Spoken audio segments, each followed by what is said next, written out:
This is a lot more difficult to set up than I thought it would be.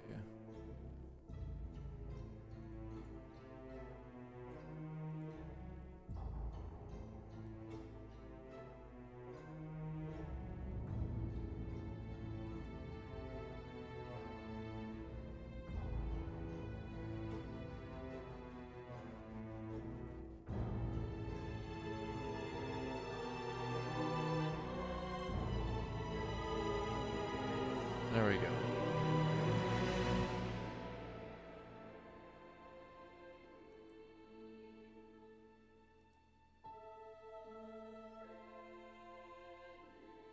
Okay. That one. So now I can add this one.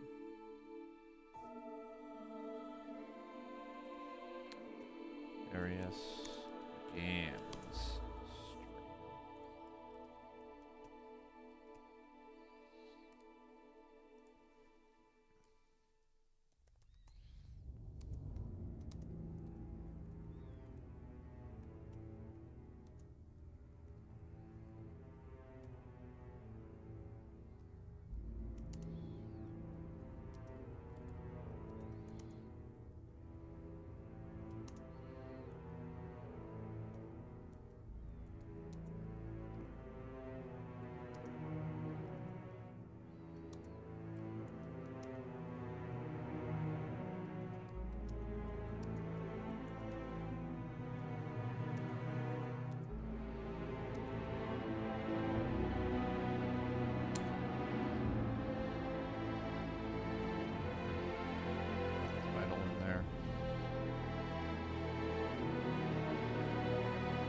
To work. I gotta check audio.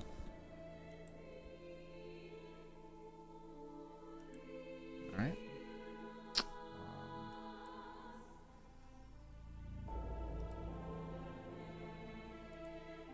Audio seems fine.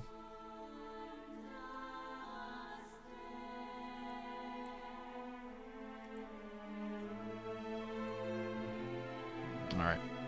So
Should be good now.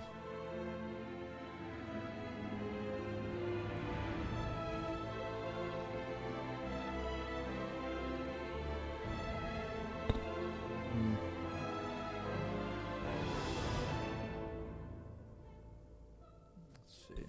Gonna do another sound test. Testing, testing, 1, 2, 3.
Miss Yamazaki's very smart, very capable. Tough as nails, too. You should see her in a courtroom. She seems a bit, I don't know, untimely? Like she's not comfortable in her own skin? Yeah, you saw how she dropped her fags off the lift crossing the gorge. It's just nicotine cravings. Ah, yeah. Yeah, that was me 5 years ago. Glad I got that monkey off my back. Hey, we should get her a pack. Make a good impression. In a place like this, good luck. So the client's a trial lawyer? Criminal defense. Yamazaki takes all the... Yuki Yamazaki dropped her cigarettes off the lift when arriving at the hospital. According to her bodyguards, this has put her on edge. Maybe you can help quench those Controversial cravings, cases. 47. Yakuza. Cigarettes are contraband at Gamma, but surely not everyone follows the rules.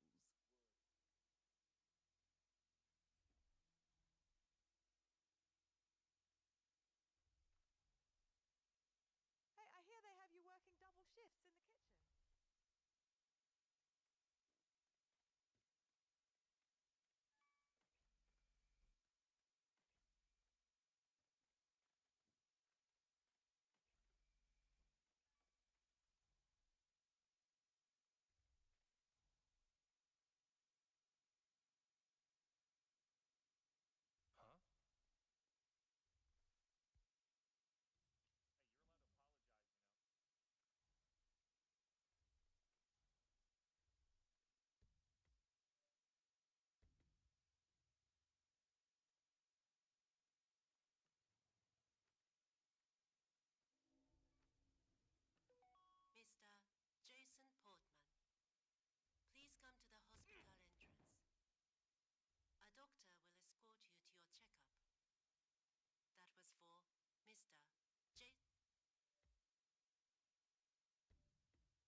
messing around with important stuff here. So you're not coming through.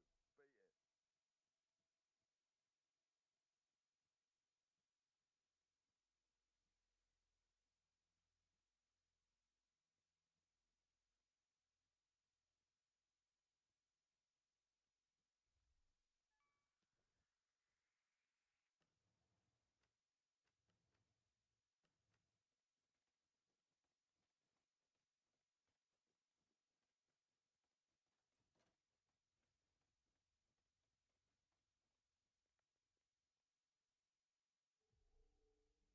Not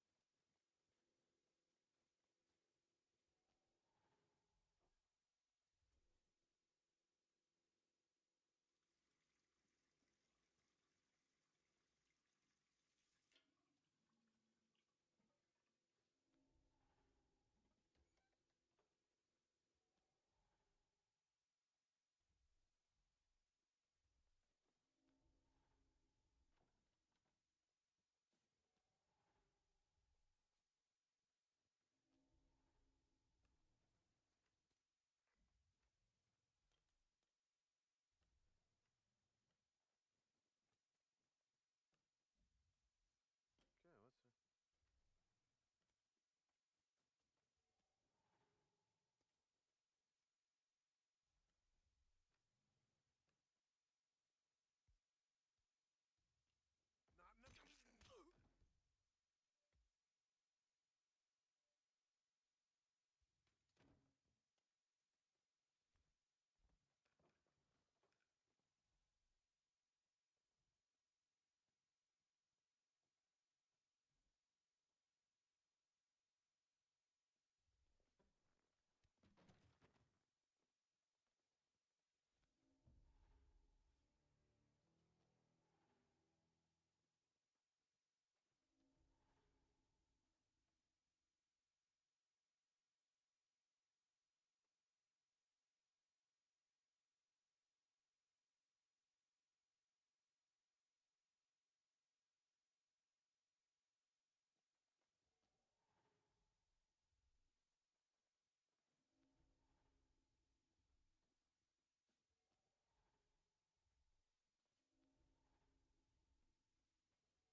Maybe you can tell me, is it true the boss was... Mad security at the moment, so we can't even let other guards through. See ya, buddy.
low? Why is no one telling me this until this exact moment?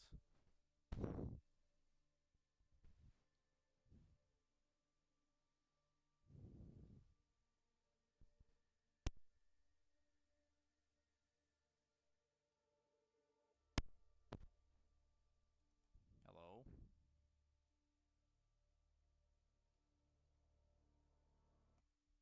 The fuck is it so low?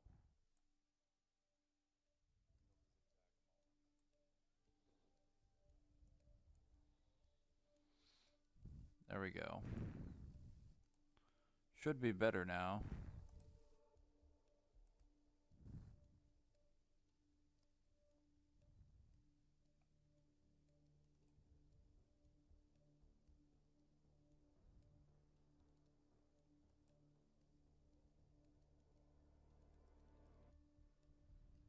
Why the heck is it so low?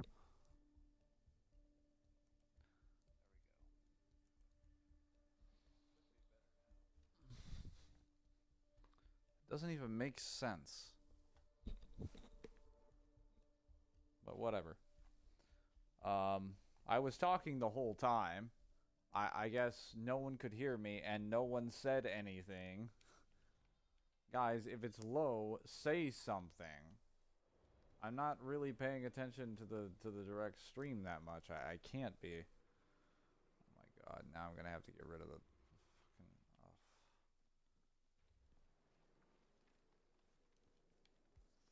Sometimes I hate this game so much because it just does not give me.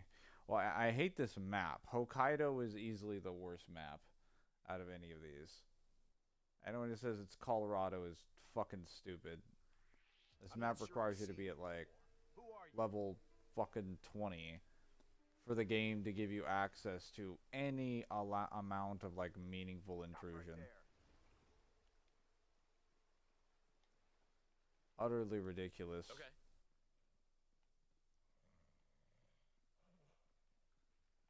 And he's still chasing me. This guy is still chasing me. That's crazy.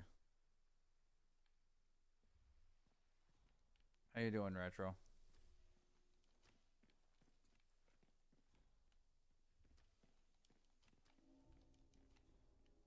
Should have gone and taken out these doctors. That was my mistake. Hey, so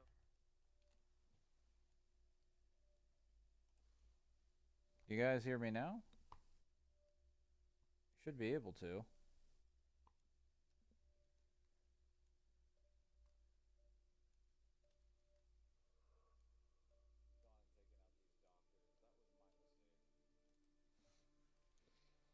Okay, sounds working. You're the curator's research aide, right? Let me guess.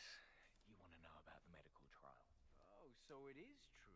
The guy's had a mood-altering neurochip implanted in his brain. So how does it work? Does it work? Sorry, you're just gonna have to wait for my research paper. I'm following the trial closely, and with a little luck, it'll be the basis for my doctorate. All I can say is... That is Eric Soders, former training director at the ICA. Regrettable.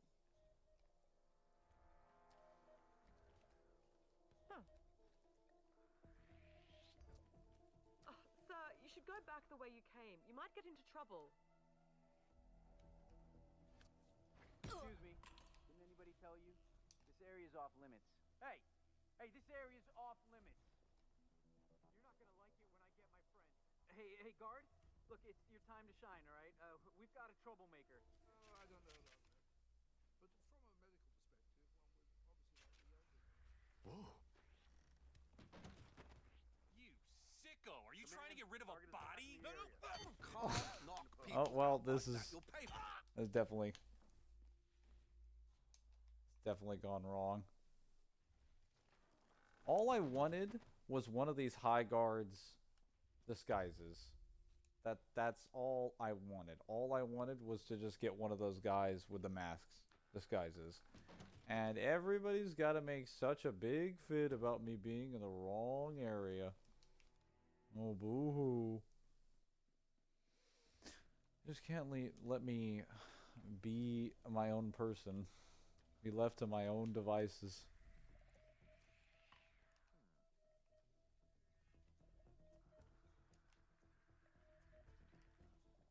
That is a surgeon.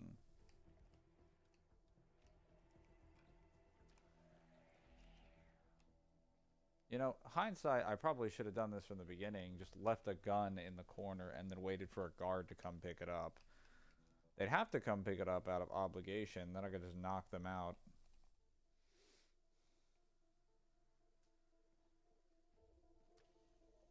Right, yeah, come pick that up. Do what you gotta do. Do your solemn duty of maintaining security. Picking up a dangerous weapon.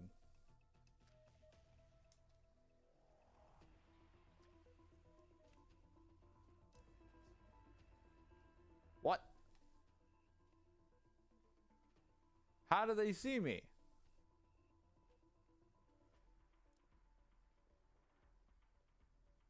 Bro, at what point? Okay.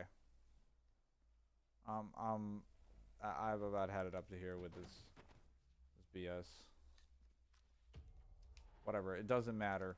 I've got the disguise now. The bodies are gone, so there's no evidence.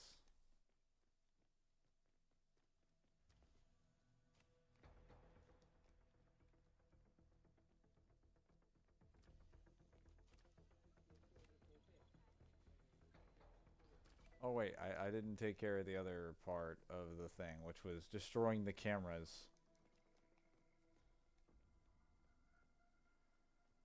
It's a very important part of eliminating Hokkaido's security apparatus.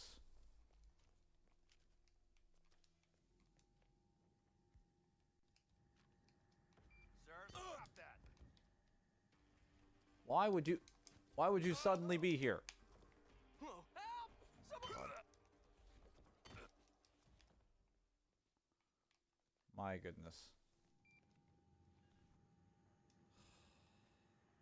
Why everything gotta be so difficult?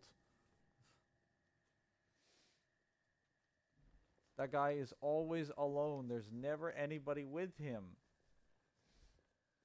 Just nonsense. Total and utter nonsense.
All right.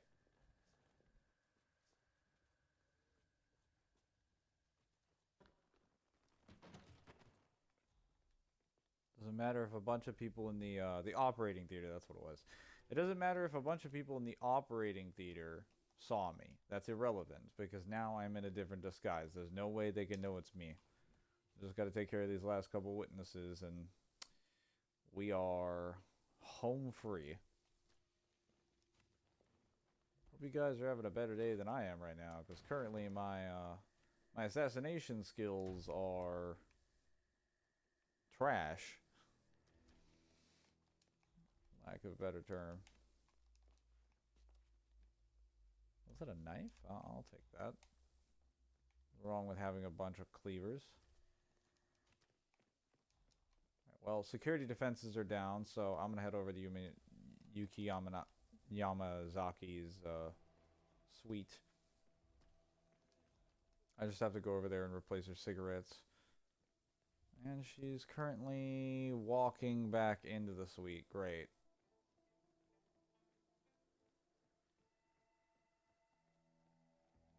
And she can tell that I'm not her bodyguard. Great. That is Yuki Yamazaki.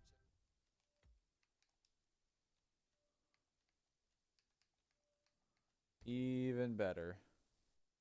Yes, because IDing a 6-foot bald man is Former lawyer to extremely Yakuza difficult. and current operative for Hey. Providence. There's no guaranteeing that I'm 6 foot.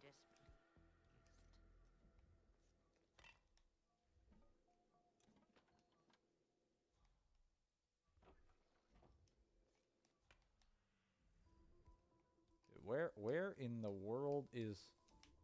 Okay. Dude, are they not... I'm over here. Huh? So hello, Rocket Alice. How you doing? Take point. Yeah, come over here. Take point.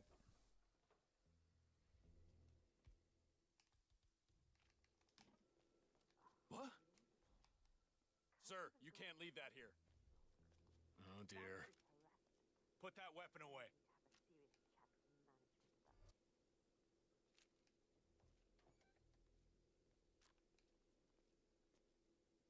Leave now. I need some alone time.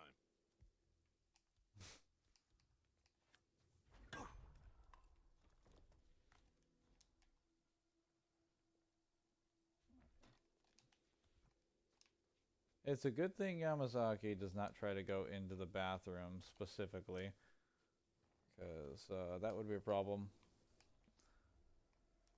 How you doing, Rocket Alice?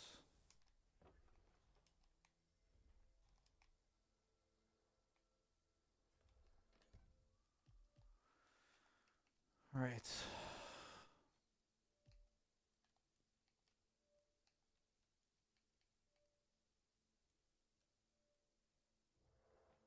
You got the right attitude, son.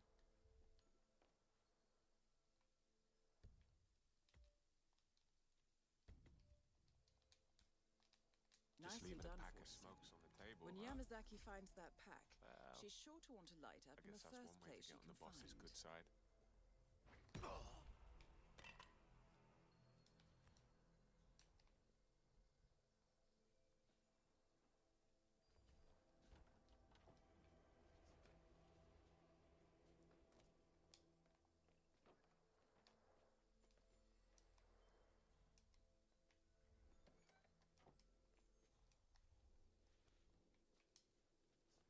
Yeah, she's gonna light up, but I don't have an explosive or anything to kill her.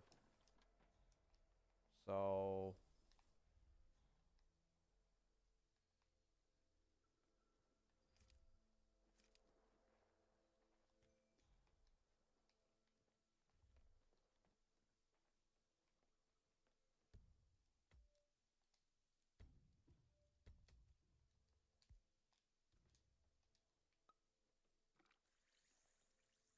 alright, just give her a little poison. Nobody to say hello. Oh yes, hello. Oh yes, I finished both of the Kiyoshi novels now. So I'm now an expert on Avatar Kiyoshi lore.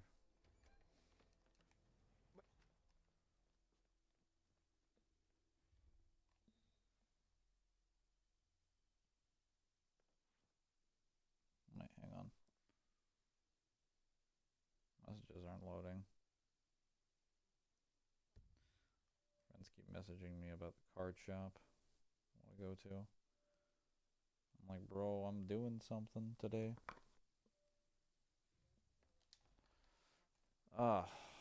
Now, where is she? Come smoke your cigarettes. Good hunting.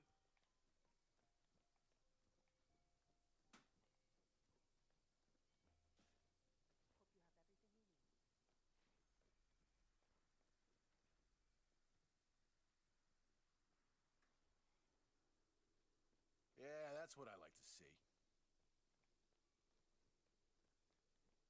Oh. Don't mind me.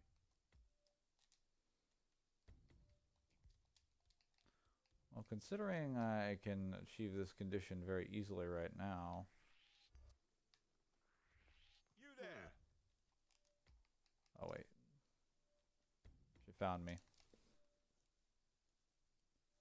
How did that go? It went very, very well. Got a lot of feats for Kiyoshi. Fantastic character development. Easily one of the best written characters in Avatar. And it explained a lot of what happened during, not so much during her era, but how her era is set up. As well as, what's it called? Target down. What's it called? Really set up, some lore on, like, Kurik's era. And information about Yenshin as well, which I'm sure Yenshin's novels cover more of her era than, like, what Kiyoshi references in them, but we actually have some explanations behind why Kurik was considered kind of a bum. And it's mainly because he was dying. But he was dying for a very, very specific reason that had to do with him actively trying to carry out his duties as the Avatar. And that happened only as a consequence of what Yin Shin did. Which I'm pretty sure Yin Shin only did that because of what the previous Avatar did. It's just kind of a vicious cycle.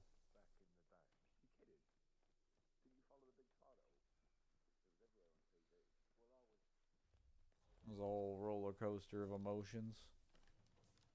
But I think they wrote it fairly well.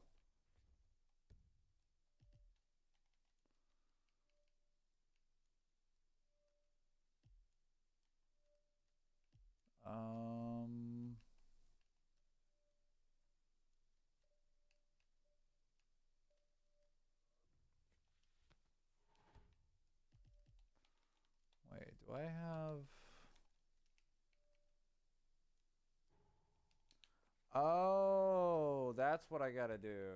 I gotta get the gas lamp on her balcony active. That's only 2,000? Well, like... Oh wait, poisoning her with Fuki. Poison sushi. Oh wait, no, you have to poison her with...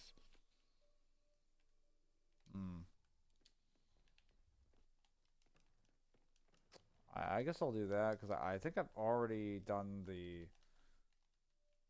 balcony thing.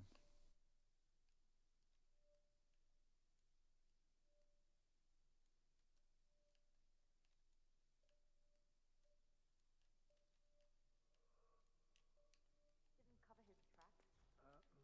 No. The curator was able to find the donors have been rounded up. Rock solid evidence all over the news. Yamazaki steps in. What up?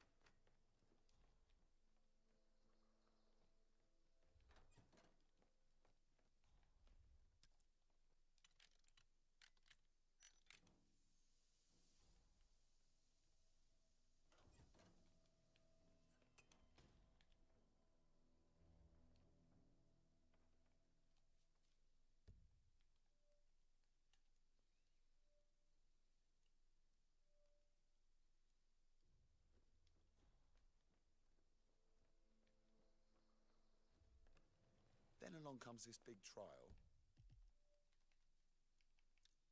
Whole bunch of Yakuza leaders have been rounded up. Time to commit some medical malpractice. Commander's dropping the ball like you wouldn't believe.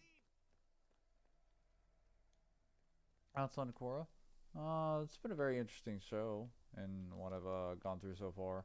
I've already watched it before. I'm on a rewatch right now, and I've very much enjoyed the first 3 seasons. They usually just get better and better. Though I think as far as villains and antagonists go, Zahir is probably the best one.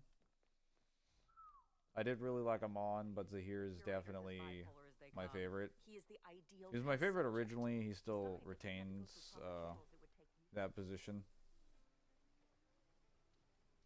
Wait, I'm gonna have to disguise myself as the pilot. Oh no. Oh no. I have to do some shenanigans here. I think I beat. Tell me you got another one. Just don't tell anyone where you got it from.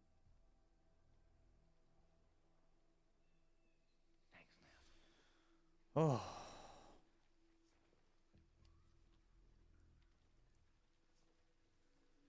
I'm not gonna read any of the Yenshin or Roku novels anytime soon because I have Warhammer 40k to read, and that is more important to me.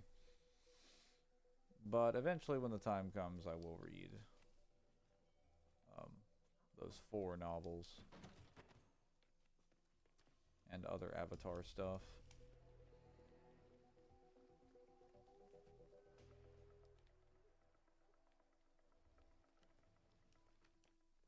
Hey, I'm sorry, but I need you to leave, okay? Oh, okay. He doesn't want me invading his personal space. That's understandable. 47 often doesn't have a good concept of personal space. He kind of likes to sneak around. He's a sneaky.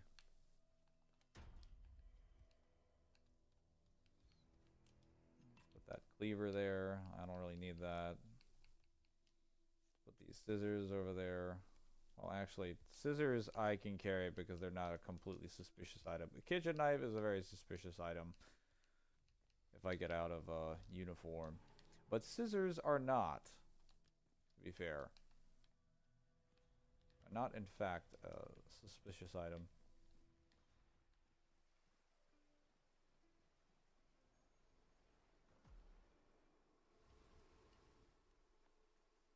Alright, now I gotta wait for Yuki Yamazaki to either poison herself or to smoke and then blow herself up. Either one works for me.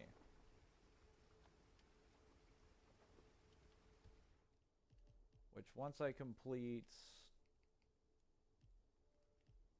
this thing, I think I will,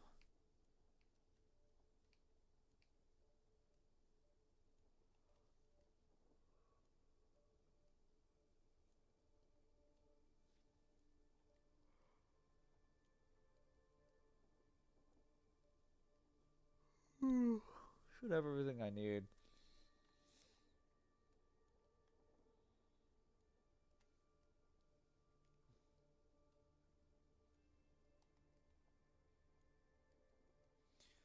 There's a specific thing that you need to do, because so in this sort of opportunity, what you find is that Eric Soders was responsible for killing a specific individual in one of his kill list opportunities, and one of the guys he killed was the father of the chief surgeon at the Hokkaido hospital that's responsible for giving him the lung transplant. So what you basically do is that you reveal this information to him somehow during an opportunity, and while he's drugged up, he fails the operation on purpose and will kill Soders for you. Hey, I get it. You're not an errand boy. Lead the way.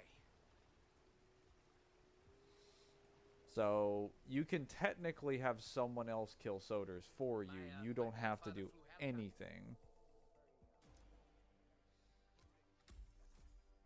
Target Oh, down. well, there Now goes... it's time for Soders to retire. There goes Yuki Yamazaki.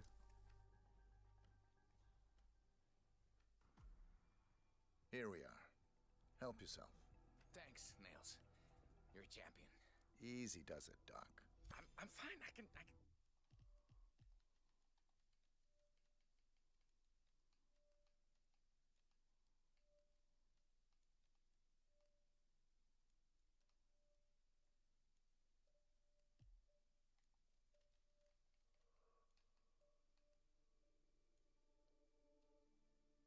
Roman Laurent. Okay, yes. So the surgeon is called Nicholas Laurent. Well, there's also another way you can do it. You could just take this guy out and then disguise yourself as the Well done, surgeon. Fox. This should provide you with the means to get close to Soders.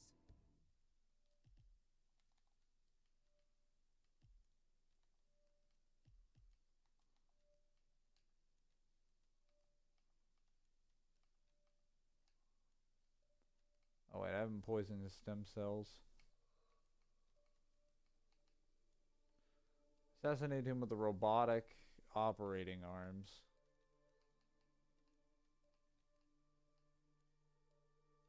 Assassinate him by electrocuting him. Alright, well. Let's get to work. This kind of murder. Yeah.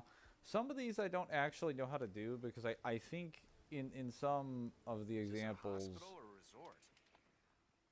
you kind of need to mess around with certain panels on the top floor.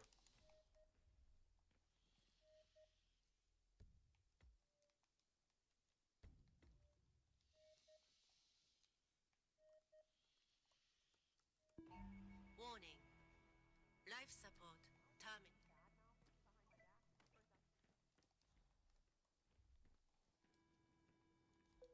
Commencing resuscitation procedure. Hey! Can someone please help me? Charging I need help! defibrillator. Ready. 3, 2, 1. Clear.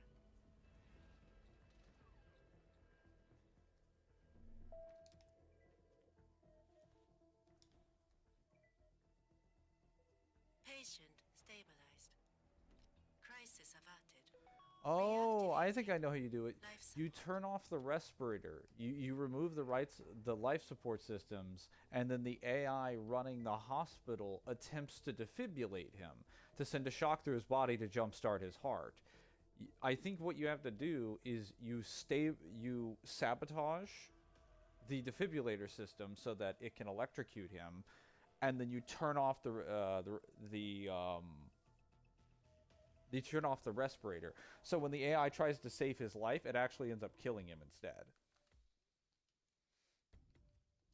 Because if you don't do it correctly, if you attempt to just turn off the respirator, the AI will just resuscitate him every single time. You can't actually, like, take him out that way.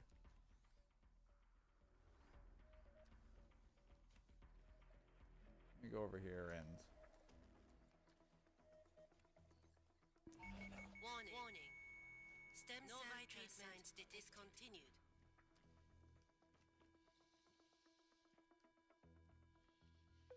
Commencing resuscitation procedure. Charging defibrillator. Ready. 3, 2, 1. Clear. Oh, wait, you have to disguise yourself as a surgeon and get into that. Oh, I see what happened now.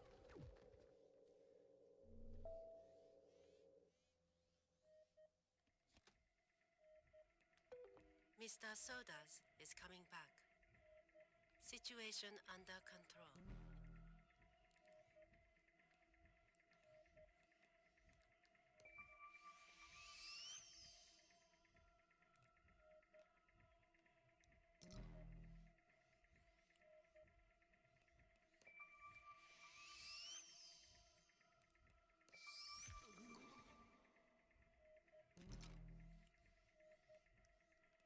How do I...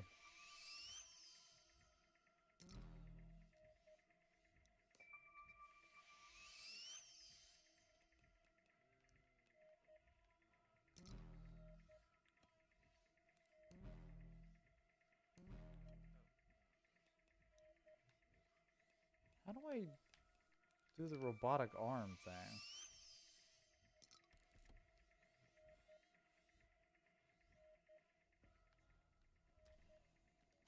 Might have to mess with the AI.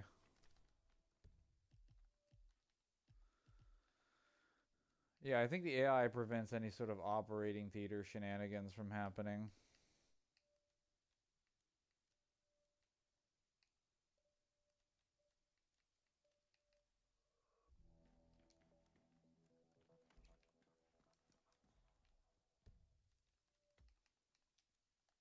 I might have to, like, replan this.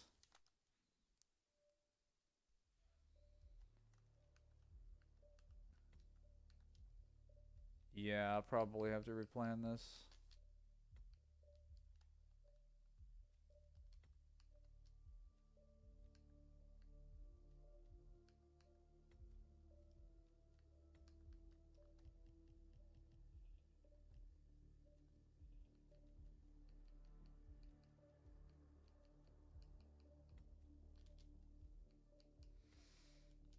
Um.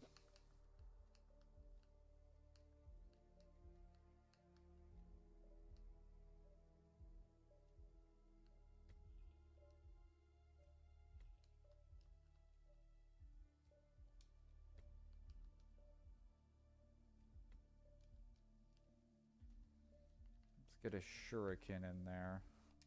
Oh wait, no, I need... Have to perform certain challenges. I can get this guy to fail the operation on purpose, but I have to sneak into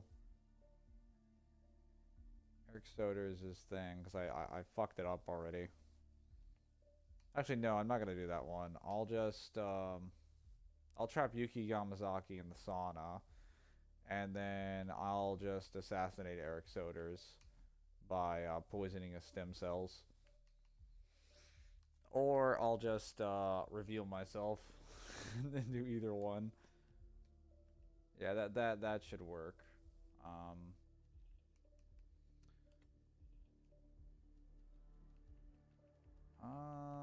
So honestly, I could probably do...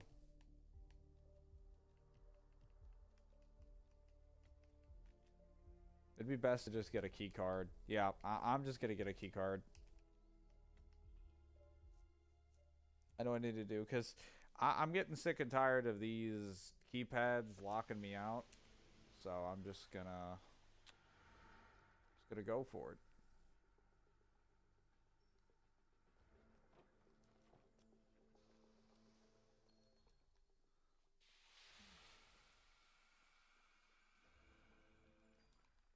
Can't go over there. Okay. I can't believe they're still not ready.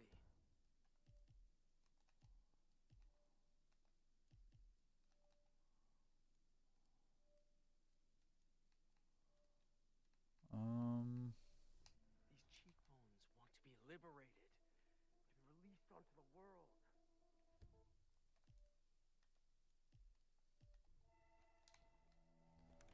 Yeah, I believe I have to go here. Go get a hammer.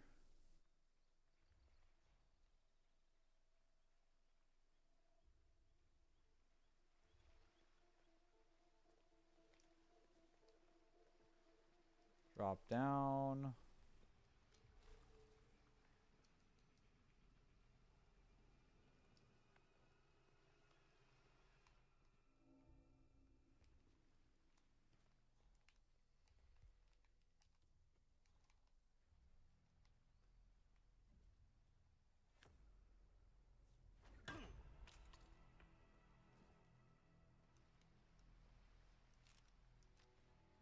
Getting into the operating theater is actually very, very easy if you just use this route, but this is the only route that really works. The rest of them require like your full loadout, and oh boy, even with that, it is such a tedious thing if you're in like the suit only.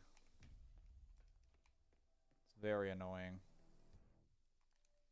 Is there a faster way I can turn my speed?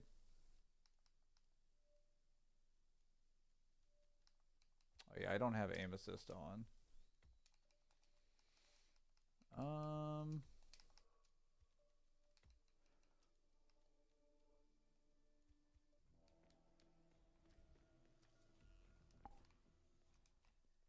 Hey, so you're the curator's research aide, right? Let me guess.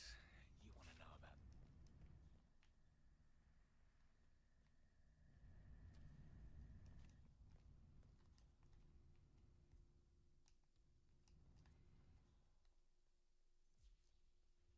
It's me. Are the final details set?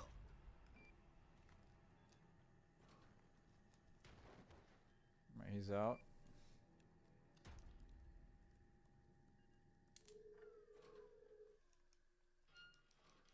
Dr. Katashi Ito, also known as the Curator, is participating in some sort of medical trial. Interesting. Oh, I already did the curator one. Hospital's organ storage facility and surely has access to Soda's donor heart. I suggest you locate the Research Assistance Report 47 and find out what this neural implant is for. Could prove useful.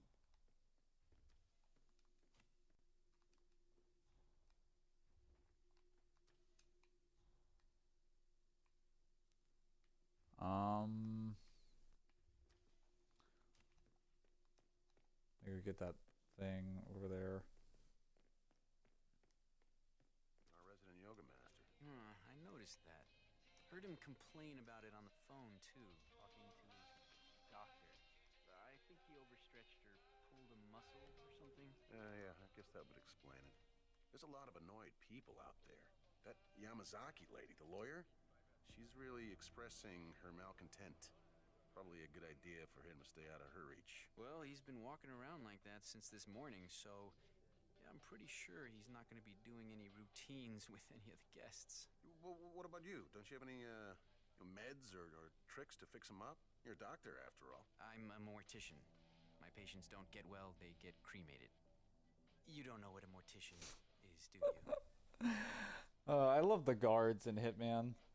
And just like the NPCs in Hitman, they actually feel like real people. Listen, I need your help, buddy.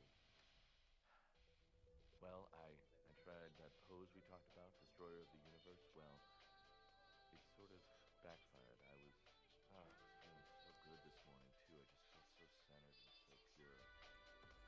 The director came up and asked me to grab a lesson with Yuki Yamazaki, the Yakuza lawyer who's staying here I told you about. Well, I'm not...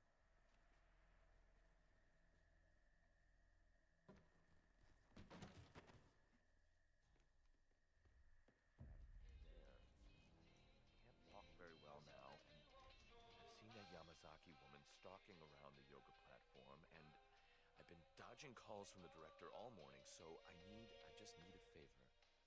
I need you to call up the hospital. Well, it certainly appears that Yuki Yamazaki is a fan of yoga. A schedule near the hot springs reveals that she is booked Where's for the training agency all pick day. up? Feeling flexible, 47? Where the hell did I put it?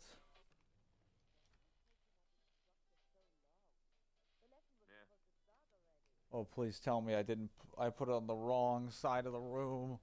No.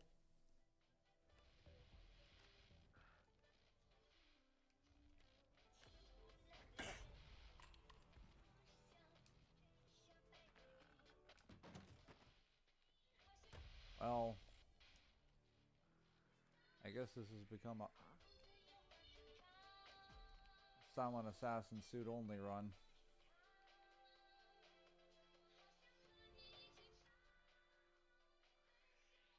Okay. Hey, you. This is a restricted area. Hey, you can...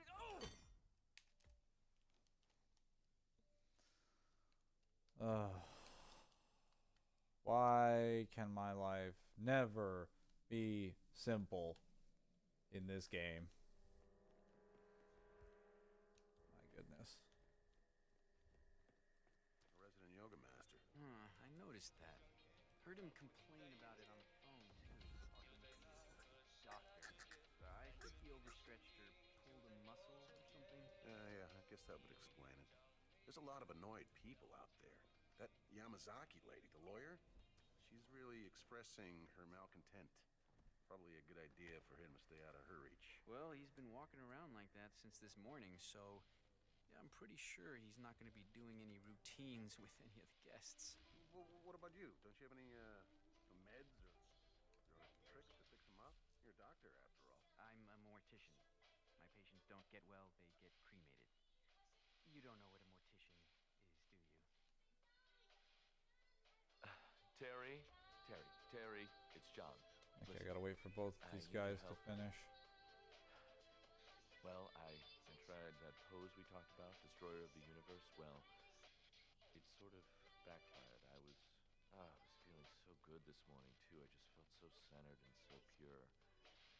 And then the director came up and asked me to grab a lesson with Yuki Yamazaki, the Yakuza lawyer who's staying here I told you about. Oh, bad karma. Bad karma, man. Just terrible karma. Well, I'm not sure what happened exactly. I thought I had it, but then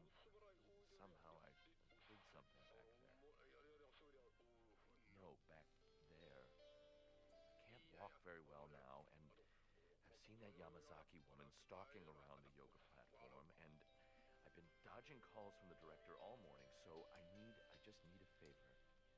I need you to call up the hospital, tell them you're my brother, make up some family emergency. Well, it certainly appears that Yuki Yamazaki is a fan of yoga. A schedule near the hot springs reveals that she has booked the trainer all day. Mom won't find out. Feeling Terry, flexible, look, 47? I know you're only 12. No, don't get Mom, Terry. Terry. Damn it. Hi, Mom. Hi. Hello, Mother. No, everything's fine here. I was just chatting with my little bro, just talking about all his video games and all that fun stuff all his shoot 'em ups. We're cool. Listen, I've got to run, okay? Next appointment's here. Talk to you soon, okay? I love you. Okay, yes, hello. Say hi to Dad. Okay, bye. Damn it. Alright. This is taking so long.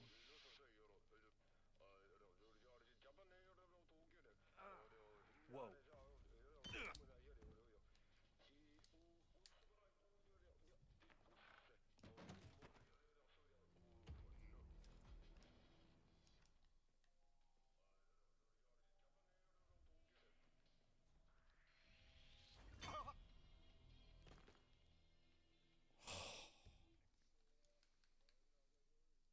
Life can never be easy for me. Holy fucking shit.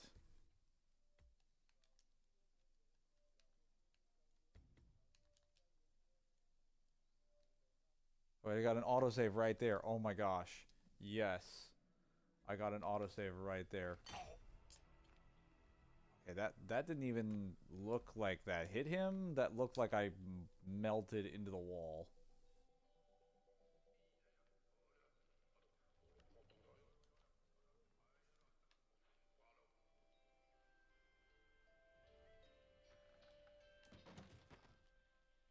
Okay, there we go.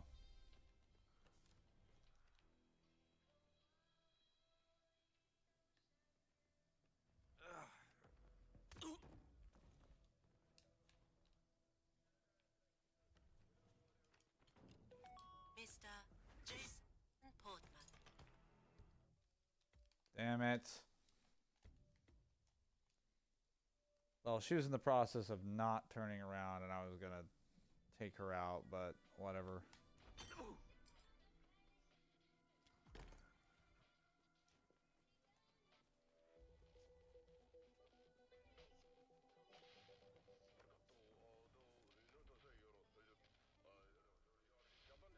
Alright. I'll go in there.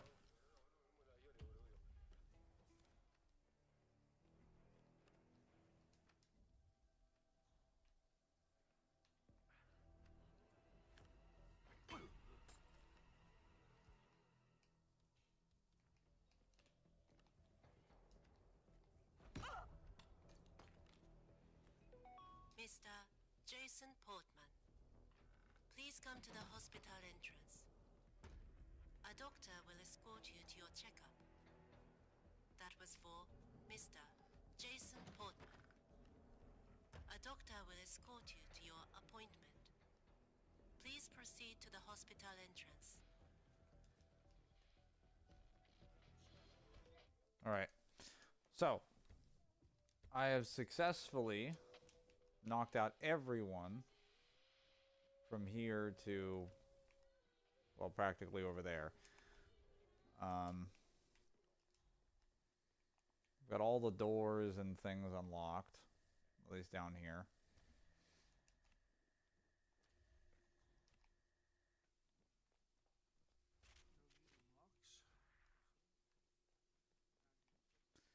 And then all I have to do now is knock these guys out.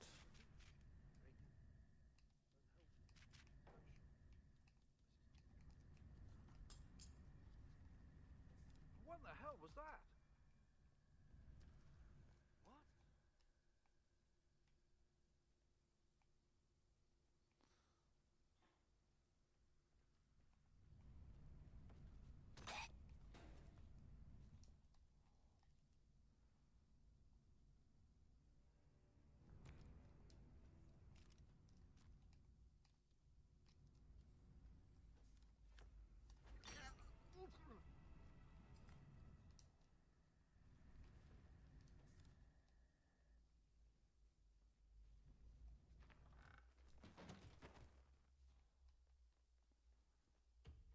I should have free reign to go practically wherever I want, up to the operating theater.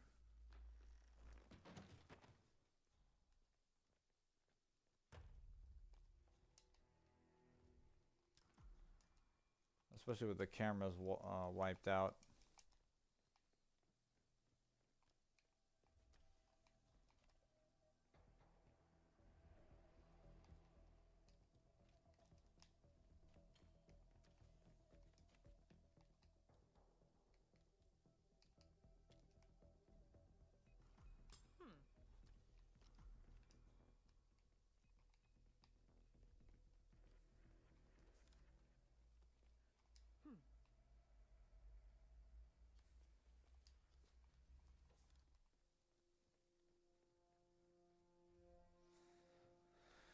Okay, so she saw the gun, so we're good.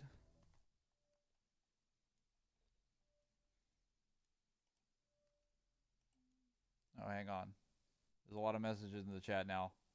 Oh, it's Samash. He's Hare Hunt Troop CEO Agent Bald. Oh yeah, that's what I was playing. I forgot about the name of the title. Don't let him use solar flare.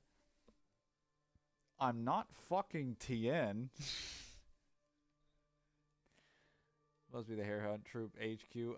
I would never be caught making this place my HQ. Are you serious? Look at how many locked doors there are. They say God gives his strongest soldiers his toughest battles. I say fight me. God. Yeah, if by toughest battles you mean a completely impractically designed medical facility, then sure, yeah. Yeah, what's going on, man? Nothing much. What do you mean, oh, it's Samaj? Well, because you sent a lot of messages all at once. I'm like, who could do that? And it's like, oh, it's Samaj. Yeah, he typically sends like 5 messages at a single time. Oh, wait, hold on. Come back here. Damn it, that was my only gun. Damn it. Clearance sucks to have. Yeah. Well, the clearance on this map is absolute garbage because an AI has basically been programmed into the facility so that every single person needs to have like a certain outfit on in order to get through certain checkpoints. It's a ridiculous level of security to have for an operating facility, though to be fair, many of the policies and the surgical procedures that go on at this facility in Hokkaido are not strictly legal.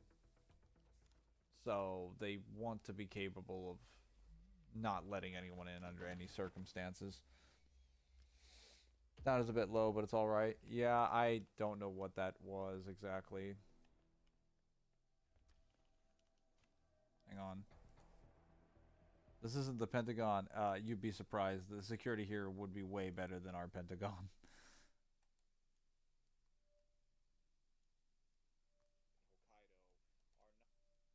Oh wait, you guys not hear? Because I can hear my voice just fine on the sound, but I cannot hear the music anywhere. But that's probably just part of me lowering sound options.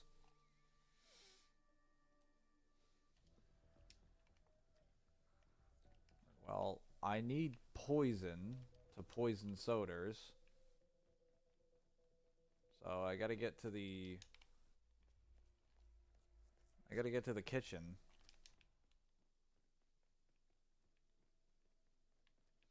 There's a kitchen knife there, but I gotta make my way in there. All stealth-like.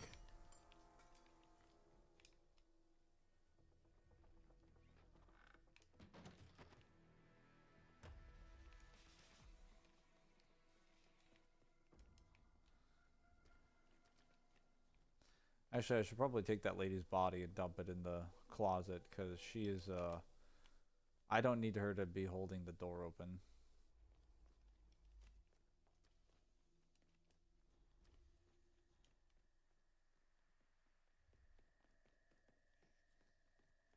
Once I get to the other side of the facility, I can just grab the scrambler thing that I had. What? From where? Okay. No, no, no. I'm gonna call bullshit on that. That's... There was no one there. Where did they see her from?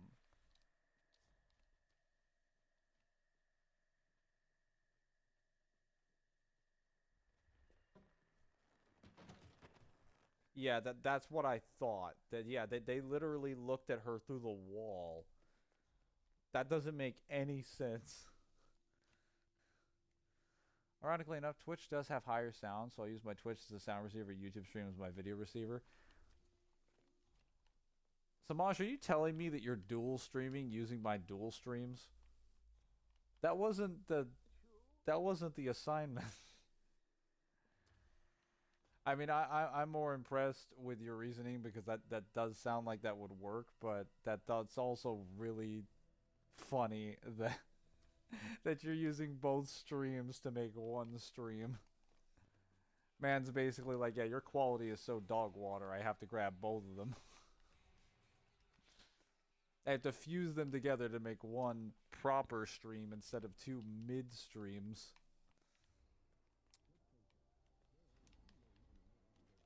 If you can't hear much of the game, it is because I have turned down the internal sound in the game. Like, I can't even hear that much of the game on purpose.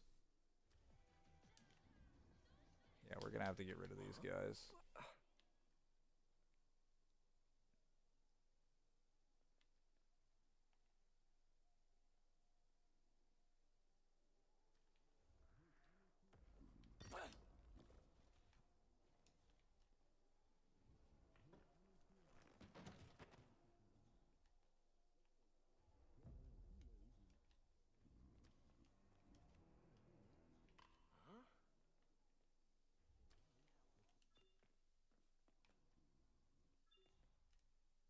How about you show yourself?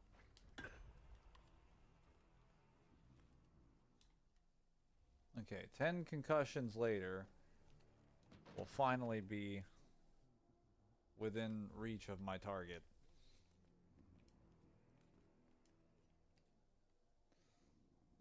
I'm now a security guard watching the CCTV cameras 24/7. It is silly.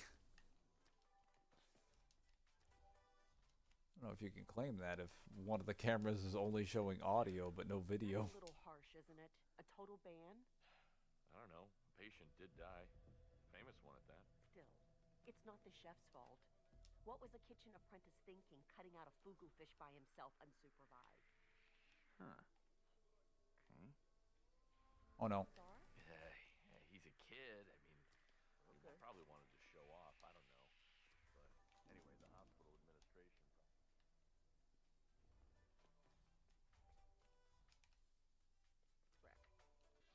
Oh, come on. Whoever did that, just stop it. Huh. Ah! These guys are constantly watching each other's backs. There is no opportunity to jump them. It is so annoying. God, just turn around for like 2 seconds is all I ask. What? Right over there. Damn. You throw like, well, me. What?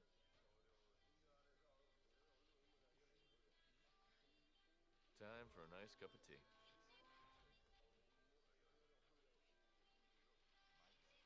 Right, can one of you go over there, please? I just need one of you to turn around for like 1 moment. You better. What? Oh my god. This is so stupid.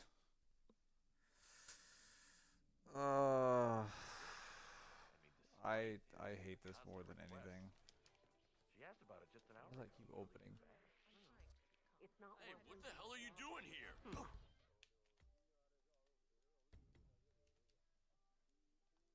Gotta be some kind of way I can proc these guys into moving that direction. I mean, despite her constant requests. She asked about it just an hour ago. It's really too bad. Well, it's not worth losing your job over, that's for sure.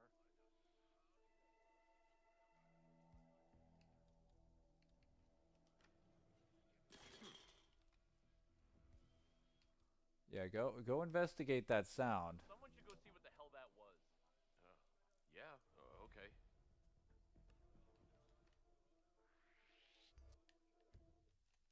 God.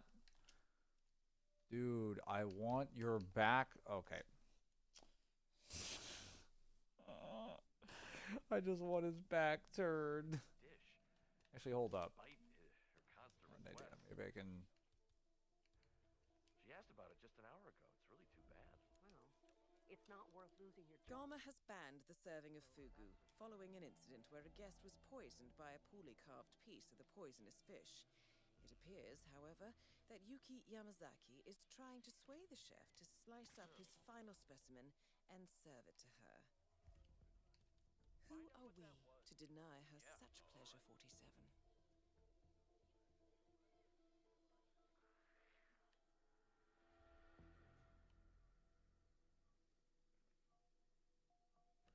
We did hear something, didn't we? Okay.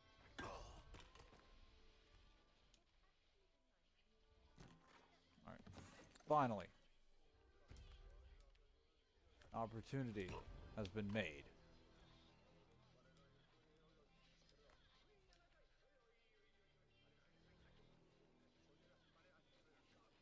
Alright, boys. Seem to be good to go. I don't know how those guys are still alive in there, but I'm not going to question it. Alright. I need this. So I need this for the next phase, which is the Kiss of Death. And I'm also going to do one last time, Mr. Soders. With Yuki Yamazaki, I'm probably just going to... I'll try to trap her in the sauna and kill her there.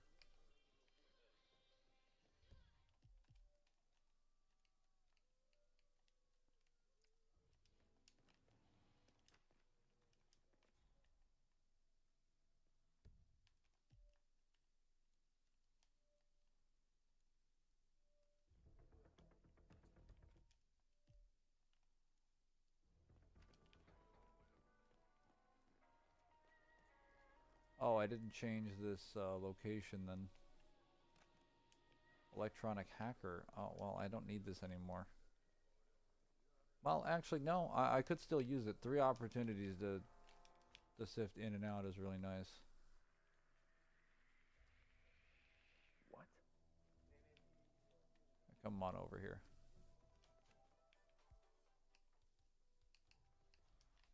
I'll knock this guy out and then...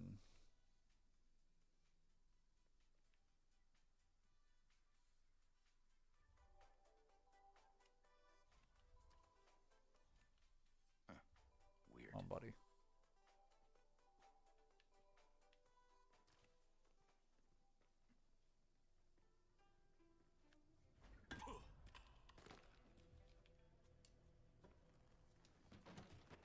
Away you go.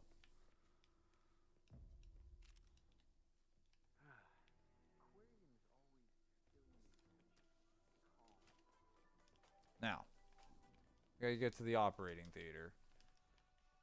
It is this direction.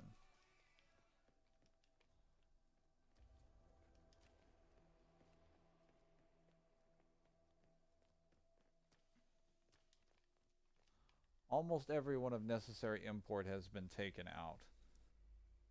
Almost everyone.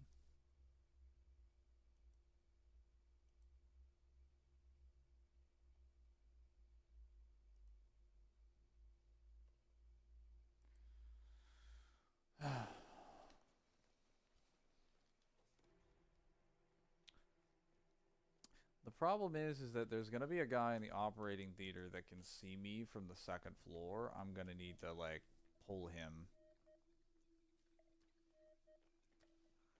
Actually, I could probably just use this one then. You're gonna have to find another way to get where you're going, I'm afraid. This whole area's off limits. Can't I reveal myself as 47? Hold up.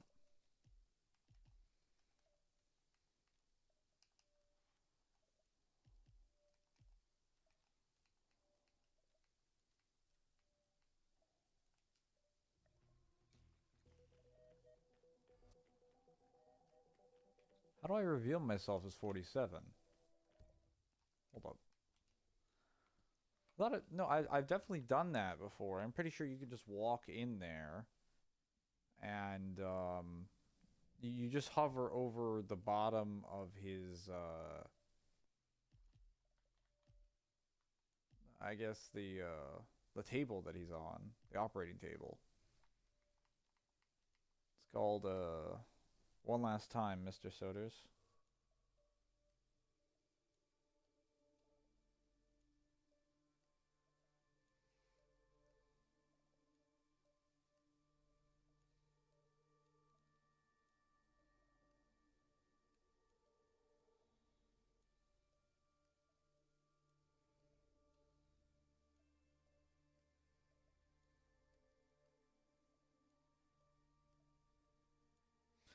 Oh, wait.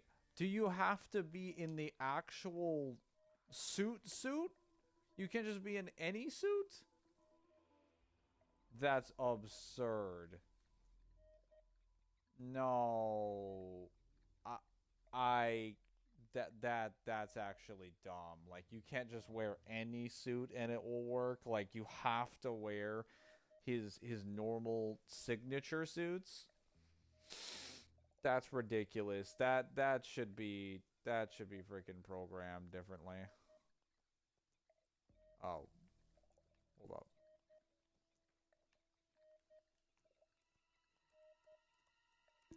Whatever. Warning.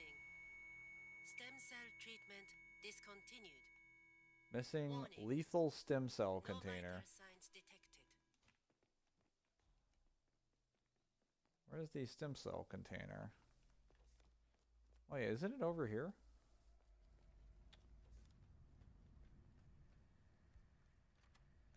I'm not worried about that.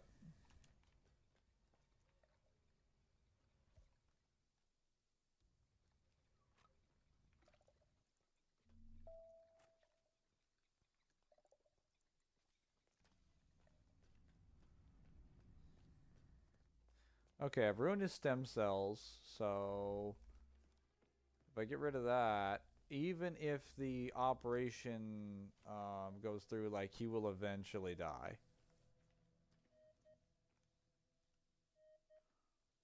Refill, missing, lethal. Wait, how do I get the stem cell out then? It's good gameplay mechanics. Yeah. So there's multiple ways you can take care of Soders. So you can either reveal yourself as him and it will cause him to have a heart attack. You can proxy kill via the surgeon and let the surgeon do it. You can go in there and cause the operating system to fail. You can cause a bunch of engineering issues with the AI itself indirectly. Or you can directly mess with his heart transplant or a bunch of other things so that even though he's still on the operating table and he's alive, he will eventually die. There are ways to kill him directly and there are ways to kill him indirectly. That will just be seen as like an accident. Although I don't know how they would consider it an accident for his stem cells to have been deliberately poisoned with, like, sushi. That's known to be toxic.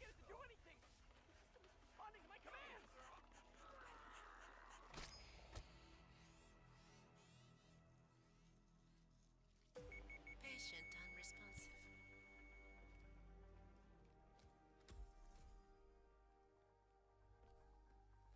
Soda's down. Yep. To be honest, I'm not sure. That's what an to feel accident about this kill, one. and that counts as a poison kill. That's for another time.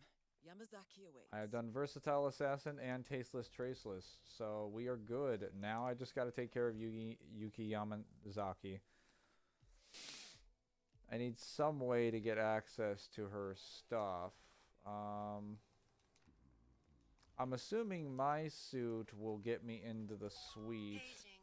Hospital Director Nakamura. But there's a very real possibility that it won't. Please come to the operating theater. Start.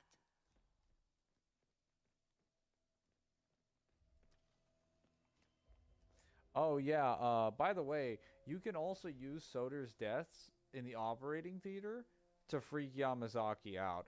Because after Soders dies, the AI will contact the hospital director and send him into the hospital theater, and he'll talk with the surgeon and be really angry about what happened. And the surgeon's like, I don't understand. Like, everything was going perfectly. And he's like, okay, so whatever's the case, you need to get the stuff cleaned up. We cannot let Yamazaki near him at all. Because I believe Yamazaki is directly invested in what is going on with, like, Soders, due to the organization that they both represent. So if she found out that Soders died, that would directly cause her to panic. And they don't want her leaving the premise because they have business with her. But I think there's a way that you can cause some shenanigans.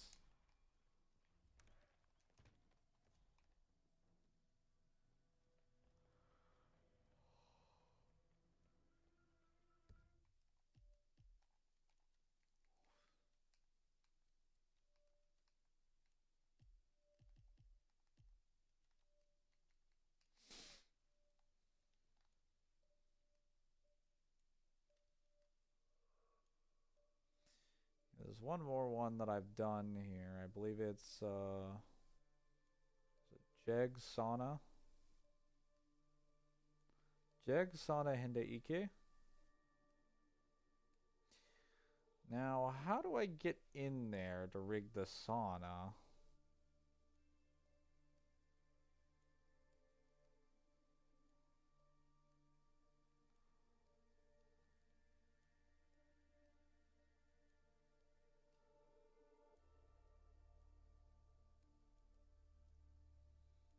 Oh.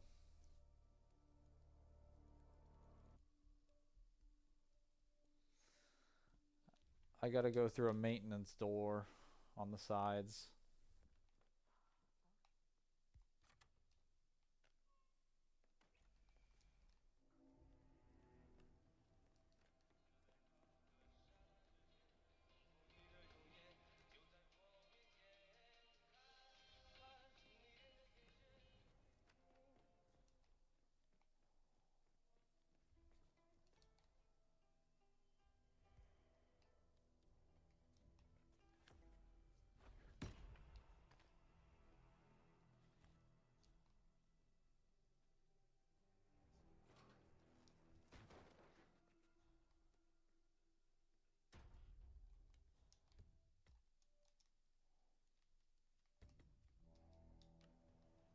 So, you're doing yoga after this? I wish. I had 2 lessons booked, but I just got informed that I have been bumped back in the queue. Oh, that's gotta be an error, right? Did you talk to the instructor? Well, that's the thing. I haven't actually seen him all Okay, here we go. And then I asked him exactly what his schedule. Turns out all appointments are booked by Security cams are down, so won't have to worry about that. Yamazaki? No, that's the Yakuza. Well, okay, whoa. You know what? Maybe you should just let sleeping dogs lie. If she... Now, what to do? Turning off cold water.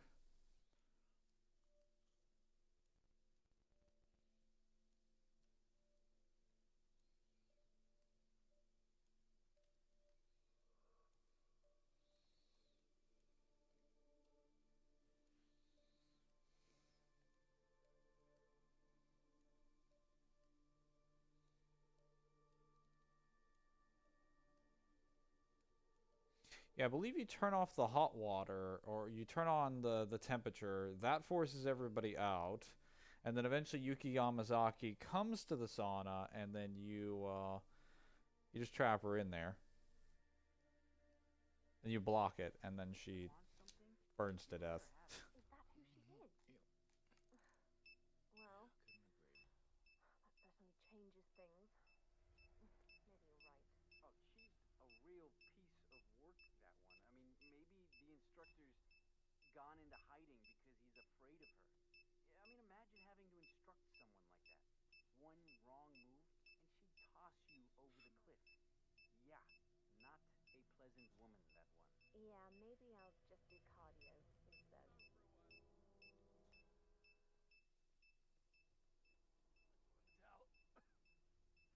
Yeah, she comes all the way over here now.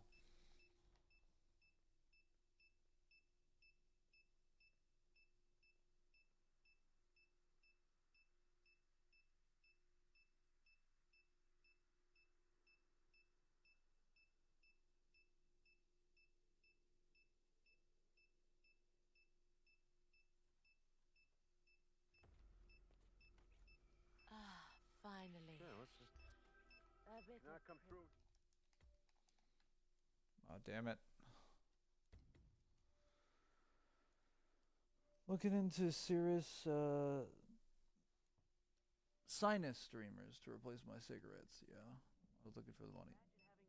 Sinus steamers? I read that as sinus streamers, and I was like, what the hell is a sinus streamer? Is that like an alternative to Streamlabs?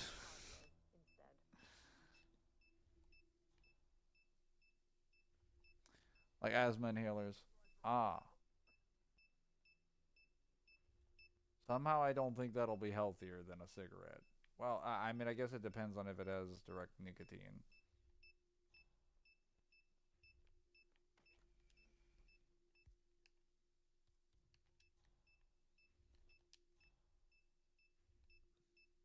This is water vapor. Oh. Well, I mean, can't you get like flavored ones of those? Aren't the ones that have like... A bit of privacy. Okay, hang on. Wait. Hold up. Gotta take her out.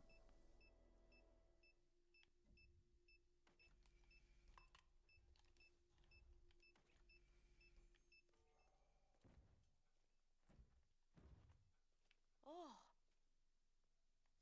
Hey, what are you?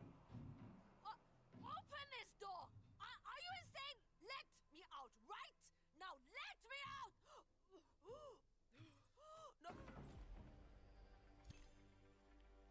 That's both targets down. Time to find an exit. We're done here.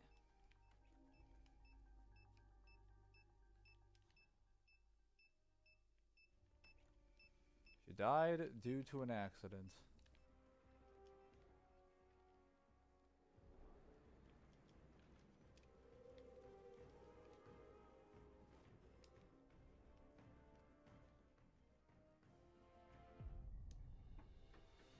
And that is Silent Assassin Hokkaido, suit only. That's my first time doing it, but it was actually very, very easy to do. I was trying to do a completely different one so that I could get, like, more, you know, stuff, but,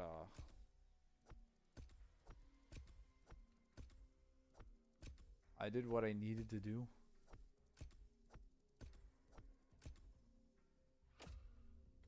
Yeah, 27,000 XP should be more than enough to finish the rest of that.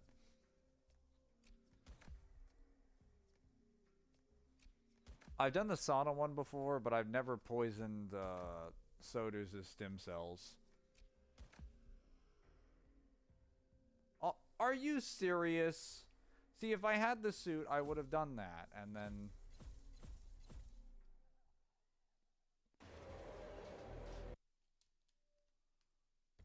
Now I'm gonna have to replan the mission. That's crazy. All because I wanted to look slightly different.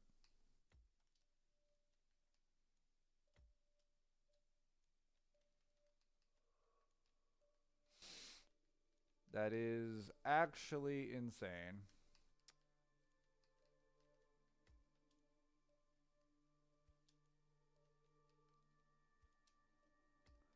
Well, now I can kill them in any order that I want, I guess. I'll just start in the morgue. I just reveal myself there, and then I'll just go... I'll just go shoot Yamazaki. Yeah, it's 29,900 XP.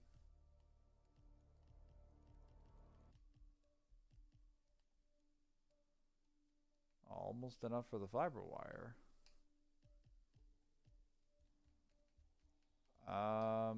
Yeah, 4,000. Okay, so I have enough. I can kill him. I'm just gonna put my pistol in here. Make things easier.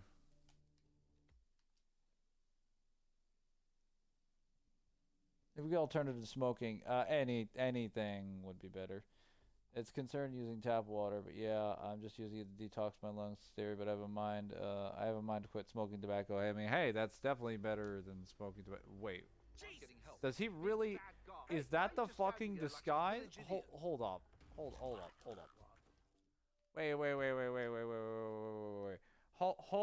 Hold up the phone. The starting room is in the morgue, but he starts in there by laying on the table? So, you're the curator's research That's aide, insane. right? Let me guess. You want to know about the medical trial? Oh my god. It's true. The guy's Anyway, had back to mood-altering your neurochip tobacco implanted thing. in his brain. So, Yeah, no, so water how does it vapor work? would Does definitely it be work? much Sorry, you're just healthier gonna for have you to than wait for my research paper. tobacco.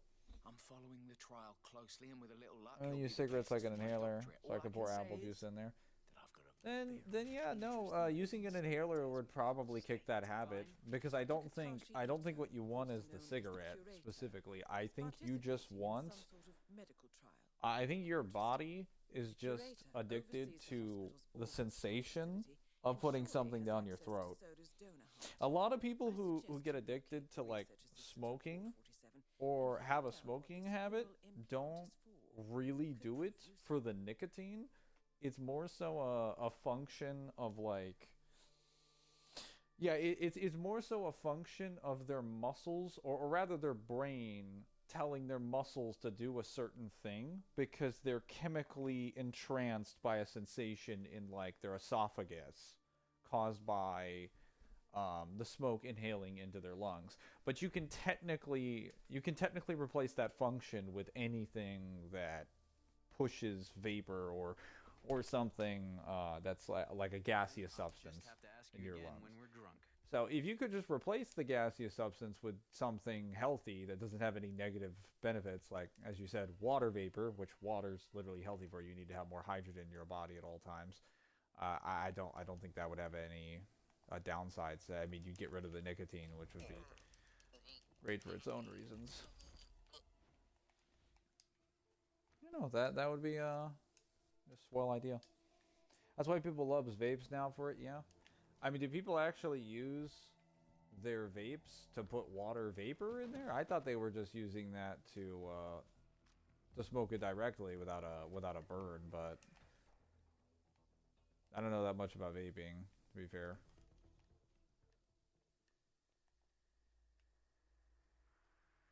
Huh? Okay, back to business. Oh.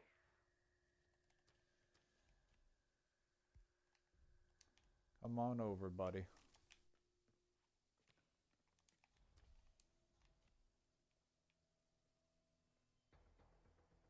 Huh?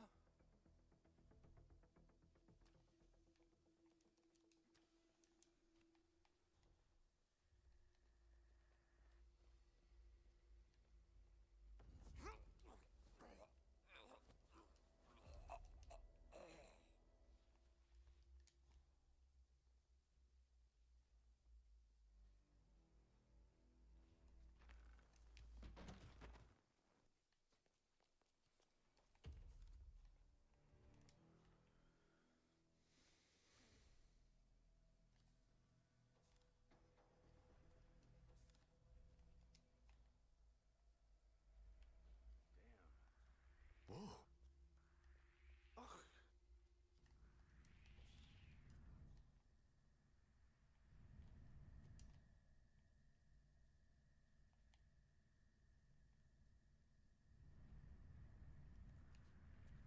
That was clearly today's excitement. But it's a non-lethal, okay.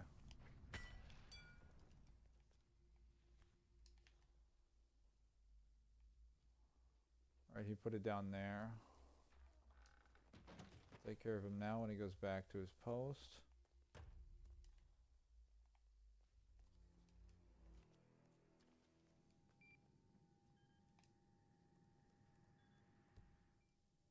Buy one day after I research the products. Not water vapor, just pure nicotine. Basically, cigarettes have a mixed trash composition where vapes are cleaner, but trying to quit nicotine altogether. I've been smoking for good days. 2 years, so it's got to be kicked. Like heavy smoking, about time. No. Yeah, that definitely would help. Well, are you able to replace it with water vapor? I mean, I know that's what you want to put in it, but is it actually possible to put anything in there to like replace the vaping mechanism so that you can put something in there that's like not harmful? That's what the steamer is for? Oh, that goes without saying. Vapes have a steamer in them? Or is that a separate device that you set up beforehand and you just... It would work in theory. Because it's just water vapor. Well, I guess technically you need water, you need to steam it, and then I'm assuming what, you just fit it into a fucking vape device and then you just vape at that point? Sinus steamers, yeah, they act as facial steamers too for acne. That's quite the workaround solution. But hey, whatever works, works. Alright, where's my gun?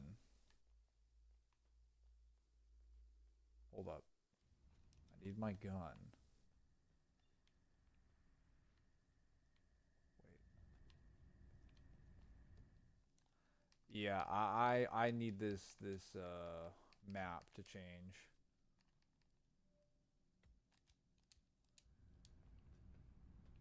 There we go. Yeah, I should have had that from the beginning. I don't know what I was thinking. Having a map that didn't work like that.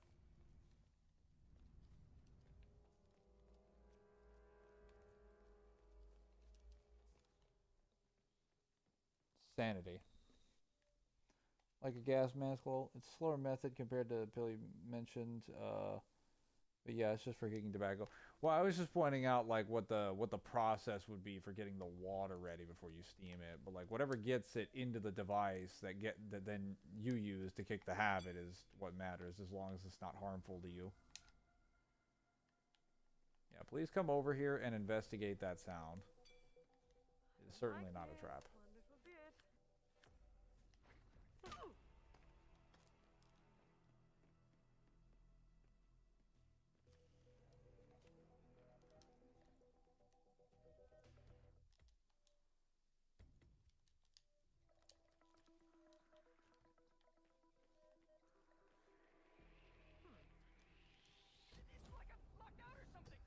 Excuse me. You're not allowed to be here, you know. You.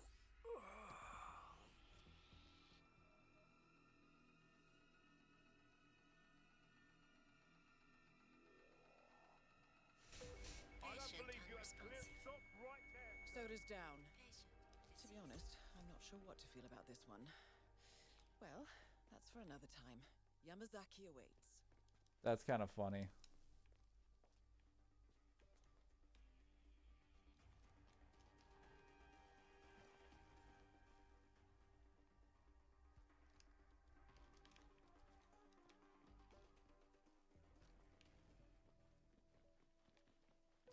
Paging Hospital Director Nakamura.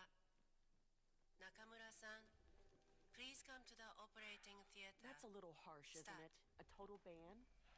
I don't know. Patient did that. Oh. Mr. Jason Portman. So what Please the hell come are to you the doing hospital here? entrance. This is off limits. A doctor will escort you to your checkup. Right! Somebody help That's me! both targets down. Mr. Time to find an exit. Jason Portman. We're done here. A doctor will escort you to your appointment.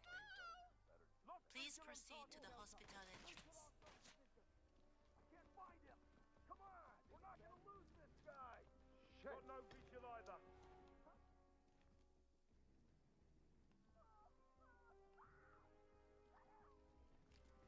Oh, away I go.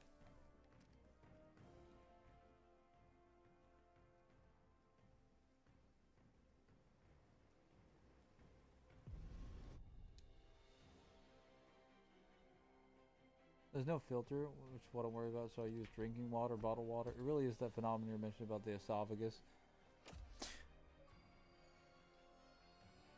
Well, that thing was loud. Hold up. Let me see if I can mute my computer. Here we go.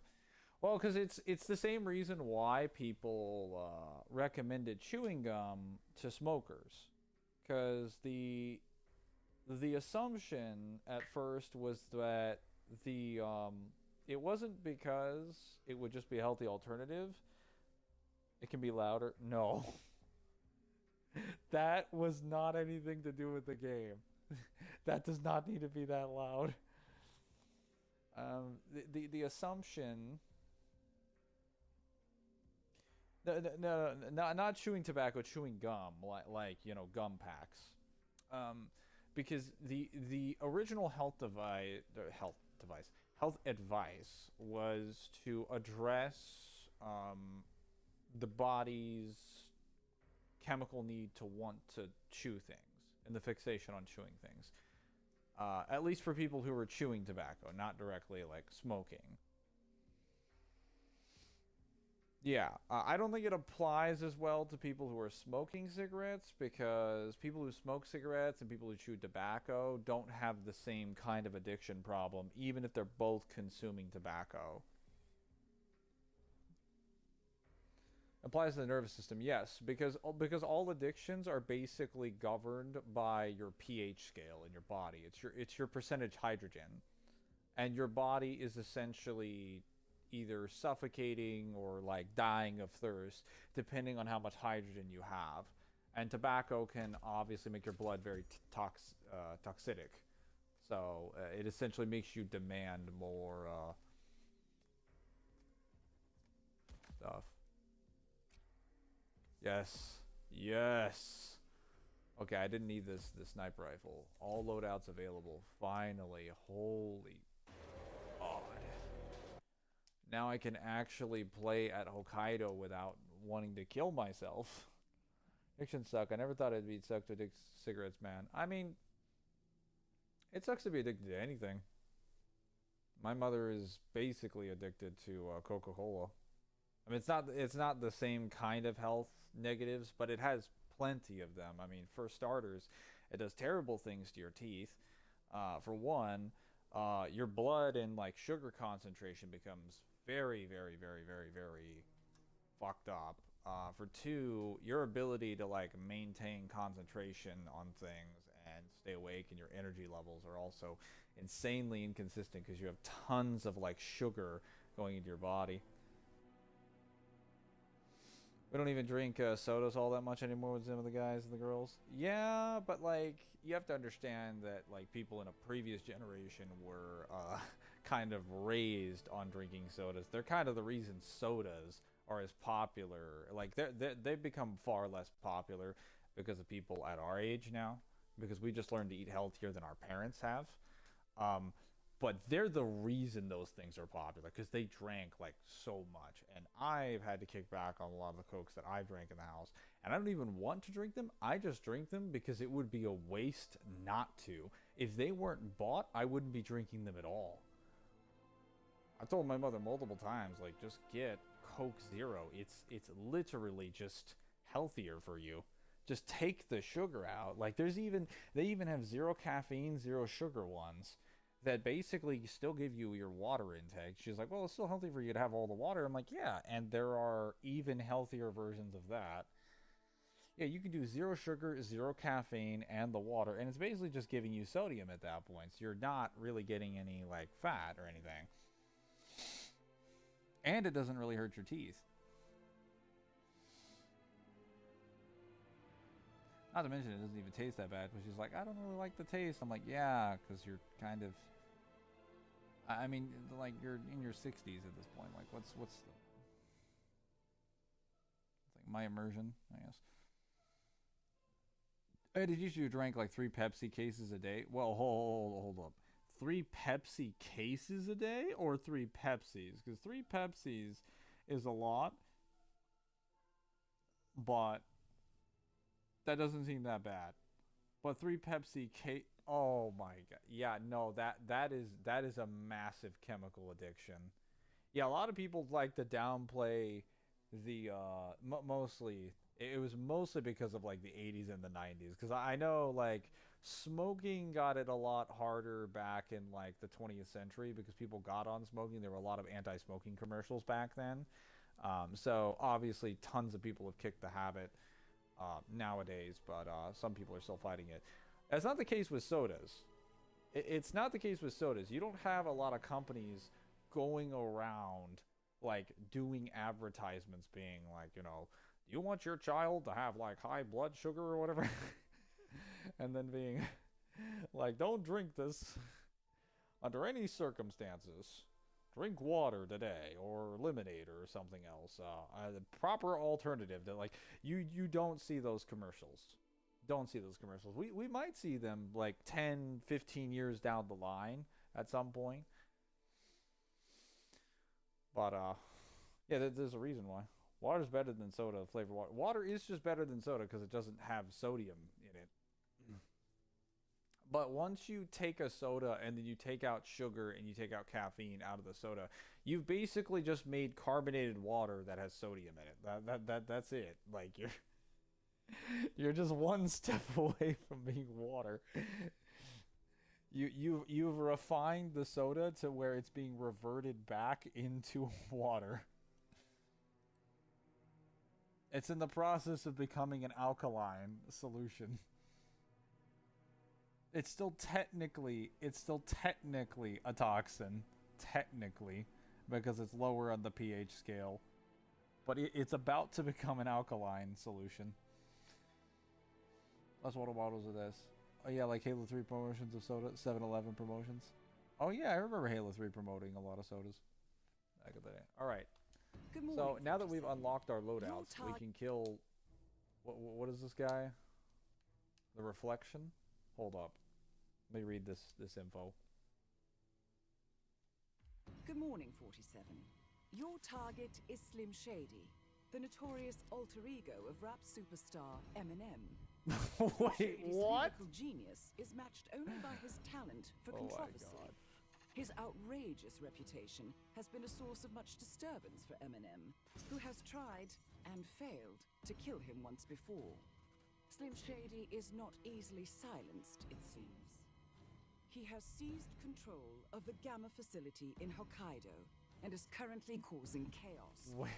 Under his sadistic influence, the place has become a twisted hybrid of childhood playground and insane asylum. This is This guy's wild. got serious fucking problems, man.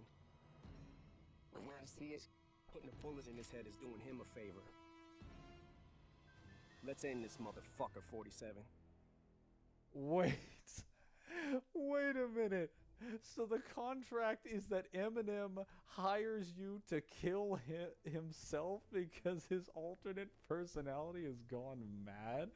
Oh my god. That sounds like something out of one of Eminem's song.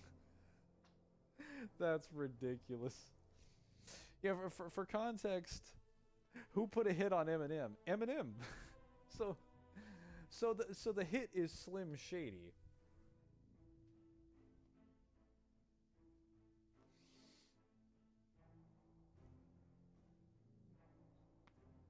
Basically, Eminem.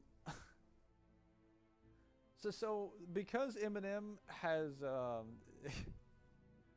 in the game, what you are hang on, let me read the comments. There's beef. That'd be something Eminem would do. Yeah, so this isn't the only person that does this in the game. There are plenty of celebrities in the real world that have offered their likeness to Hitman. Sean Bean has done it. Matt Mickelson has done it. I think a few other people as well.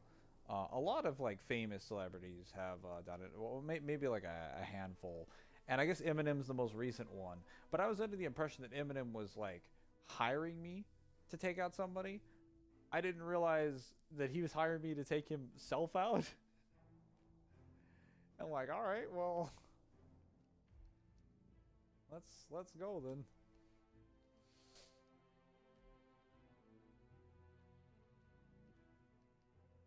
Assassinate a target with a katana while disguised as the motorcyclist. Once you have equipped the motorcyclist disguise, you cannot change your disguise. Assassinate a target with a shuriken while disguised as the ninja. I don't have the ninja outfit.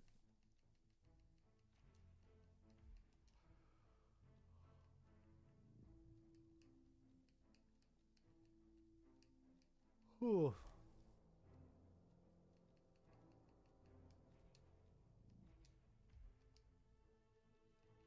We're definitely going to go with the gold baller.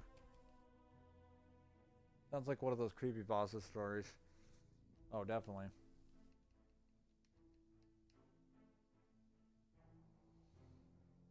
I'm going to do a feather duster.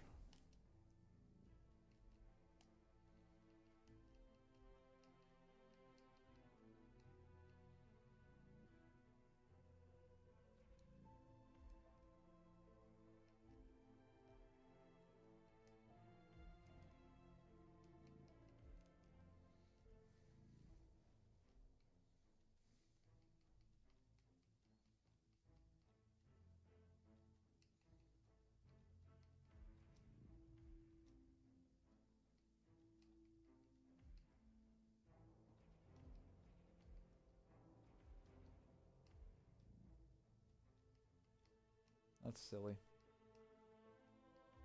We'll put an agency pickup in there, and I think I should get a Seeger.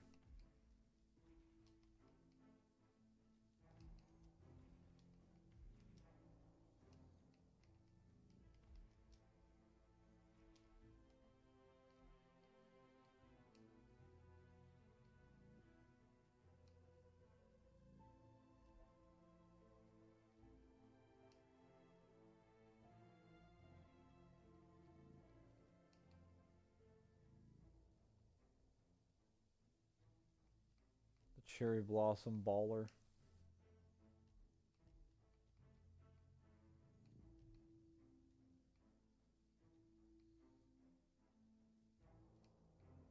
No bodies found. Only the targets. Do not get compromised. You're detected by cameras. Complete one elusive target in any location achieving Silent Assassin.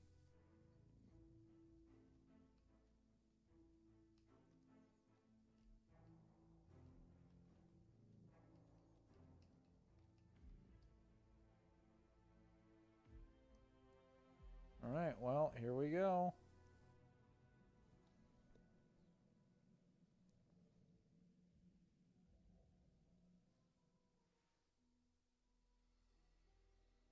What in the world? Where am I?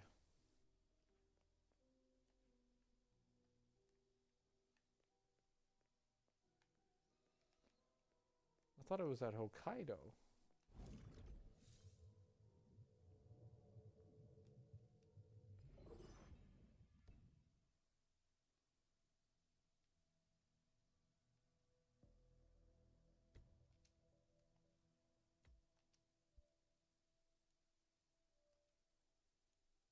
Okay. Well, that was weird. But whatever. Let's get down to business, 47.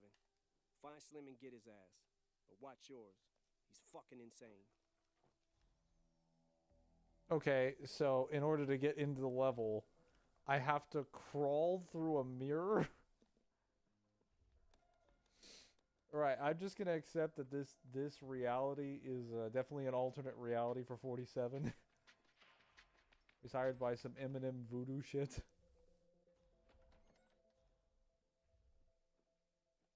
What is this layout? The Mirror Realm. Yeah, I had to cancel the licensed audio because they do tell you that if you're gonna have licensed audio, that will come on, and then you can go to your audio options and disable it, which is nice.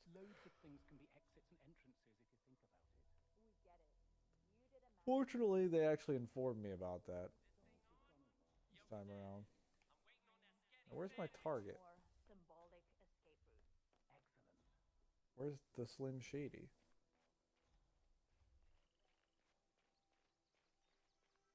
There he is, Slim Shady. That little crotch-grabbing fuck. Pop his ass.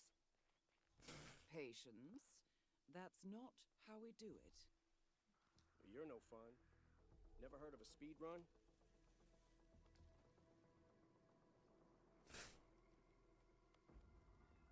Okay, so Eminem is actually talking to Diana. Or I guess hallucinating, I don't know.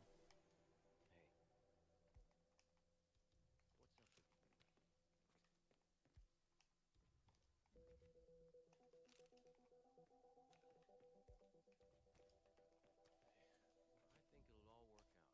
Huh.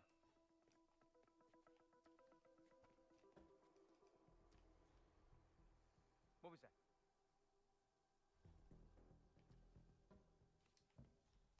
Ugh.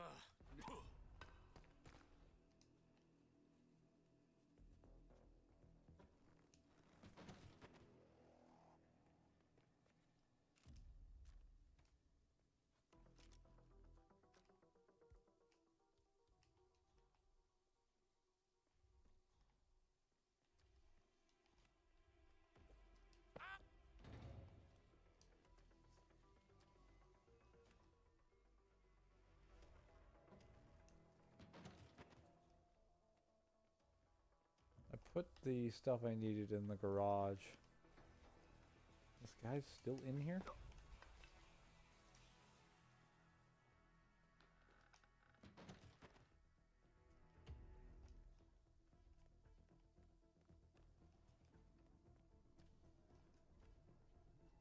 Huh? What was that sound?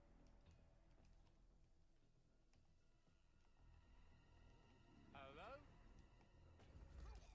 No. No! I have a fear!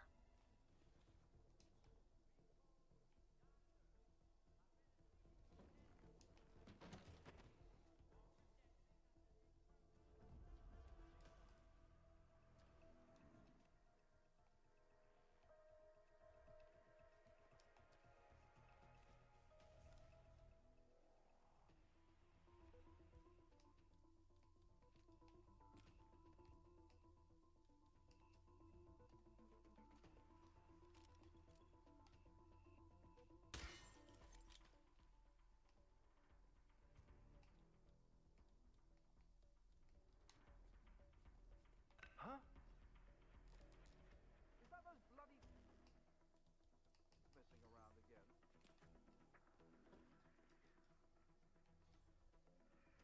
Ah, bugger.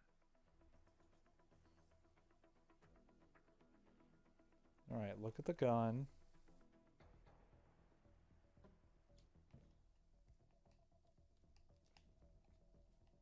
Ugh. Hey, is anyone there? Hello? I don't like this. Okay.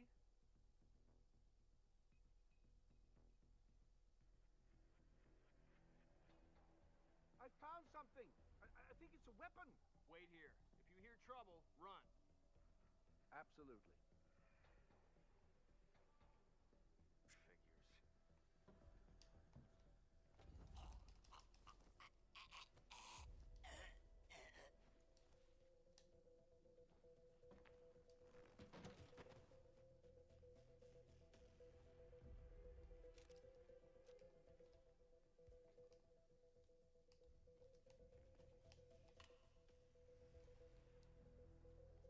Whoa.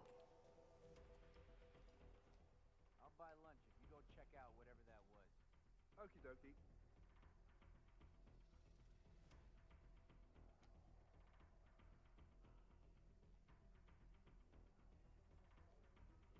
We did hear something, didn't we?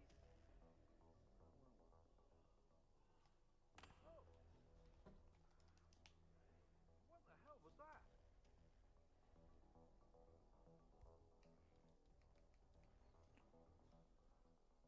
Show yourself, you coward. Does this guy not see the gun on the floor right there?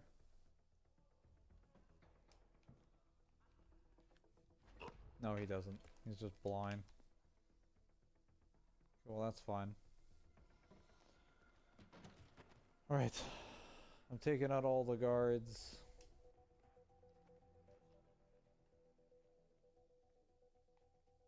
Making the magic happen.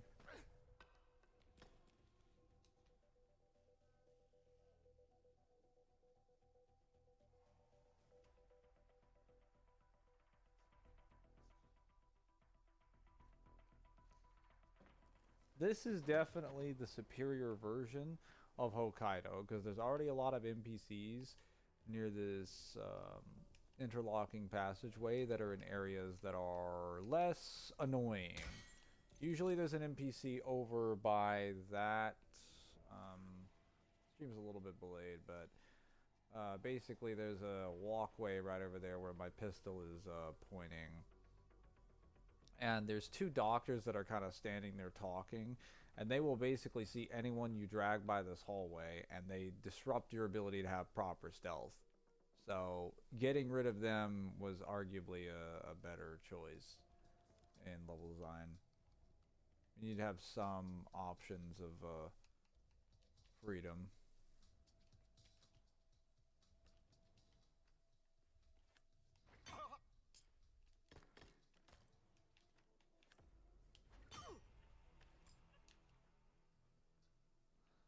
Now I wonder if the yoga teacher is here still, because he's going to go through here on his route, and I'd like to take him out before he decides to get any ideas.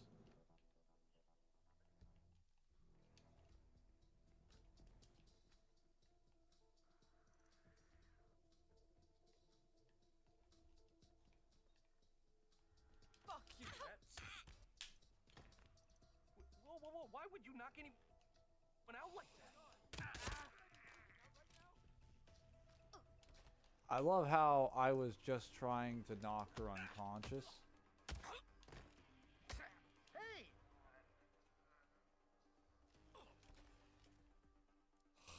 Okay, well,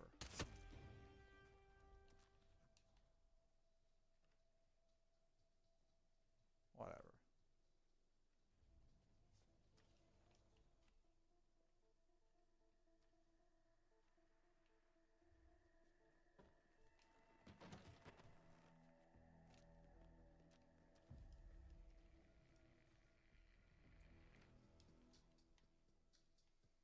I don't have any saves. I don't have any auto saves. I can't load. I just can't do anything like that, so I'm not even gonna bother. Well, that's where that is.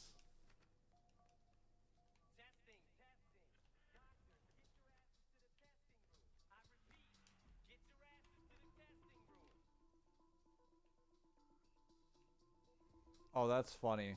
Whenever Slim Shady needs people in a specific area of the facility, he'll call to them in like a rap voice. Like he'll call to them on the beat.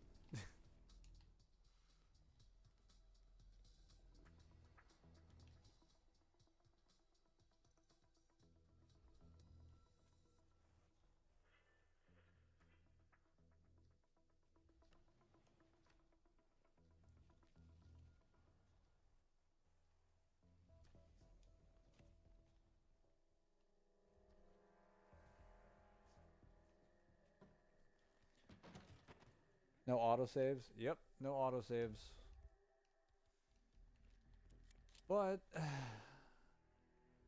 as a benefit for that, all the doors are actually unlocked. So this is just the superior version of Hokkaido. Because I could do this without autosaves. Like, I only made like a minor mistake due to when I timed her moving up against the wall.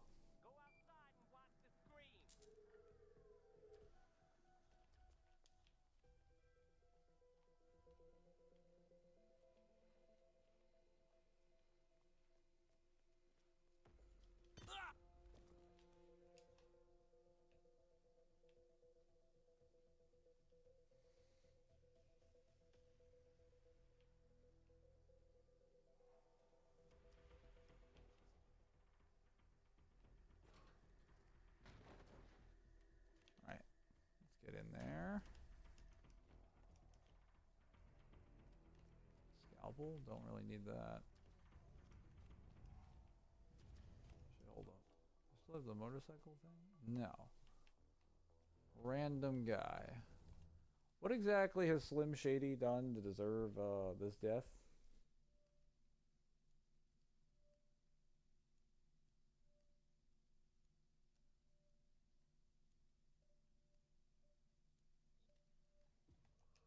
apparently he's just a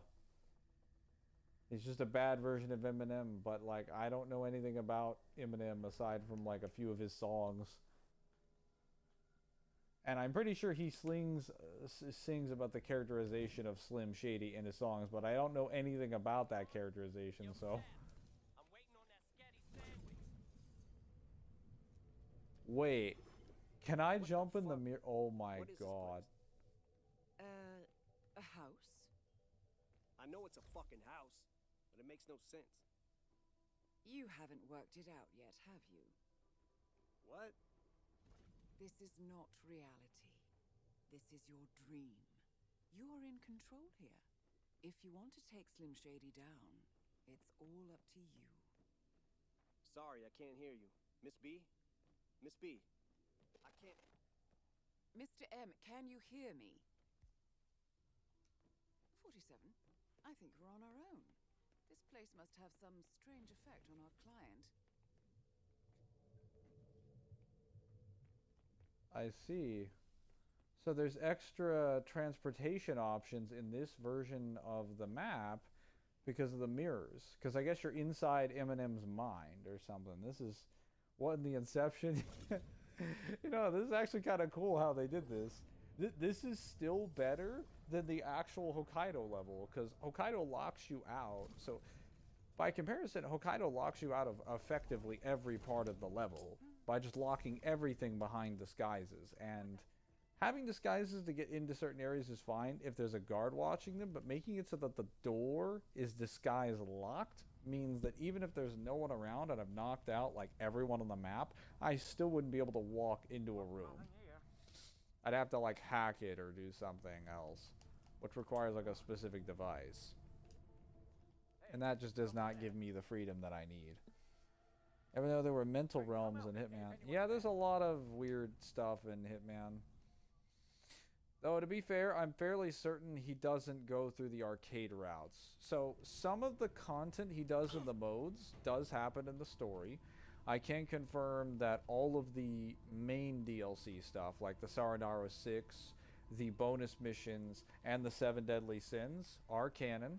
Those are all parts of the Hitman story. 7 Deadly Sins happens after a certain point of the Mendoza mission, and the rest of them also happen at specific points throughout the game. Freelancer mode is technically supposed to happen after the events of the main game, once you basically get separated from the ICA. But the arcade targets are a little bit more complicated than that, because some of them don't really like Diana's there, but like that's really all the confirmation that we have for it being in the game. We don't have any sort of like a place to put it on like the timeline. Actually, even the bonus missions have some problems, so it's probably just the 7 Deadly Sins for certain, since those take place when 47's in like a partial coma, because they're just happening inside his mind. Actually, yeah, no, the 7 Deadly Sins would probably be enough of a basis for us to have, like, this Eminem thing. I just don't know how, I don't know how that would work exactly.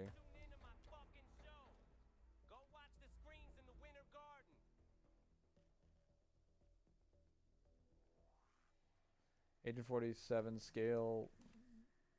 When? I mean, I will be using Agent 47 in one of my projects. I have a matchup for him.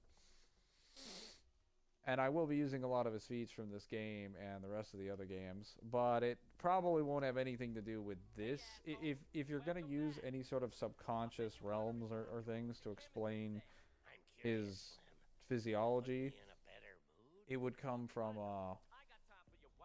you know... It would come from the 7 Deadly Sins campaign. It would not come from the, anything else. What the? What? Sorry. Oh. Move out the vest. Make sure you try this at home. We'll take a little of this psych.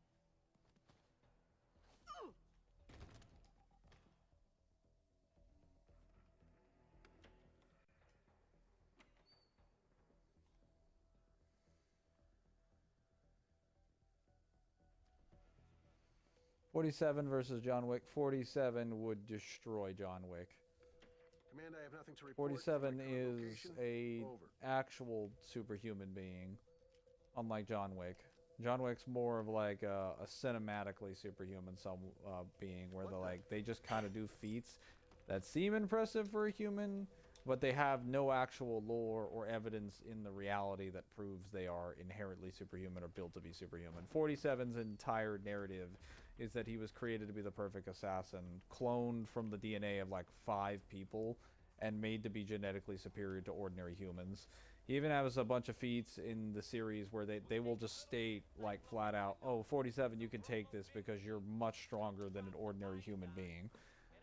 And you're expected to, like, either expose yourself to, like, gunfire or voltage or a bunch of other stuff that, like, a person's not supposed to be capable of surviving.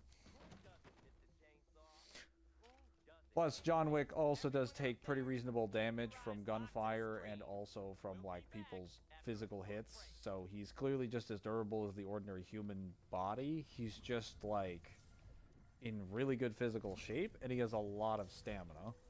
The human body is a lot more durable than people give it credit for. If you add a large pain tolerance to that, and a large will to live, a person will usually survive things that would have killed another person.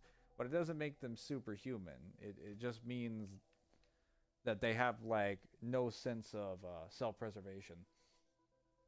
MCU Cap and 47 both are superhumans. Yeah, but Captain America is more, like, overtly superhuman. Like, he's very clearly intended to be a super soldier. Whereas, like, 47, most people don't know he's superhuman. They don't know he was, like, a genetically engineered clone. They just assume he's like a really professional assassin, and most of the times he doesn't perform superhuman feats. What in the hell happened with this operating theater? Okay, that was that. Oh, I feel so alone. And now some joker is throwing random stuff around. Can you please pick up that gun? Oh, thank you.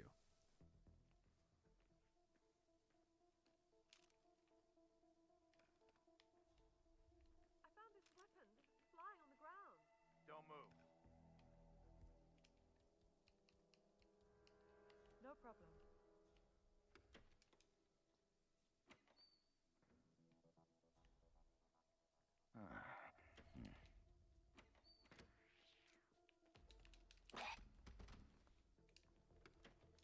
Not sure how that guy got knocked out with a feather duster.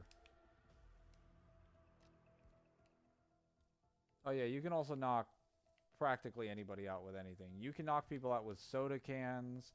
Like, there are some things that you can knock them out with that make sense. Like, you can hit people over the head with hammers and wrenches, but you can knock people out with rolled up newspapers. You can rock people out with soda cans. You can knock them out with, like, literally a feather duster. Like, this has no weight behind it, and 47 can throw it through the air with such force that it would knock an adult human out, like, unconscious.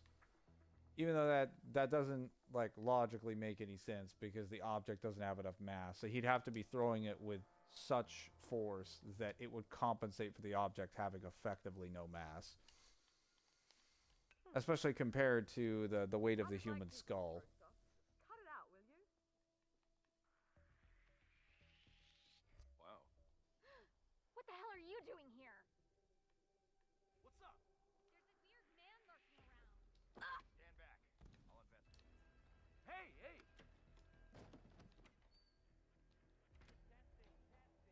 Doctors, get your asses to the testing All clear. room. I repeat, get Anyone your copy? asses to the testing room. Some assholes. Human skull is like a bowling ball. Yeah, human skull is very durable. It's not like you can't just break it with your hands. Whereas you can crush most of a soda can in your hands. Like, you can't shatter it per se, but like you can at least crush it and compact most of its mass. So you can, like, that object, even when thrown, while it might like muff somebody, and it definitely will get their attention, it would not knock them out. When 47 throws the cans at people, he will literally destroy the can. Like, it will literally be shattered into pieces on contact with their head. So he's throwing it so far, he's like just shattering the aluminum. He's very much, oh, what's this lady doing? Come on. It was nothing. Come over here.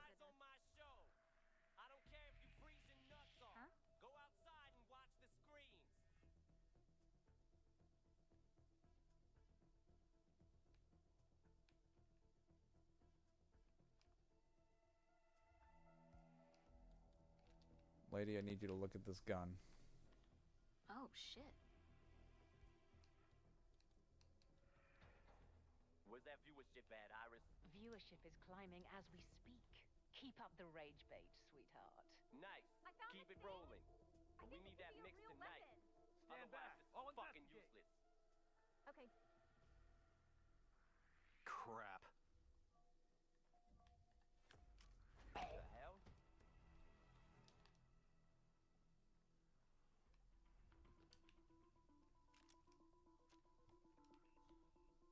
Oh, Christ. Hey! Hey, are you okay?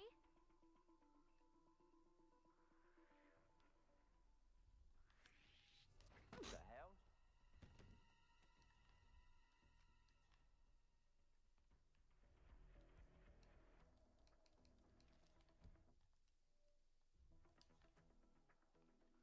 The fuck, bro? You did it, 47. I can finally get some decent sleep. Take it away, Miss B. This is your line, not mine. Very well. It's been Oh, so I guess you're going into Eminem's mind directly. You're hooking up with him and going into his mind and taking care of a persona in his subconscious.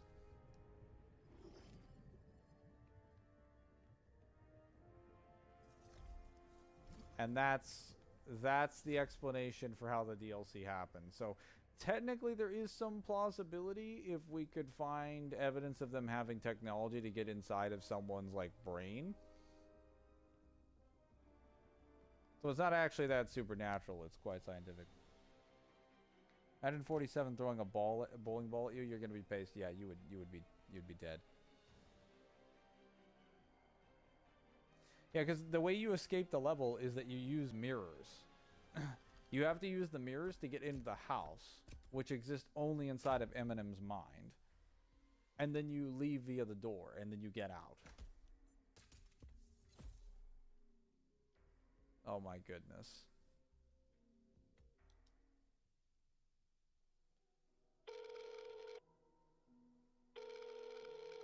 Yo, it's me. I think I finally killed the motherfucker.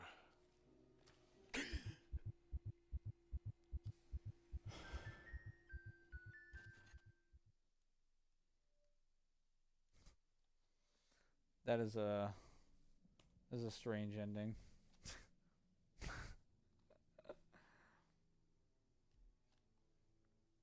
Definitely sounds like Eminem though.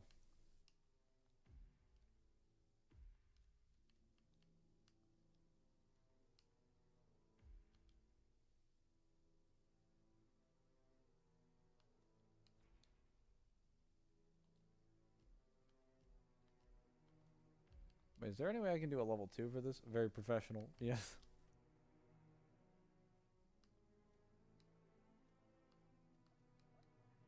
I did level 1. Like, where's the... I don't really have it here.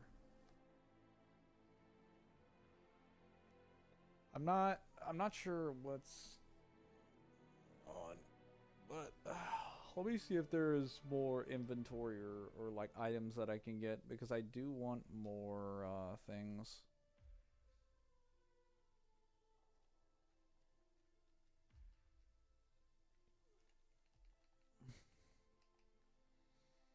Tactical turtleneck with gloves.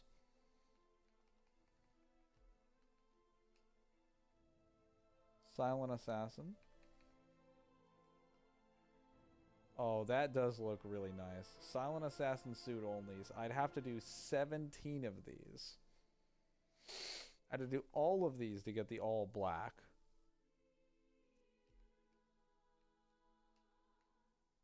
Proximity explosive duck. Complete escalations on locations. Oh, I just do a bunch of escalations. On all of the Hitman 1 maps. Earphones. SA Jungle. Kashmir. Okay. Complete 15 escalations. El Matador. Escalations on Hitman 2. I guess. Yeah, let's try some escalations. I don't really do escalations all that often because they're just modifications of the existing destinations. In case you guys are unfamiliar, this is what an escalation is. Basically, you have your main mission right here. Then you have specific DLC content like the Savranaro 6. And then you got your bonus missions and the Patient Zero campaign. I'm pretty sure the Patient Zero campaign definitely happens in the actual story. Probably during the after the events of like Hitman, the Hitman mission in that given area. I don't know about the rest of these bonus missions, but Patient Zero and Savranaro 6 do definitely happen in the story of World of Assassination. And I guess Freelancer mode, and then obviously 7 Deadly Sins. But the escalations for 7 Deadly Sins only occur in Hitman 3. What was this? Level 5.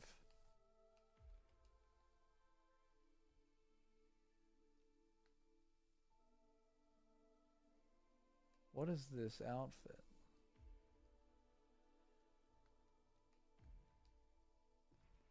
Okay, I can kill this guy using any method. You know, I'll wear that suit. That suit looks goofy as hell, but I'll wear it.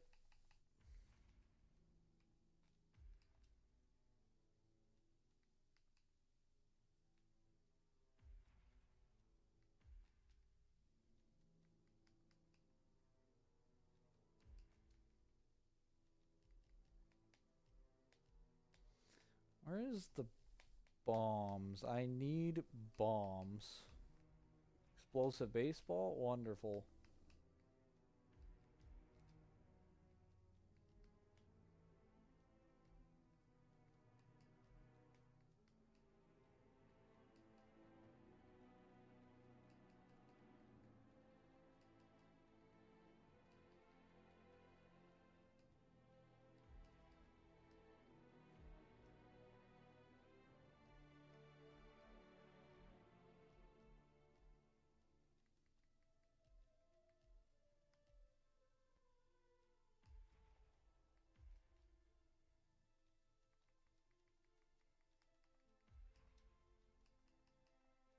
Right, I got a fish.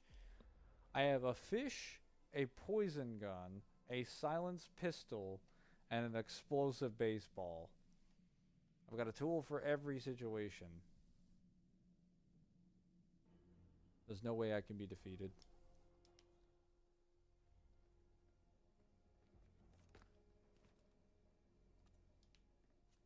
Now I have an explosive golf ball, too.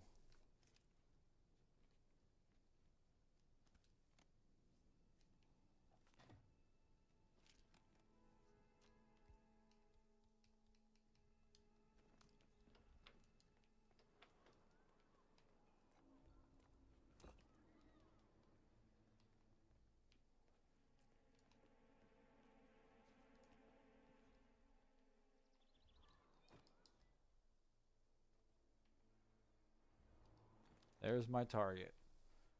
Right, I need to get some knives. Now the way the escalations work in comparison to regular missions is that when you repeat them, they get progressively harder and they add new conditions and things. So if the initial condition is take out this guy, it then becomes take out this guy with a lawnmower, Or then take out this guy with a lawnmower, no bodies can be found. And then it's like, oh, take out this guy with a lawnmower, no bodies can be found, and if you incapacitate anybody, you fail the mission immediately or something. It gets like really, really difficult depending on the assassination. You gotta find like very creative ways.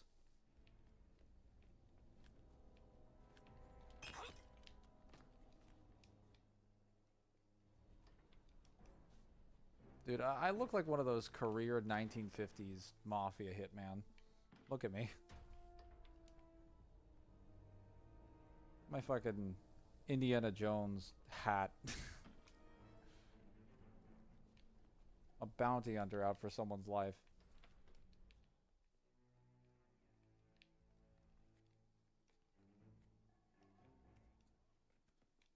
Well, there we go.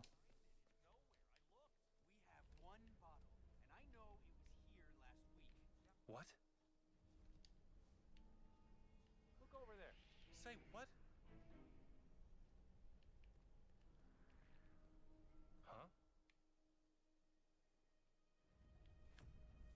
Okay.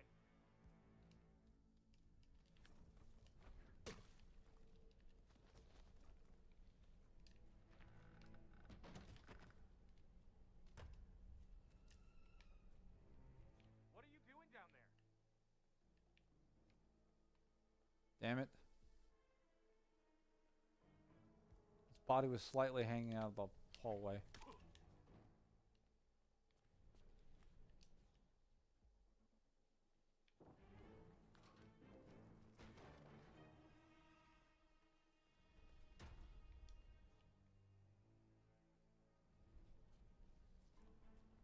You would fit in the mafia era of the Indiana Jones. Yep. Well, to be fair, that's where a lot of Indiana Jones material happens, because he usually has World War II stories where he's stopping the Nazis from doing some doomsday device. And the 1950s happened less than a decade after that, so yeah. They would have mostly the same kind of apparel and style less than 10 years after the fact. Although I'm kind of upset that I missed the Silent Assassin route, but you know, it's fine. It's fine. It's fine. Got inside the house. Okay. Whatever.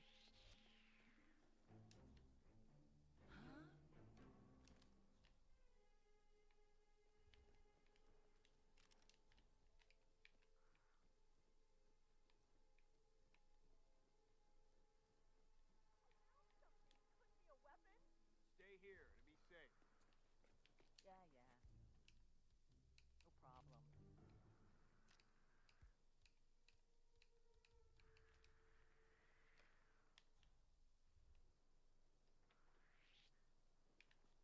Hey, you. I'm telling you, I'm above the law, so don't push me. Put those goddamn hands up. Can you believe Do it. You're gonna regret this. Sniper here. He's aiming for the head.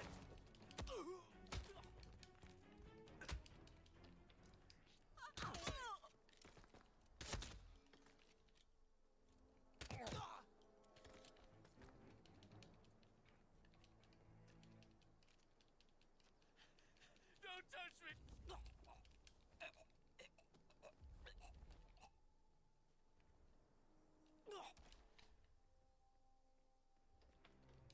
Hey, hey, wake up! Command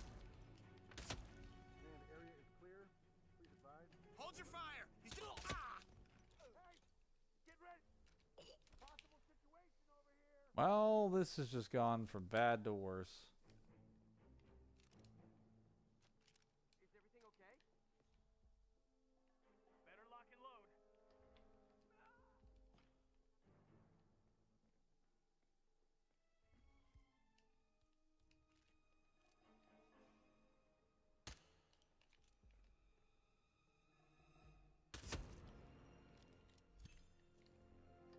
Command, I'm here now and the area is clear. Over.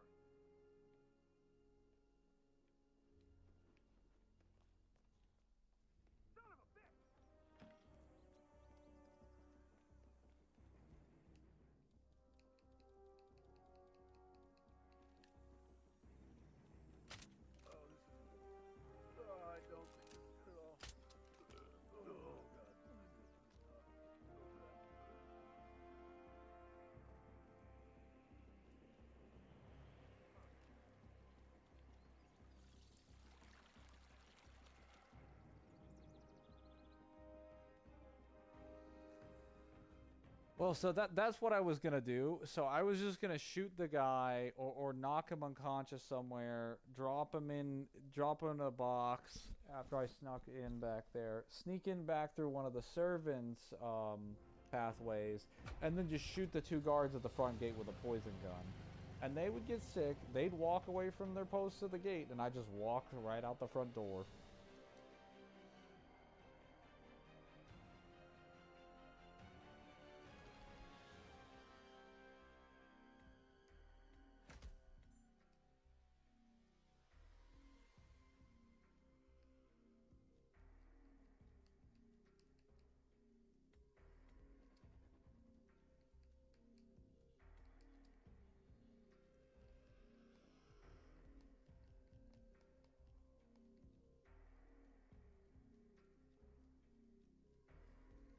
Everything's always got to be so difficult.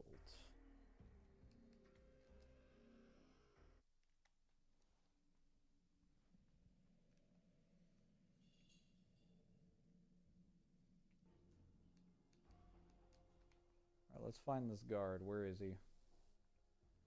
Oh, he's in the mansion too. Perfect.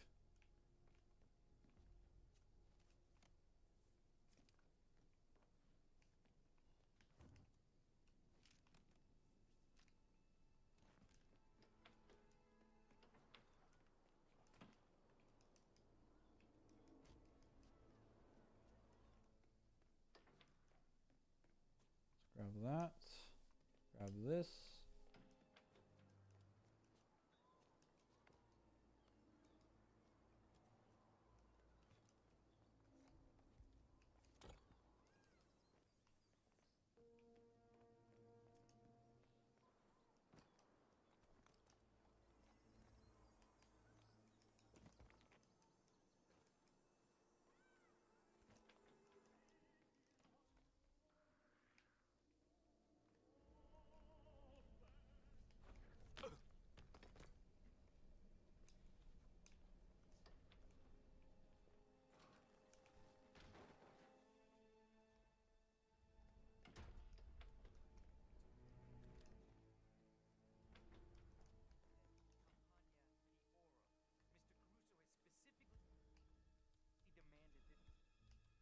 Bottle today.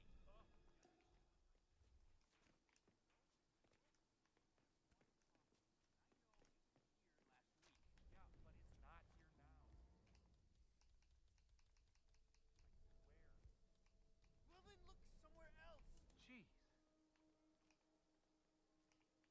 You heard that, right? If you check over there, I'll check right here. Okie dokie. Say what? Done? Whoa!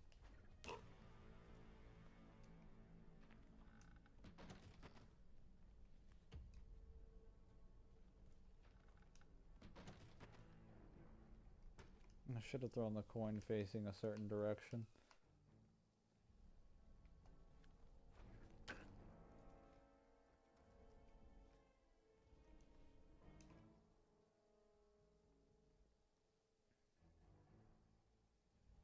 Alright.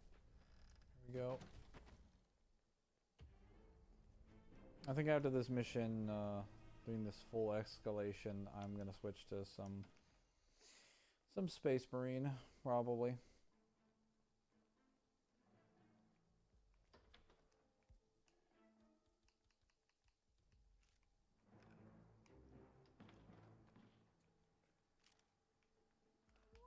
The hell? Hey, you can't be here! Please leave now! I'm getting the hell out of here. Something terrible is going on. Well, she spotted me, so I'm gonna need to get busy.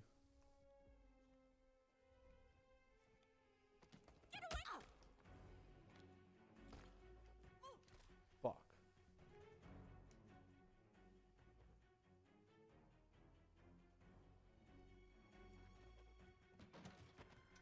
Target spotted. Don't let him get away. Oh my god! Is there any... Anyone who can help?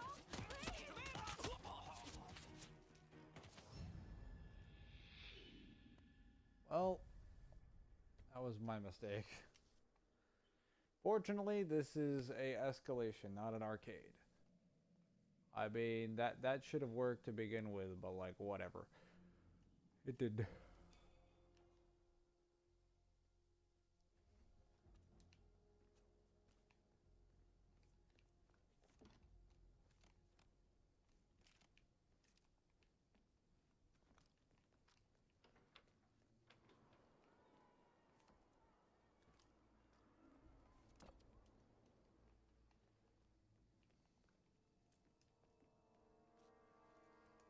I got a knife, so that's all that matters. I don't really need to go downstairs and grab another one.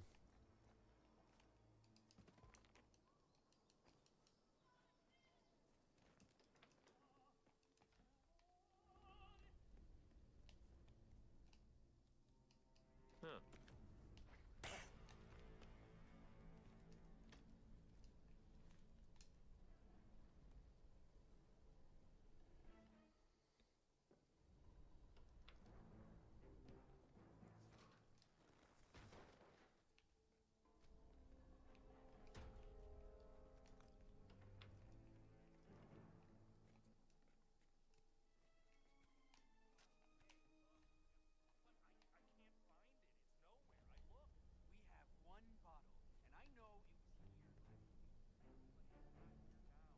Huh? You heard that? Can you see if there's a problem over there? All right already.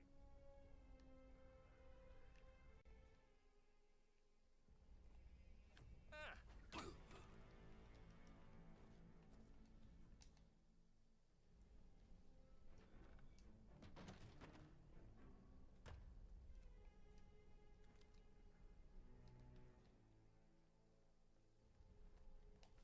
What?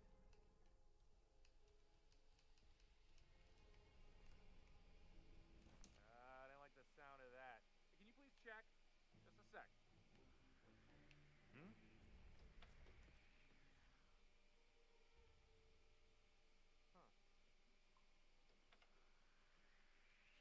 Chief.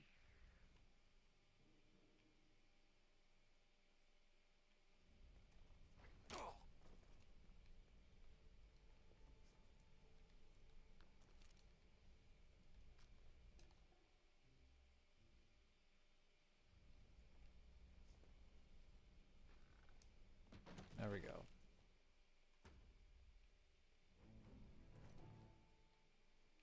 We got this little tattletale telling the guards.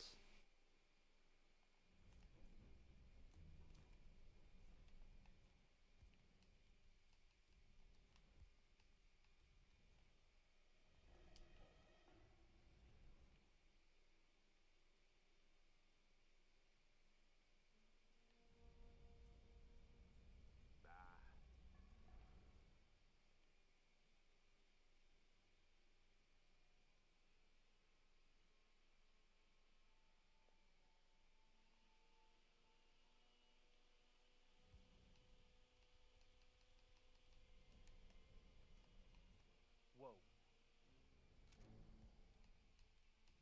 Is anybody there?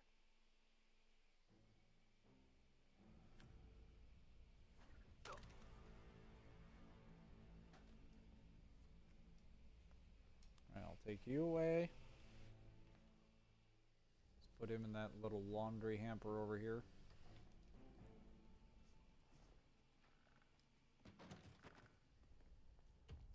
All good now. Oh, I can hear myself think again. Somebody in the house stopped using the blender. Oh. Alright. Where's that guard?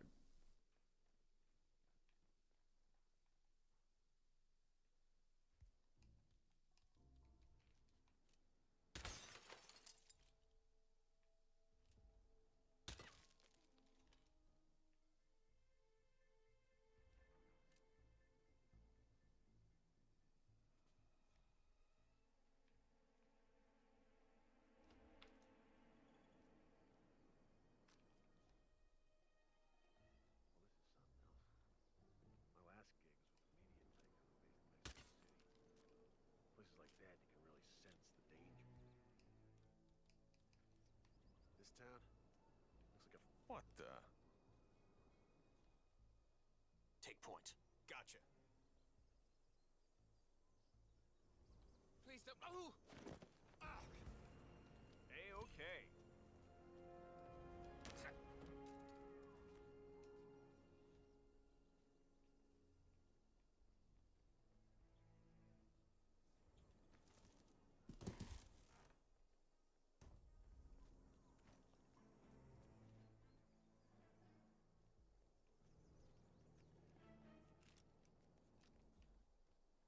First target down. Second target coming up.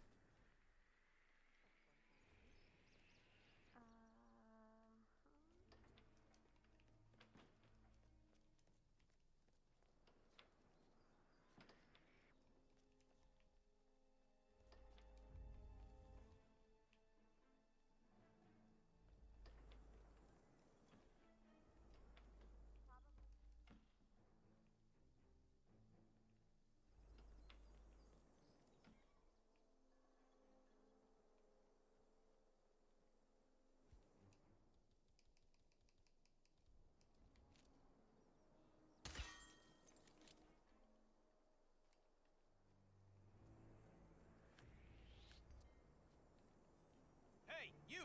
You can't be here!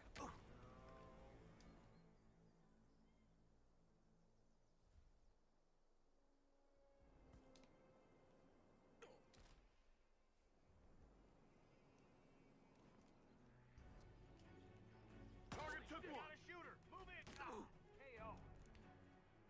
Heads down, people. What the? Snake's gone high.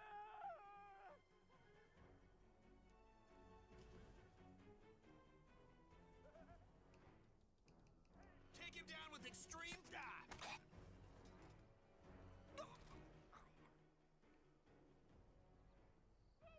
Where's the tango? Report!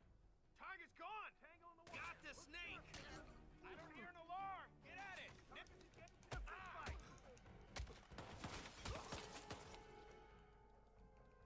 I'm gonna bring you down! What's going on? That's Naz on us.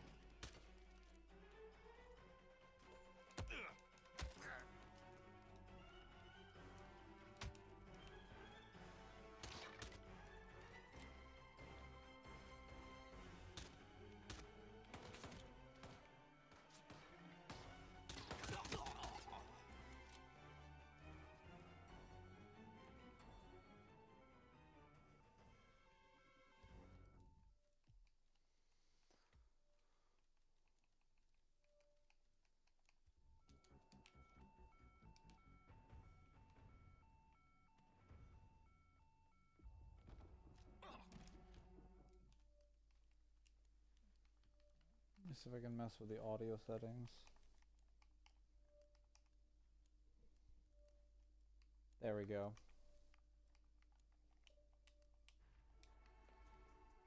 Now the game volume should sound a little bit louder. A lot louder, in fact.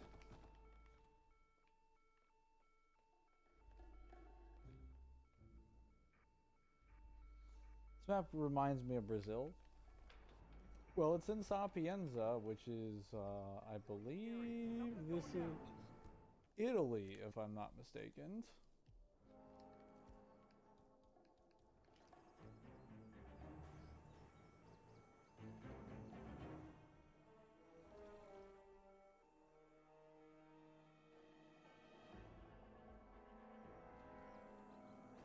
Whoa. Get it! God.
that was easy.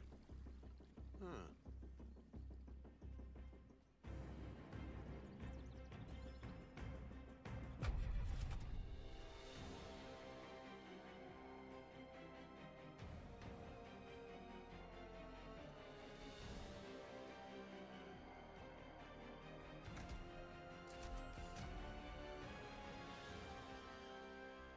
Oh, now I have to kill the golf coach. Well, you know what? If I have to kill this many people, I'm just gonna start in like the Sapienza ruins and just put on my Sunday best.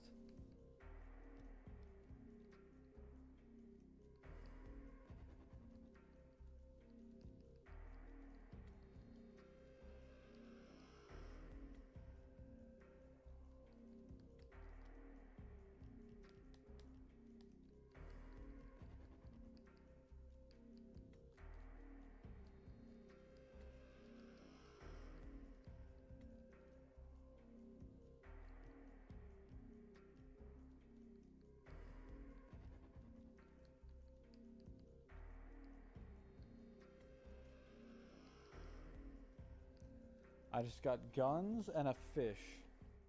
That's what we're going in with, guys. I've got a silenced assault rifle, a silenced sniper rifle, a silenced pistol, and a fish. Obviously set up for success.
What the hell is that?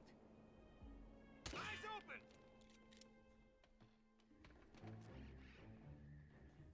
Command, I'm up in the tower and it's clear. Over.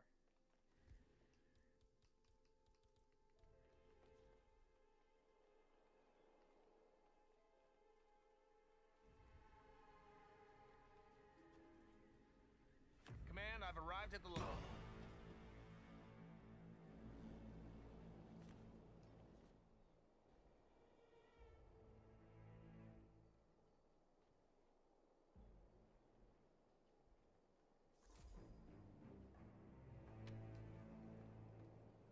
Now.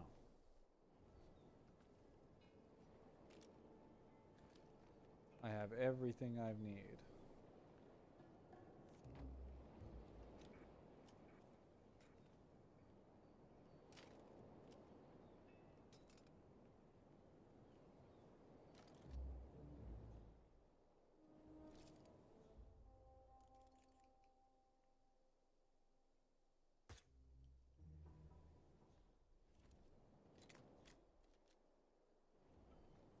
Almost everything I need, apparently.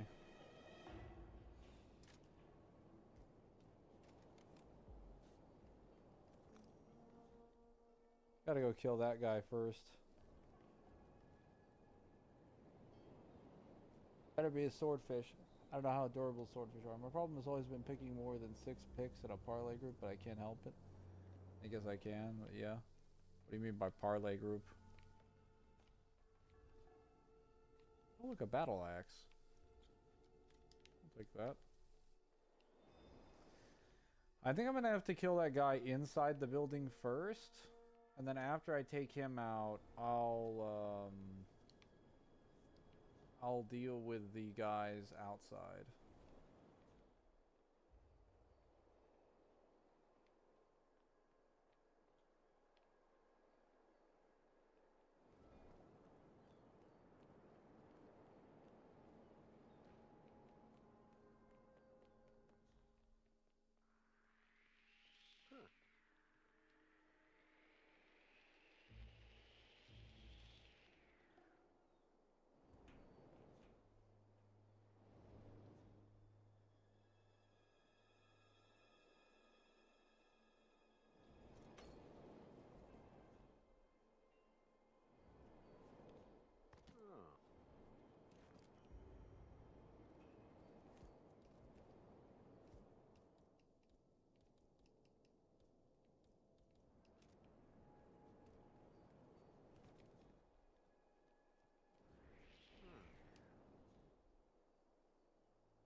Well, there's multiple picks in one group for parlay bets. That's substantial outside of gambling.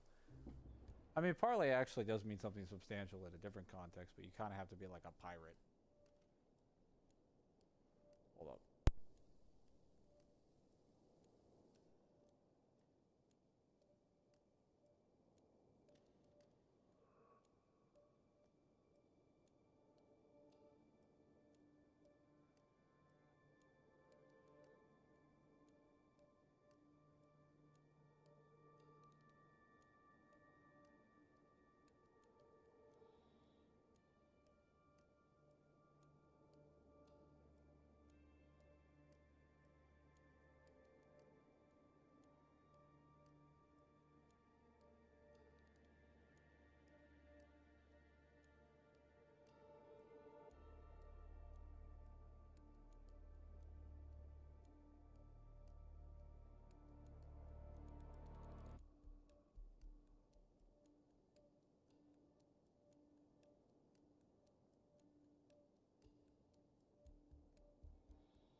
Ugh, I'm back. I have some food now, so now I won't feel so tired anymore. Finally. Alright, got some sandwiches. Have some water and a little bit of soda. Because I do need some actual sugar. I did not eat a lot yesterday. Only had like a sandwich.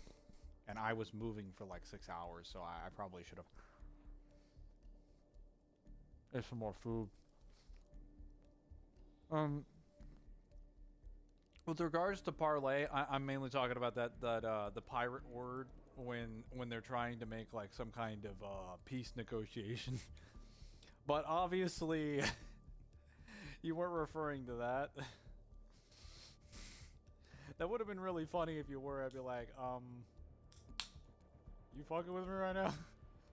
Actual pirates would do that. Yeah, that's what they call it. That's what they call it. They call it parlay.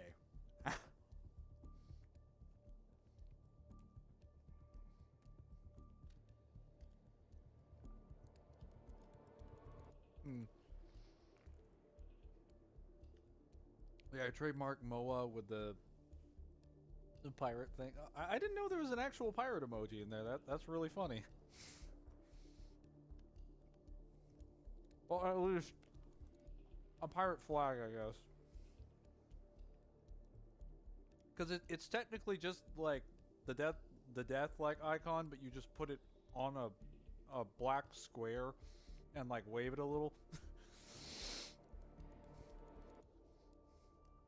Everyone knows about pirates. Yeah, but that doesn't mean that a company is gonna be smart enough to put that into their, keyboard.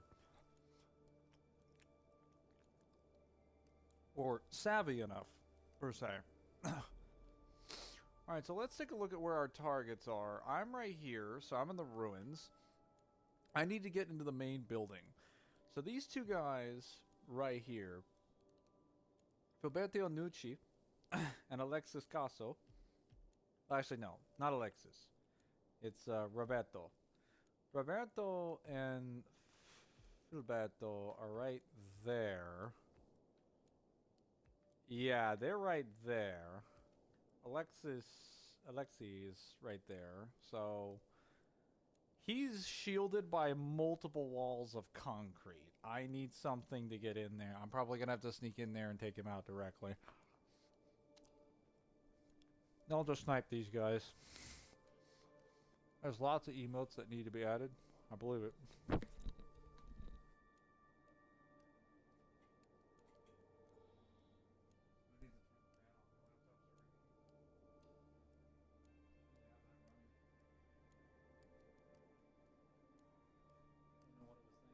I know what I was missing. Fanning.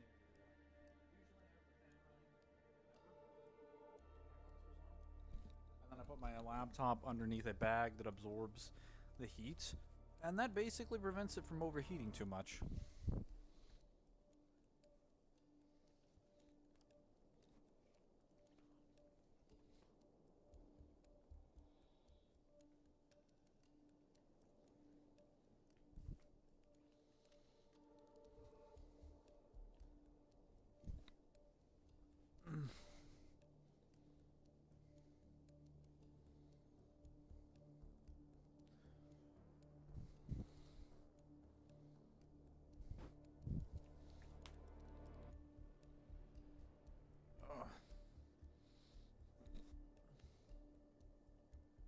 Only downside of laptops, really? Yeah, well, they're basically just computers, so, it's only inevitable that they'd overheat.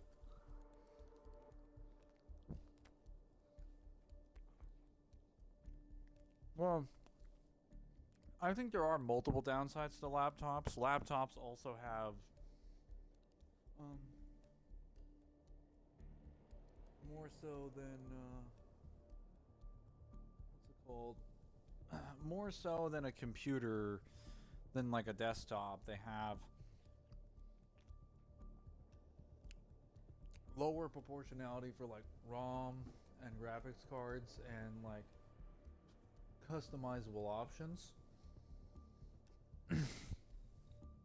I mean, if you're looking for that kind of setup, I'm not. I'm just gonna get a high-end like laptop this November. But if someone really wanted to customize their PC and they were already in the business of doing that, I would see no reason for them to switch to a laptop because they've already got the setup down.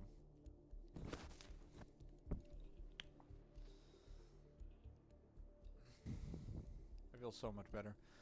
Yeah, no one's really streaming 8 hours anymore. He says no one.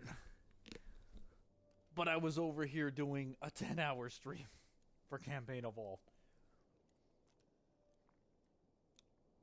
Man really thought I wasn't dedicated.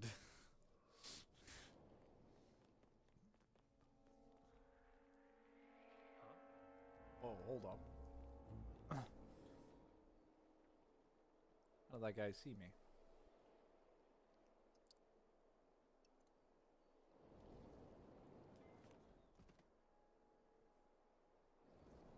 Huh. What? Oh wait, I'm at Mastery 20 on this. Do I have any challenges that involve Silent Assassin on this? Oh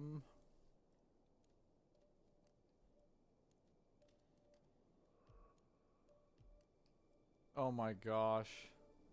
You think you can disguise yourself or either the red or the red or the green plumber and you knock out 10 individuals with a lead pipe. Fucking Mario Mafia over here. That's a new game, but on the usual schedule, yeah. The new game, the new Halo. And experiencing things like this, it's not like anyone else. It's... Huh? Say what?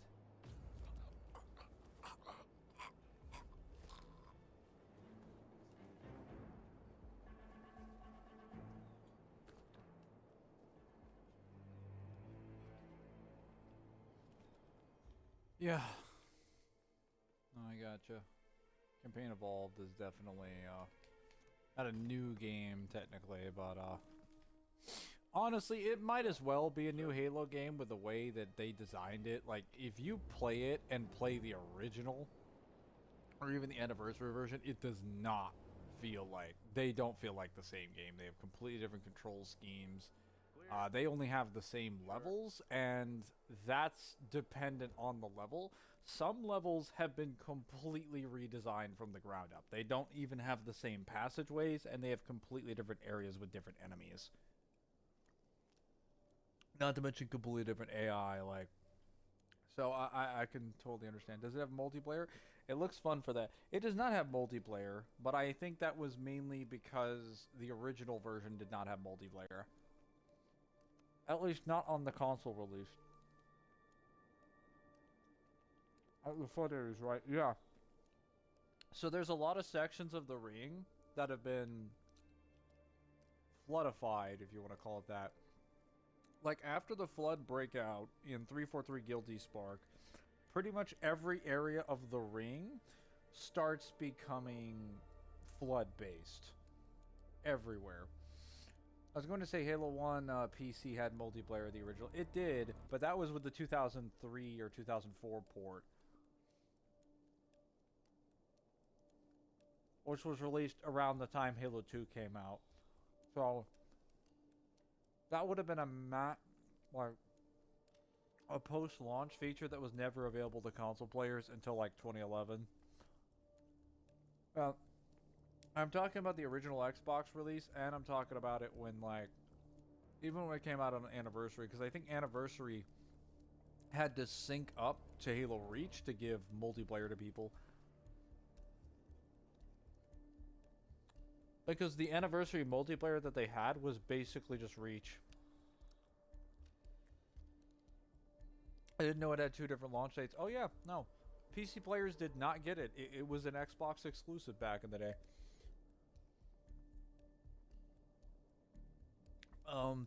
And then they got it years after the fact. They should remake Halo 3. Oh, they're going to remake Halo 3. They're going to remake Halo 2 and Halo 3. Halo 2 is next. I am really excited for Halo 2 because Halo 2 Halo 2 definitely needs a remake. That game's a mess. Oh, I don't know if you remember the Mythic Quest run that I did. Then Halo 2 is better than 3. It is a better game than 3, but that's because 3 comparatively has less content campaign wise and is a boring game in the context of the story. Like Halo 2 is not only Halo 3 is not only incredibly easy, it's an incredibly simple like campaign. It's very, very, very simplistic when it comes to its game design. It's not very very interesting. Like, all of the levels are very, very, very linear. It's not... Okay, you know what? Fuck this. I'm knocking everybody out. Holy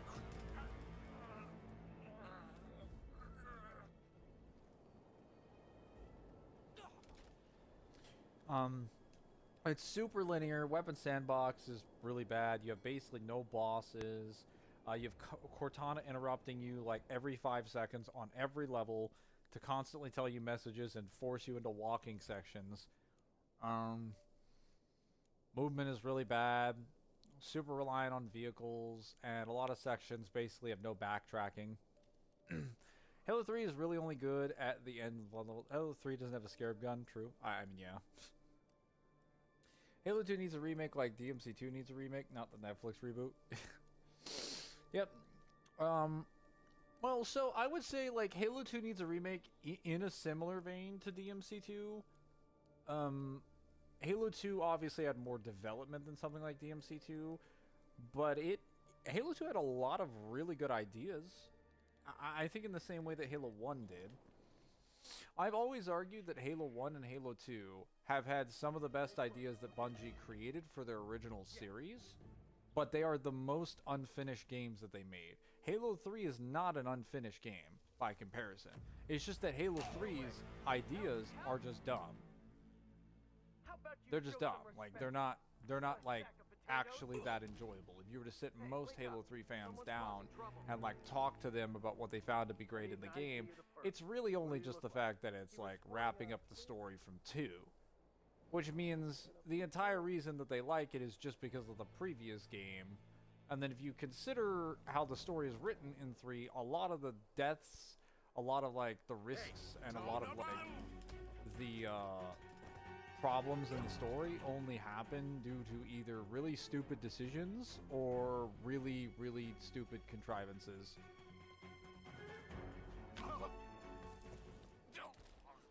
There we go.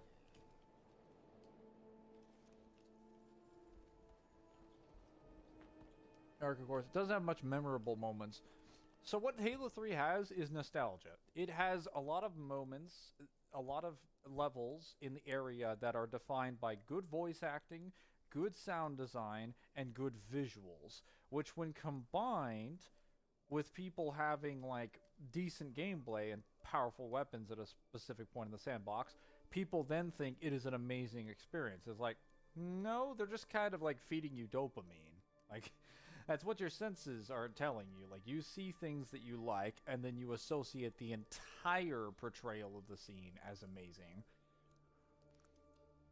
When in reality, if you're playing Halo 3 through as a series playthrough, it feels a lot better, but like when you play it as like a higher difficulty mission, like when you're just coming back to replay the campaign for its own sake, it's not that good. Like, as its own product, it's not that good of a story. Halo 1 is a fully finished game, though. Halo 1 is not a fully finished game. There's a lot of things in Halo 1 that are rushed. So, for one, the Flood AI is definitely, like, very rushed. It's very underdeveloped. Most of the Flood not only can outnumber you in terms of... Well, no, not outnumber you. They can outrun you in terms of, like, general speed. They're, like, way, way faster than you. They're basically melee resistant, and they're all immune to the sniper rifle. Along with having basically no headshot hitbox. So you don't really have, like, a lot of room to mess around with those particular characters. Oh, yeah, let me get the, let me get my security outfit. There's also a lot of things in Halo 1 that, I mean, Samaj, I talked to you about all of my issues when I was, that I had with Halo 1 originally, when I was playing the campaign remake, right? And Halo 3 just has some missing assets like the Guardian boss. I like Halo 3 because Rogue Key's in the background. You mean Halo 3 ODST, the superior version of Halo 3? Yeah, that's not even like... That's just, like, Halo 3 ODST is basically Bungie being like, well, we need to have a story, but we don't want to have anything that's, like, super high stakes, so we'll just have it take place during a time when we know a story is taking place. But they made the story basically filler, so it's not all that important. But they still put a lot more weight into the performances, and they actually made the characters, like, meaningful. So for the purposes of ODST, I would actually argue ODST is a way better story than 3, because everything there has far more risks and literally entails far more death by the nature of, like, the story. Because, like, all the hell jumpers dying at the beginning is expected. That's literally part of the job and, like, part of what it means to be an actual, like, ODST, is that you accept that you're basically gonna die in those circumstances. So, like, that kind of tragedy and, like, self-sacrifice makes more sense in the narrative than a lot of the deaths that happen in Halo 3. That's just ODST protocol. Yes, but that's like the numbers game, to be fair. That's the whole idea of the golden hour, is that when the first hour of the drop happens, that makes or breaks your entire campaign, and some ODSTs are gonna burn alive in their drop pods. They're gonna die. But that's what they tell you in the lore and the story of Halo. Like, that's the trade-off the ODSTs make. They jump into hell knowing what waits for them. And I feel like that's a far more compelling argument to make from, like, a narrative standpoint for you caring about the characters than, like, Sergeant Johnson just getting randomly blasted by Guilty Spark and then dying. Being like, we're gonna make him immune to the flood. Oh, by the way, we're killing him at the very end of the game so that you can have a sad cutscene. I'm like, what the fuck? That doesn't even make sense. Like, he survived Reach, he survived all this just to be killed by Spark? Why? You know, he could have just lied to Spark, right? Spark wouldn't have even blasted him. Didn't Sergeant Johnson's death get retconned? No, Sergeant Johnson's death did not get retconned. He did canonically die there. They didn't fix that. That was just so funny. He fought through the flood twice and died to a robot. No. So that's not the problem. He died to Spark because Spark got mad that he was going to destroy the installation. And I'm like, bro, that doesn't even make sense for Spark to be angry at him because he knew they were going to destroy the installation. So, like, why? It's just like, why would he get so mad when they had already done it before and he knew they were going to do it before? It's like, Spark, you're an intelligent person. You know fully well what they've done. You have the record of what they did on the previous Halo. It makes no sense for you to get this angry or unreasonable. It's in the name.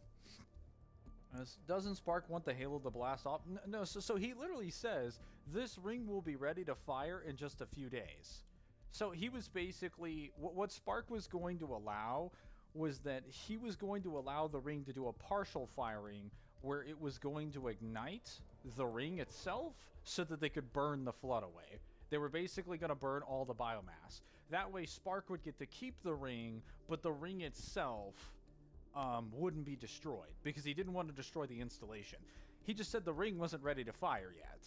So, like, obviously if we just wait a few days, and I'm like, okay, that's incredibly fucking contrived. Like, that's so contrived. Oh, well, it would have been ready to fire in like a few days. I'm like, wait, so you're telling me you guys were just late by just a few days?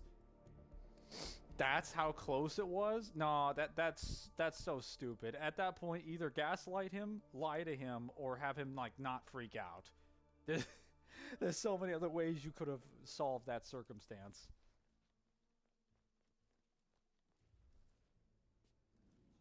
And this guy... Okay, there we go.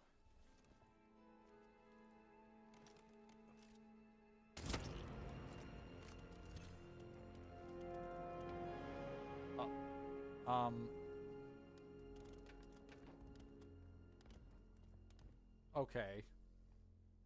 I don't know what happened there.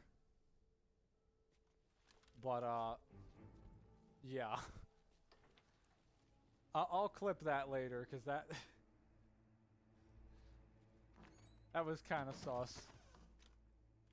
I thought the Halo activated immediately. So yes, but the, keep in mind, the Halo array is a, it's a customizable, what's it called?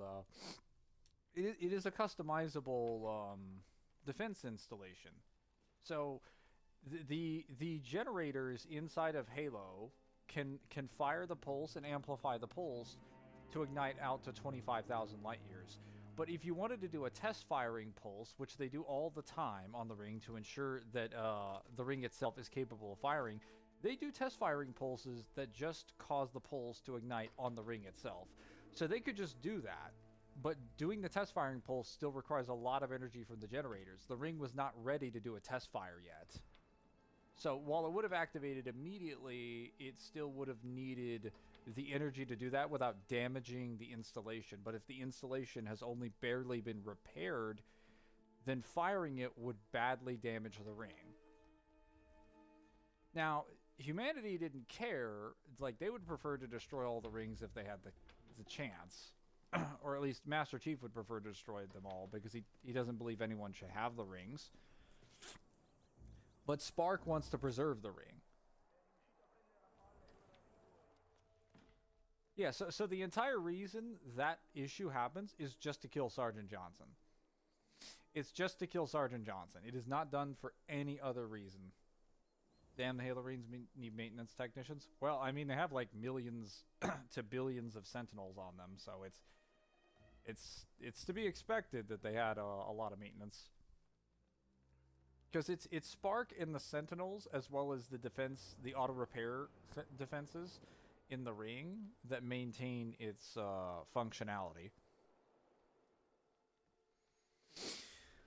Yeah, anyway, so my problems with Halo 1 were the problems that everyone has with Halo 1. They just don't really pay attention to it. So if you play Halo 1 recently, which most Halo fans don't actually do, they don't really play it routinely, so they don't understand the issues that the game has. Projectile velocity in that game is awful. It is terrible. So if you saw the Mythic quest that I did on Zim's channel, which was basically my go to the water, good sir. Oh no, he's not going to go over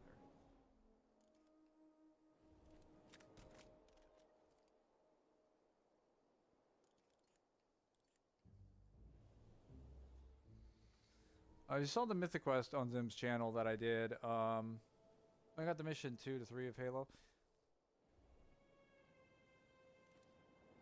Yeah, hang on. I gotta...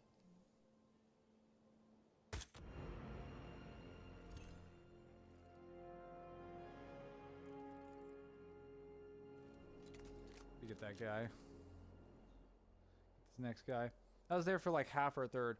Okay, so depending on when you were there, because I had multiple different Mythic Quest streams. I hate calling it Mythic Quest because that's that's what he named it. It was called the Halo Mythic Run, but whatever. I did Halo 1, the second one, because I did them in timeline order. I did Reach first, and then I did 1. During Halo 1, most of the reason I was dying during the Halo Anniversary one was because the Elites and the Grunts and the Jackals have way too fast bullet velocity. On Legendary, they fire so fast that at like 40 meters of range, you cannot dodge them. Like, if you're fighting them at half a football field's worth of distance, their plasma bolts will cover that distance immediately. They are firing insanely fast projectiles.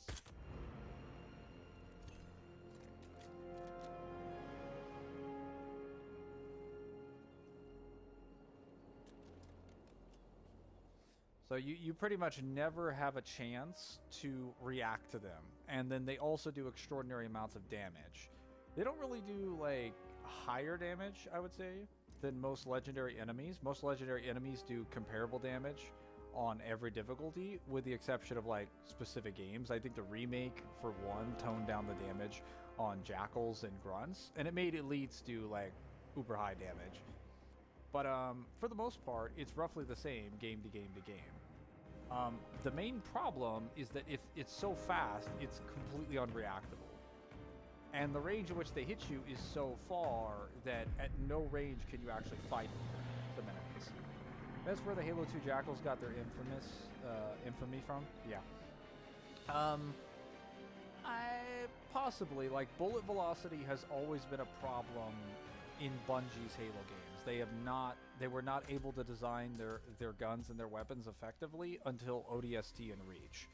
Because when they made the Brutes, they finally designed proper projectile velocity. Like, the Brutes are painfully easy to beat because they don't actually fire that quickly on Legendary.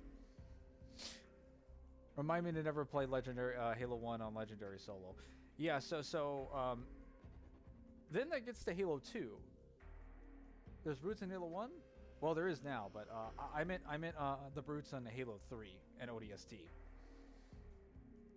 I was referring to the Halo 3 Brutes. But in Halo 2... Oh, man. I'm gonna have to kill all of them. So in Halo 2, Halo 2 added this skull called Anger, and it basically makes all of the enemies in the game fire faster and more consistently. And Anger essentially increases their speed to, like, I think like a 50% or a higher margin. It makes it so fast, it is now completely unreactable at its effective range. You can't get out of it, you can get sniped immediately. So I played the Halo 1 remake recently, and I put on a bunch of skulls and started experimenting with some of them. I tried on Anger, and I compared it to the base mode. The base speed is about close to Reach's speed for projectile velocity. You can react to them on on Legendary. Sorry. And it's not impossible. So that's generally pretty good game design in a shooter. You need to have projectiles, at least slow-moving projectiles. They need to be reactable. And Plasma, while it is fast, it is slow. It's like the main benefit of how Plasma is balanced is that it's supposed to be dodgeable. You can't dodge all of it, but you need to be able to dodge some of it. That's the whole reason why it's designed differently. That sounds like a speed increase of 1.5 or even 2 times. It is insane. If I showed you the difference between Anger and, like, base, you'd be genuinely surprised. And then when you put on Anger in the CE remake, in the campaign Evolved, it just turns the speed to Halo Anniversary. So, like, Halo Anniversary's base legendary is basically just the remake plus the Anger Skull. Is the Anger Skull new? I forgot all the Halo 2 skulls. It is a Halo 2 skull. It originated in Halo 2. But it was exclusive to Halo 2 for years until the MCC brought it to Halo 2 Anniversary. And the MCC also made the skull available for Halo 1 Anniversary. And now it's in the CE remake as well.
me grab some weapons here.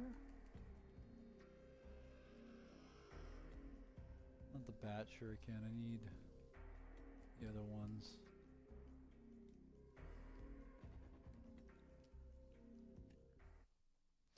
Why are you lying about the Avatar state? Oh, hello, Zim. What do you mean specifically?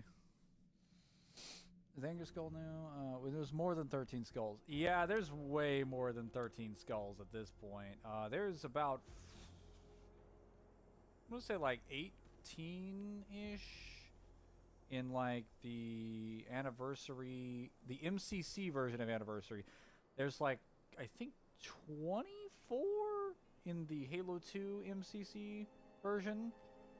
And then there's like 42 in the remake for Halo 1. There's a lot of skulls in Halo 1's remake. I'm pretty sure it is the highest amount of skulls out of any game. Claim it doesn't give all experience knowledge. Oh yeah, so I'm assuming, yes, that is correct. That is what I claim. So I'm assuming you probably went and found the video that I told you to go find, which is the one that where Roku is talking to Aang in Book 1. You're saying Roku was lying? I'm saying that you don't understand the application of what Roku's referring to. But I'll get to that in a second. I gotta talk to Smosh. Is that Avatar game looks good? I'm gonna buy it. Wait, hold up. Wait until I can buy it though. It's Samaj is fully crossplay, and it's also got rollback netcode as well. It's a 1v1 fighting game, although there is one character that can do like tag assist, and that's just Zahir. So at the ending remakes the topic. Yeah. Hang on, I need to get my weapons too. No, I'll just run across the course. It's fine. So when Roku is talking to Aang about the Avatar state, he's pointing out that all the avatars, all their like wisdom, their knowledge, and their power courses through you, symbolized by the glow. So what's important to note is that when he talks about that, all of the things that the avatars are doing in that scene is just the avatars doing the signature technique that they're known for. So Avatar Setso, for example, the Fire Lord that's there, or the fire avatar that you see, lava bending, he's known for lava bending. When he's in the avatar state in that scene, he's not using anyone else's techniques or other avatars' abilities in the avatar state. He's using his own abilities. And Yan Chen in that scene is specifically using her own wind technique, because that's an area, that's a specific forest area that she's known to meditate in. So you would just conclude that Kurik and Kyoshi are also specifically using their own techniques. After reading Kyoshi's novels, and also going through all of Avatar, The Last Airbender, and Korra, I can tell you that most of the times that avatars go into the avatar state, they just use abilities that they're familiar with. They don't really use the abilities of other characters. And we also know this because when Aang goes into the avatar state in the Fire Temple, he specifically has to ask Roku to like take his place. And at that point, Roku starts using all of Roku's abilities. But Aang at no point in time has used Roku's abilities directly. All you can say is that Aang is pulling out like water bending or earth bending when he does water bending or earth bending, but you wouldn't be able to tell me which avatar he's pulling the water bending or the earth bending from. You can't. There's literally hundreds of avatars, and they all have original techniques. So like, unless you had a specific one, you wouldn't be able to prove which one it is. And they only seem to be able to pull from one at a time, because whenever Kyoshi goes into the Avatar state, in her novels, she never uses anyone else's abilities. Neither does Korra, neither does Aang. Well, okay, Aang does it one time in the Fire Temple, like I mentioned, but he specifically takes Roku's abilities, because he takes Roku's appearance, as Roku possesses his body. I mean, there are certain circumstances where I think you'd be correct, when all of the avatars possess his body, or multiple avatars possess his body, then sure, he's definitely going to be using their abilities, because they're directly in control of his body and his flow of his chi. So, like, obviously, they'd be taking his... Not another step! Oh, fuck. I shouldn't have... I don't know what I was thinking there. Bruh? Why are you saying bruh like my explanation doesn't make sense? Can you name a single time where it was established that the technique that Aang just used was another Avatar's technique? Because I know for a fact that's never stated. All we have are Roku's statements about the Avatar state, and we have plenty of statements like that in the guidebook. But whenever a character goes into the Avatar state, the Avatars never talk about like using the powers of other avatars. They're just using the general energy flowing through their body. They would have access to the knowledge in a general sense, although even saying that they use all of the knowledge and abilities of the other characters all at once in the Avatar state is kind of wrong. Multiple avatars have gone into the Avatar state while also being blocked off from other avatars. Like, Kyoshi, for example, has a similar problem to Korra in the sense that she's, oh no, I fucked up. Kyoshi has a similar problem to Korra in that throughout most of her journey, when she's going through the events of Shadow of Kyoshi and Rise of Kyoshi, which are her novels, she's actually spiritually blocked off from Avatar Kurik, which is the guy before her. She has, like, no direct connection to him, and it takes, like, the whole events of multiple novels for her to even be able to communicate with him for the first time. And then finally, like, Yin Shen. And she goes into the Avatar state multiple times before that. But none of what she does is particularly, like, impressive. She just floats in the air using airbending, and the first time she just shoots a bunch of firebending around. You could just argue that's her just opening up her fire vein and firebending for the first time. She's not pulling on anyone's particular techniques. Because to be fair, like, when an avatar bends for the first time, they're just opening up the vein in their body that allows the chi to flow.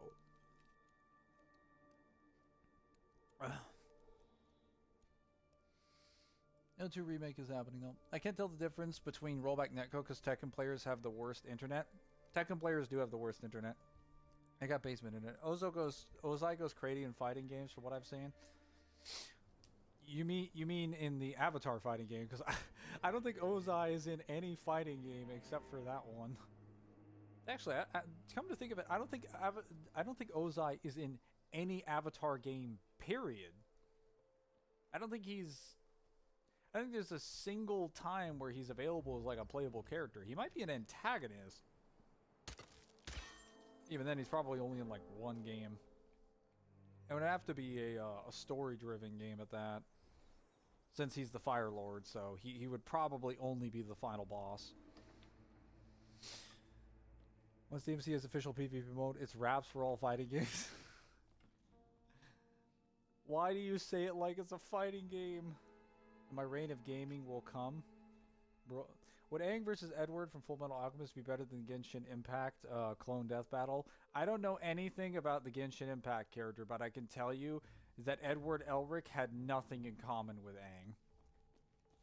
That was always a dumb matchup, like, thematically.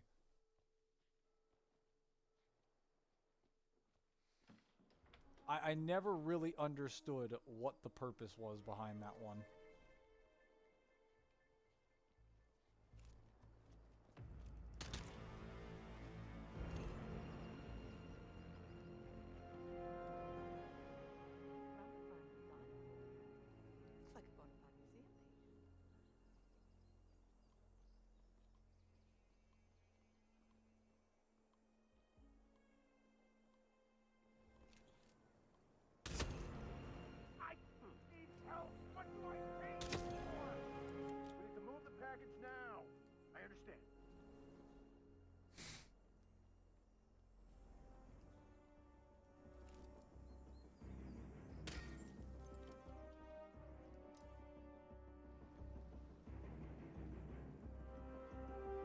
Would put up a fight until the Avatar state, but that's the whole point of the Avatar. Thoughts on the next death battle? I don't know anything about the next death battle. I don't even know what it's going to be.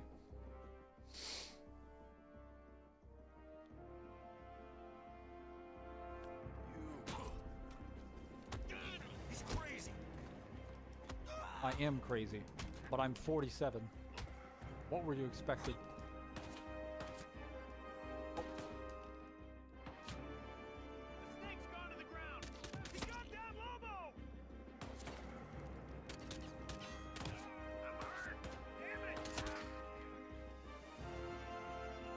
Target spotted. Repeat, target spotted.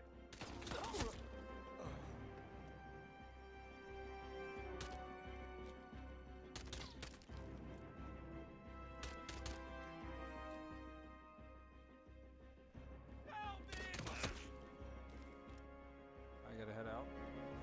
Leave. This escalation has gone badly.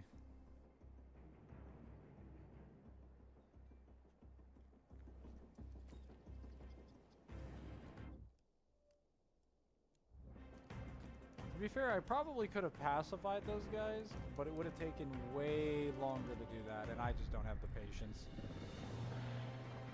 Ancient Impact is probably multiversal, because that's what lazy writing.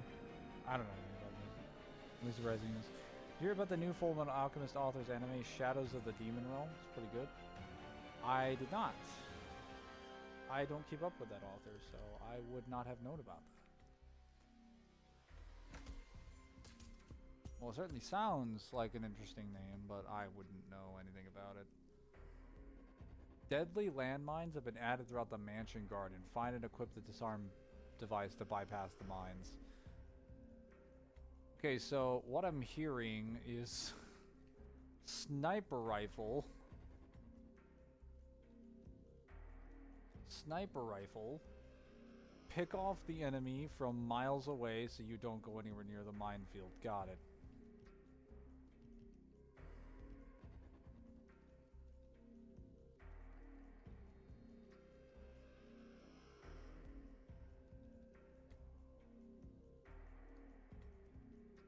Got the Jaeger green eye.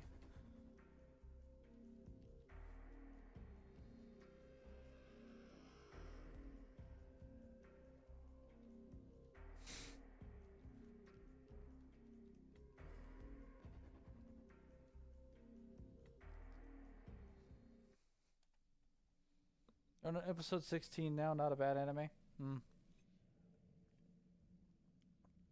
Zimster, are you still there?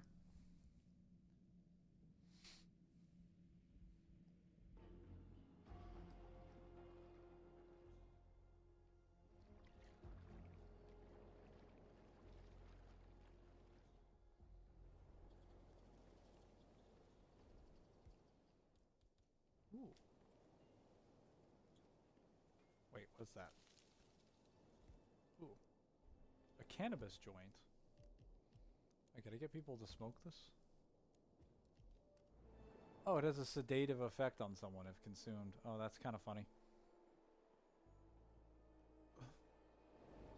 Samaj, I can get them to smoke cannabis. I think they have to, I think you either need to give it to an NPC that actually smokes, or you have to break it down, but I don't know if you can break down a cannabis joint.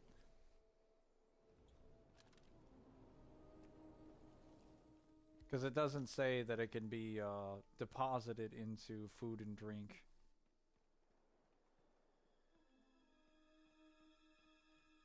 It seems we lost the Zim. He's been sucked away into the abyss.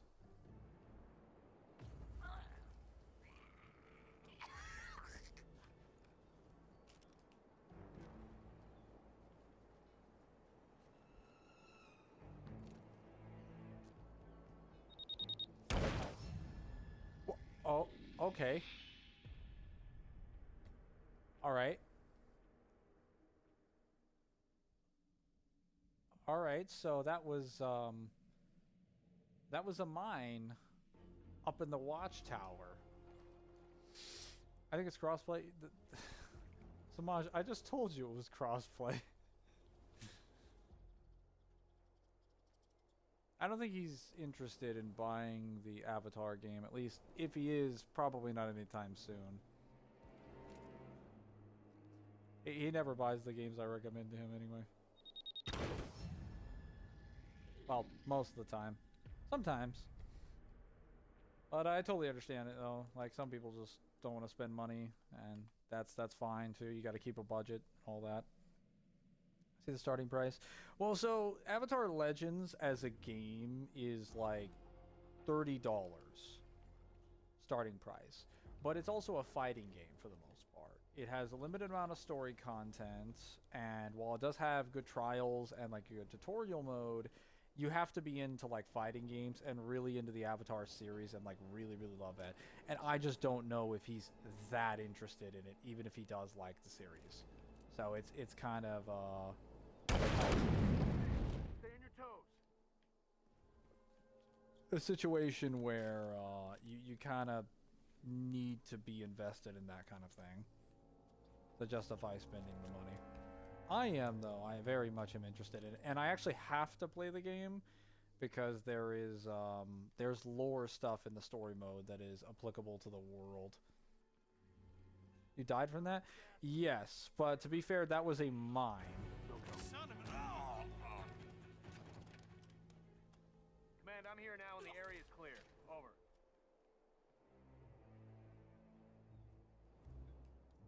Cover the area in grids. Check your corners. Go. Got it.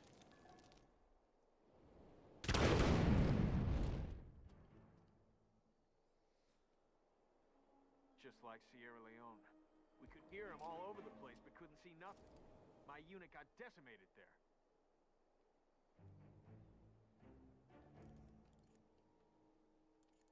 Alright, where are these mines?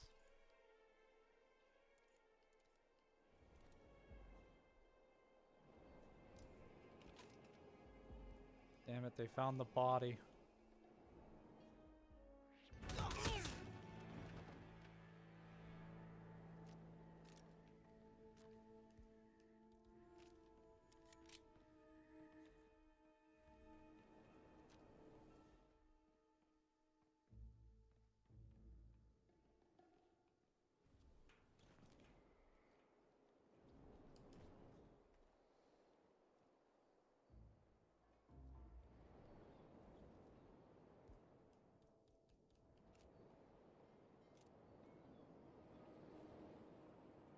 Okay, that's not a mine, that's a bowling ball.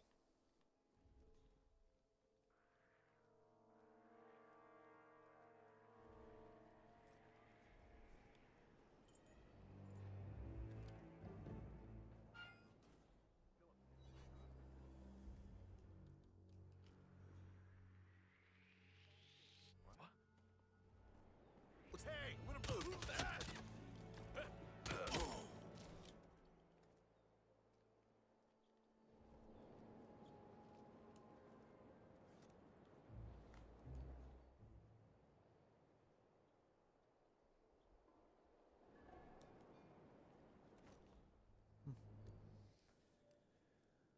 Tekken 8 was like 40 or 50. You're buying a game for $70 unless it's DMC6. That's the starting price. And then it's to the left. So Tekken was like 40 or 50. I forgot. I like fighting games in general. FPS has bored me after a while. I think it depends on the FPS for me. The FPS has got to have like a lot of content, and I've got to have reasons to come back to it. Or some reason in the future that I'll play it. Like, I can play it a bunch here and there. I could play it like 20, 30 hours here. And if I have reason to believe I'll come back to it in a year and put in the same amount of time, then I think it's worth the price. Like, if I know I can come back to it, I think it's okay. I can play FPS on a minigame level. Where did this guy come from?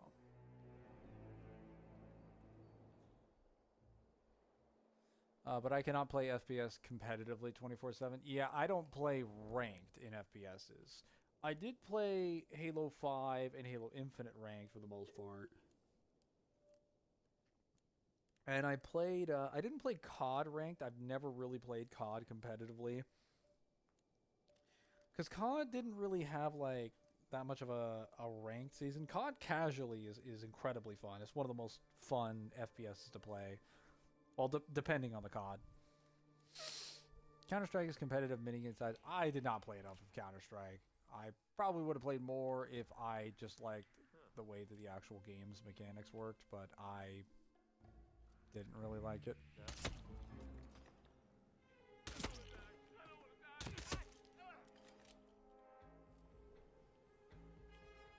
Oh yeah, I probably could have just... Come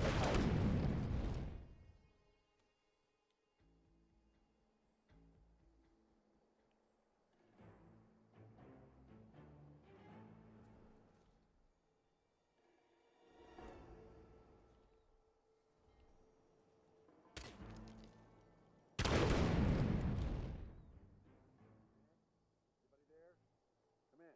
Something detonated in the proximity.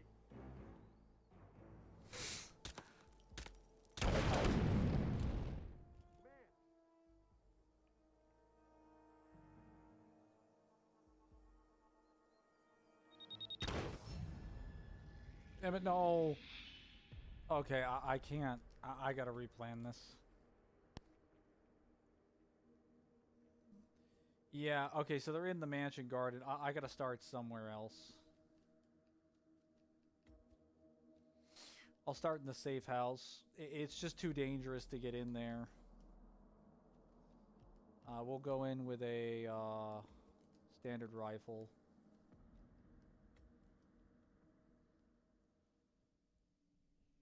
Both levels, I say fighting games. To play DMC on the competitive level for fun. CODs is worse than Halo's competitive scene. Depends on the COD. Counter-Strike is a PC game. Console FPS is a bit different. PC FPS. It was on console, but everyone forgot about CSGO on Xbox. I completely forgot that CSGO actually had an Xbox port. That was the weirdest thing. I think it had a PS3 port as well. Speaking of which, at some point I will need to pick up the actual orange box for the Xbox 360 because it is backwards compatible. So I could just pick up a physical disc, and then I could just use that to play like Portal 1, I think Portal 2, and Half-Life 2 and all its content. I've already bought Half-Life 2 on Steam, but like I'm not gonna play like my PC versions of those games. I'm not gonna bother with it. So it would just be more affordable if I just got the orange box, because the orange box was always like a very like good deal value-wise for the amount of stuff that they were giving you. Oh yeah, so I didn't finish talking about the now that we can actually get back to the discussion. I didn't finish talking about the complaints I had about Halo 1's not the remake, but the original Halo 1 that the remake fixed. Some of them I've already kind of mentioned. Since we're almost all but immune to the inevitable nature of work. Want to soon be immune? No. Oh, do you mean like just AI taking all of our jobs? Yeah, that'll happen sooner than you think. All these stupid Dana sitters. Leave people the hell alone.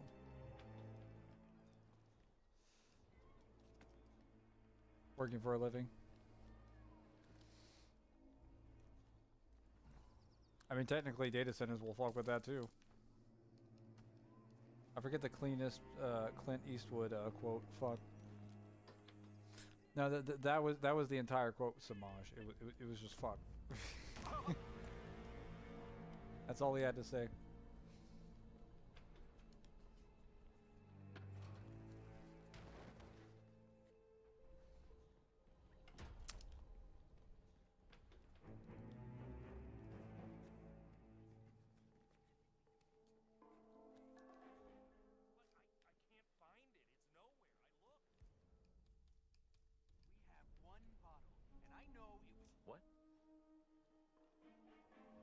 You heard that, right?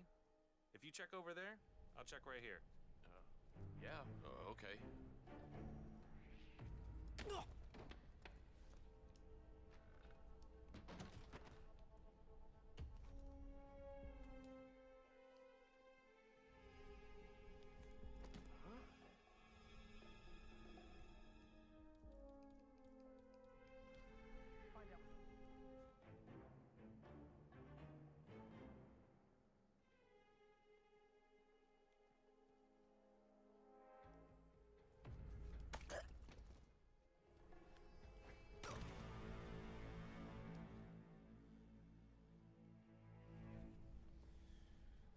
Creating selling cars and being owner of an ice cream chain. That's quite the wide proximity in career choices. Had to Google it. The latter sounds better, lol. Kids aren't that annoying.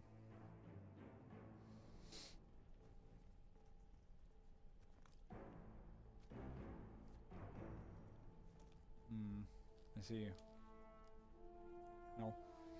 So, the other issues that I had with... You keep talking about your career choices. I'm just going to rant about Halo CE.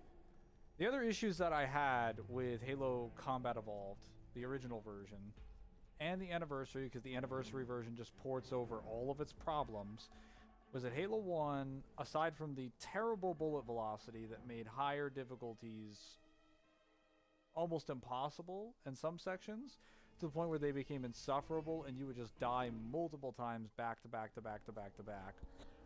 Fall damage was really, really, really bad. You would die at like 20 meters when you fell somewhere, taking out multiple portions of your health, and because of the bad non-regenerative health system underneath your shield health, you were just constantly getting whacked. You could be killed by your own teammates fairly easily because NPCs were more likely to throw grenades than one would expect. Hold up. What in the... What the hell?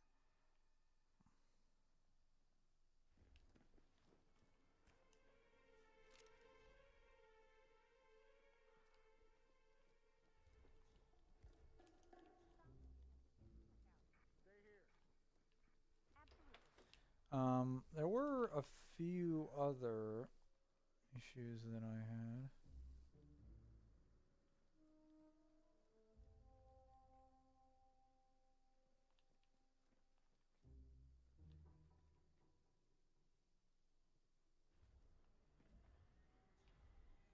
Hang on. Man, I got a disturbance. Looking into it. Hold him off to a padded cell and...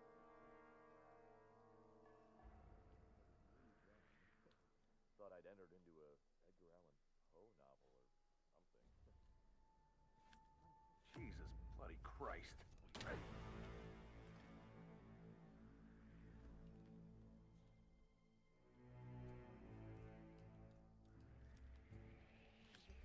Oh,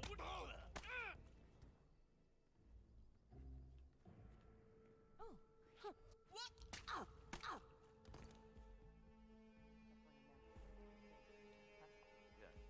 Yeah, sure. How many damn people in this house have to hear what happens? It's ridiculous. Man, got someone killed or injured here.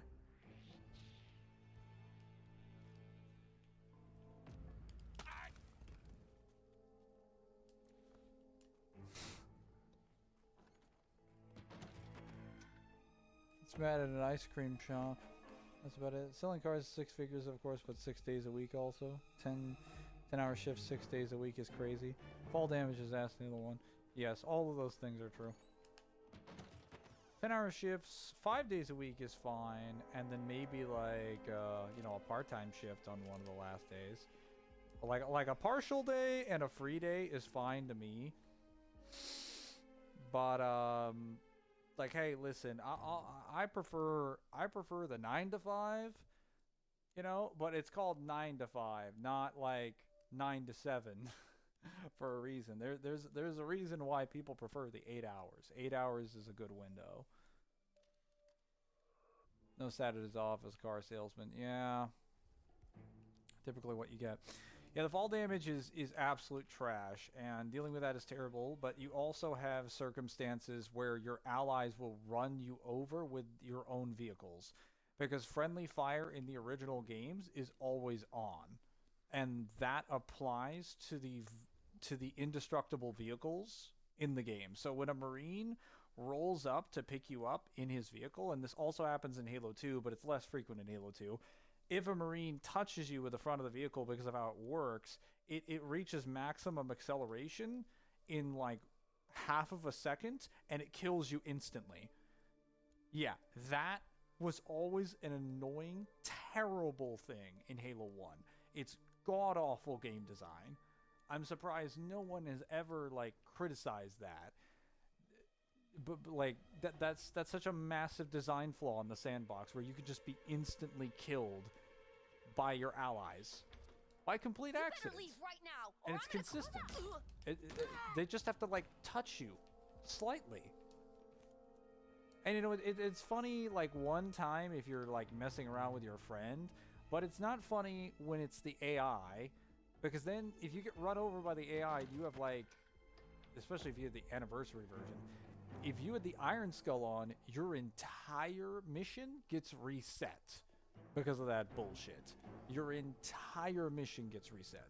Even without that, if you get killed before a checkpoint, you could have an entire section reset because a Marine just ran you over.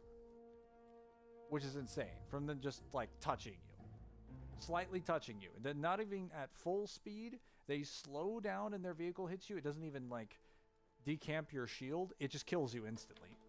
On Reach, they basically made it so that the mobility didn't kill a person immediately, that the vehicle had to slow down, and damage was proportionate to how fast the vehicle went. So Reach fixed that problem, because Reach also fixed a lot of gameplay problems with the trilogy. It like patched up a lot of fuck-ups in both the AI and like basic game design. Yeah, that was like insufferable. It's stupid though. It only killed you accidentally, like 3 times. Yeah, but like that's enough to set someone back. Like that can also stop challenge runs. That can stop lasso runs. That can stop mythic runs. That can stop speed runs. That can stop literally every like type of challenge run in the game and make it worse. And every higher difficulty. And it also makes legendary and heroic insufferable because you have a reasonable chance to be killed by your teammates. And that's separate from the grenade killing, which also does happen as well, though not nearly as frequently as the vehicular manslaughter.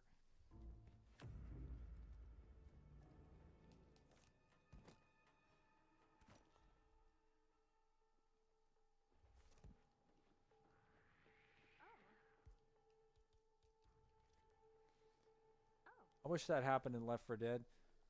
Yeah, but that's because you're a psycho in that game.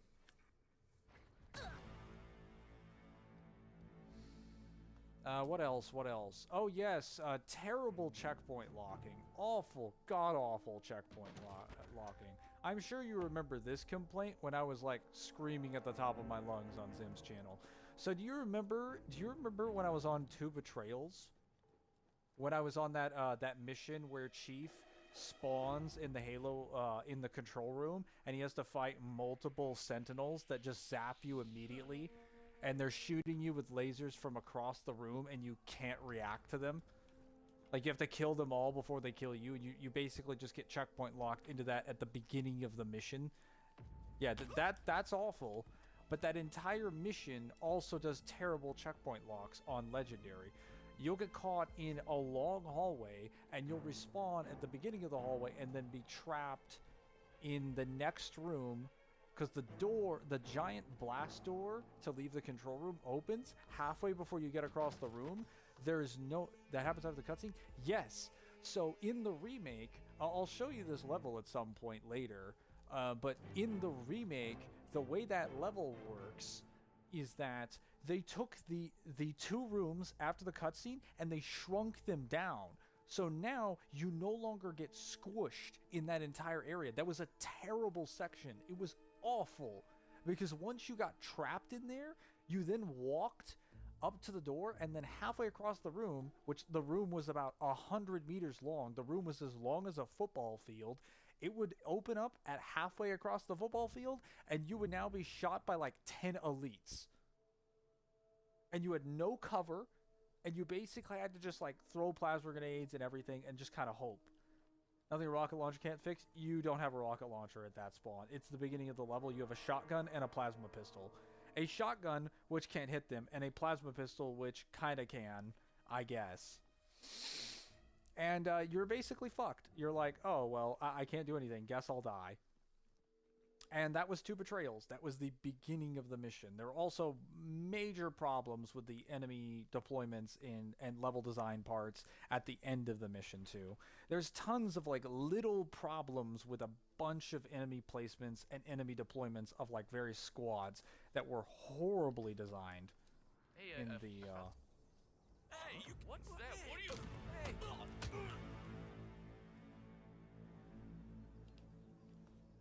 that were horribly designed in the remake. Sorry, I had to knock somebody out, so I'm just kind of locking in. So many boxes there. You need to finish Halo 1. I don't recommend trying to finish it on Legendary. It's rather awful.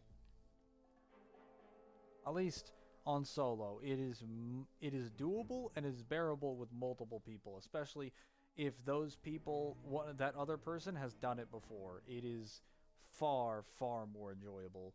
You don't want to kill yourself because someone's actually there for you. But that's kind of why those campaigns were designed to be played in co-op. It's to compensate for the fact that the game design was really fucking bad. Whereas, like, they didn't really make, like, those campaigns co-op, or they didn't make them solo friendly until 3, I think. Those challenge runs suck. I had enough of Ninja Gaiden 1 and 2 on Master Mode, and KH1 fully on Proud Mode.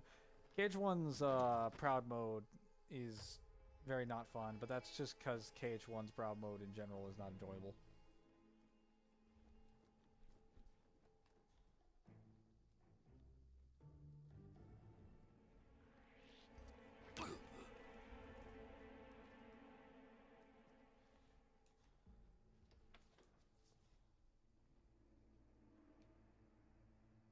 Alright, so I've got this guy unconscious. Oh, there's strength.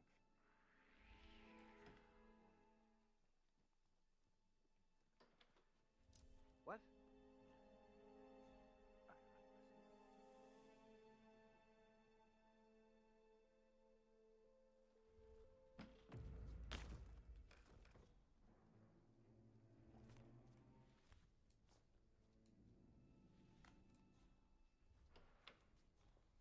Get rid of this guy. Are you so low? I shouldn't be. I turned myself up. Hold up. Let me check the volume.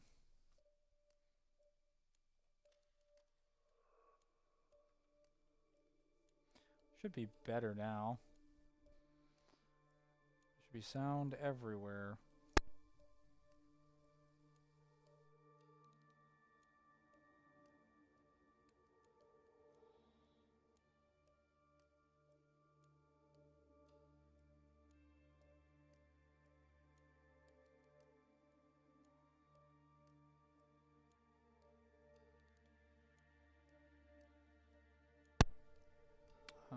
Testing volume, 1 2 3 1 2 3 1 2 3.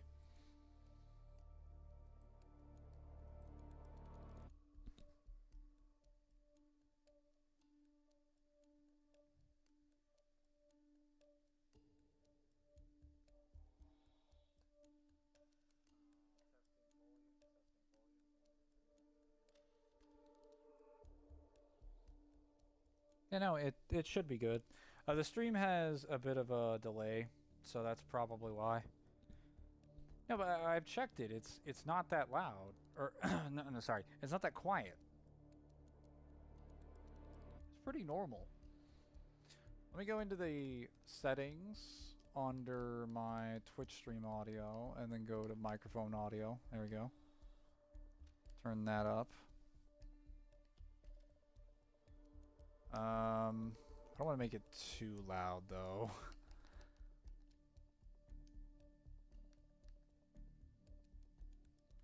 It's louder on Twitch for some reason. Yeah, to be fair, that is the original source that it's coming from, so it kind of makes sense.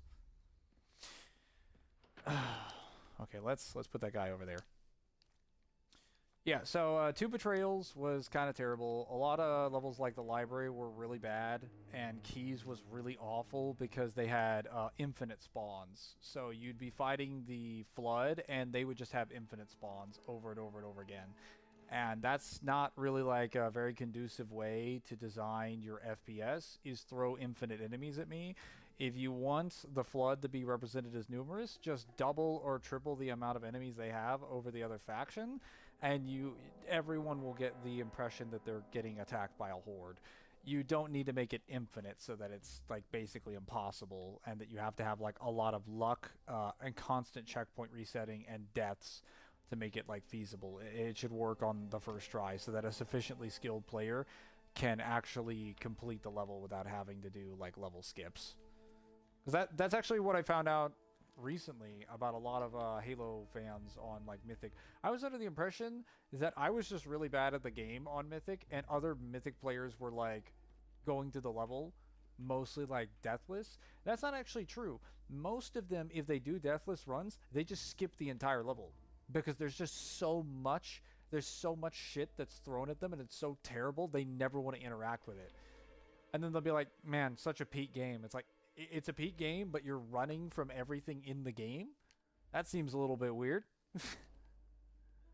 Seems like you want to interact with your game's favorite game design. Let's see. Well, I gotta be Larry. I gotta watch an editing tutorial. Ooh. So I'm gonna become an editor. Infinite enemy spawns only work like on the DMC5 spawners for the Clivoth, where it makes sense canonically. Well, so the spawner... Sorry if that was a little loud. The spawner in the Clivoth at least works because you can interact with the spawner itself. You can't... So what I'm talking about in the case of the library is that the enemies are coming out of the walls in the vents, and you don't have like a flood, like a generator spore, if that makes sense. Like there's nothing that's spawning the enemy that's coded into the level that you can interact with. Like if the enemy itself had a unit that spawned them in. I'm not talking like a carrier. I'm talking like a bigger unit that spawned them in the room, and you could destroy that and it stopped the flood spawns. That would make sense. That's what you're referring to with the Clivoth spawner, because you can destroy the spawner. You can destroy the spawner, and it doesn't spawn at a crazy rate. But even if it did spawn at a crazy rate, you could still be capable of destroying it. You could still slow it down and end it. You can't do that in Halo. You just get fucked.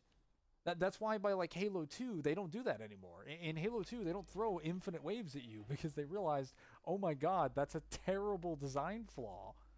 They don't do this in Halo 3, though Halo 3 obviously went about it like spawn-wise really well because it had the it basically took a bunch of individual spawns and linked them to infection forms and put them in the form of pores, and put the pores everywhere in levels around the map, and you had to shoot the pores willingly. And when you did, it spawned in infection forms. But once you got up to a certain amount of infection forms on the screen, the game would not load anymore. So you could actually overhaul like the spawns of the level by basically spawning out a couple dozen infection forms and then destroying all the other flood spores. It actually made dealing with enemy spawns far more like engaging and like skill based. Interactable enemy spawns are cool, but if you don't want to make them interactable, that's fine. Just give them a limited amount of forces. They should not be able to throw infinity at me. That's stupid.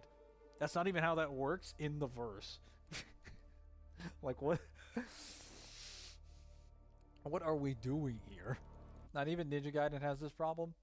Ninja Gaiden has that problem more so in backtracking, but there are some levels where they throw not an infinite amount of enemies, but a nigh infinite amount of enemies. It feels like they're going to overwhelm you with sheer numbers. It can make sense on a narrative scale too, because usually narrative is a world-ending event. Depends on the situation. For the Flood, a lot of people seem to think that the Flood just have infinite numbers. And while that's virtually true, it depends on the scale of the infection. If it's on the first, you know, Halo ring, on the Alpha Halo, we kind of need to be cognizant of the fact that the Flood isn't fighting just the, you know, like, oh my,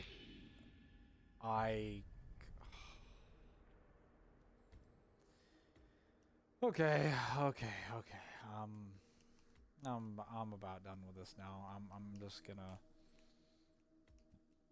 just gonna spawn in there and kill everybody.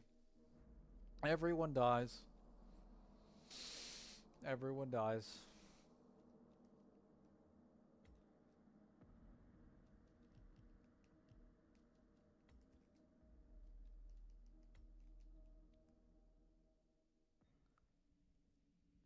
Well, so the Flood can be, but every in Flood infection that you're dealing with in the first game is just pre-proto grave mine. It's a base level infection. And the Flood is too busy fighting the entirety of the Covenant on the ring, which includes like thousands and thousands of troops, hundreds of thousands of troops, and then the thousands of Marines, in addition to the millions to billions of Sentinels, and you being guided by Guilty Spark. And then all the containment unit protocols that they have to fight as well. So it's like, it doesn't narratively make any logical sense for them to be swarming in infinite numbers when they have to fight everybody on the ring at the same time. They don't have that many Flood samples. Even if you assumed they infected all of the humans from their mission, they would have only had a couple dozen humans at best, and maybe like a couple hundred Covenant. They don't have that much biomass. It doesn't really make sense for them to be throwing an infinite number of soldiers at you. Now, if this were like the Flood Forerunner War, oh yeah, they practically have infinite numbers of soldiers. They have literally trillions to quadrillions of like human, or not, quadrillions of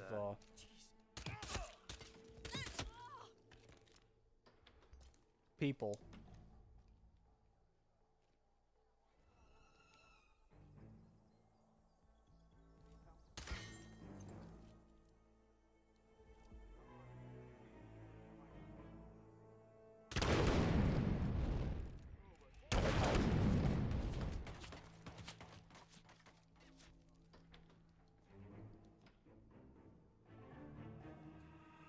Hey, drop the body and step away. Hey, you're under arrest. Stand still. Put the hands up. Hey, stop right there. Take him down.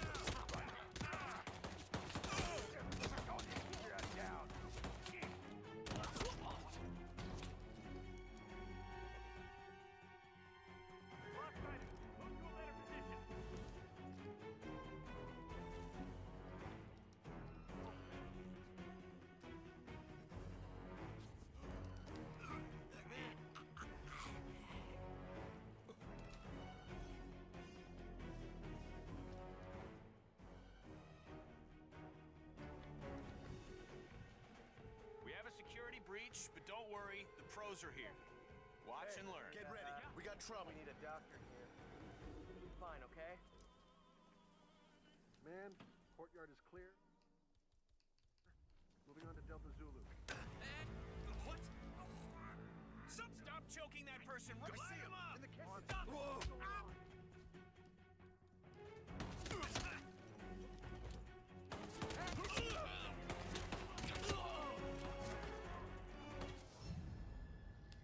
Damn it, there's so many enemies everywhere. Alright, you know what? I'm just gonna go from the safe house. I'll go from the safe house, and then I'll sneak in there.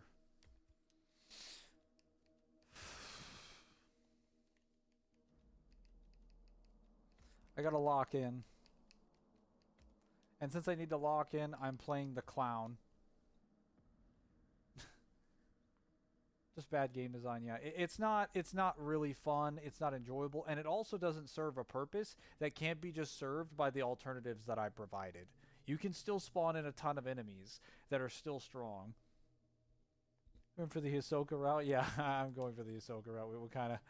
We kind of need those mind games, Samaj. We need to get in their head. We need to live rent free. We need to play psychological warfare on these people. That's the only way we're gonna win. It's the only method they will understand. And what greater psychological warfare than that of a clown?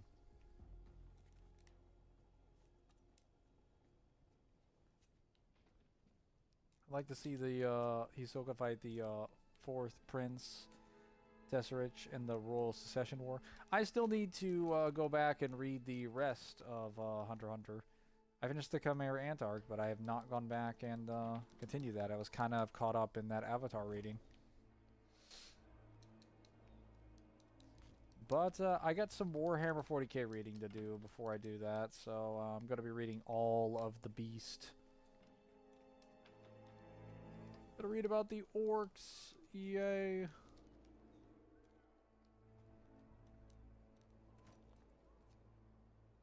It's back for now. One of the other princes shot Tesseract at the start of the martial law. Oh, wonderful. I can already tell the succession war is going splendidly.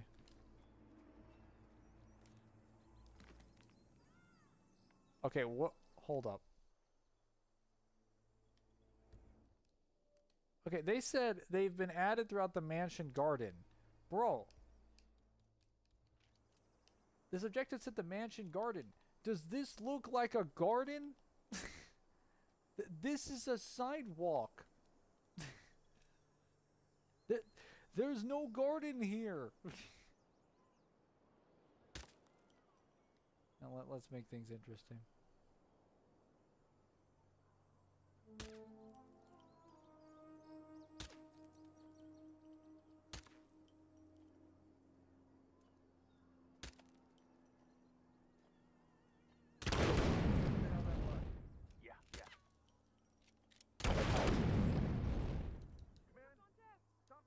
Blew up. I don't know what.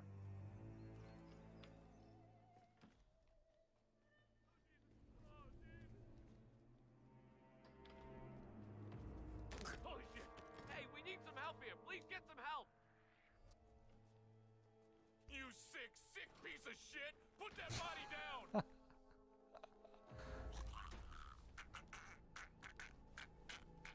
As you can tell, psychological warfare is already working.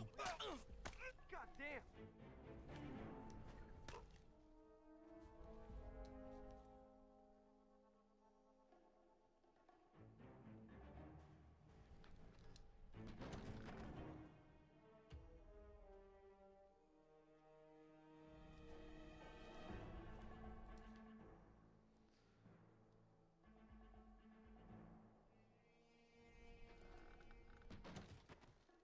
Oh no. I'm in the basement and moving on. You Really freeze! thinks he Move! can Move! Whoa! Gunfire! Go! Stay alert. No way. Command. All right, there's a heart. Command. You copying?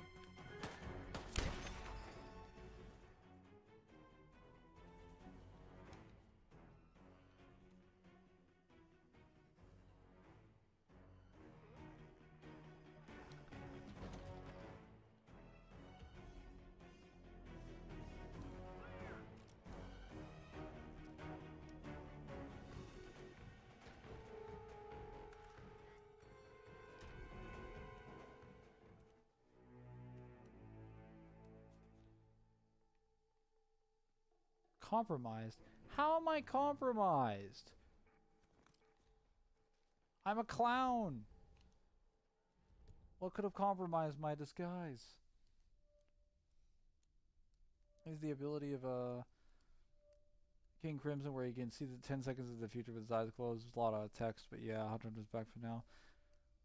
Some people call that a garden racism, in The Godfather at least. Mental warfare. It is funny, The Art of War was published by Jesuit. I believe it was a Jesuit priest, but I'm lazy to double check. Jesuits are basically the military part of the church of the Pope specifically. Why they got exiled from Rome once. Forcing religion onto others. You know that John Adams and the Jeffersons, the founding fathers, wore into the Jesuits. Fun historical fact. Well, I would imagine that they would, considering most of them were atheists and agnostics. They just didn't publicly declare it. But yeah, most of them were very non-religious. They would have made their positions more available if, you know, being an atheist didn't mean either, you know, life in prison or death at the time, which a lot of people were very comfortable with killing atheists 200-300 years ago.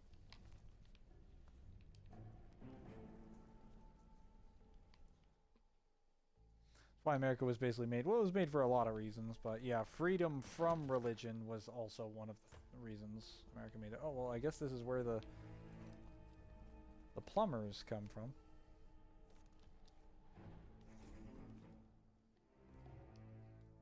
I am the green plumber. Wait, isn't there a whole thing for this?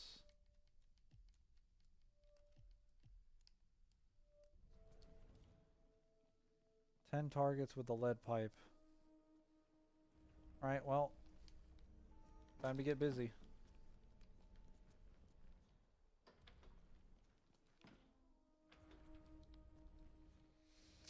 I'm trying to think of what else I had a problem with in the original Halo 1, aside from like levels being bad,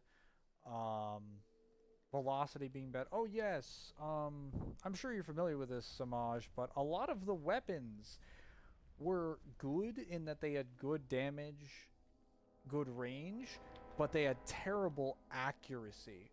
So the Halo 1 pistol basically has the same bloom that Halo 2's pistol has. Or not Halo 2's, Halo Reach's pistol has, where when you shoot, the scope expands, and it's really, really bad if you fire multiple shots. There are times where the Halo 1 Magnum will consistently miss, even though the target is like within 30 feet. It's very, very bad. It's supposed to be like a precision weapon. Why is Halo Reach's pistol worse in comparison? Halo Reach's pistol is just considered worse in comparison because 1, it has less ammo. 2, it's more obvious that the bloom is happening because you can see the reticle expand, whereas the Halo 1 reticle does not expand visually on the screen. So the game lies to you. It shows the reticle sitting there, but it doesn't actually expand it to let you know the shots are going wide and getting bigger. Same problem happens with everything in the game, but the difference is that with the shotgun and the sniper rifle, the shotgun and the sniper rifle never really expanded their shots, and neither did the plasma rifle or the plasma pistol. And you only have like 8 guns in the sandbox. Oh, no. Why would you knock anyone out like that? What is wrong with you?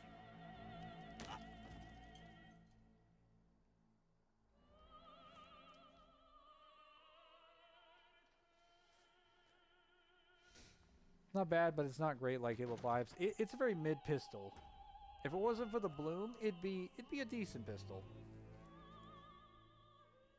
Halo 1's also has like good firepower, but like Halo 1's pistol is not actually that strong consistently outside of multiplayer. The only reason it was good was because it could one-shot the hunters on the back. And like, it was the only precision weapon that you had in the sandbox. But that didn't make it amazing. I don't know why everyone was like, this is the greatest pistol ever. It's like, it's not even close to the greatest pistols. Any of those. Like, the remake version of the pistol is better than the actual original CE pistol. Yeah, Halo 1's pistol is infamous. Yes, it's infamous for all the wrong reasons, because people who've actually played it don't know what the fuck they're talking about. Like, who gives a shit about multiplayer? We're talking about the campaign. This is what the game was designed for. You know, like, this is what matters. Alright, showtime. What the hell is that? I don't know, you guys should be questioning why there's a bunch of mines on the ground, maybe.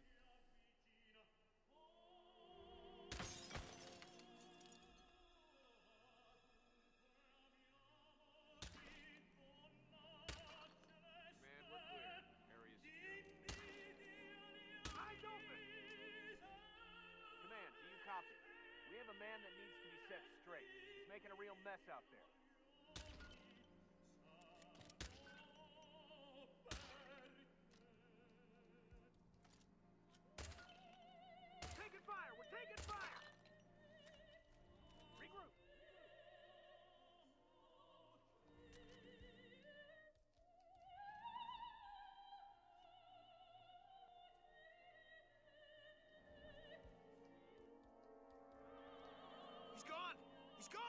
Watch out!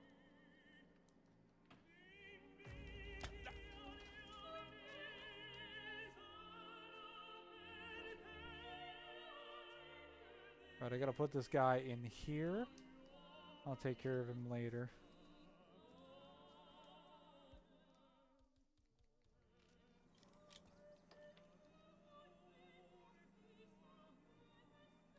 Wait a minute. Oh, no! Command, how do you read? Over.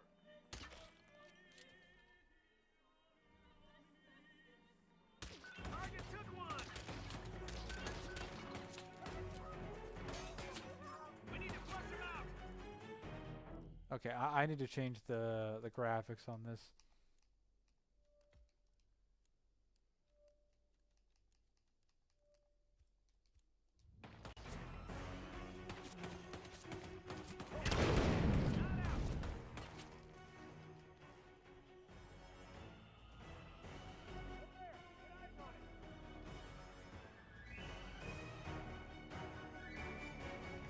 Yeah, the gamma was a little high there. It looks better now. In the kitchen!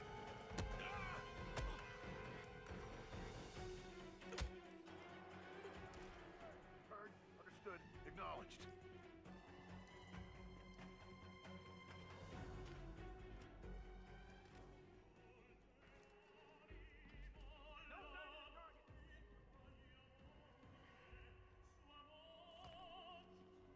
Take him down with extreme vigilance.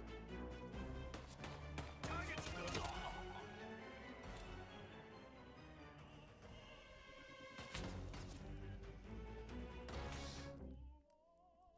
Not precision weapons, so it's alright. Me with my akimbo scarab guns. Disgusting. Oh, Halo 1's assault rifle is also really bad. Really bad.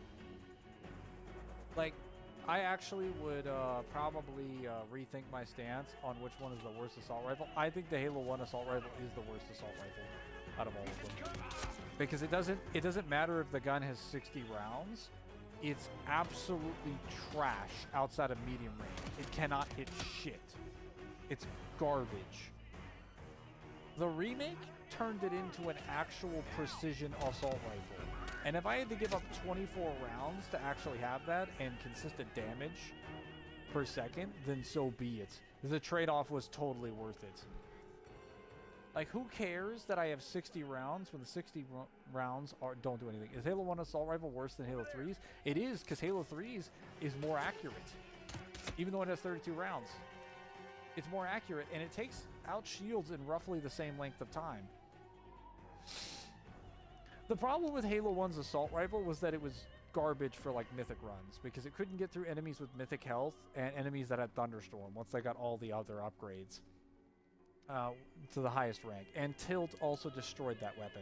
But on like base, legendary, and heroic, it was a pretty decent weapon. Almost took a whole clip to kill. Yeah, but you had plenty of ammo. You had 350 rounds typically. It wasn't difficult to find ammo for it.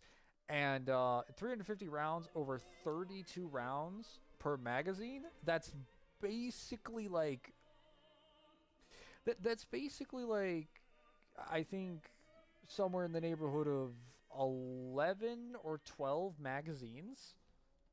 You had a lot of magazines. You had so much ammo for that gun.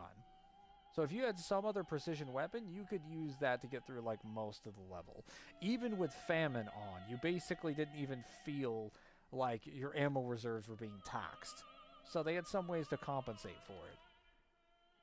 Your ammo reserves were quite high with the Halo 1 assault rifle, but like if you're talking about the 60 round magazine, like it wasn't that effective because it didn't work on jackals. It was completely useless on sentinels, and it was worthless on hunters. It meant only grunts and elites it was useful for. It could never hit grunts because you were usually far enough away from a grunt before you got to them. And for elites, elites would just dodge it and then get you in melee. Like, they had plenty of ways around their shenanigans. Like, there's so many counters to the assault rifle.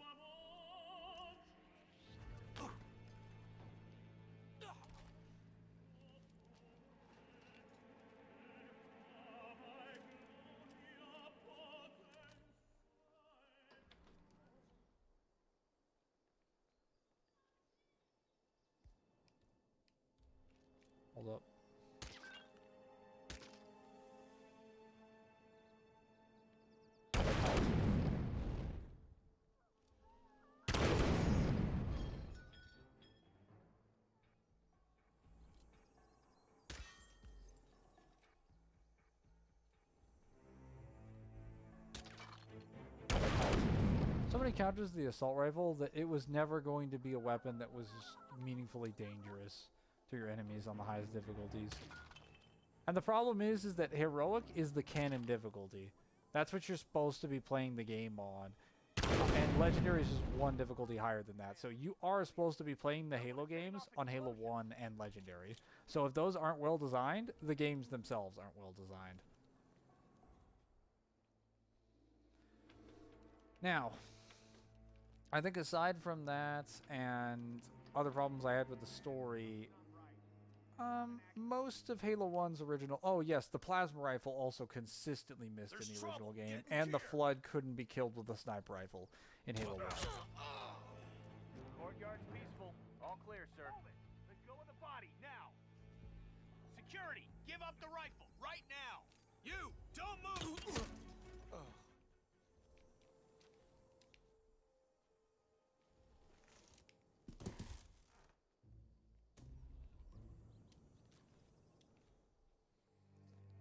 Yeah, there we go. Got everything that I needed. Put them in there. Them in here. This, take that. I am fully loaded on ammunition now.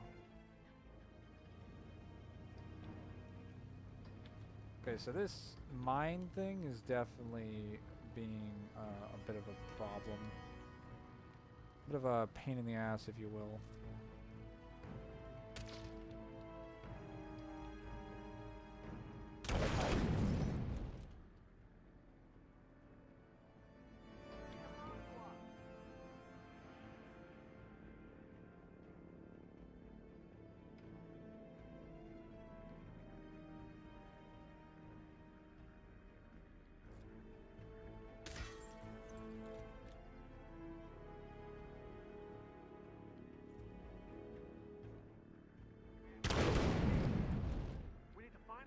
Check everywhere. God. Help! Help! Someone help!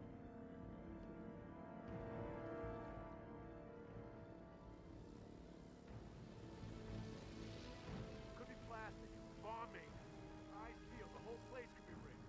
On it. The whole place could be rigged, he says, as there are bombs on the ground.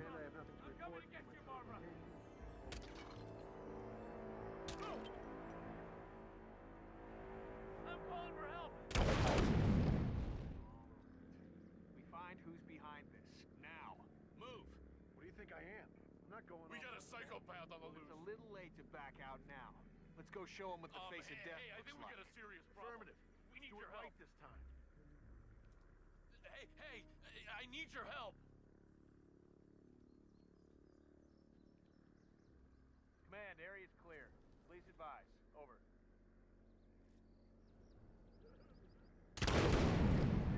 Stay on your toes. Roger. Command, the fire doesn't seem to have spread. Still trying to identify the cause of this. Oh my God, I'm glad to see you. Please, you gotta come and help. We got explosions. There's a bomber around here. Don't touch me! Don't touch me! Help! Hey! Ow! Command, not over here. Snake's gone hiding. Echo Alpha.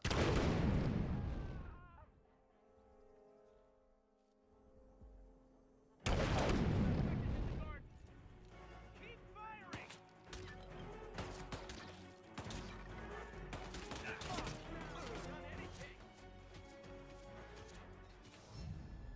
Oh my God, so many bombs. Where is the fucking... Okay, where's the stupid disarm device? I don't know if I can do this.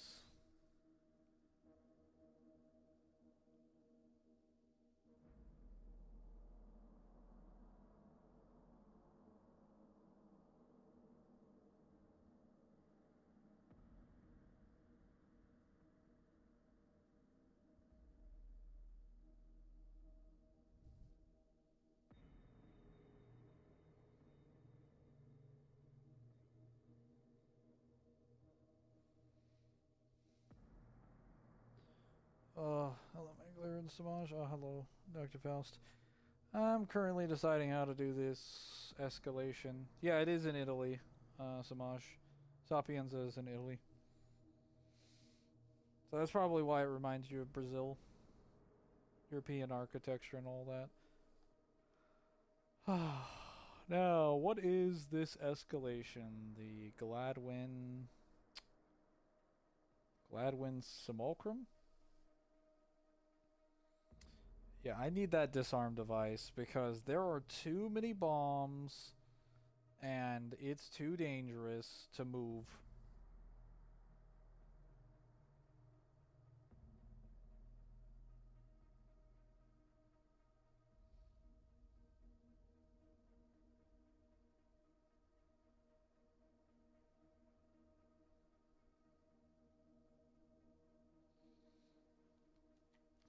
Alright, well, I mean, I guess if he's gonna go there, then sure. I could do that.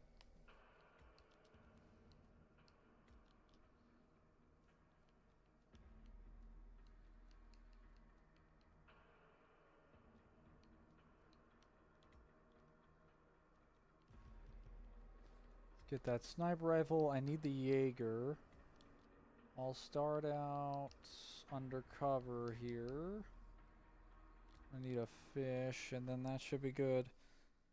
Looks like The Godfather. It does, but that's because everything in The Godfather is Italian inspired.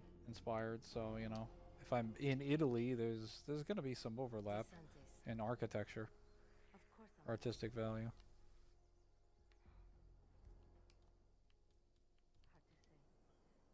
His behavior is getting more and more erratic.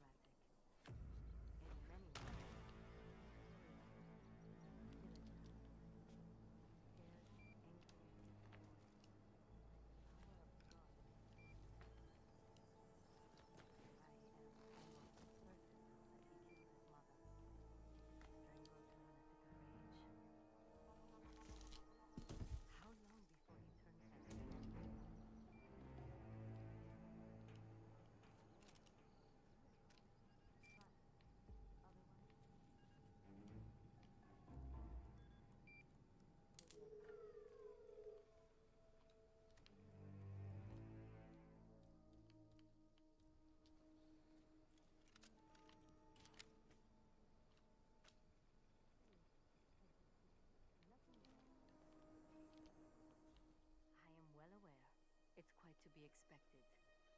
Caruso is not exactly...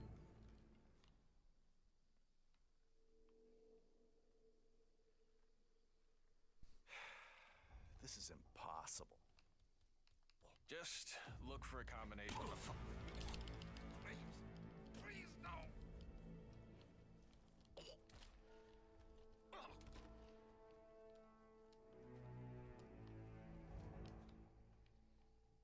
Off we go.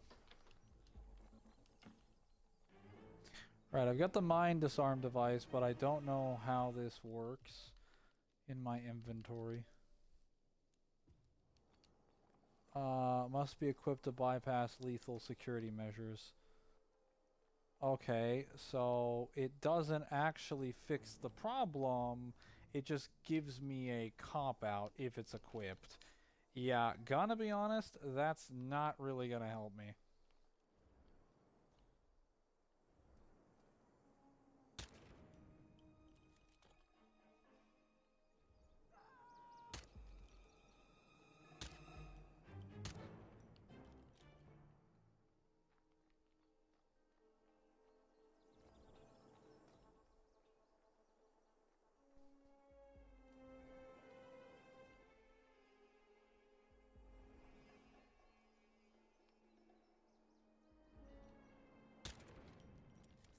Although, high elevation is definitely helping me out.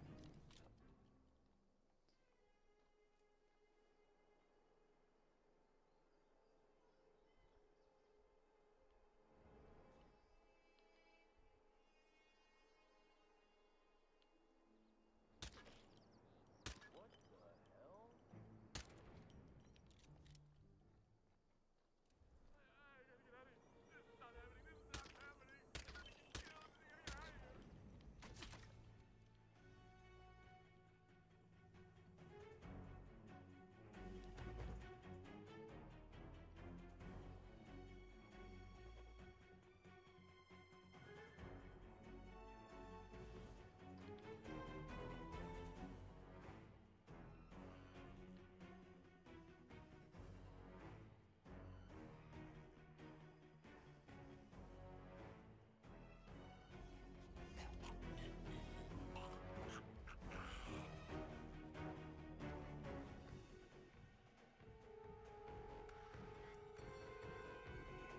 wait to start my own family.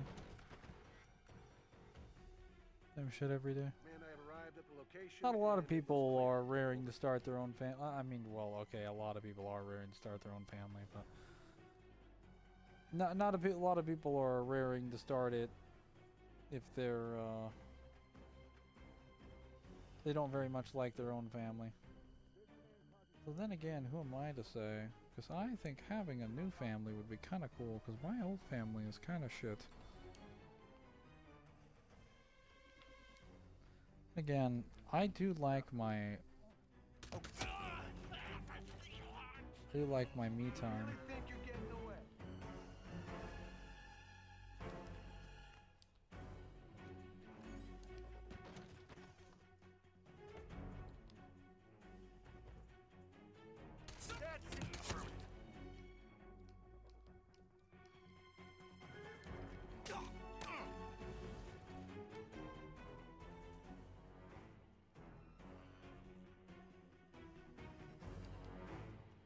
On the stairs.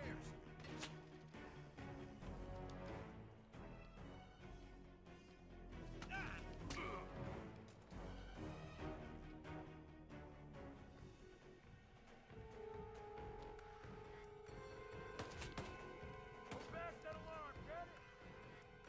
Roger that. Look at that wimp. You're out of bounds, pal. 10-4, on the double.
Possible situation over here. Heads down. I'm ahead.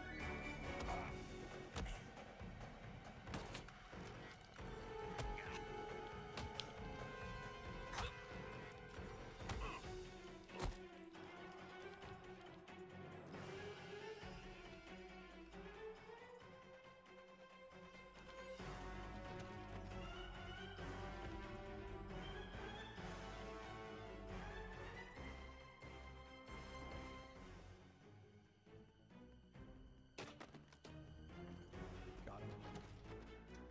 And I have nothing to Okay, report. finally. Current location, over.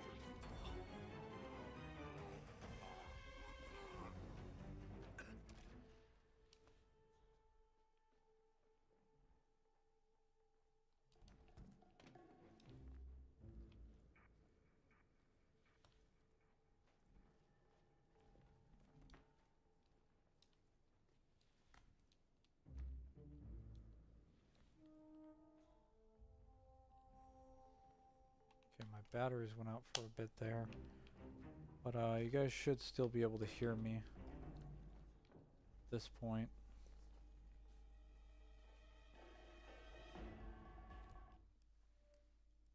Can you hear me? Let me know if you can hear my my voice. Should be able to.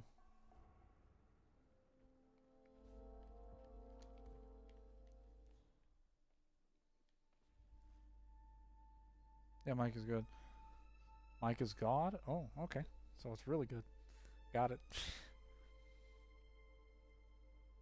Finance keyboard, yeah, I hear you. Streaming is fun, but it doesn't pay the bills. I know Kick offers hourly contracts. Kick streaming platform, but you need to go to under regulars at least $20 an hour streaming on Kick. Wish I had that. Dude, $20 an hour streaming? I'd be streaming like every fucking day if that were true. Granted, it'd be fucking terrible for me. Well, actually, I don't know if I'd be streaming every single day. I'd probably do it like part-time, like a couple times a week, and I'd have like a job that's part-time, and I'd probably just do both of those things.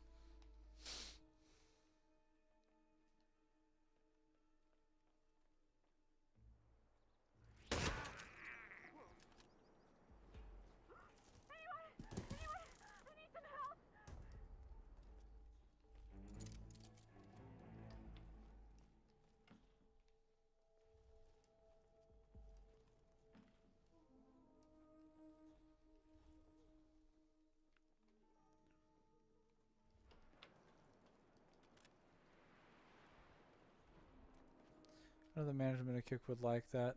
8 to 10 hours, yeah.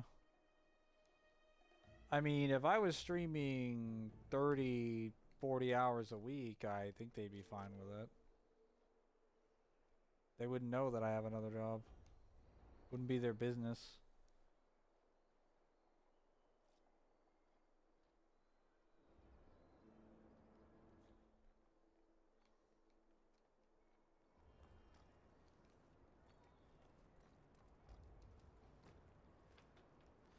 I meant for the 24 hours, abusing the system. What do you mean abusing the system? I'd be talking about the fact that, like, okay, so like if I were streaming like 8 to 10 hours, right? I would just be doing it 3 or 4 times a week. And then the rest of the days I'd be like 2 or 3 days I'd be working an actual job. So I would basically be working full time. It's just my full time would be split between 2 part-time jobs. That's not really abusing the system. If anything, I'd be making probably less money than I would be normally. Well, okay, it depends on how much my other job was. Man, I've arrived at the location and it looks clear. Because to be fair, if I had 2 jobs that paid $20 an hour, but I was working them on different days, it would be the same thing as if I was working that one job at $20 an hour, but they just gave me more shifts. Man, area I wouldn't is be clear. making more money. Please advise. Over.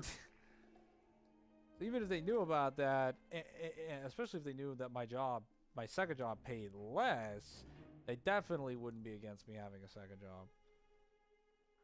Give up the throw. Weapons released.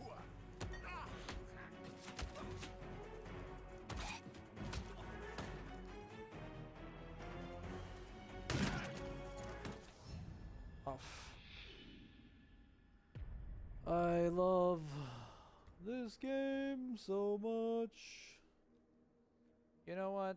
You know what? You know what? Here's what I'm gonna do. I'm just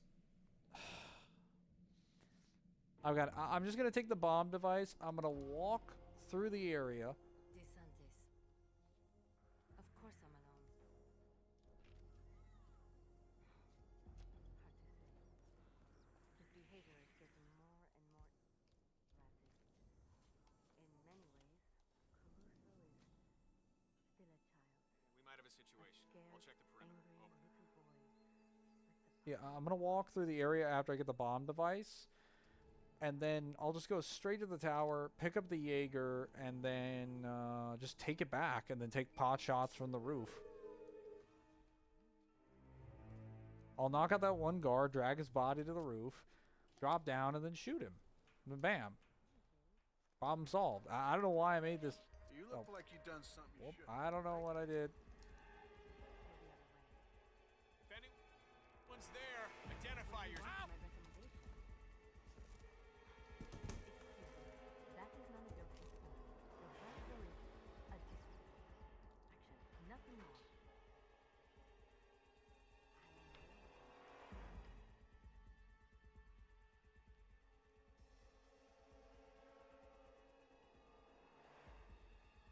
They made a Rainbow Six Vegas 3.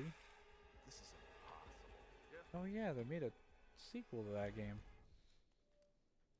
They're using the Rainbow Six Vegas strategy. Is that the Rainbow Six Vegas strategy?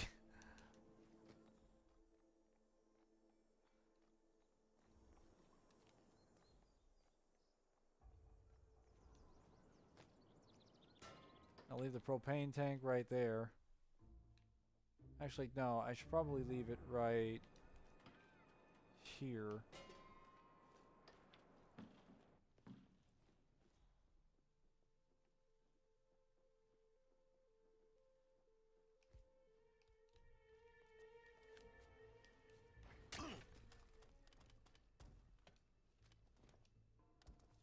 Got him. Alright, now we take him upstairs. So this is the only guy that's off by his lonesome. We gotta take him upstairs, put him near the roof. And then we go get the Jaeger. And I should be back here by 5 minutes time, assuming I don't get too much resistance at the ruins. Because I have to go north to the ruins to go get the sniper rifle.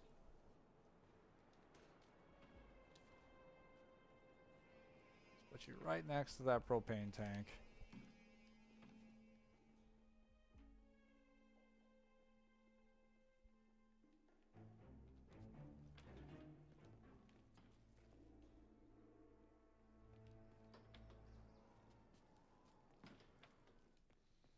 Probably best to have a second entry point.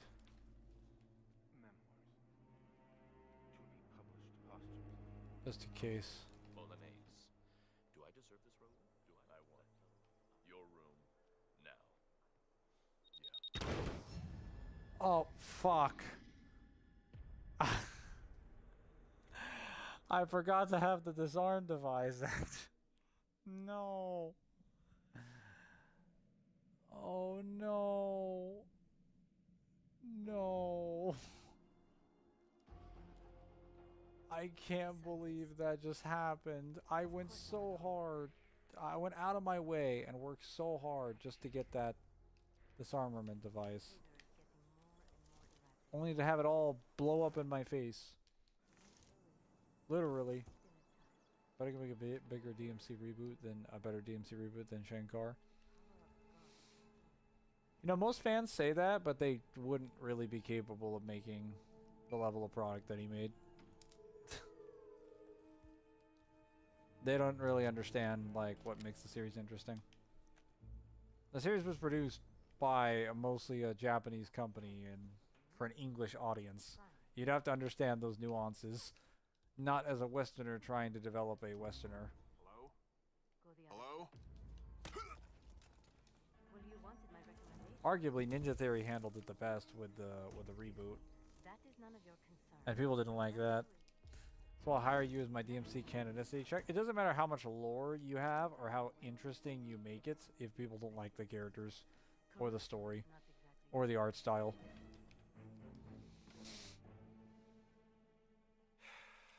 This is impossible.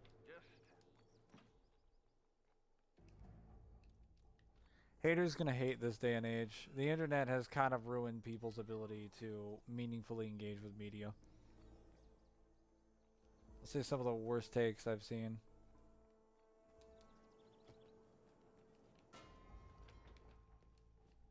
I never saw season 2 for the reboot because I just had other things I needed to watch. Or not the reboot, the DMC Netflix anime. But I saw season 1 and I very much liked it. I thought it was pretty good.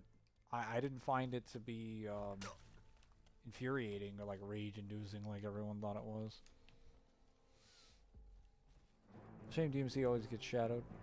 That's best-selling game. Best-selling Capcom game for what, 5 years? It's not the best-selling Capcom game, no. I think Monster Hunter has still beat it out, but it has become top 10 recently, and now I think it's the 8th or the 7th best-selling game of all time that Capcom has made. And in terms of the overall best-selling games of all time, I think it's within the top 100 best-selling games of all time. So it's actually an incredibly successful game. And Capcom was like, all right. We kind of have to recognize DMC as like good now. And I'm like, it was always good. You know, they just... Season 1 is better than Season 2. I don't know if that's really like a hot take, because a lot of people preferred Season 1 over Season 2, but I don't know what's in Season 2.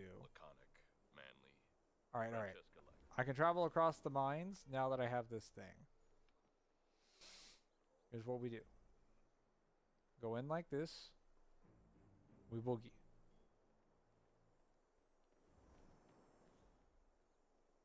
Now that the security system is down, I don't have to worry about anybody watching my movements. It's just so simple to play. Keep forgetting Monster Hunter exists. Yeah, even Monster Hunter fans forget that exists. Hey, who are you? This guy. I mean, what's his problem? You know him?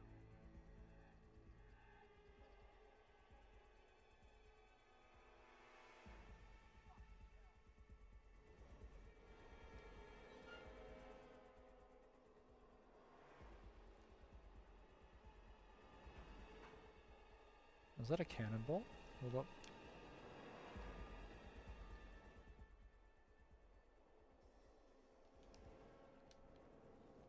Look, another cannonball.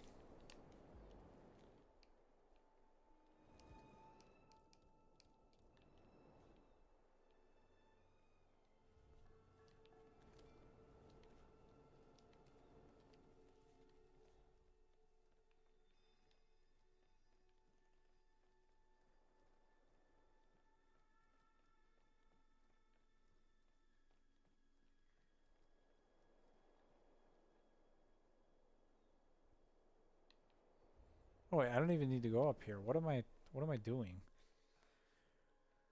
It's just so simple to play. Can't wait for Steel Ball Run though in September. Yeah, Steel Ball Run should have been dropped all as like one episode or one season instead of them like waiting till later. They should have announced the release date later, or you know, just not dropped one episode instead of like all of them. That was really stupid. Hmm.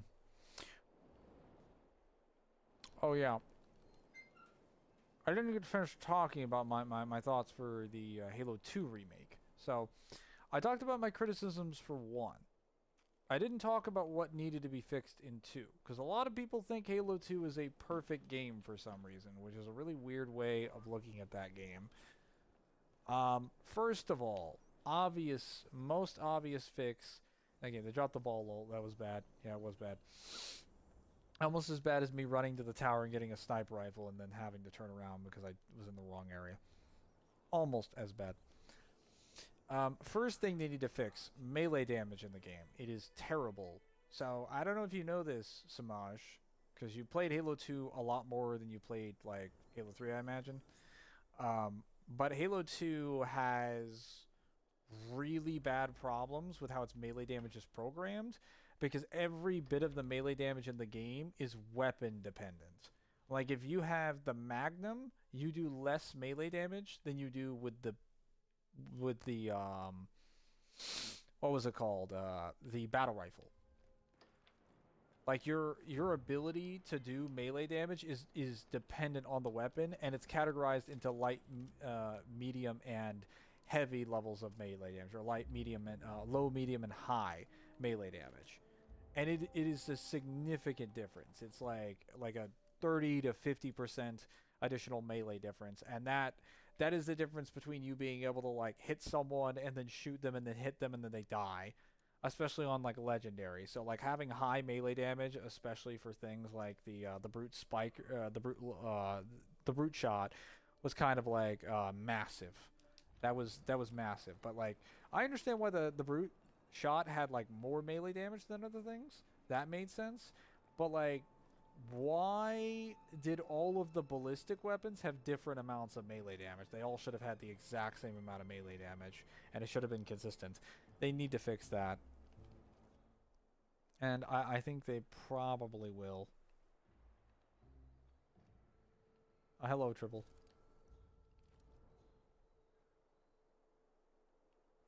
Oh, fuck, he's behind a wall. Hold up. Wait. I think I have a solution for this. Oh, no, I don't have a solution for this. I don't have the angle. I do not have the shot. He's gonna have to poke his head out. Otherwise, I won't be able to get him.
Now to cause some chaos.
I don't know what the golf coach did to warrant getting executed by a sniper rifle.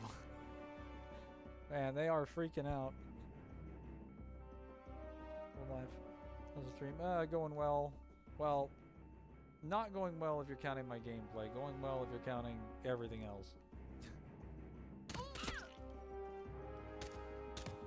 I assume it's been entertaining for everyone else who's watching me struggle.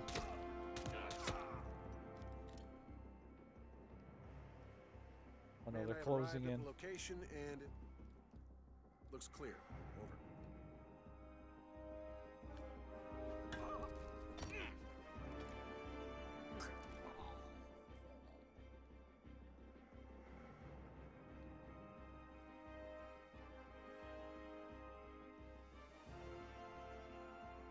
Oh, it just keeps getting better and better and better. Target spotted.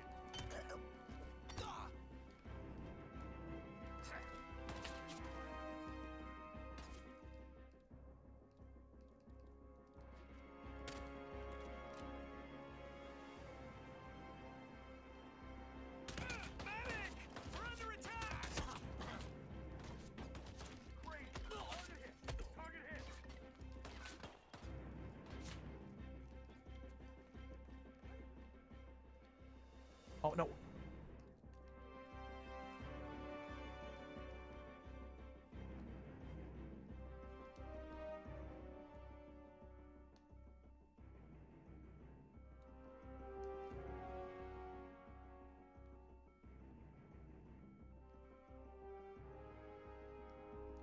Got a bunch of bags of gunpowder. Hold up.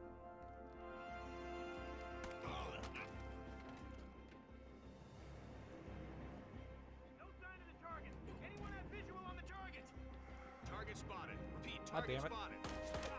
KO. Heads down, people. Target hit. Target hit.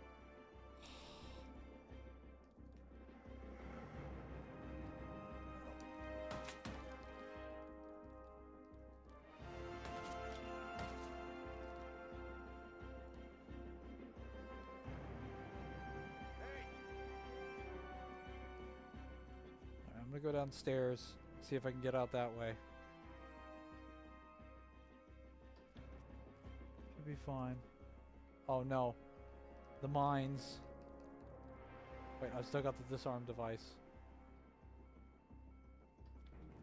You ether thugs don't scare me. This is my kitchen.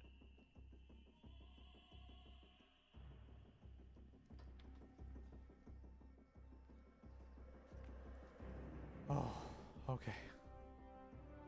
How long have you been streaming, Mangler?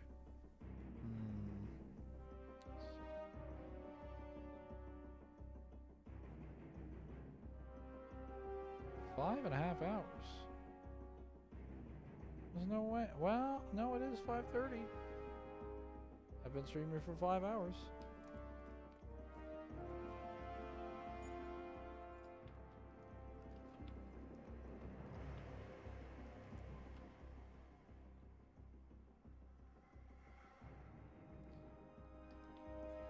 I really wanted to use all the extra gunpowder that I had.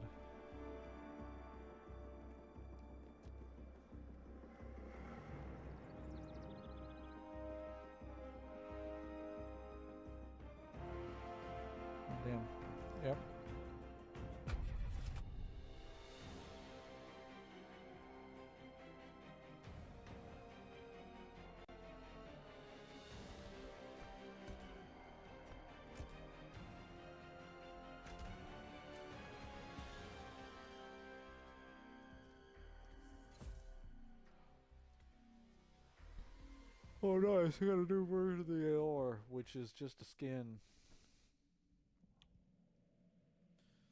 And I'm gonna switch to something else, because I've been doing Hitman this entire time.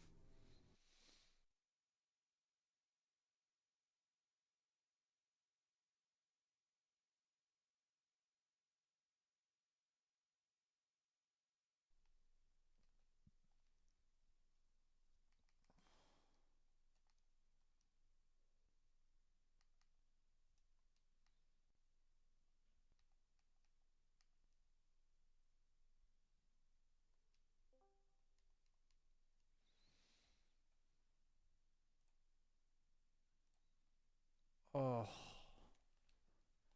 Alright. I am now on the Warhammers.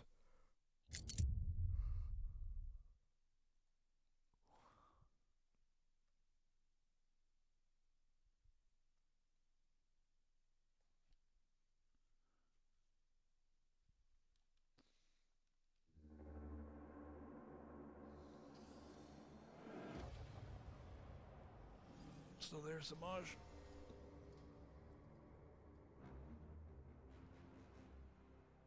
Oh, but I'm tired.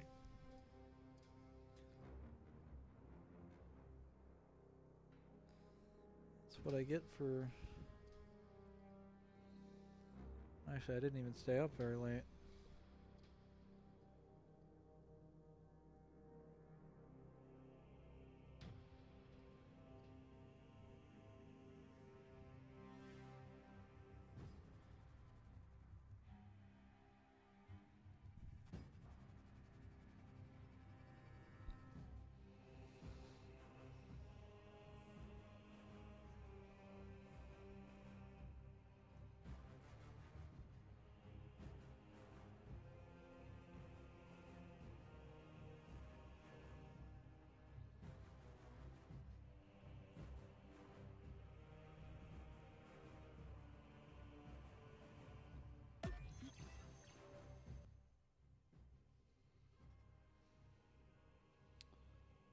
Apparently there has been a new update, so there's going to be more content in this game now. I haven't really tested it out or anything, so try it.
Wow, this looks smooth.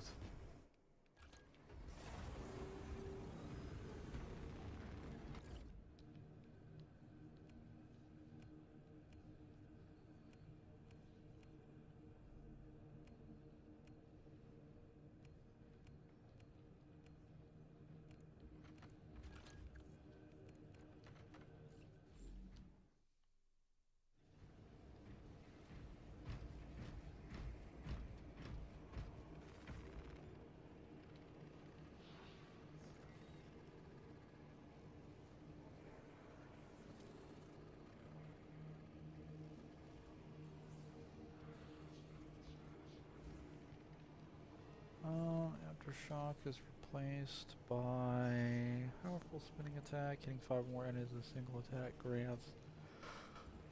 Okay.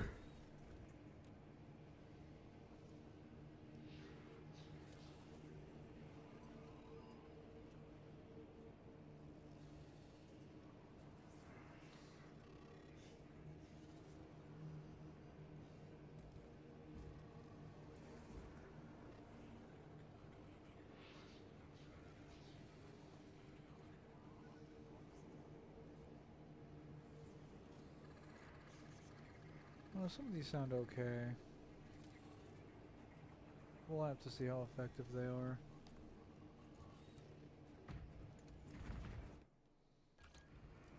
A lot of redemption that I need.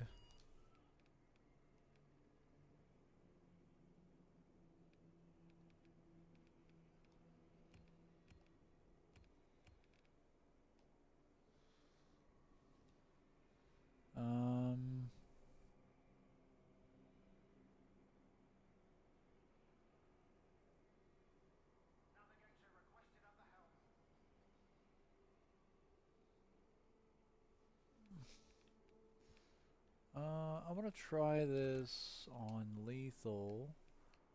Private mode bots on. Try Fall of Atreus.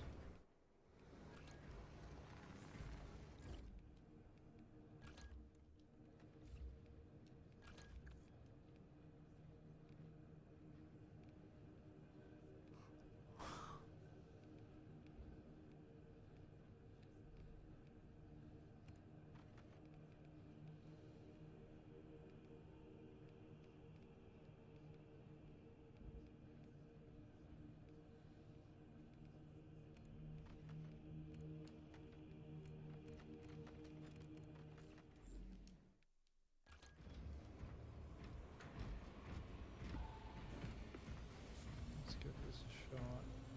Oh.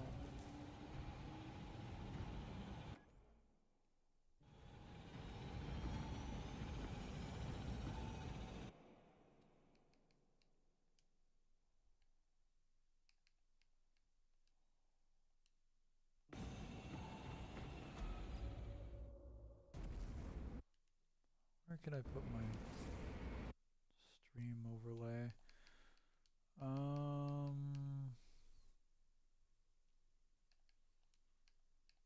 Oh wait.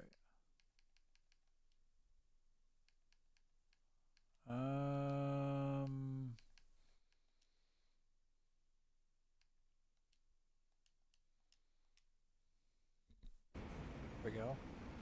Right there.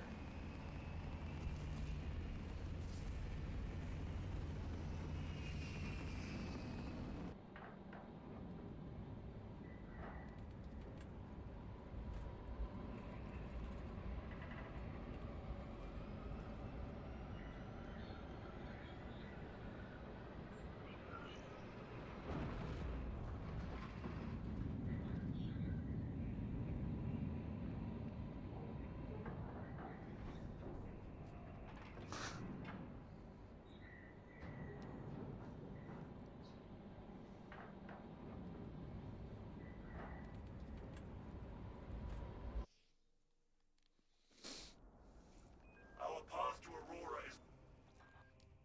It is a sacred relic, filled with ancient splendor, brimming with power undimmed. Noted, Artisan Balthazar. I am authorizing Talassa to commandeer the battle barge for the duration of this conflict. It will then be returned to your care. Very well. But you will need my assistance in locating such an ancient machine spirit. Assist the Adeptus Mechanicus in launch preparations and await our targeting guidance, Talassa. We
pretty smooth so far.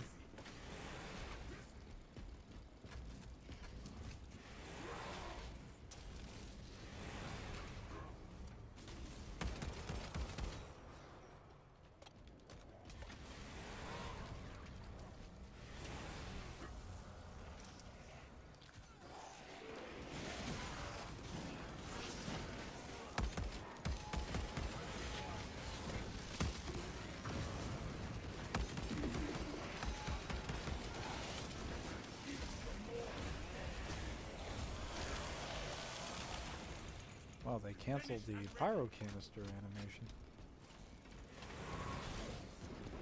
Kind of unfortunate. I wanted to see that.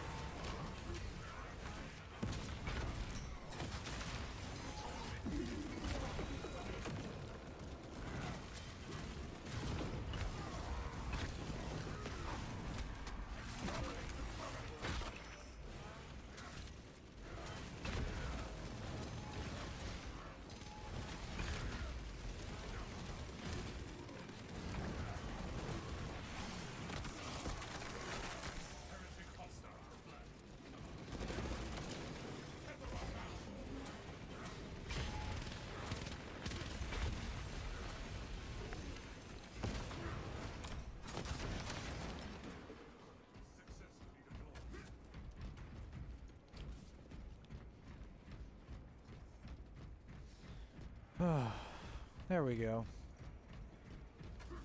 Back into it. Yeah? Oh, hello, Samaj.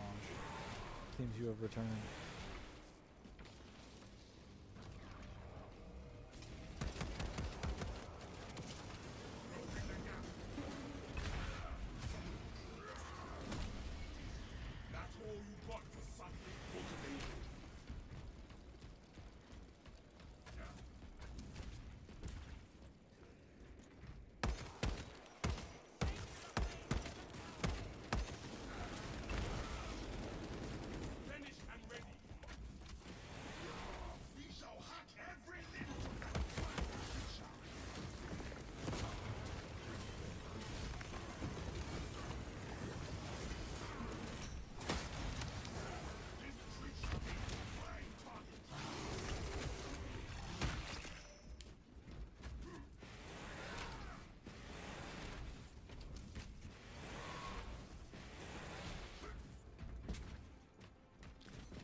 It says the ring got pulled off, and after image when he got shot, because he was shot before and killed in the same manner. Ah.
That was after his image, so, and that was when he was first landing them. Aw. see. Finished and ready. Smells like fresh munitions.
So presumably there is a new chaos boss that's supposed to spawn alongside the hell brute.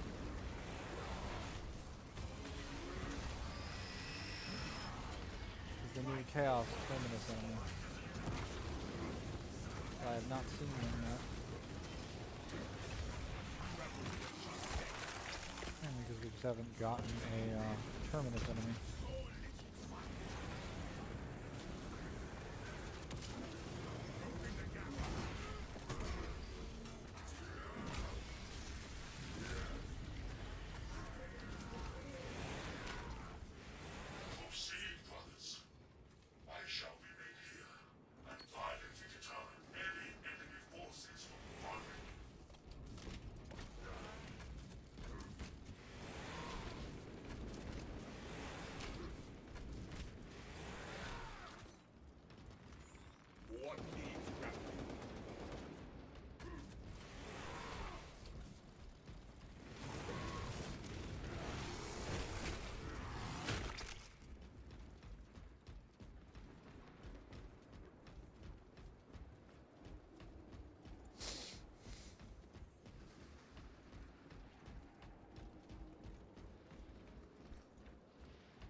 To stall any attackers.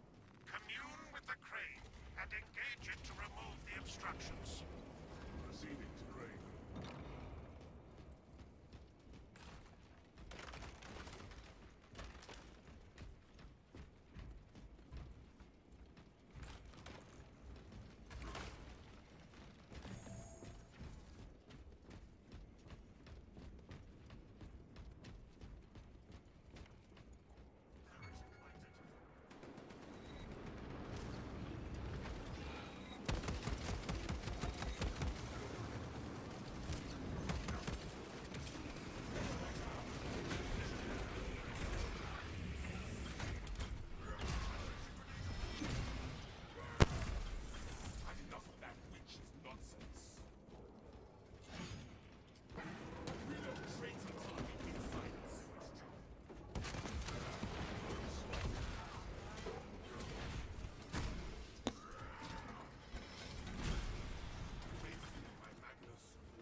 Finished and ready. Wish this thing moved faster. Just kept letting it run, so I cashed out 350 over the 480 potential. Fuck that, they have a bad player in third base, so I had to cash it early when the other one went up.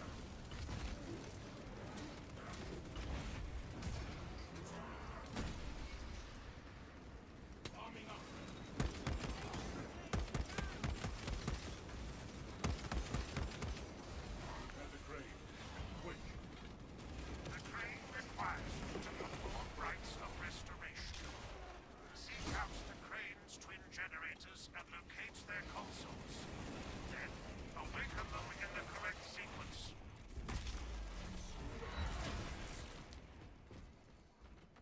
Zim, I'm streaming. What is it? No, I'm streaming in general. Well, like I don't stream in a VC unless I'm on Space Marine. Because when I'm on Space Marine, if I don't get in a VC, it will project my mic into the game. So I figured it would just make more sense to put me in streaming VCs in. So that's what I did.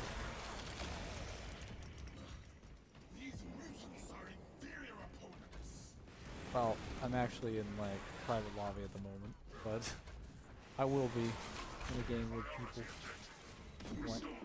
Currently trying to find the new Chaos boss. I think he spawns on any of the Chaos missions.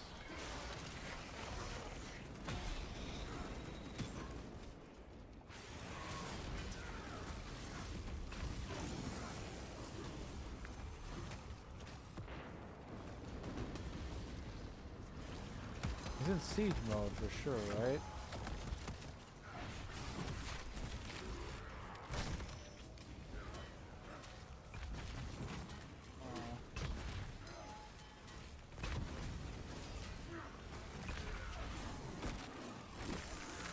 So many enemies.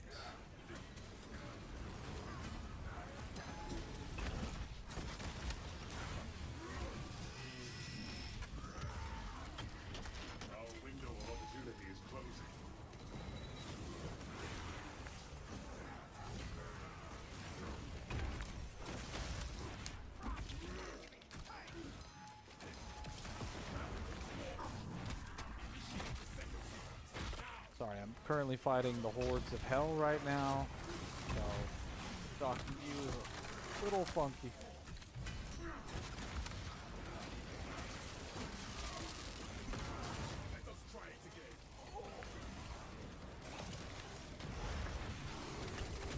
I'm just cool like that.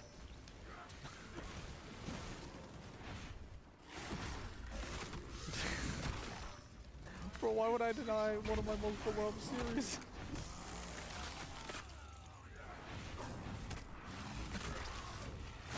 How are there this many Chaos Beasts? What the... It's because I'm by myself? Where they're like, oh, we need to overcompensate. We're doing a solo run.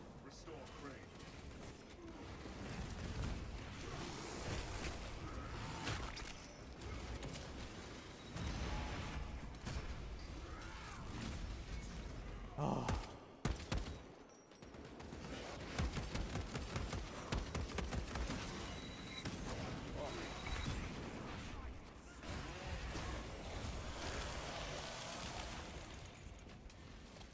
That was annoying. Get that crane running again.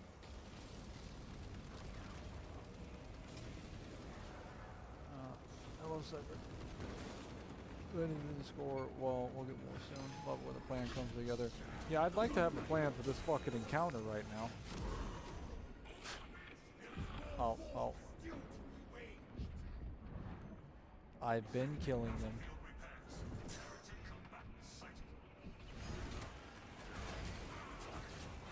You know what? Next time you want to show me some solo footage, you can, Jim. Till then, you could piss right off.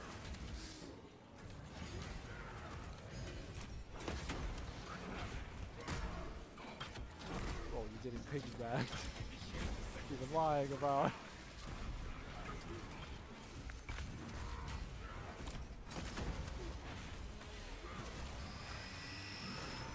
Right, so when that fighters game comes to Xbox, when am I allowed to whoop your ass? I want you to let me test it out first, because I don't want you to waste your money if it's actually really bad. And then if it's good, I'm gonna let you know. And then you're gonna get on that, and I'm gonna jump you.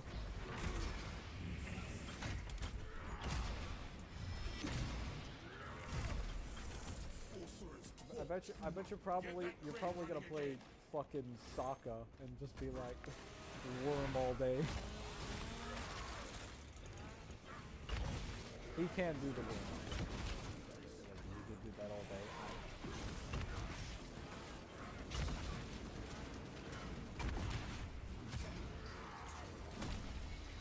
Yeah, but they made him mostly book 1 Sokka, so he's, I mean, he's comic relief at any point in the story, but, like, he's more comedic relief in the first season than like, the rest of the later ones.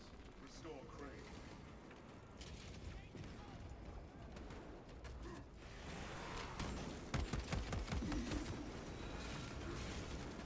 For reference, guys, I am talking to him, so you can't hear him because he's abusing me.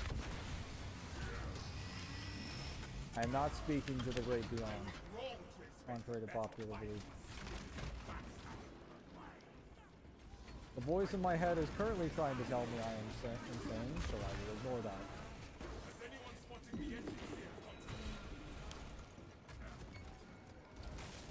Where is this system reset?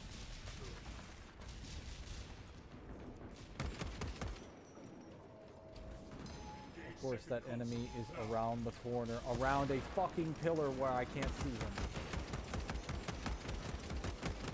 Insufferable dude.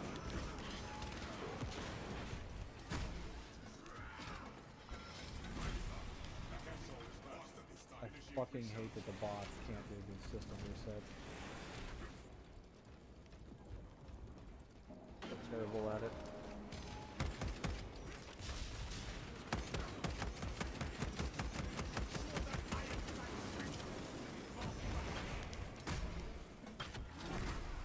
Oh. Oh yeah, I was gonna go get food, but I was like, nah, well, go cook at night, I'm no stranger to fashion. Some money at least. Well, whatever works, works. Restore Crane.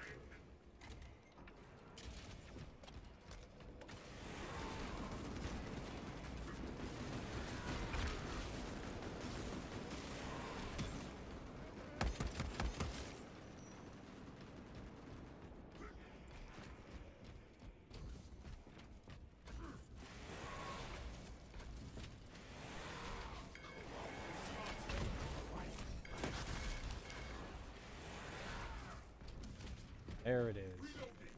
Got the system reset.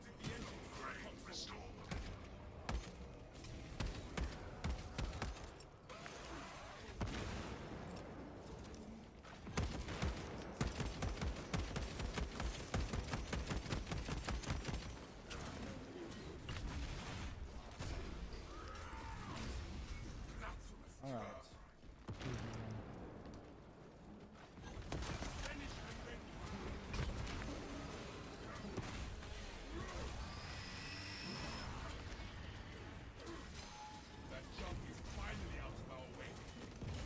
You are nearing the vessel's site, Talassa. Ensure nothing further impedes your progress. Oh yeah, do you know if there's a way to change the thumbnails? Oh my god. Fucking, really? Shoulder bash? Right now?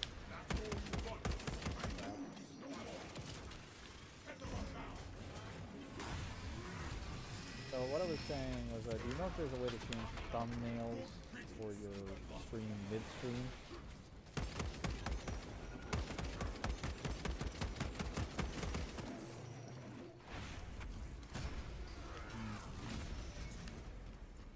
I have to go upload a file.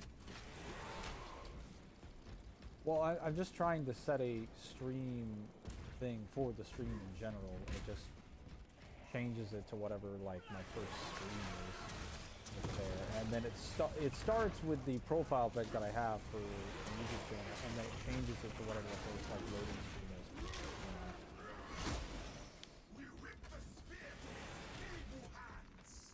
I'm trying to find.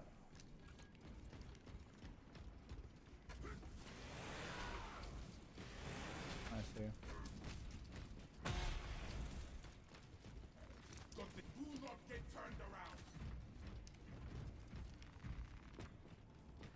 You know, in all these situations I've been in, with all these chaos beasts, all these enemies jumping me at different corners and points, I've had a wonderful time with the bolt carbine and the Inferno pistol, but I've never felt myself wondering, man, I'd be in such a better position if I had a plasma pistol.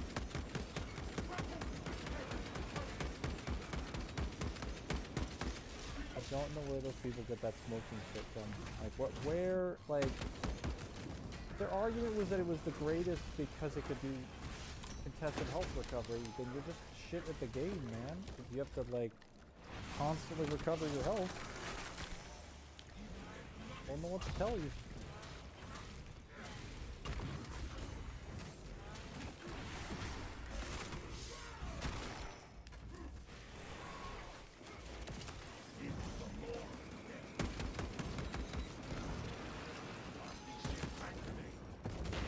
Crack grenade, damn it.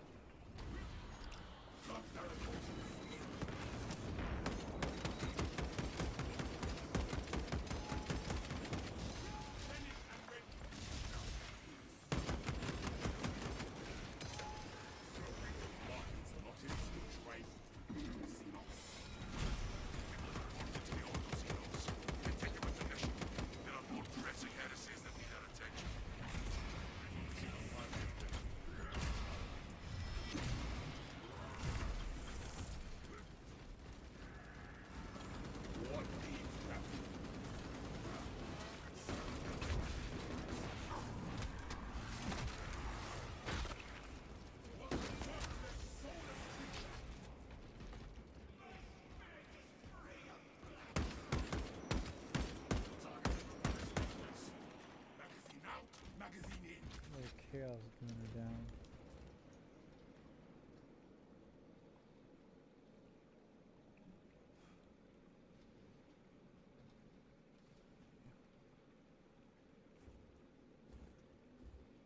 There we go.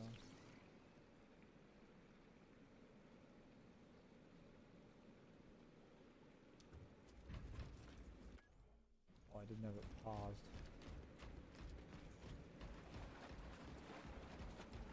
There's a bunch of enemies at the top of the hill.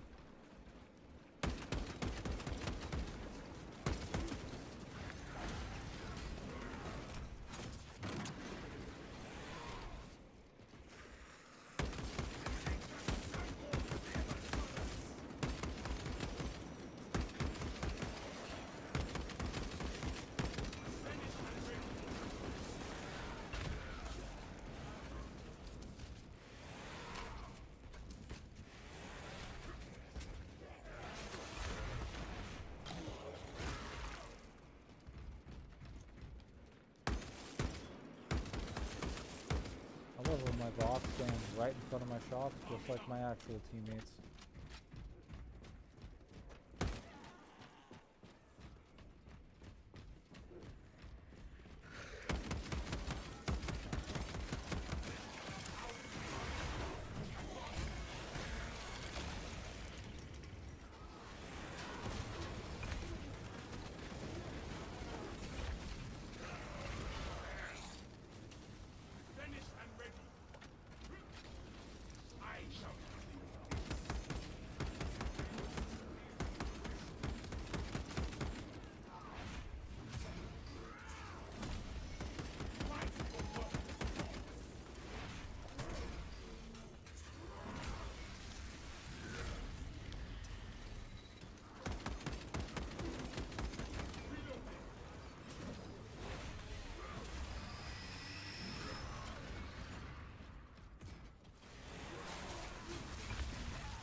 Oh. Okay, you're talking about Space Marine.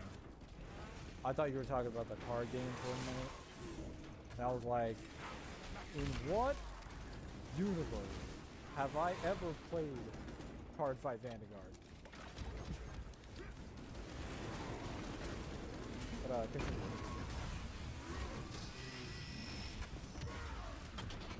Did I recommend it? Yes, definitely. Because Vanguard is a fantastic class. Do you even play it? Yeah, I don't believe you. Well, it requires the ability to fire your weapon, move, use melee combat, and then your ability. So I know for you, doing some of those things at the same time is a little bit more difficult than switching between all of them. one at a time in a very slow, campy manner while you're also like extremely tanky. Because that is Bulwark gameplay.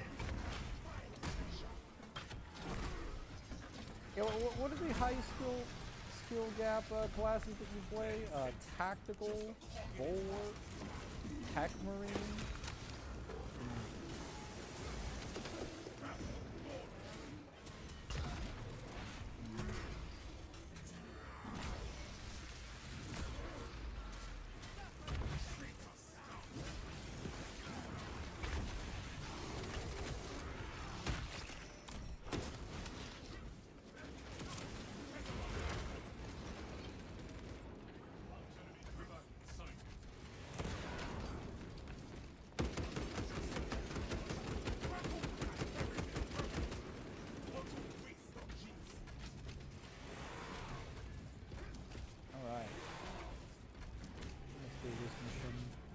Terminator. No, not Terminator. No Terminus enemy. That's a charm that the saints bones.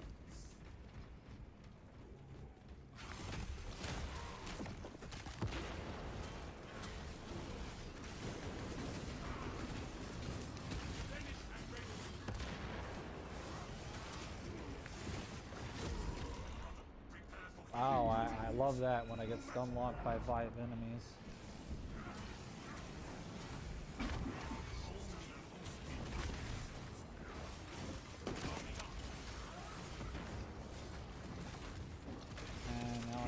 In the grapple bullshit now.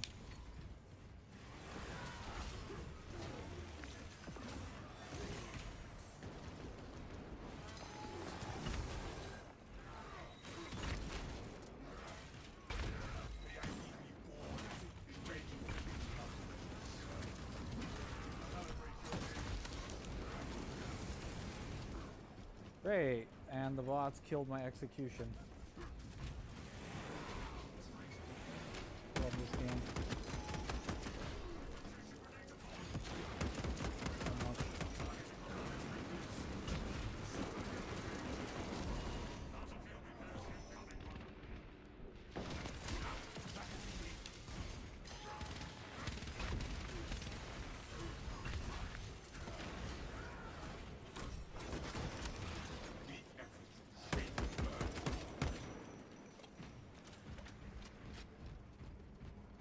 Wow. Love getting melted and burning through all my items because the bots with me are fucking retarded. Genuinely. Stupid. Imbecile.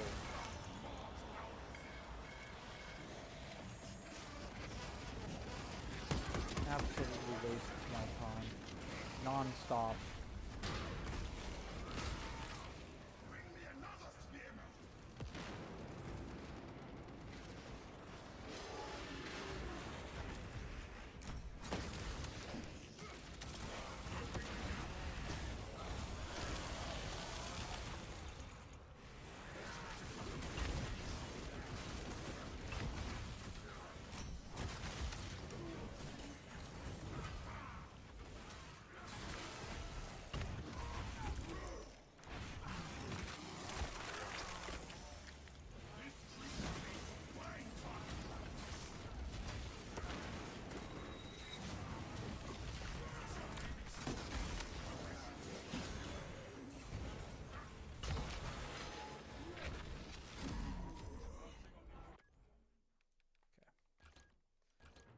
Into the battle barge. All this bullshit.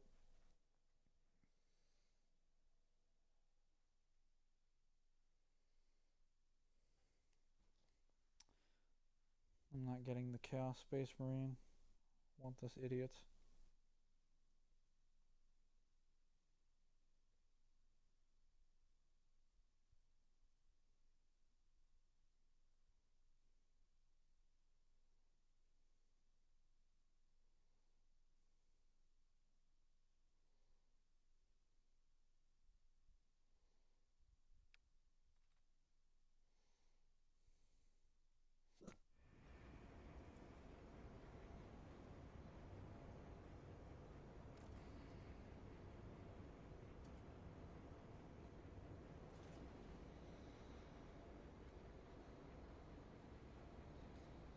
Chaos Sorcerer.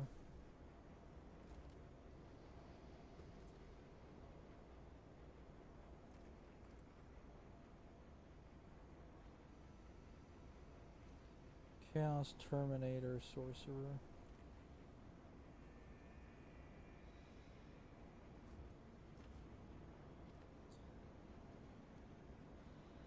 Should be Chaos Sorcerer Terminator.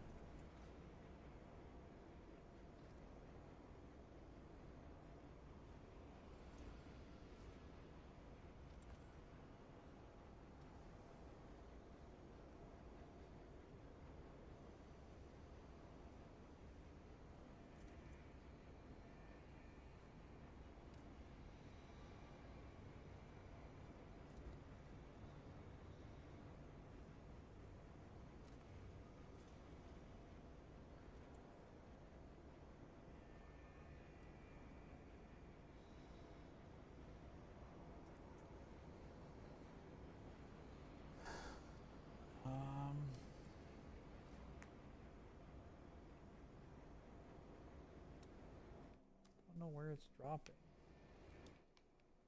Is it just in the training room?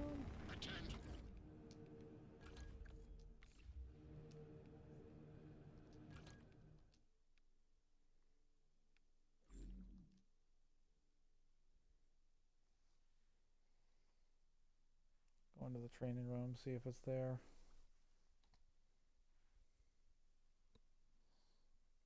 Have you gotten the chance to fight the sorcerer? I'm pretty sure you can spawn him in the training arena.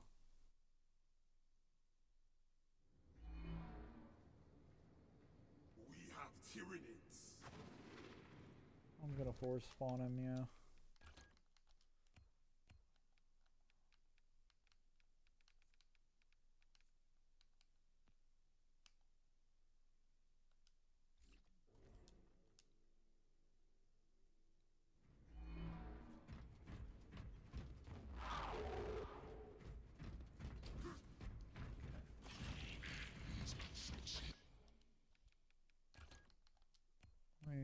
Set him to attack.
Okay, he's definitely very strong on Absolute.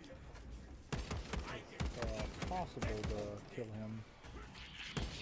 Just a little careful.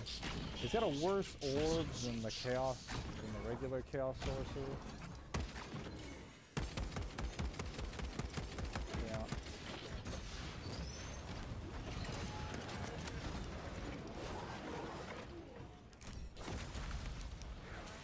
He's a Terminus enemy.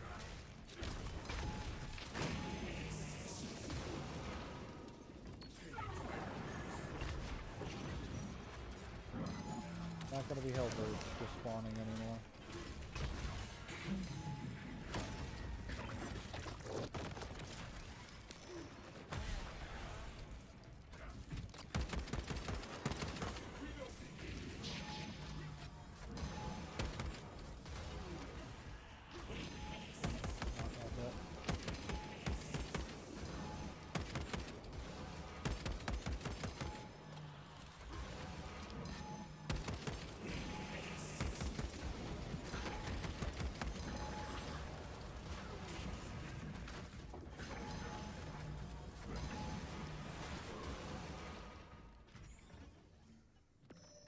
Yeah, he's quite tough to fight at first, but I had to get used to the enemies.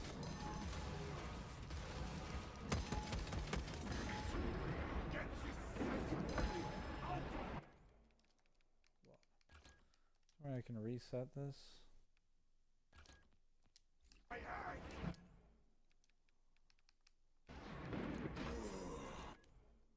How can I do a reset? Holy shit.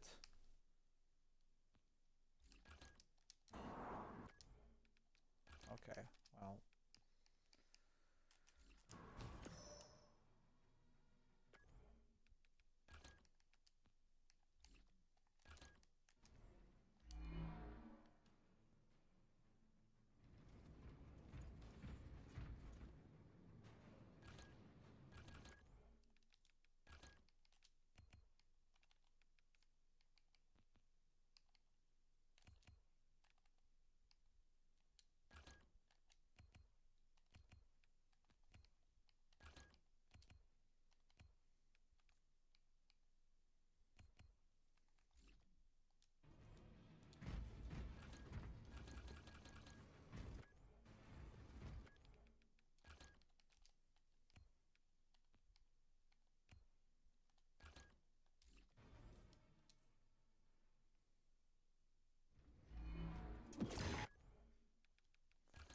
Well, now he finally spawned in.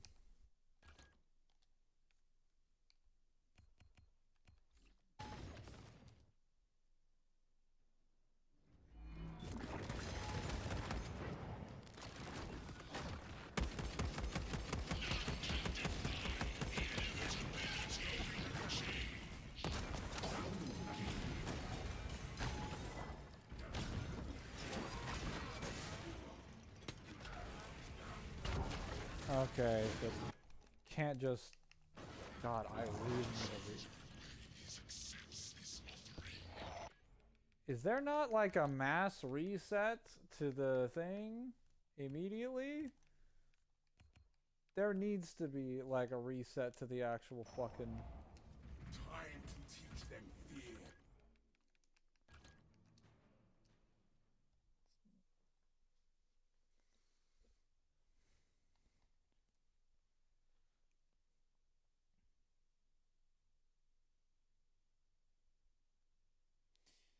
I have to go to YouTube.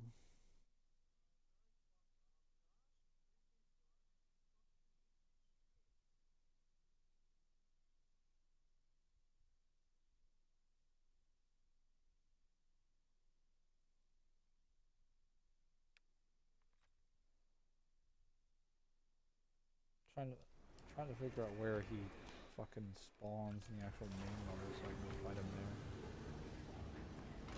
Perhaps my next pilgrimage to Olympus Mons will free me from the last of this rebellious flesh.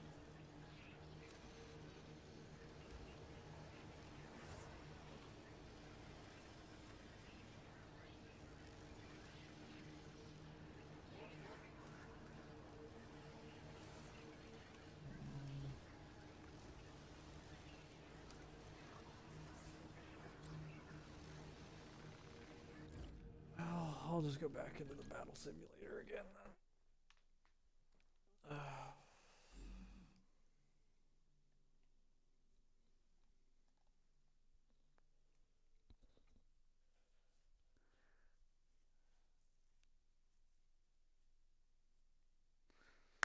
Gonna play some Ace Attorney and Agents of Mayhem, but I got locked in for Hitman for like 5 hours.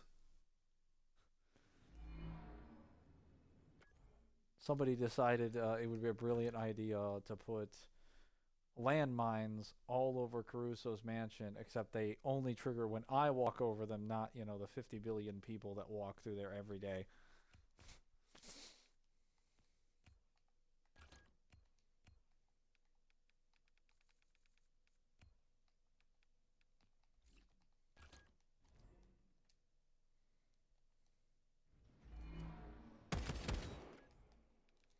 This is not what I wanted.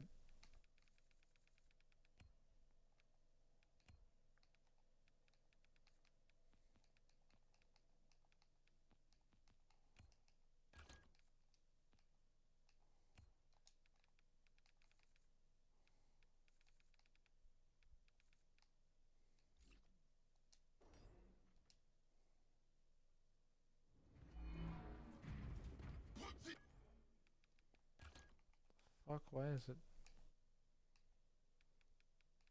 It's not spawning as it should be. The spawner has problems.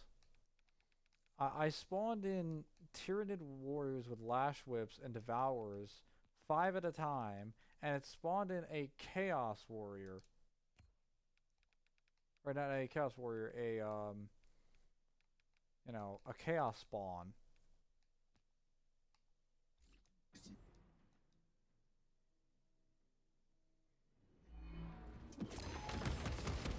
There we go.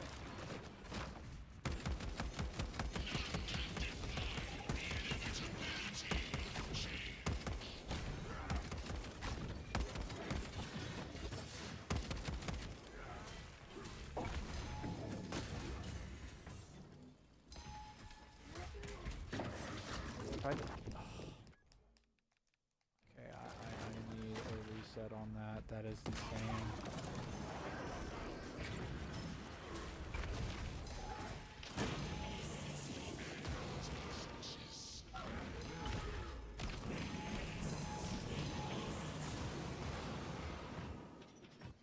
The game needs to give me an arena reset. This is crazy. Especially if it expects me to 1v1 bosses.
There's a lot of new attacks here I don't recognize.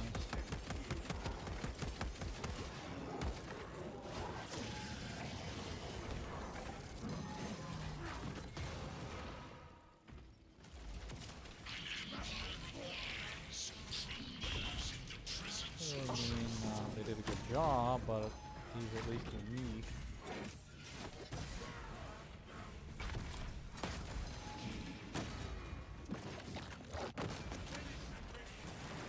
They're OP. Actually, most of them are pretty fair. It's just, I just don't know what they do just yet. Oh, he has different variations of the clones. Some of them are a lot more durable than others.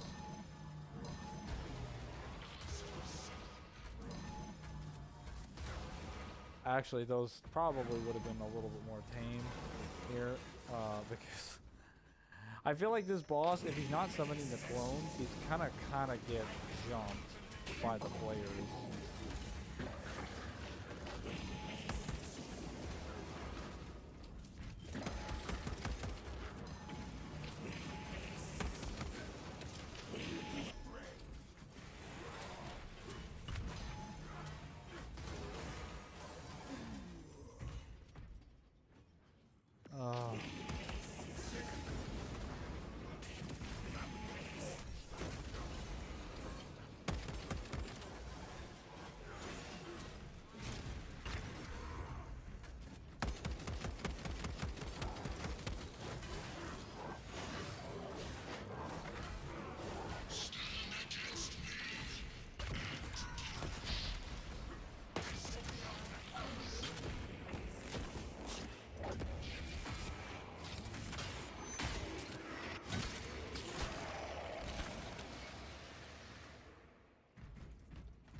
too many bones and meat is not great.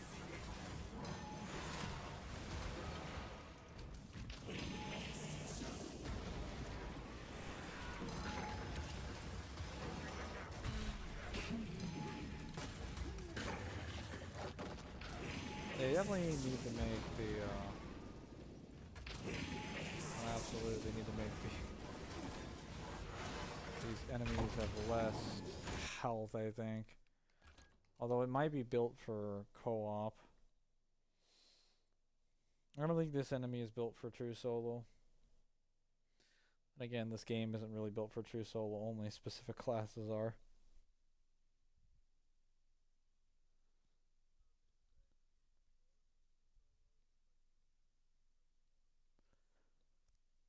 Yeah, but a lot of Warhammer fans seem to think that they can play it like true solo if they just use the plasma pistol and just shoot people when they take damage. And I'm like, okay, but like, at that point, if you're just playing the entire game using like block weapons and playing like Bulwark and like tactical and just maximizing damage and just using gun strikes the entire time, you're basically just playing the entire game like a block camping, like, wuss.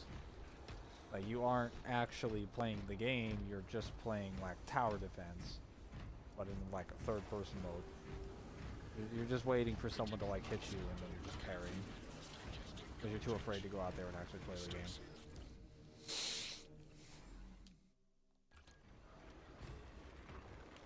No? Okay. Let me go to the update, and I want to check the patch notes to see where he spawned, because I'm sure they have it in the patch notes.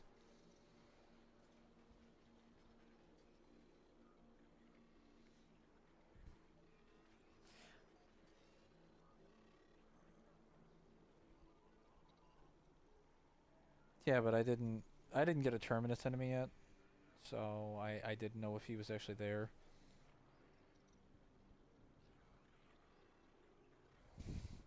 I was playing on lethal, but I still should have gotten one. It could be bugged. It's a possibility. Also, not really liking a lot of the heroic weapon effects. Not gonna lie. I mean, I guess for people who want to do speed slices, the Salamander Power Sword looks cool. But, like, it's only really going to be good on the assault.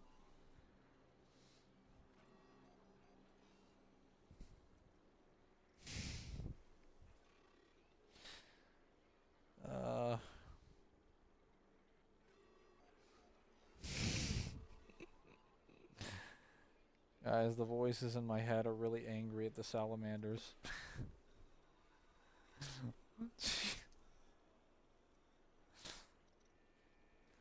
It has particular amounts of beef with them. I'm glad they actually had some PvP nerfs. They nerfed the blindness radius of the shot grenade from 9 to 4 meters. Thank God. I did play PvP for like the first, I want to say like 3 to 4 weeks, and I was playing it like every day for several hours. I put dozens of hours in the multiplayer, and it was good. It had great gameplay, but like one of the things I hated was a shot grenade, because people just couldn't play the game, so they just threw shot grenades at you, and that was infuriating.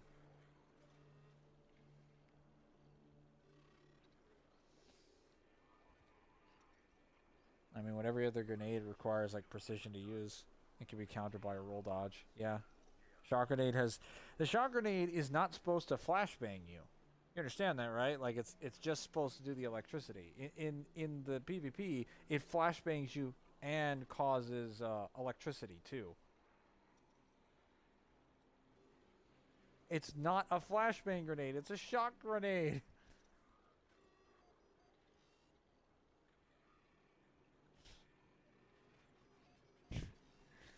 You're stupid.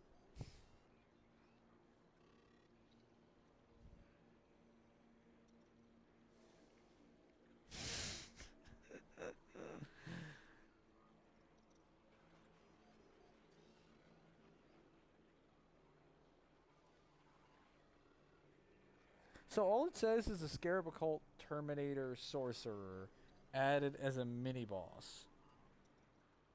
So like Siege. No, in Siege.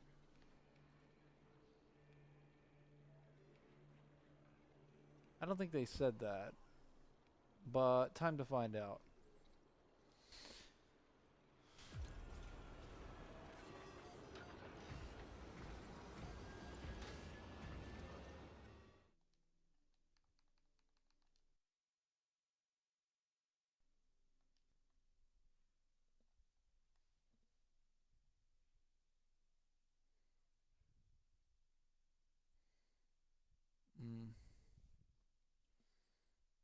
I just started a Siege game.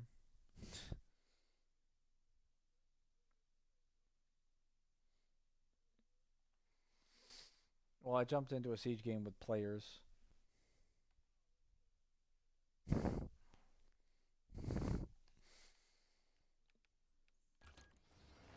I mean, it should be fine because I believe the last time you asked me I want to play Space Marine, you said you'd already started a game. So.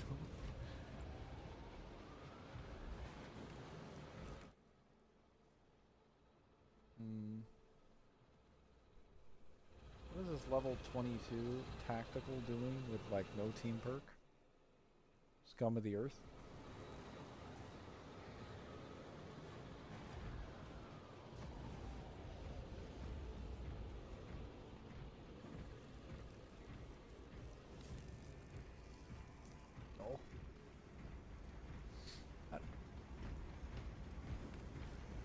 Does.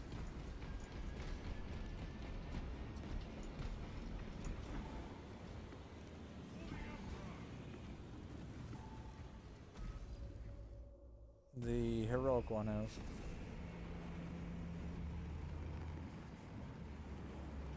Tactical, sniper, I think Vanguard uses it. And I'm fairly certain the Tech Marine might have it.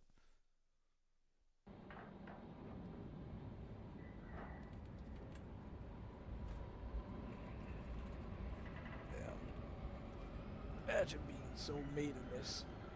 You don't play Vanguard or Sniper.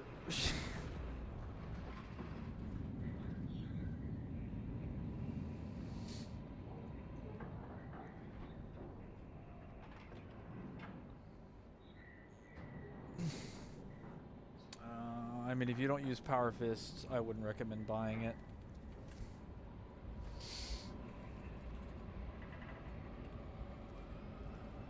If you're gonna do a red Power Fist, you better do the first one. Don't do the one with the Melted Flame. It's not that the Melted one is like bad. It's just that the red one actually makes light attacks possible now. So if you want to go around and punch people with a Power Fist and do extended range gun strikes, it is a very fun weapon to use. You'll have so much fun playing around with it.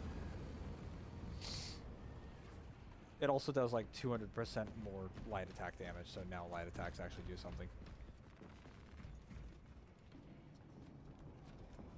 Definitely.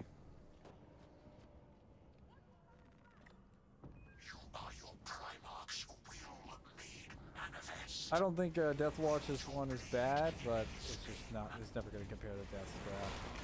These malignant bastards threaten the fortifications. Make them the burden of duty. Critical advance. To those, I do not bless the eager, brother. I bless the resolute. Show me which you are. Kill zone marked.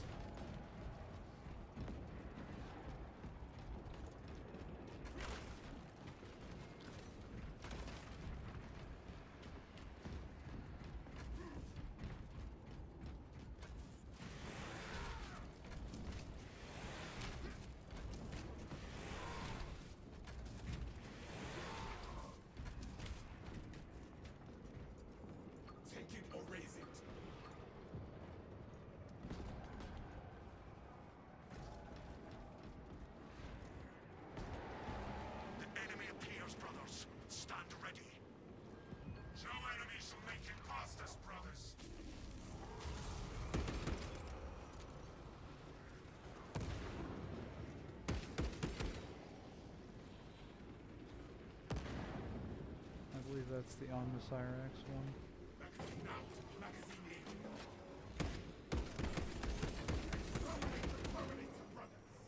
Oh.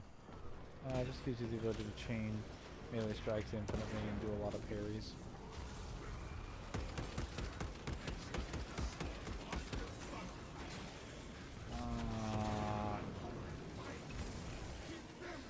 Really depends on your playstyle. I leveled up everything, but that's just because I'm a completionist.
That was added later on.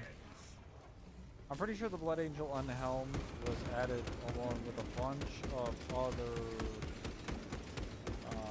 things, like the various chapter voices for the characters.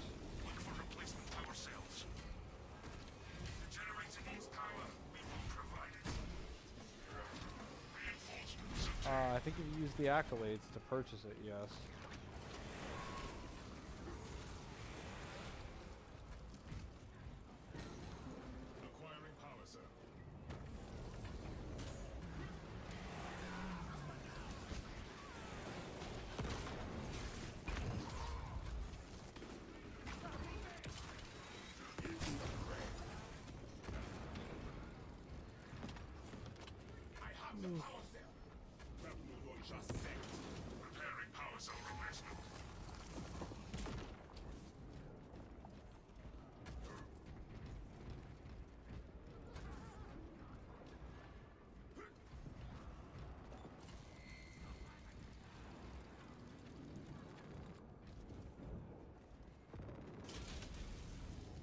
Perimeter defenses have stabilized.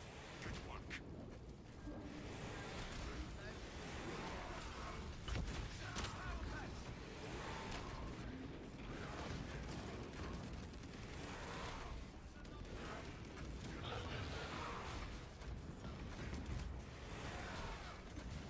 I would imagine so.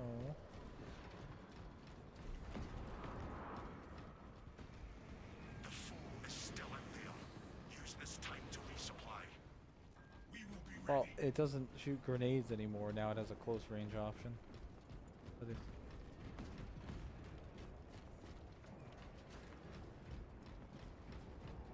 is there?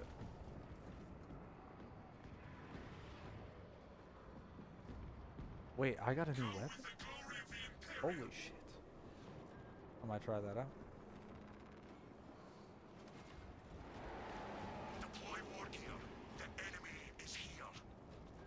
We will defend this fortress with our lives. They would have a name, a weapon based after their own chapter.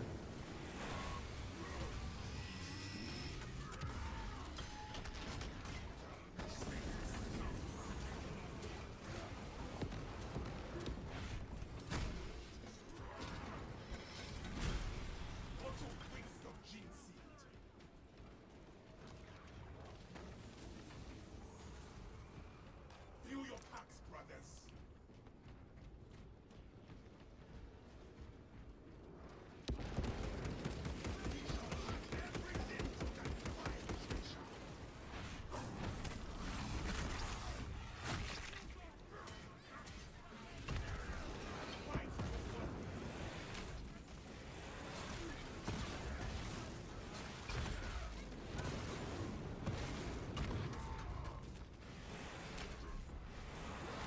I've gotten to wave 15, I'm gonna quit this one and then hop over to a normal or a hard thing.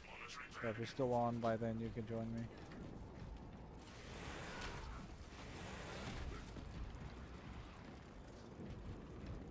Wave 4 right now. Hostile targets Started. We will split them open.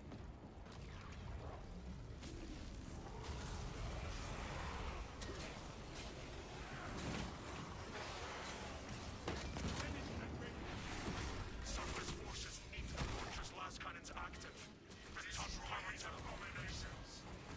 Return the last cannons to battle readiness, Captain.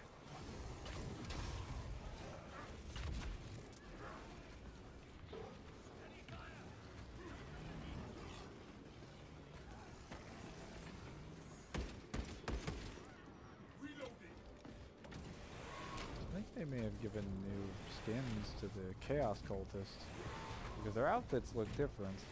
The last cannons provide our forces an advantage. We should restore them. We are. Where we're gonna play as Chaos. I guess killing the Imperium.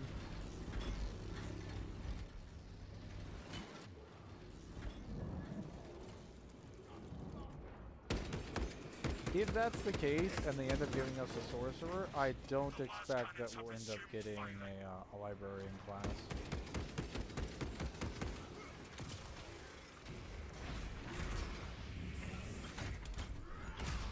No, I'm fully expecting what they're gonna do is they're gonna port over the existing models that they have and just let the players control those, which will basically be like a tactical variant, a flamer, which is just like a different version of the tactical, the Terminators, and the sorcerers.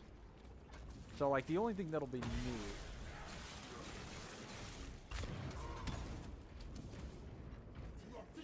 I mean, it wouldn't make much sense for them to not just use the models. They're not going to create brand new ones from scratch. They're just going to use the ones in the game.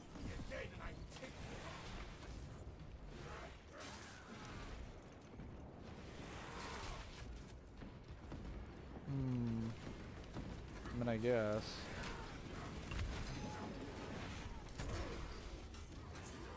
Oh wait, so what you're saying is that they're gonna take the PvP skins and then just apply brand new perks across the board. They might do new abilities, but they'll probably just do like the same, more or less the same class. Just call it something different for Chaos.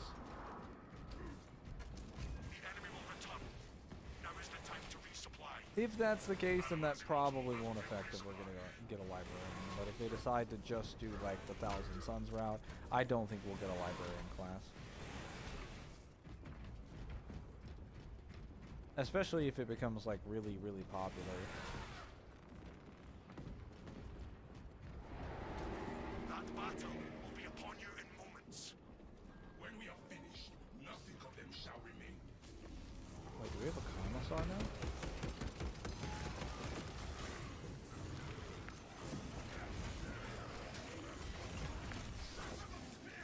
Chaplain.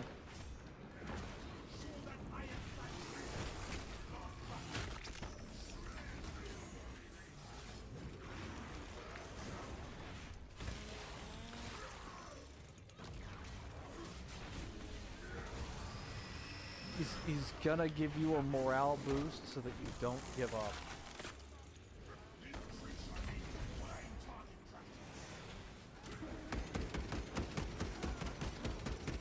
It would be an entirely a support class that just buffs your teammates. That's the whole point of what a chaplain is supposed to be. Although in an actual video game, it would be far more effective than it is in the board. Prepare for a challenging fight. Worthy of my attention at last.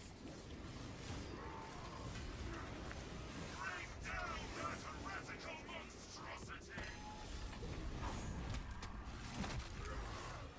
Yeah, probably. I suspect some self-cross will come into play.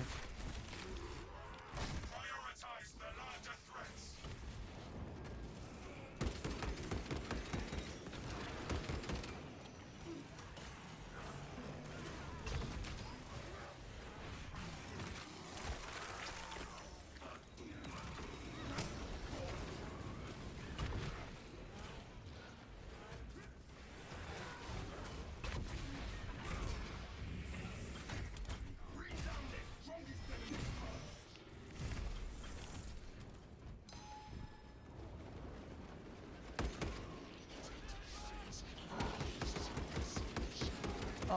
Well, there's the Terminator.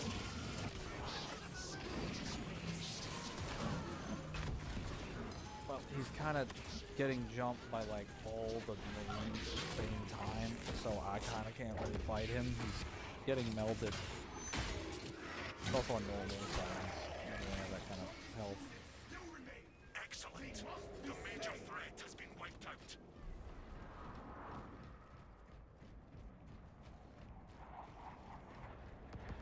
I was expecting a Hellbert, to be honest.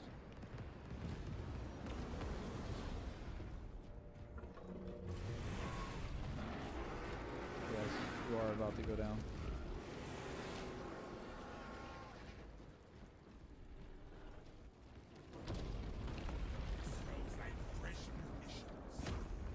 Change position, squad. The enemy approaches the arsenal.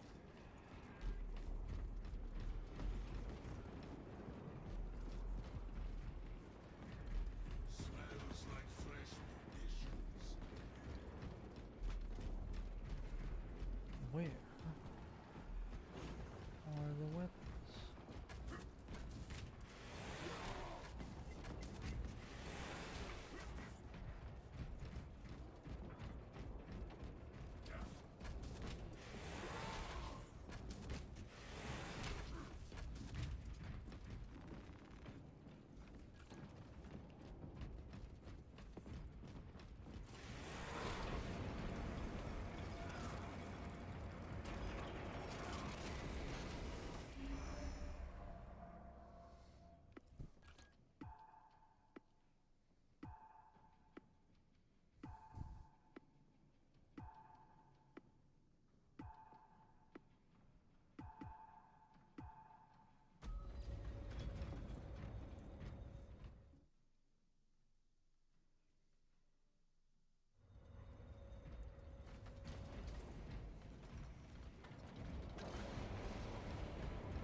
Fire with conviction, or not at all. Half measures are their own. Terrorists are attacking the arsenal. Sanctified. Wipe them out. You shall perform. These armaments will remain in impurity control. Wrath fills your arsenal. Spend it without mercy or waste.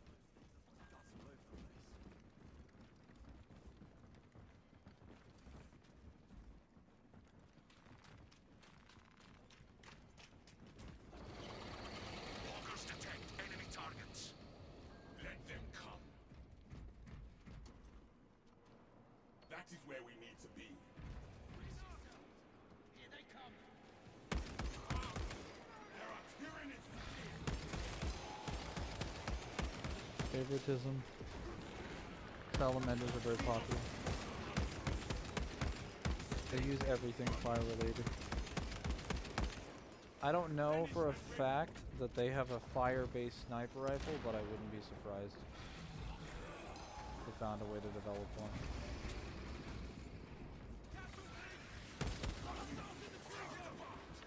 A fire-based sniper rifle. A sniper rifle that fires incendiary bullets. I don't. Yeah, that too. They would make something that stupid. I'm not saying they have something like that, but if they did, it would not surprise me.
battle resumes. Good. I long to test my skills in battle.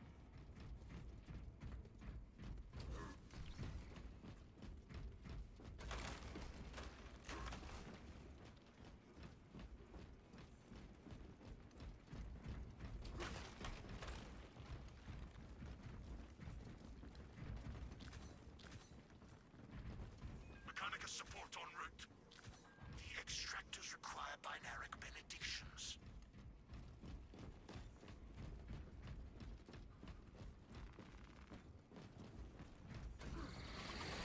We have detected enemy reinforcements. They have chosen death.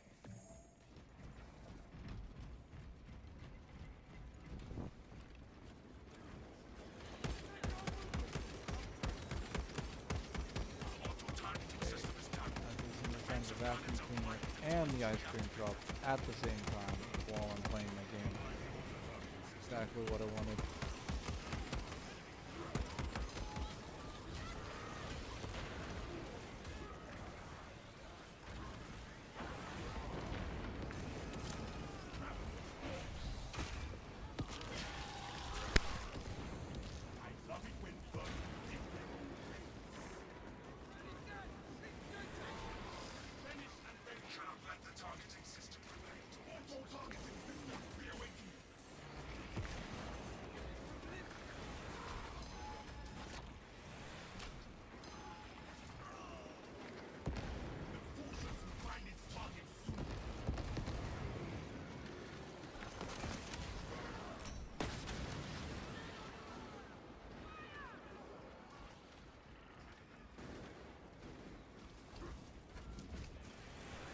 Targeting system is functional again.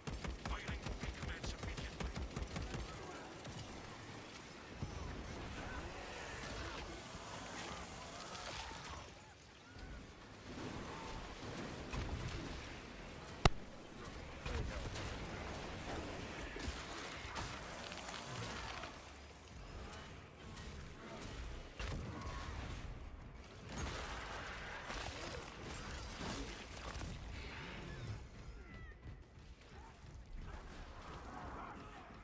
Imagine dying as a sniper on the Hierophant mission. Disgrace.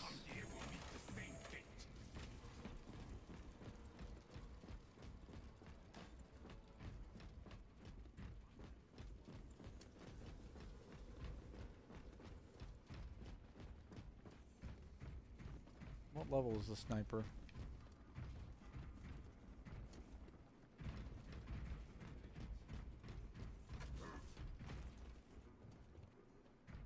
What happened?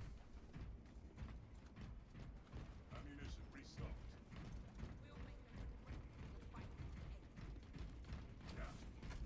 Yeah. Arming up. Relic position. Brothers, your targets have arrived. We shall eliminate them. Huh. Well, let's see what we got in store.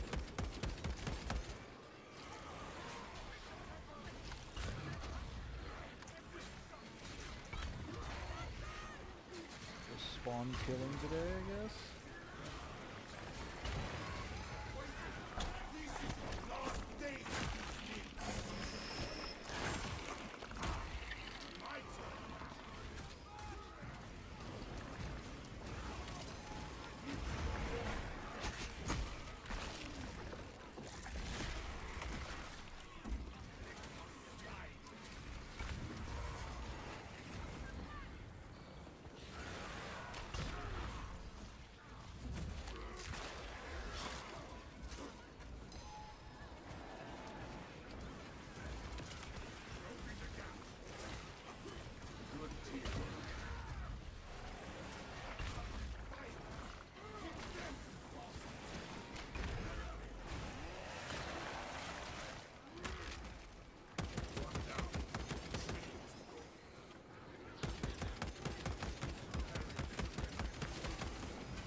Tell him not to play lethal then.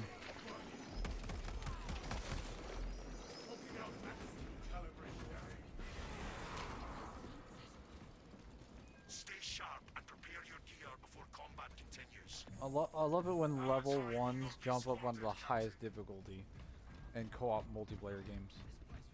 And then just drag their entire fucking team down. They should be banned from being able to do that. Like, it shouldn't be possible.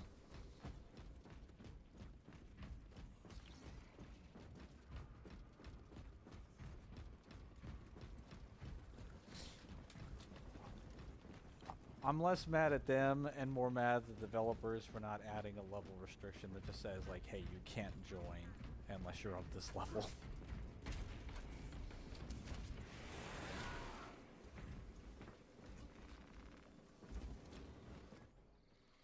I've got a level 13 heavy and a level 23, a 22 tactical.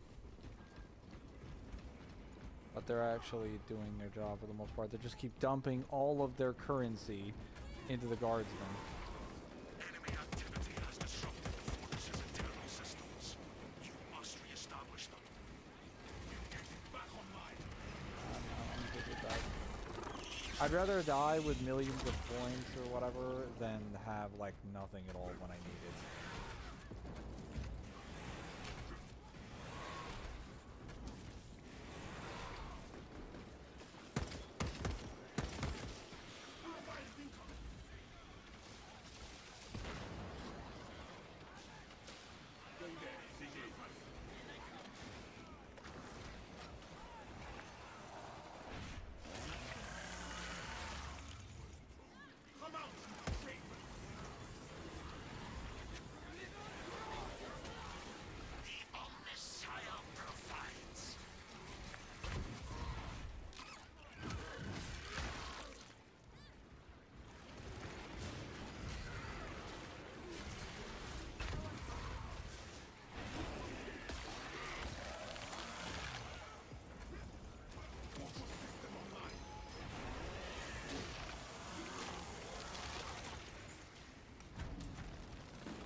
Mission success.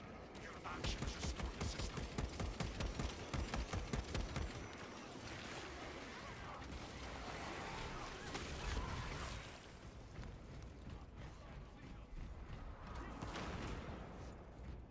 You have eliminated those attackers. More are on the way. When more come, we will be ready.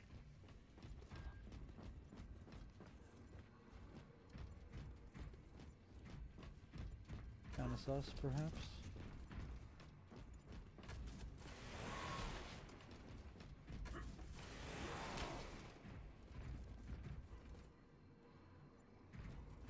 Honestly, he would have leveled up the same amount if he had played on Substantial. Enemy forces incoming. It cost you that game?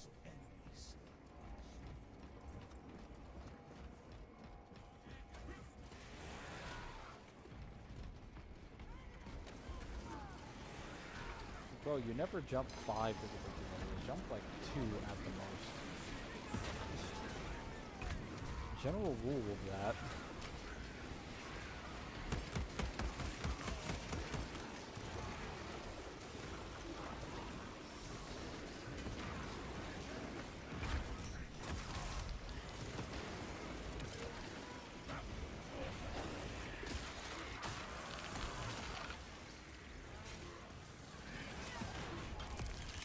Wait, gun strikes can't be used? Hold up, I'm on wave 10, so you might want to start another operation. But not that, that objective one. All join in. Oh my god, this fucking Rabbiter keeps going around walls.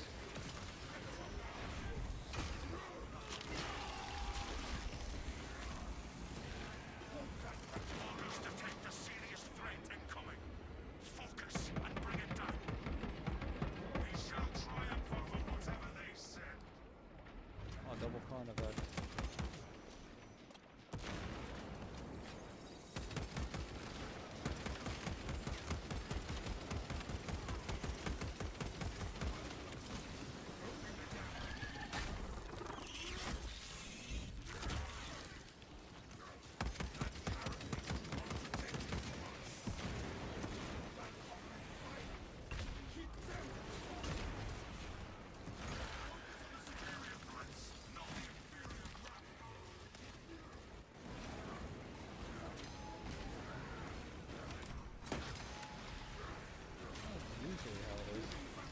range.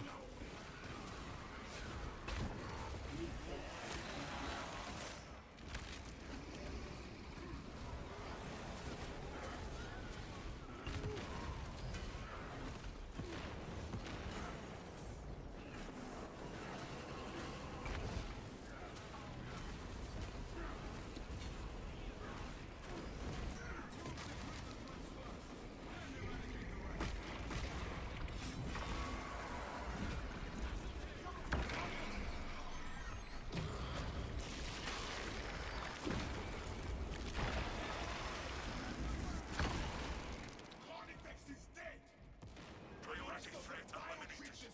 Stand firm against the remaining scum.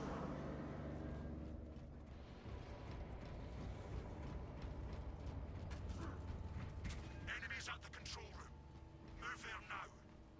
Wherever the enemy lies, we shall cut them down.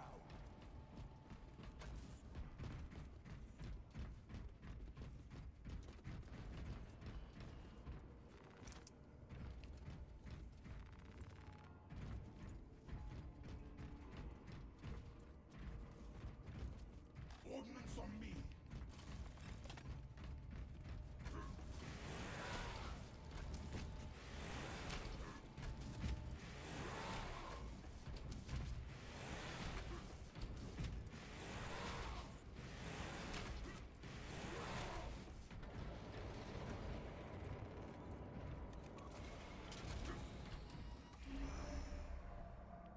Sector secure finally. Right, I'm back. I was here the whole time, but playing puzzles with my fish bones. See. I do not have food to play with, sadly.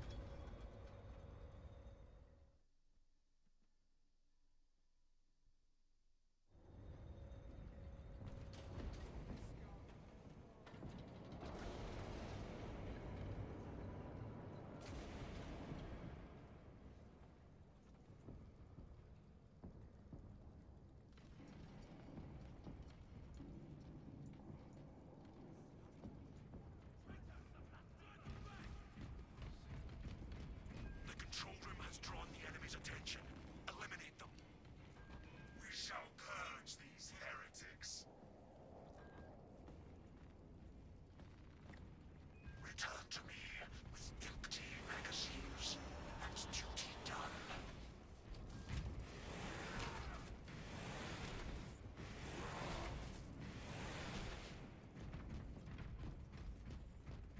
Tend to your resolve as you would your weapons.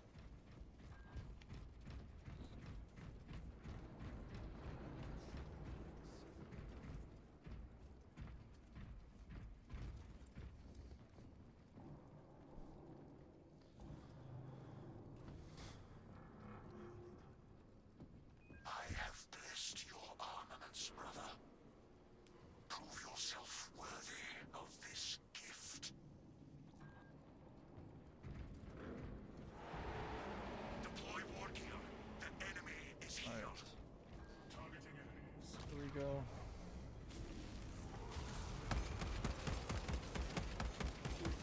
Take a break here in a little bit after doing this, but only for a couple minutes. Gotta confer with some moving plans with my mother. I need to know what's being moved out of storage tomorrow.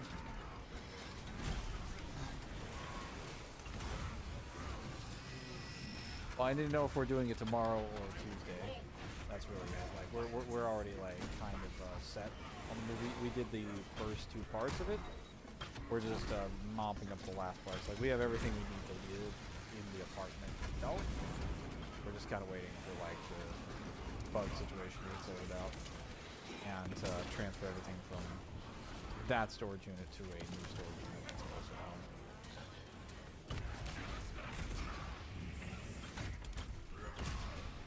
It's cheaper and it's just a permanent housing location. Like we've been renting month by month, but we're not trying to do that. We're trying to come up with a long-term solution so that I can just be in an actual place and get a job.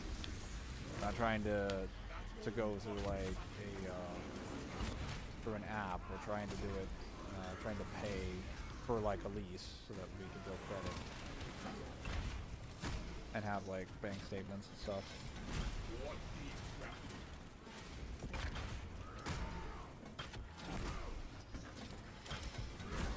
It's also cheaper to just get like a multi-bedroom apartments and then have that instead of a storage unit. Because sometimes you can store most of the things that you can store in a storage unit in a bedroom.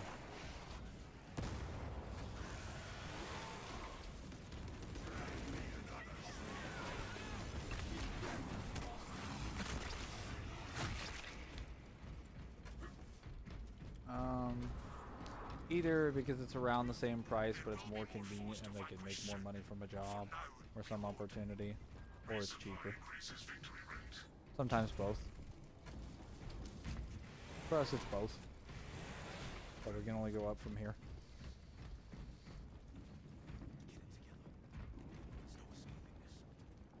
But the real question is, will I be going up if I die in Space Marine today? Probably not. Because I'll be down as hell.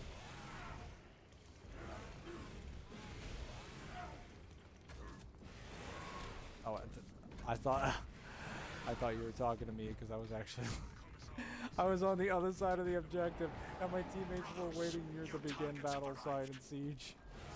I was just like swinging over there in the corner. You're like, bro, can you get the fuck over here? I'm like, sorry. I don't know how you knew I was moving, but... Restore the sample skull and see it safely to the relay. Formation of the skull, brothers. Nothing gets through.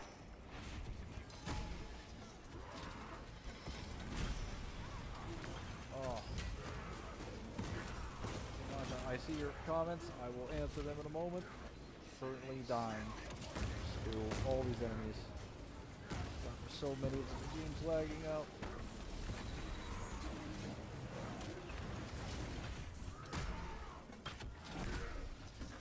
With.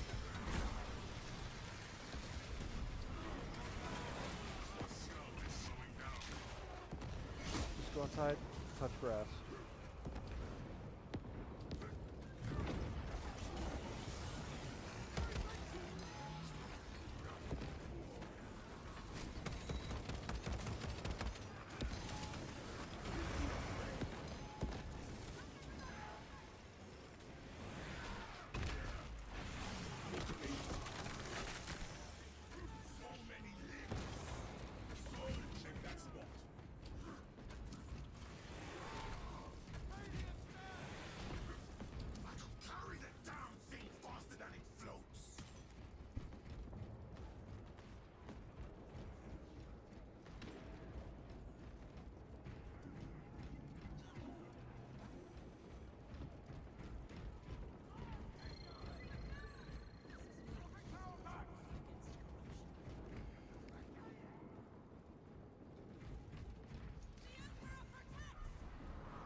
Restock and reload.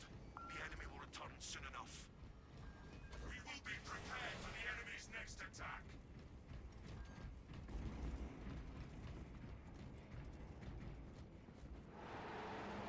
The enemy appears, brothers. Stand ready. The Imperium stands strong.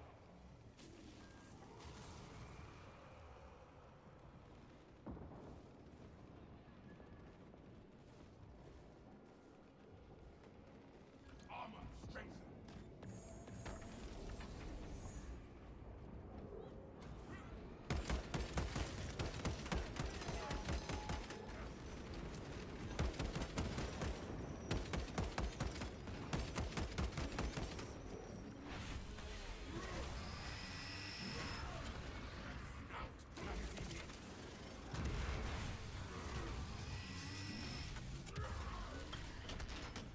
What's the small bug problem? Kind of seems small right now, but a lot of roaches in there need to be dealt with. What a bunch of roach traps, though.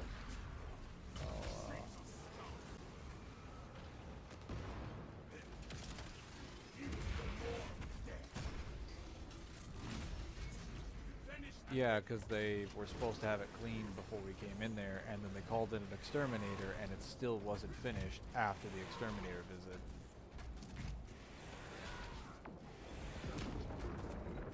Also just bad management, really. Because you wouldn't even need to send in. I mean, you should have an exterminator available, honestly, at the touch of a button. But there's a really easy way to solve that in the country. It's called fucking perimeter spray. You can just spray that shit all across the outside of your apartments and in the areas around the doorways, and just spray that stuff in massive volumes on a weekly basis. It would cost less than it would take to hire an exterminator, and it would be more thorough, because then bugs would swarm in, and then they would die in under 24 hours. Specifically what you're supposed to do, at least in the country. I had less bug problems in my own house, which was surrounded by way more wildlife and way more natural bug habitats than you'll ever find in an apartment complex. So the only way that they're getting in there is if they're in the fucking walls. But if they're in the fucking walls, then you didn't do your job.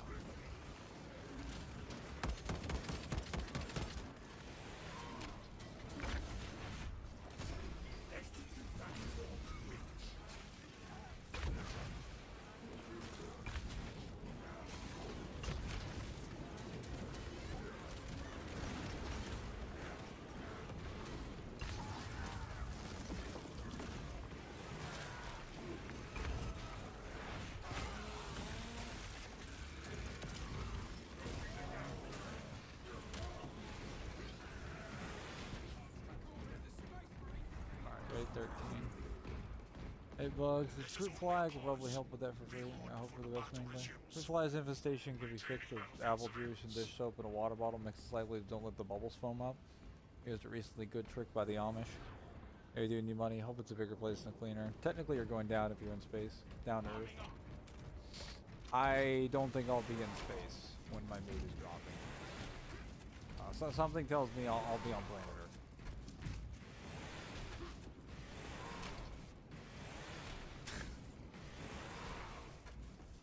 Did you just say sus? Loggers detect enemy targets. We will be victorious, Captain.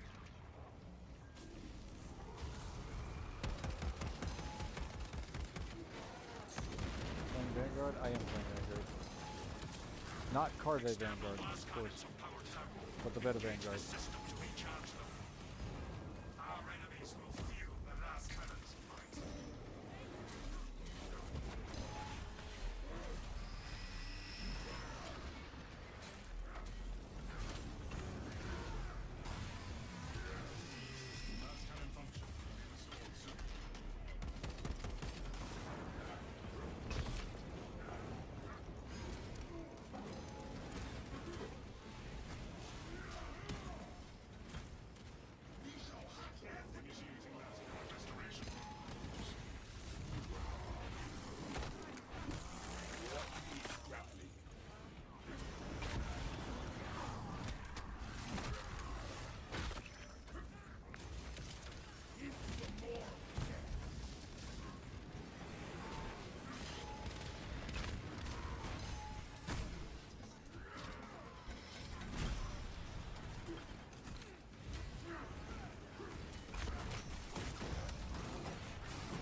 I would assume anybody, but it's primarily the guardsmen.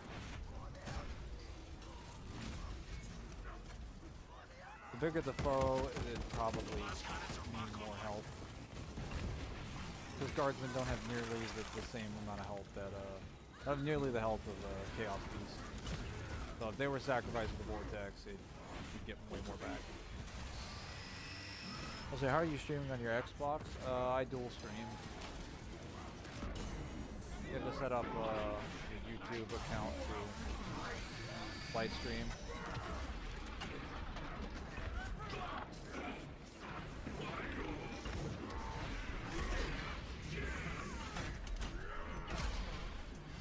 Which one?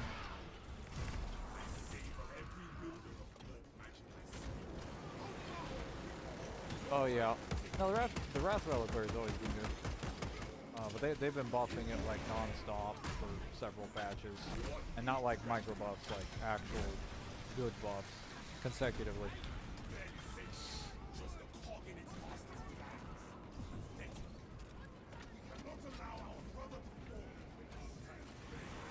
Are you on the Bulwark with the Catan Phase Blade?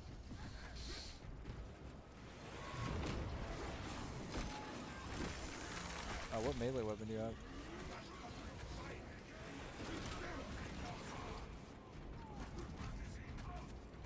Do you have all the charge perk powers that increase your charge damage? Yeah, then your damage is probably going to be pretty good. You might not have all the perks, but your damage is probably at least like 50% or higher. Plus the Wrath Reliquary is like 80%, so you're doing as much damage as I am at the Vanguard right now, when I'm like really buffed.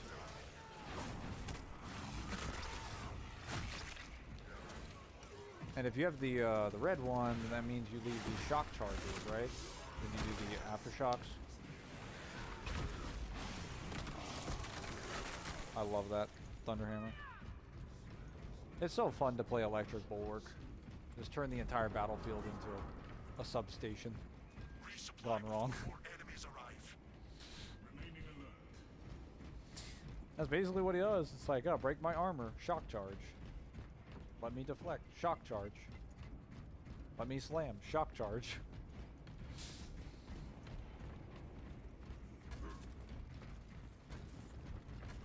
Not at launch, probably buy it afterwards.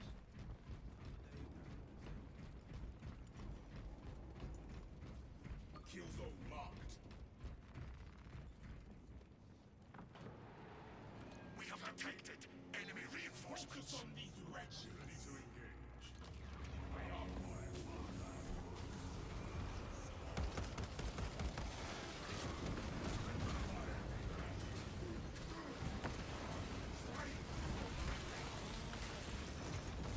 Oh, there are a lot of enemies here.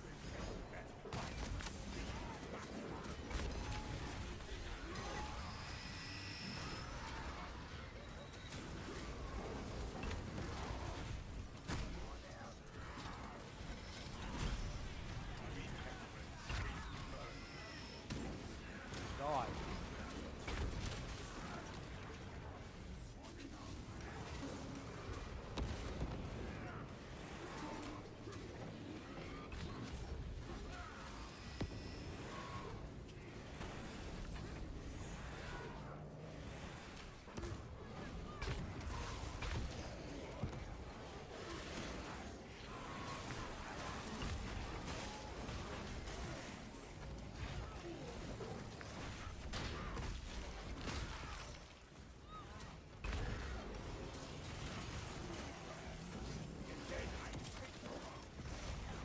We have reports of a command presence on the battlefield. You may be in for a challenging fight. Finally, a real fight. Preparing suppression tactics.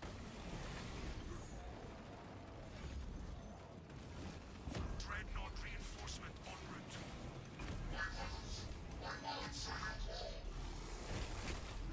Okay, wave 15. Summoned in the not. Split open the stronger foes, then cleanse the rest.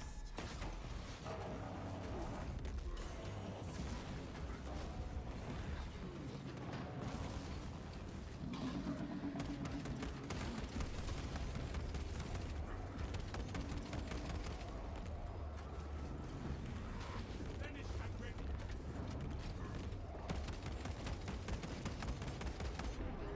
Get this sight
running towards me, you dumbass idiot. Moronic.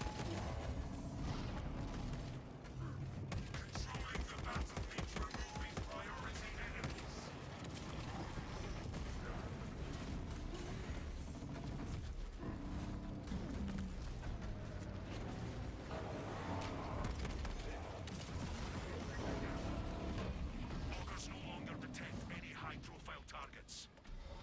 I have recalled Voltus. Enemy alters their approach. Head to the defensive fortifications. Consider it defended.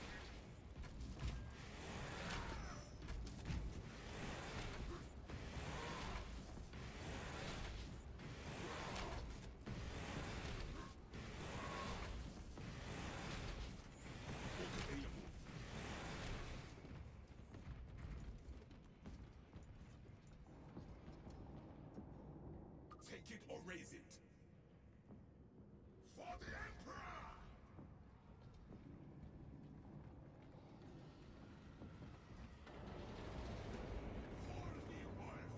I got a bumblebee heavy over here.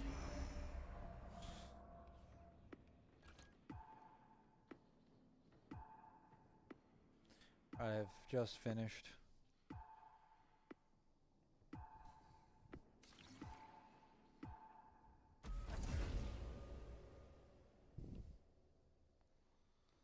Alright. I need to go take care of something, but I'll be back in a few minutes. And then we can start some Accolade fun. I gotta make sure I get out of this menu though, because I don't want to load into a siege match by accident.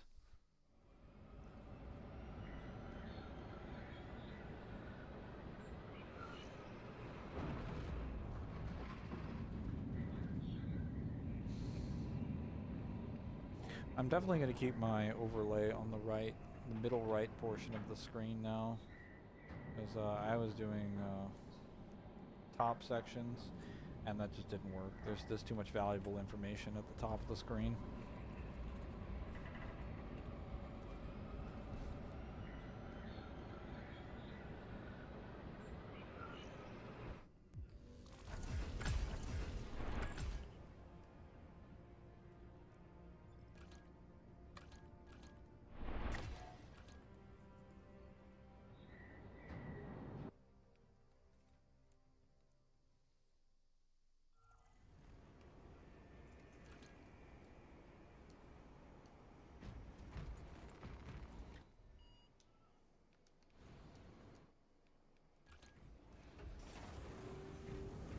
Not even private mode.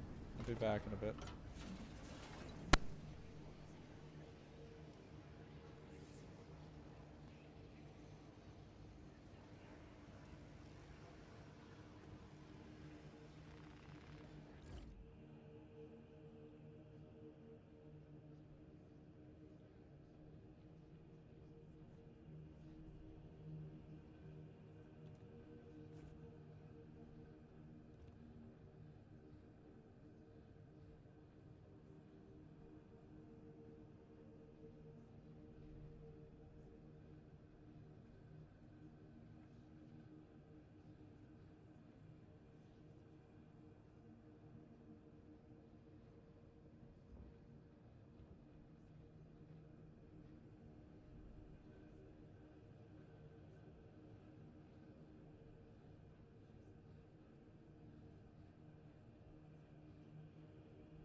Ugh.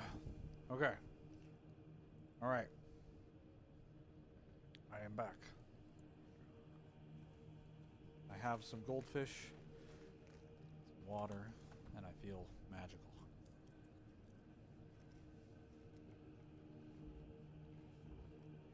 Oh. Good sir. It is time to determine if I am too poor to afford this. I am too poor to afford this. Damn.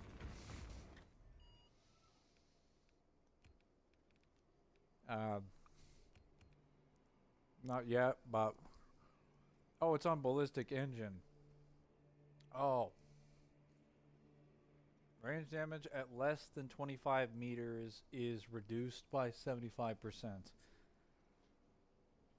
Range damage at ranges greater than 10 meters is increased by 75%. Okay, sharpshooter is a really good buff.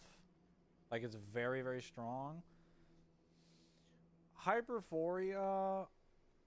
Okay, gun strike damage can't be used. Alright, so that's not really, like, that bad.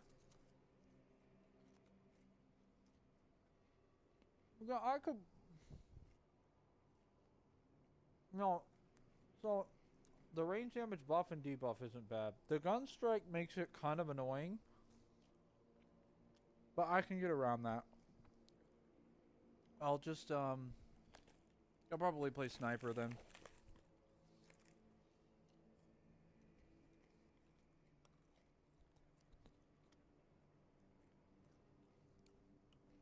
Normal to get our spirits up. Normal to get our spirits up.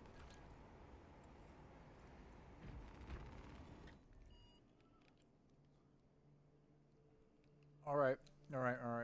So what level are you?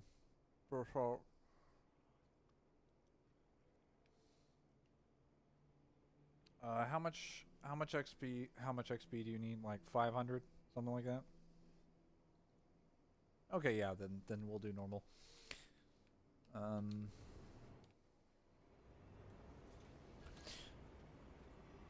Sounds good. Let me get you the code.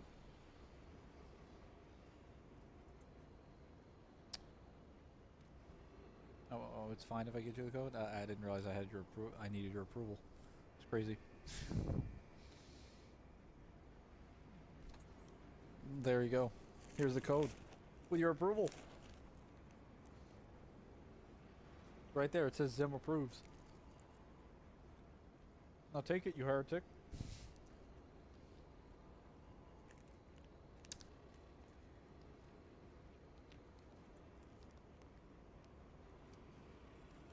I switched out of the private lobby, so it should work for you.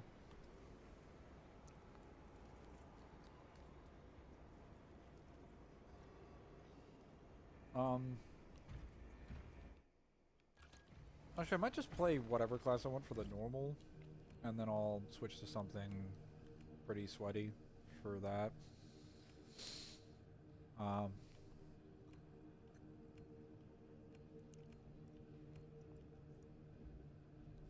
No. If I were throwing, I'd pick the heavy.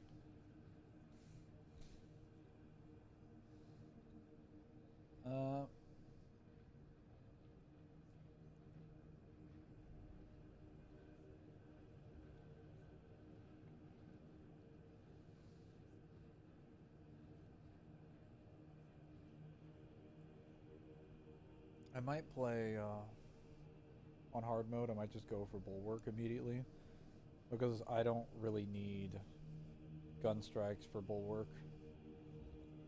Probably just play electric, and I'll use his heavy bolt pistol. The 75% damage increase is it's pretty strong.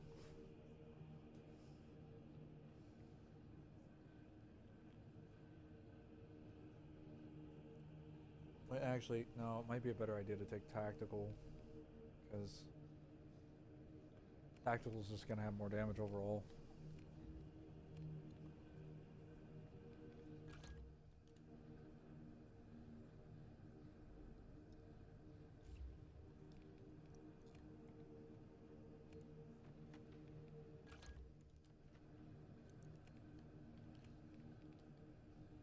Oh, did I get more siege skins? Oh, I did.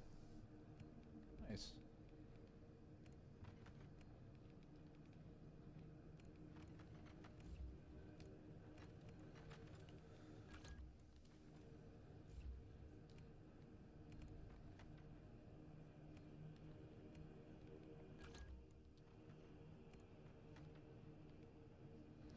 What does this one do compared to my current one? 6 less damage.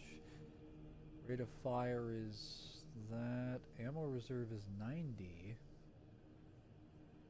What in the range is...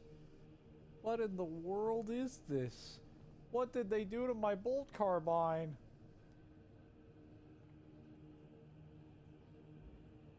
I'm looking at this heroic variant. Zim, you didn't tell me they nerfed the range. What the... Okay, so okay, so let me provide some context. So the automatic ones that are about like 3 range. Okay, but they have like, they at least have like 8+ fire rate, and they have several hundred rounds. Okay, you want to know how many rounds this one does with the same fire rate as the fully automatic ones? You take a guess how many rounds it has.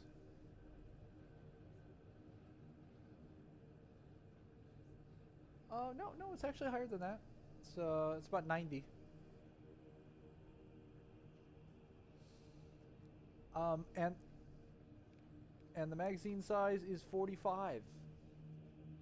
So, well, actually, no, the ammo reserve. Okay, it's 90 down. It's 225. Okay, all right. I thought it was 45 or 225. I read it wrong, but that's still terrible.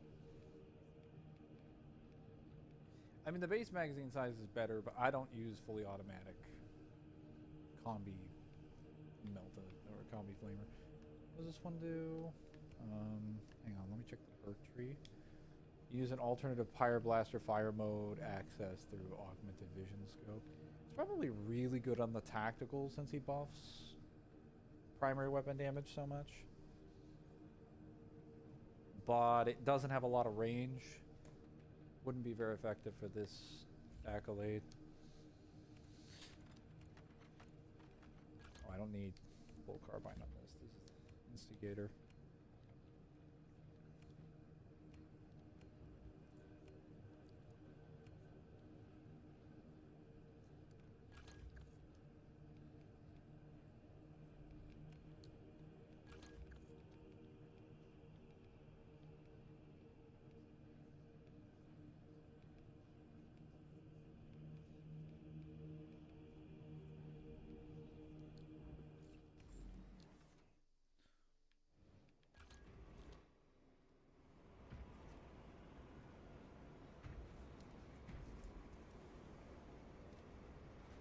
I thought you were giving me the summary for a story for a minute there.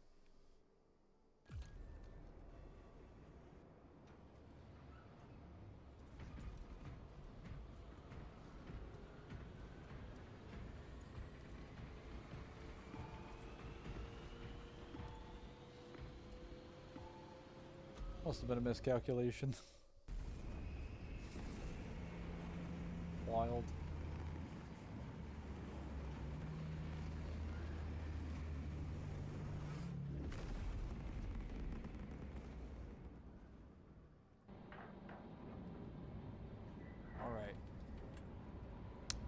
Faust, if you're still there, I must know what level you are in. Space Marine 2. Yes. I started playing Space Marine 2 recently, so I need to know.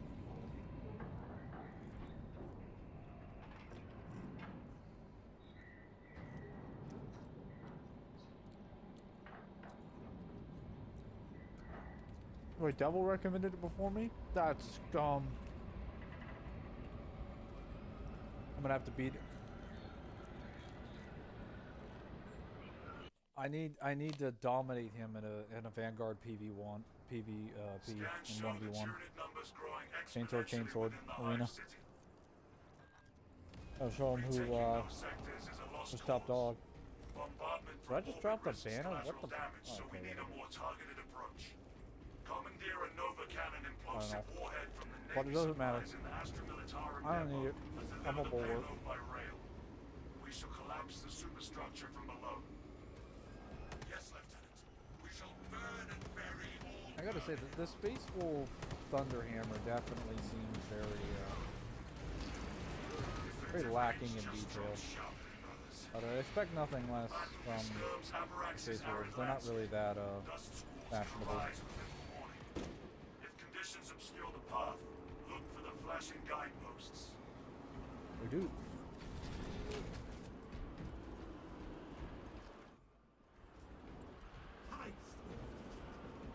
Quite possibly. I'm quite possibly hating in space.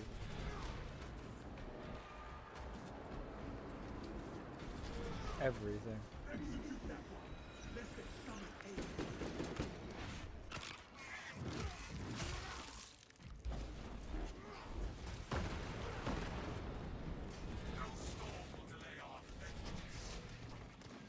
Advance one and is clear. It's a good thing I picked Electric Bulwark.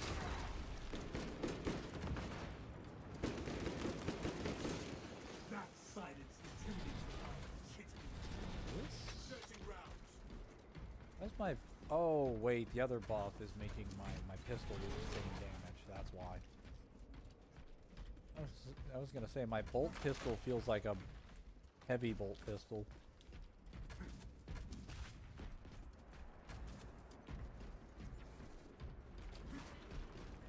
Yeah, it's actually doing way more damage than the heavy bolt pistol does on Absolute.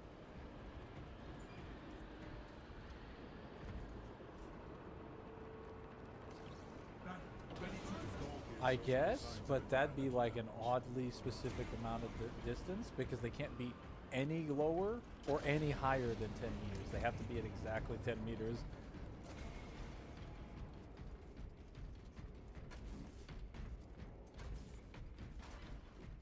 They would have to be programmed to know where 10 meters is and stay there to take normal damage. But I guess this means all the melee units will feel tankier when they get in close. Terminus enemies are definitely going to feel tankier. Activate the quartermaster's console and wake the machine spirit. Instructed to load the implosive warhead onto the train and assist it when necessary. No, I mean if they get in close.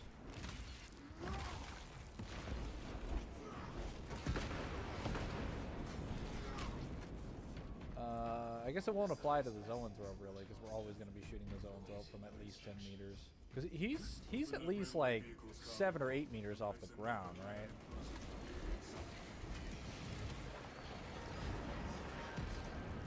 So it's just yards, That's all it meters.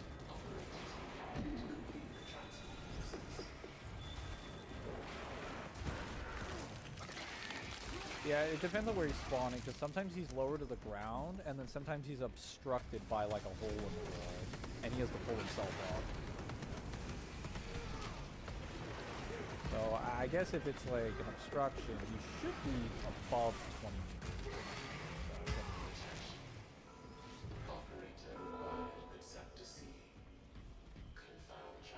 Sector C's in the back.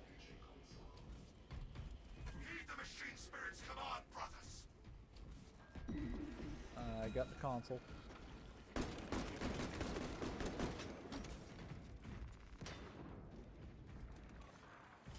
I'm operating the console.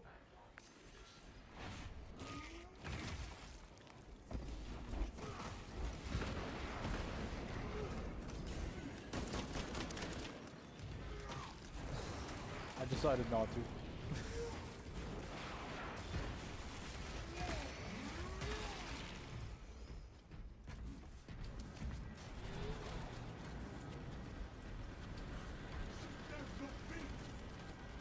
I've wanted to go to a card shop and play with my friends for some time now, but I just had planned the move. But after that's done, we'll have my freedom again.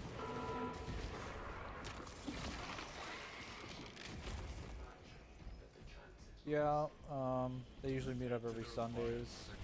I don't show up like every Sunday, but I would definitely show up at least twice a month if I had the opportunity to.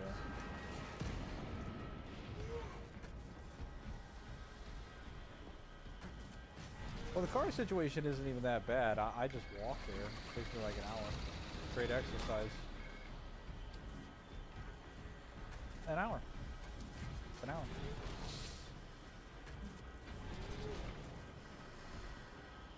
It's an hour walk because a lot of areas like traffic is kind of irrelevant if you're a pedestrian. Because if there is heavy traffic, it's easier to get crosswalks. Because once a lot of things start piling up, it's easier for the traffic lights to determine, hey, you need to go. Plus a lot of them are really well optimized. Though that depends on the street. Some streets are like, hey, we haven't replaced this traffic light in like 5 years, and the colors are fading out. So you have to be wary of those streets and not take them. And then there's that one street where there's like 3 crosswalk designators, and 2 of them don't work, and they're in front of the one that doesn't work on the opposite sidewalk, which is a massive safety hazard. And I'm pretty sure that's a failure of basic city regulations, but nobody has fixed that. It's also like super disruptive to traffic and incredibly dangerous.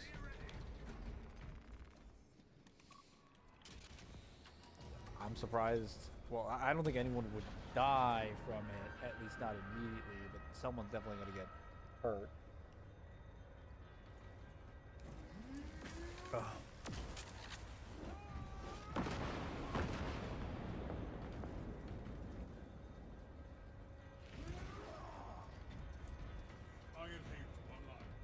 What are your voice lines?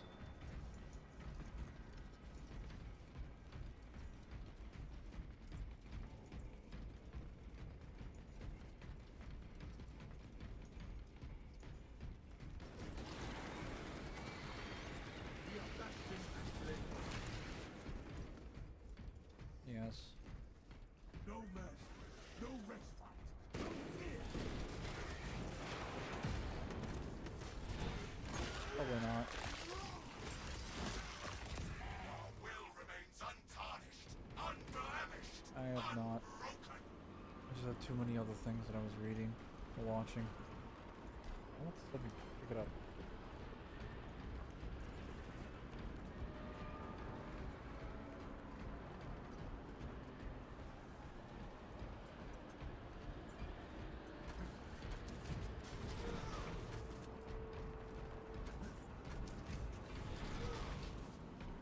I've actually started putting my bedtime back. I consistently wake up at, it's at like 9 now-ish, at least. It's nice. Cross the bridge, quickly. Survey the terrain while you can, brothers.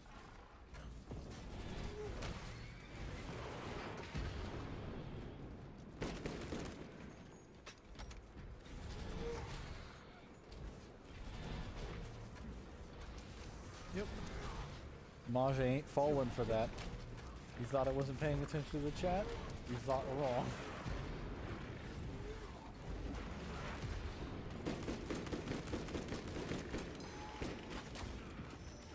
Okay, that was a jump that did not make any sense. That Lictor was turned around the other direction, and he did a 360 pivot and then flip jumped like a Jedi.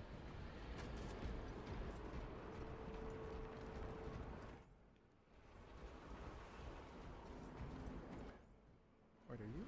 Oh, nice. Did you get which prestige perk did you get?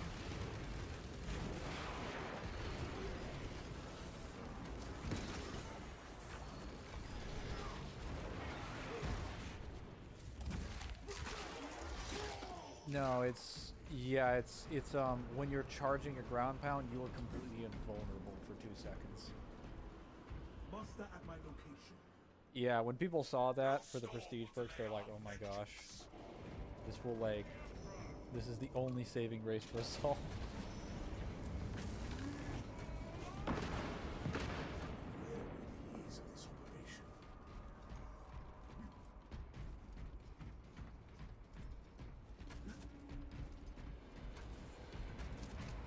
think redesigning some of the ways that he recuperates jump packs would be better. I think the classes that have repeated usage ones, like Vanguard and Assault, should have consistent ways to recoup their abilities. Because they're going to be spamming them repeatedly. That's kind of how you play the class. Along with being, like, very melee focused.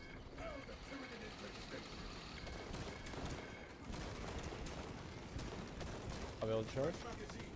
Why would there be a hot take?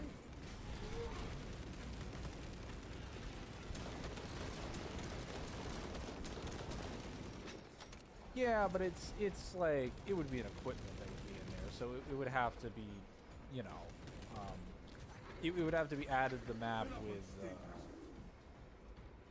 I guess no one did this, so it would have to be added into the rotation of the items in the map.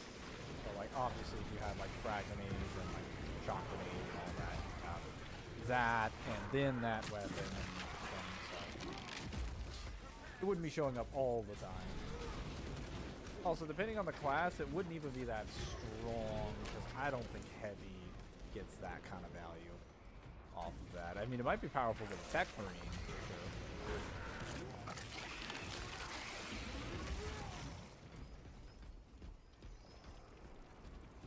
It'd be good, but honestly, people would really just be overplaying it. Heavy's not really that insane, because if someone decides to melee jump on the heavy, like, the shield doesn't matter.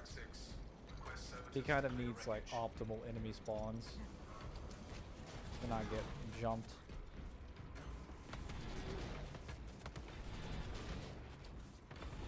Like, the thing I've noticed with the heavy is that he's really good if he has the heroic heavy bolter. Anything else, he gets jumped by the licker and dies. He gets jumped by melee units and dies. Or if he doesn't, he just struggles in melee, and it takes, like, way longer.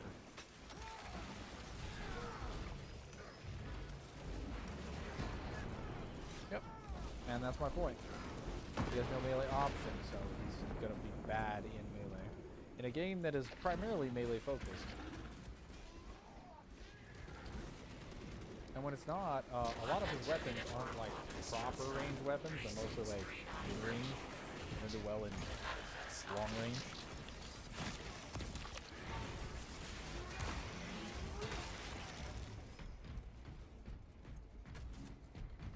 Well, he's a great class when he works with other people. Like that's kind of why if you see rankings of the heavy in solo, he doesn't really do that well, but in team battles he consistently does well, because if the enemy is fighting you and they have to worry about a heavy, they're gonna die.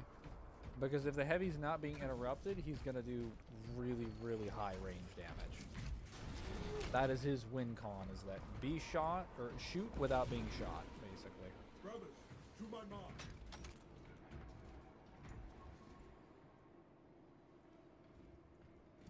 Damn, I'll get you one of these days. Guess I'll play DMC4 again. Yes. Oh yeah, when I finally moved, I can actually set up that phone. Holy shit. I bought that thing and I haven't been able to switch to it. Well, that's gonna be fun. Lieutenant Titus, the ordnance is good. Deploy it. I was enjoying it, yes. It was very, very good. It fixes almost all the problems I have with Halo 1. Especially level design and enemy design.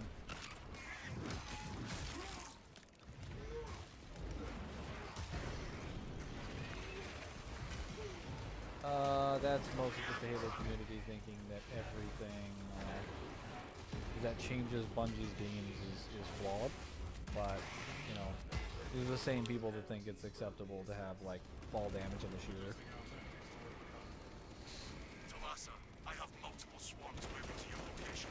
You have their attention. Among many other things. We will not get another shot at this. I mean, they've never, no one has ever actually decided to sit down and make a video criticizing the flaws in Halo 1. That should tell you all you need to know. I find about the videos that critique it, because almost all the critiques are what Cortana looks like in cutscene. I'm like, okay, are we getting to something meaningful yet? Like the fucking gameplay and not the cutscenes I'll be skipping?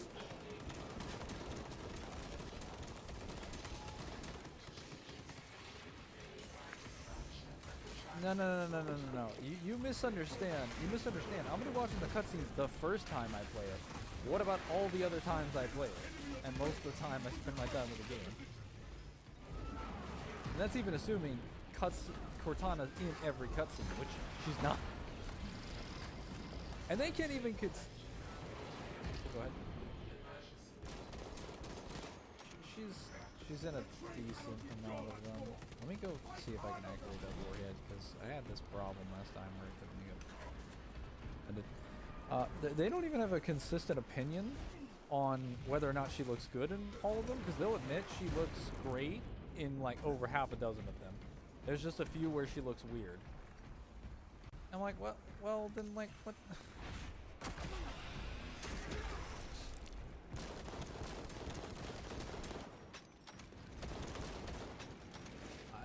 It's like a model. They feel like the model's better. I was like, it's the same model in every cutscene. Like, are you complaining about lighting? You just don't understand what you're looking at?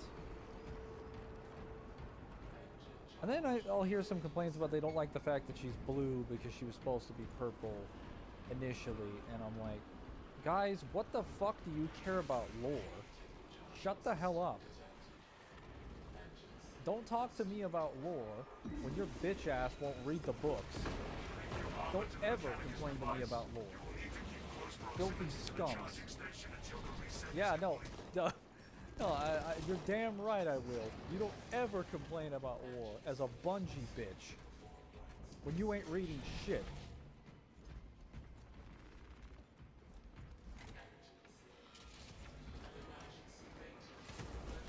To be fair, I did actually play Destiny. I was fighting some of it, but I didn't actually finish all the content.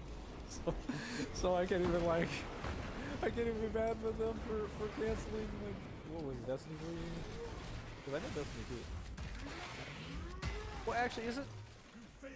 Well, hang on, doesn't Destiny 2 exist? Isn't it a game that you can like play with all of its content? Isn't it just?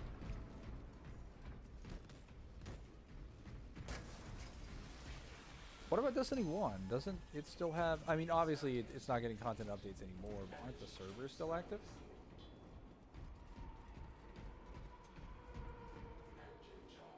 Cortana's also gold. Cortana's only gold in one specific cutscene because of how she interacts with the Halo ring. And that's made very clear in the cutscene because she only turns gold during that cutscene. So... Deploy immediately. With pleasure. You're gonna have to be more specific because there's a lot of AIs in Halo.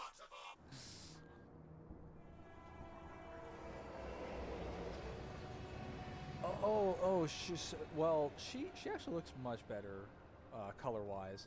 But no, it's just I think it's during the assault on the control room mission. It's when you plug her into the assault on the control room.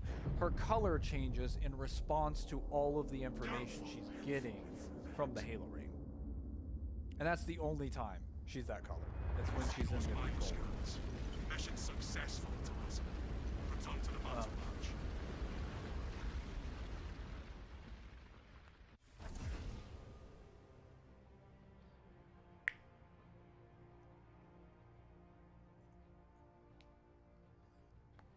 She always had a design. She always had a design, just never in the games. It was always in art books.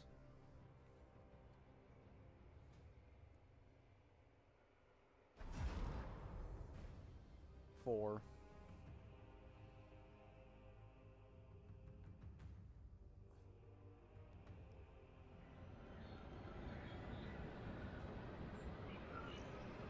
I would play DMC4 24/7 if I could. Yeah, I believe it. Maybe I get bit like Donguri one day from combos. I like the non-sprint Halo 2 competitive scene, but I like Halo 4 sprint the most. Why? You can just say you like level skippers. That's basically what that is.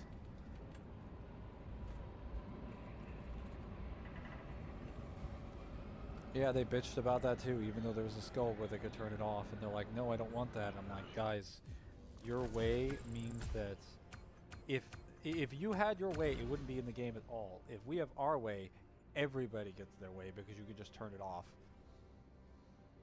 This isn't even a, like, you don't even have to, like, you can choose not to use it, which you could too. Because the point is to give people choice, and having any choice is better than having none at all. And having it forced on you.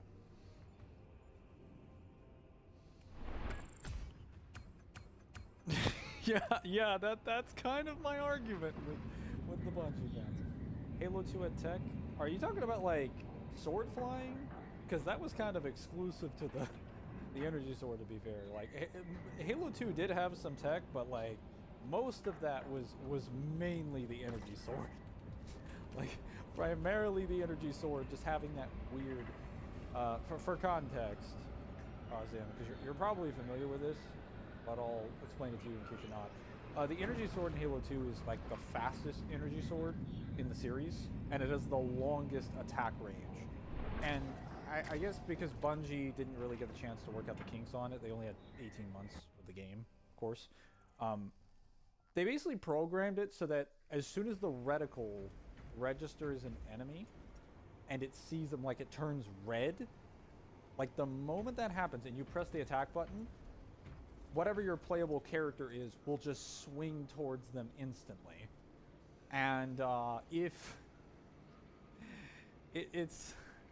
there were some silly ways that some people found the ability to like quick swap when they did it, and it resulted in the like they had a sniper rifle out, right, or like a Covenant carbine. They'd aim at an enemy, and as soon as the reticle turned red, they switched to the energy sword and tapped the button, and the energy sword would send them flying across the map. Like it was some like monitor forge mode level shit where they would just be sent into the sky. No Sputnik, no Feather Skull, none of that. Just base Halo 2.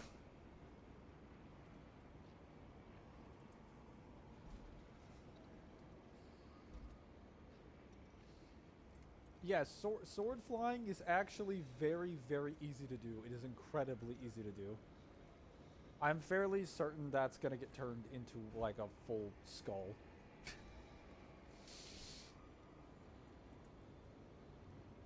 What is level skipping? I mean, more so level skipping. Did you watch the Halo show with season 1 and 2? No, I bought it. I was told it was bad. But I bought it because it's Halo material. So, like, I generally like Halo material. Regardless of what it is. Is that taking shortcuts with grenade jumps and pinch spot? Well, grenade jumps is part of level skipping. It's mostly just deciding that you're not going to fight any of the enemies under any circumstances and just going around them. Which I thought that was mostly speedrunners, but that also applies to people doing Mythic and Lasso runs. They don't really want to, like, play the game. I'm like, I mean, to each their own, but, like, I thought the whole point of the skulls was to challenge yourself. But I guess we're not doing that.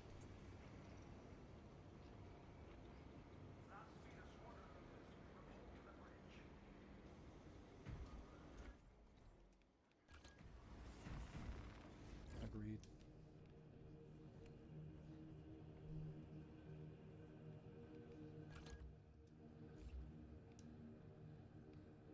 I'm gonna go Oculus.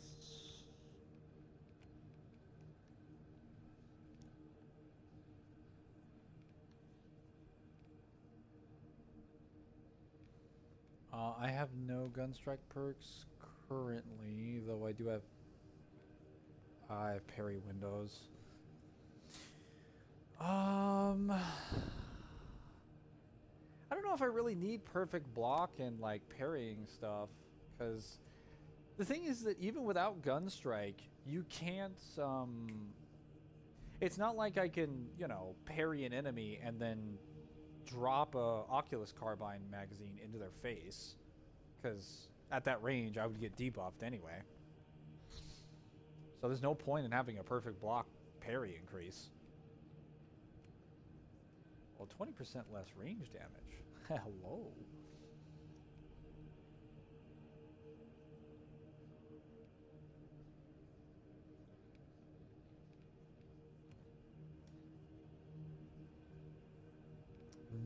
should not.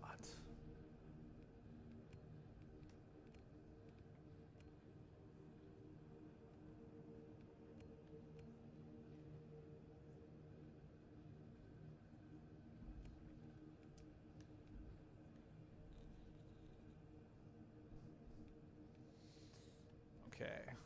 I've got some grapnel stuff.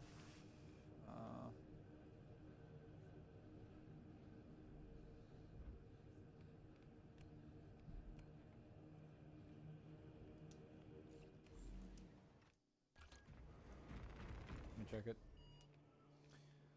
175. You are correct. It is 175 accolades. 175 blue. I am 255 blue.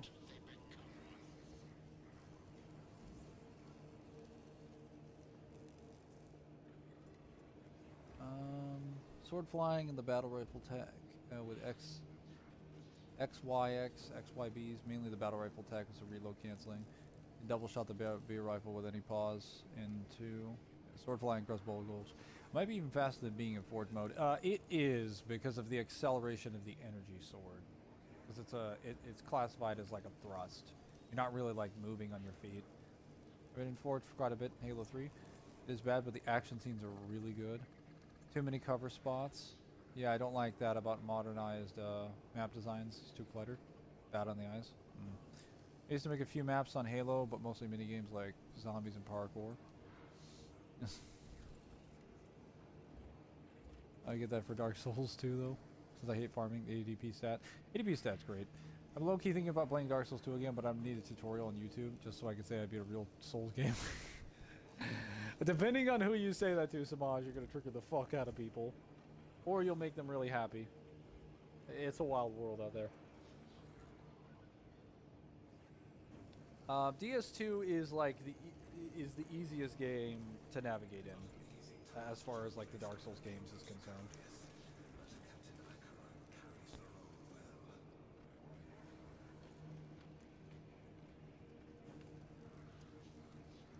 Samaj, just accept your true calling and make a Street Fighter build. Go get the Bone Fist.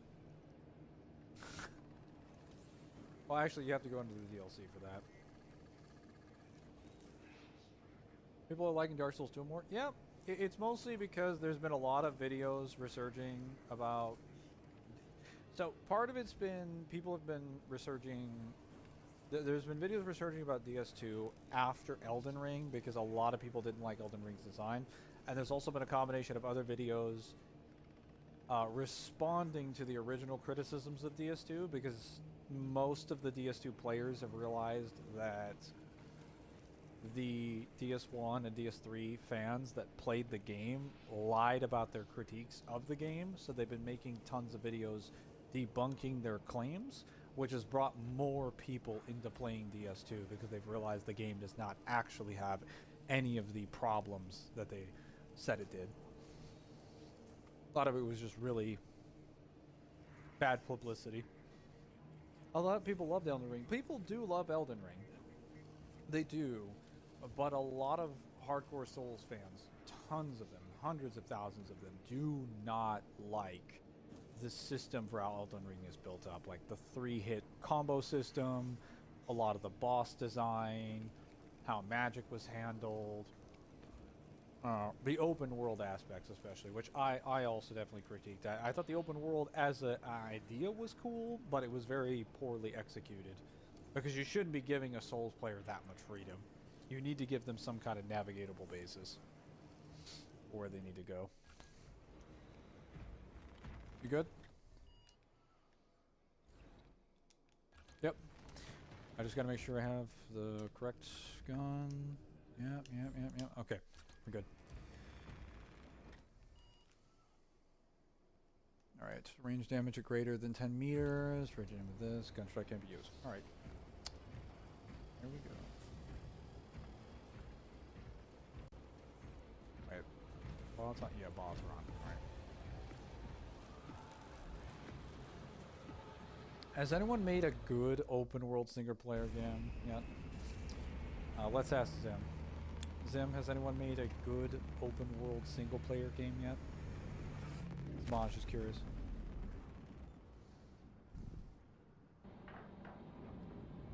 Yes, a open world single player game. It is good.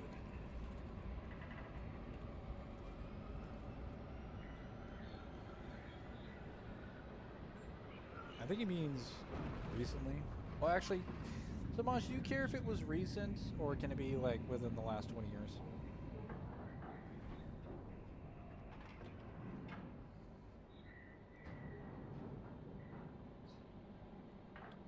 Old or new? Yeah. Okay, so that would count.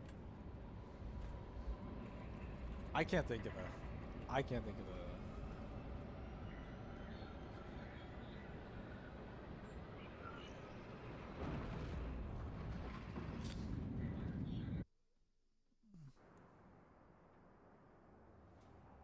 Scans show the Tyranid numbers growing exponentially. Retaking those sectors is a lost cause. Well, I mostly consider games that are open world to be ones that are like actually action adventure RPG based. So if they don't have that kind of stuff, then I wouldn't consider them. We shall collapse the superstructure from below. No. I'm just saying like my preference is. He's just asking open world. So Arkham City would be. That would be a pretty good answer since that disturbs Avarax's arid landscape. Dust swarms can arise. Well, you don't consider there to be a difference between an open world and a sandbox, really, right? Flashing guideposts. Basically the same thing. Yeah, then. Because if the world is your oyster, it is effectively a sandbox.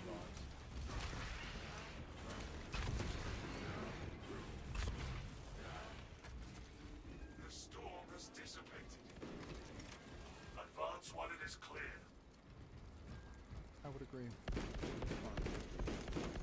Let me test this damage. Okay, it's kind of hard to test it because the recoil on the gun is so bad.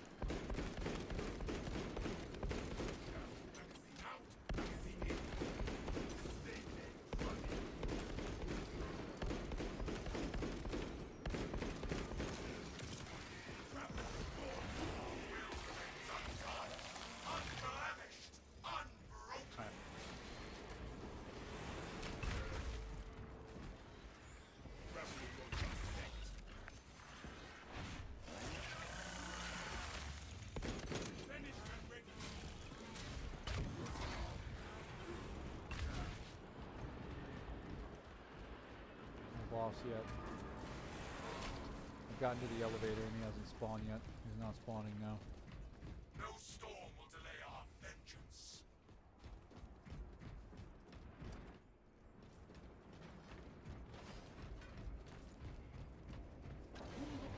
Are you the tactical, right? Yeah, you're level 4. Yeah, our bot's not all that strong though. I would have preferred a heavy or a tech green bot. But we should be able to make it work.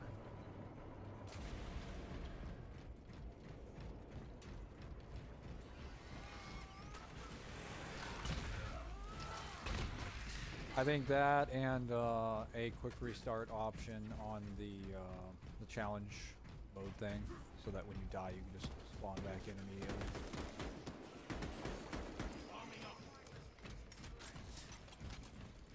Yeah, this kind of damage I don't think we're gonna do. Activate the quartermaster's console and wake the machine spirit. Yeah, this damage is kind of Onto the train and assist it when necessary. nuts. It's like 7 or 8 shots, but like, hey, I got 17 shots per mag, so I will kill several Mayors with one hit or one clip.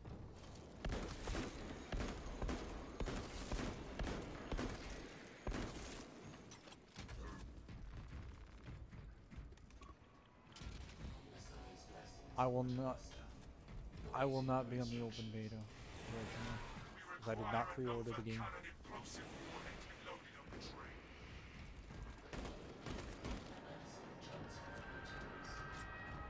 Okay.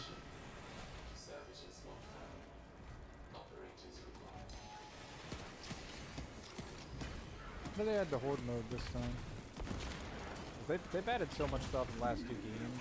I'm just like, oh well, if I have anything, they probably already put it in there at this point. Oh.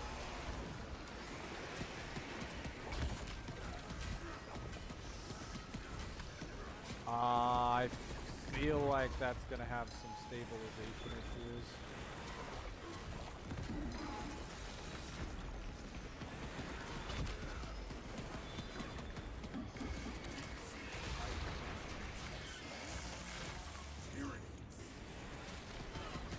Can you interact with each other?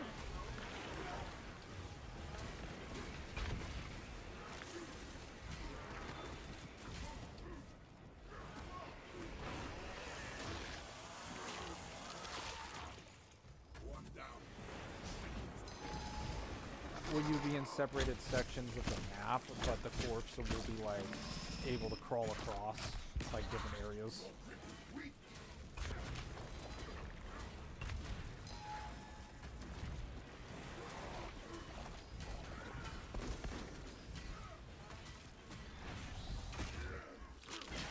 Oh, okay. There'll actually be a point where we can like stand next to each other. Oh, that sounds kind of cool. Well, that also means that things like the mortar are going to be more useful in Eve's Day. If it is, it'll be more useful.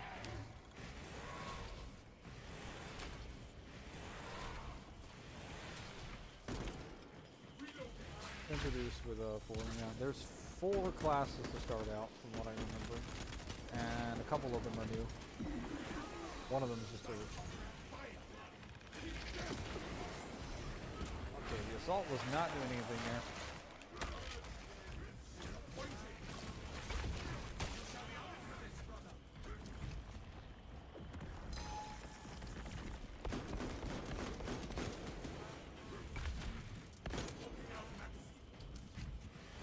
Okay, I'm gonna keep this magazine empty for my gun. Authorized! Good. Escort the payload to the train. According to facility schematics, there is a transport lift that leads to the platform.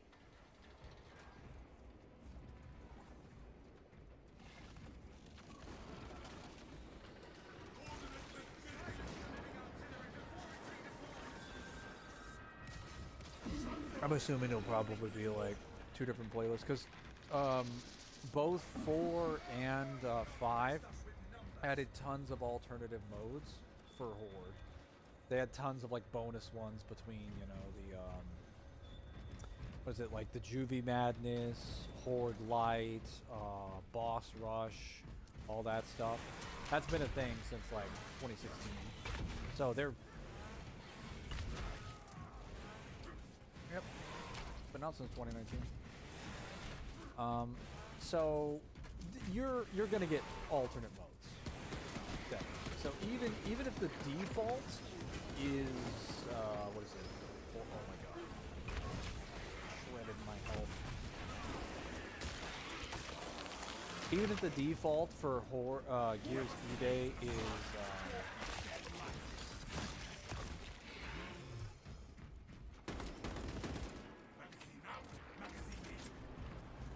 even if it is 12 enemies, you'll get a Horde Classic mode.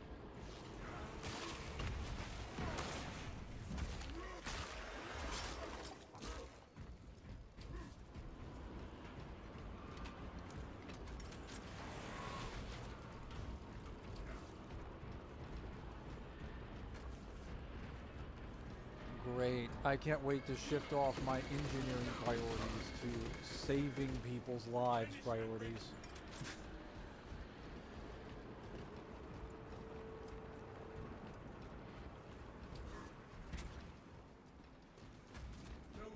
There's a sharpshooter one, and then there's assault. Yeah, it's assault. It's supposed to be the replacement for soldier. You know, it's a good idea to start that one. I'm curious if they're just gonna do like a couple classes at a time. 'Cause I don't think they're gonna add as many as they do in, you know, what's it called? like easily 2 dozen. They have a lot. Yeah, they're less in depth. They kind of have like an ultimate power and then like a couple perks and then like cards. They weren't nearly as fleshed out as like the 5 classes we had in 4. 5 classes we had in 4 were like a lot better, but some of them, because of how they were designed with their ultimates, kind of broke the game a little. They were incredibly fun to play. They were insanely fun to play, so they nailed that aspect. But they were also just like comically silly. Like some of them were like Nomad, where your mechanic is the ability to cause fear, and you just activate it, and every locust around you just runs away in fear of their lives. And they take more damage when they're in fear. And they glow purple too. This is my favorite class to play by far.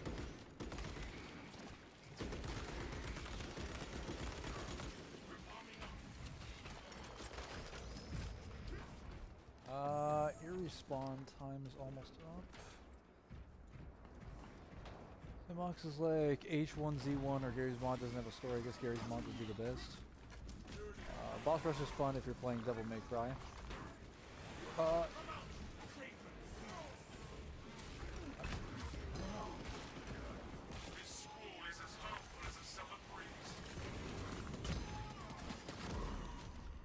Okay, I am getting shot in the back and getting hit by some shit.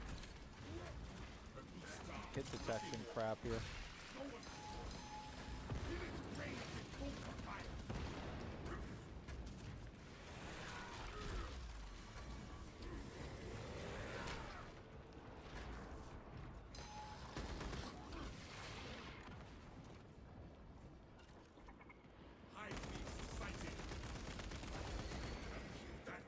Zone drop down.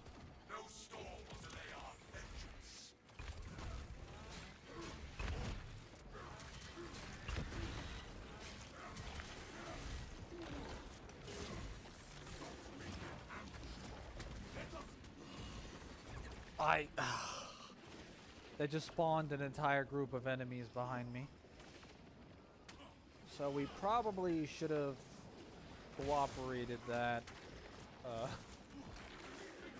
Just optimize that a little attack right there, because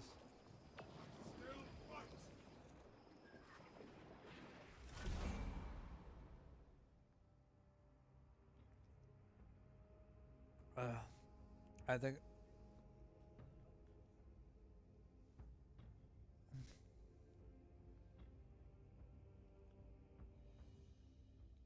I'm switching to the bolt carbine, because the Oculus carbine did really good damage, but I just my main problem was that I just couldn't see the enemies in most cases, so I should have just waited inside and pulled them inside.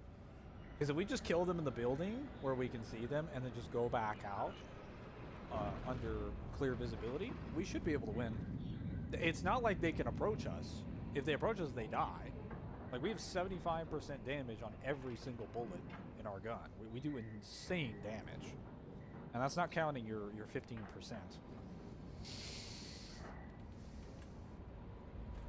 If you're playing Dante, Virgil, later, or Nero, specifically in 5. I think you mean V, or Nero. Nero in 4 just lacks payline.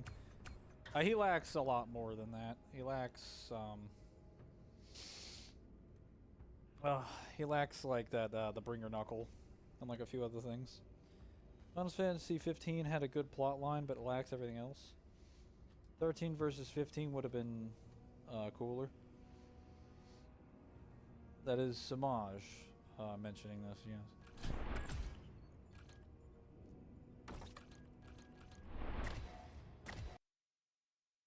Chat. Well, that was still a good attempt, regardless. I did not feel pressed by the enemies at any point during the mission. Until, like, right then. Until I died, yes. But there was some weird hit detection going on with that lictor.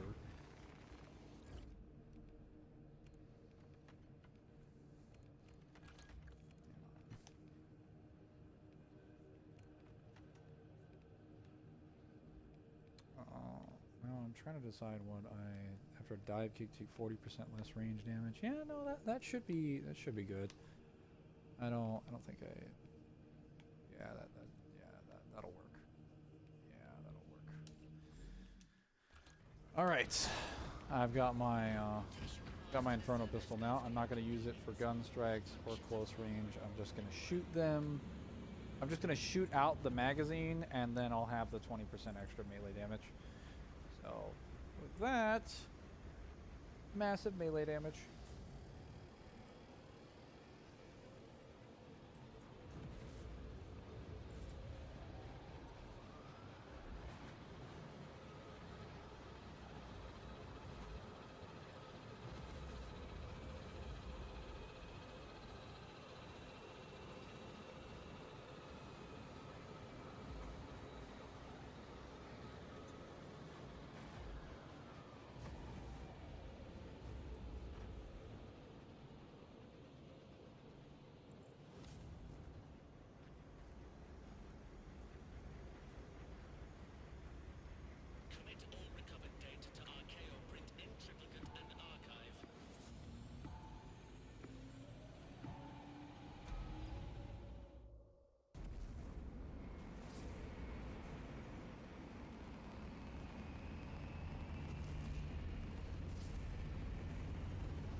Presumably, I am not in private mode, so people should be able to join us.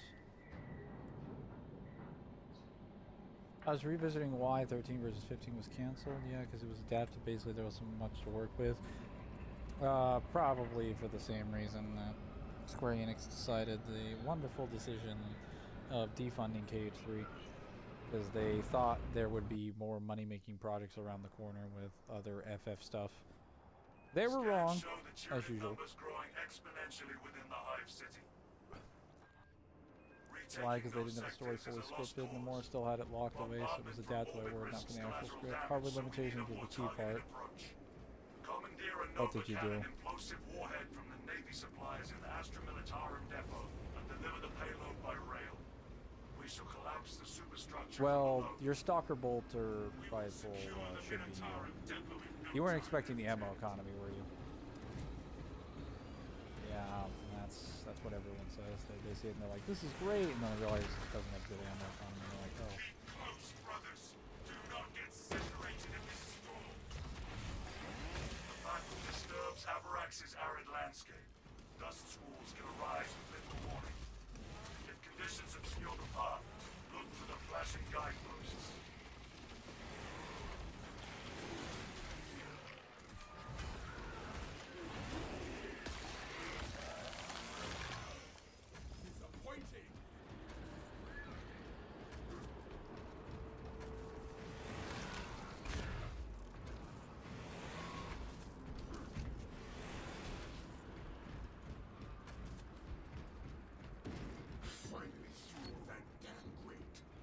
I have the jutsu.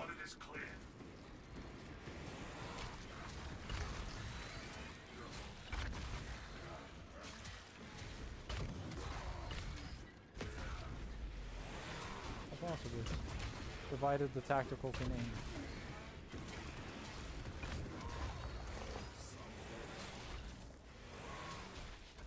Call that the 99% of tactical players.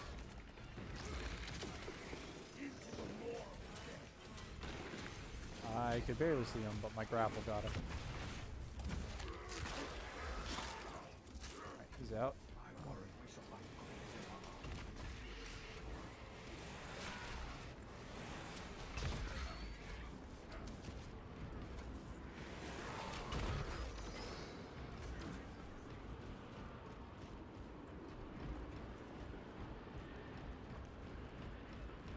I still got some bullets.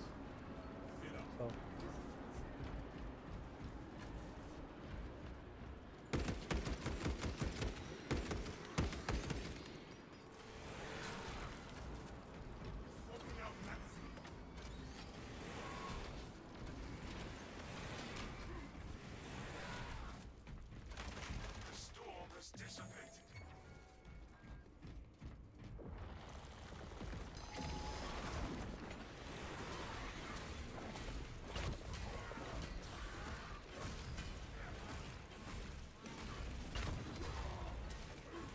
right in front of me. It was usually 3 on absolute. Well, 3 extremists.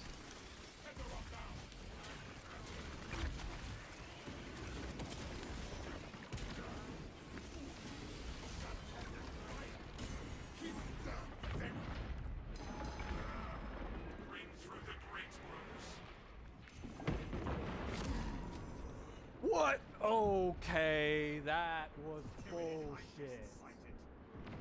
I had that execute. He decided to go in for a swing right in the interval when I got in hit stun. Bullshit. That was so fucking crap. You saw that shit. If that guy had waited like a fraction of a second, I would have executed.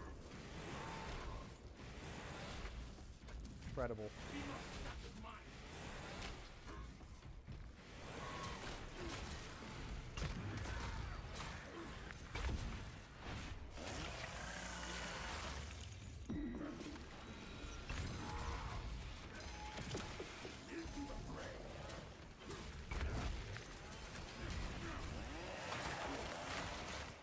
I don't really need gun strikes, honestly. It just makes me... Well, actually, without the gun strike, it makes me more consistently not take hits. Because I'm never...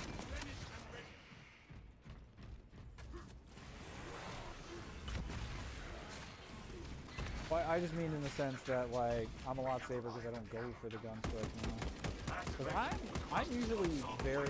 So with the Vanguard, when you get the prestige perks and you practice your setups and your damage, you don't really need iframes on your gun strikes because you can just give yourself armor, and you have so many ways of getting armor back, like your actual armor stuff, that the enemy will never have the opportunity to completely get rid of your armor. You will feel like a bulwark with the mobility of an assault.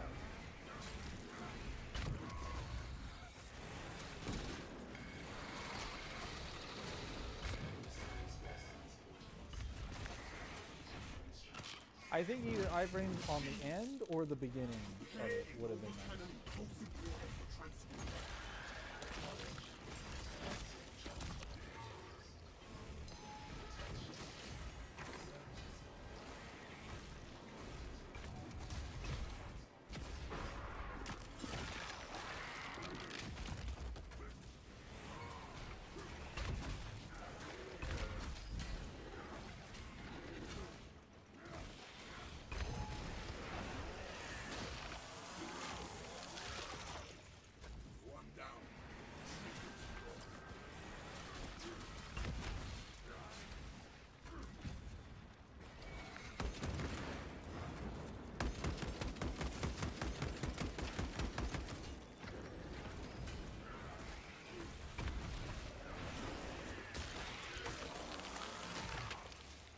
If I can take something out.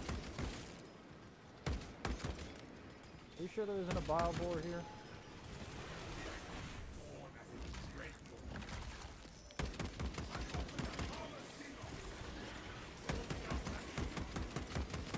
I get it.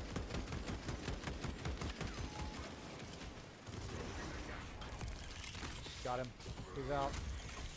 Floors are down.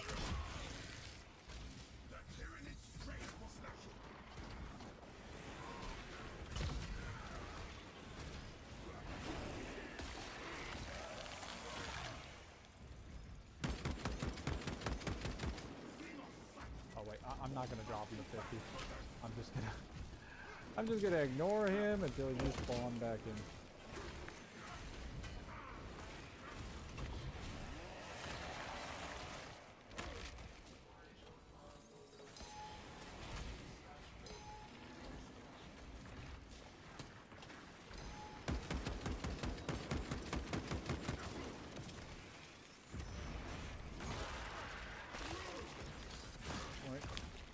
I'll be fine.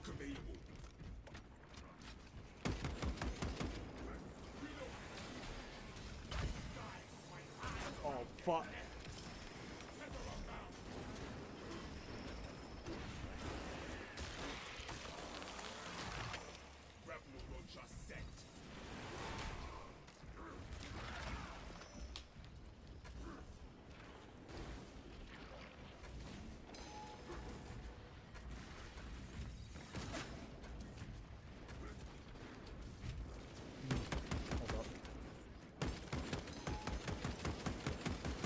That tankiness gets pushed to its limit.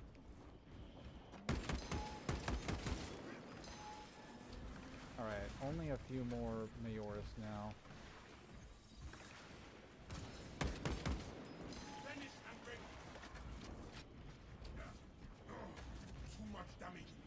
Fortunately, this level is this section of this level is very, very good for fighting your own gropes.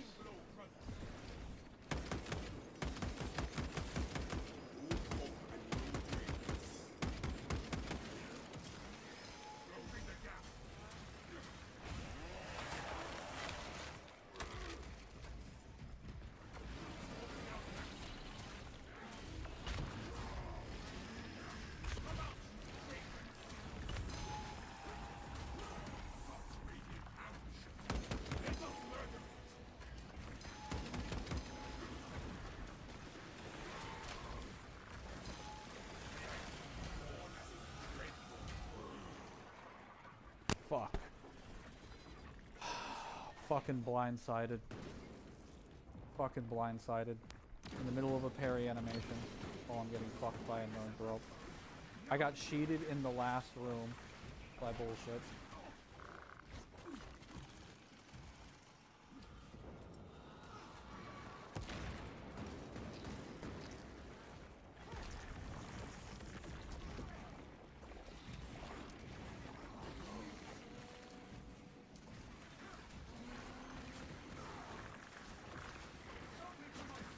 Yeah, I'm just gonna stay away from the Ravagers now. The worst part is that that wasn't even hard. It was it's just the one Ravager getting lucky on a swing.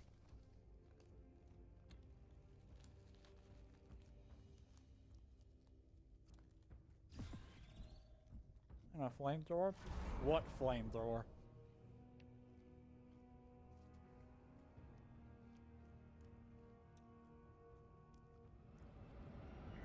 Yeah, that damage on those ranged weapons is absurd.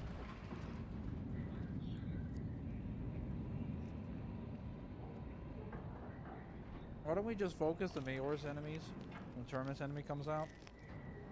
Kill all of them, and then immediately focus the Terminus enemy and just KO him.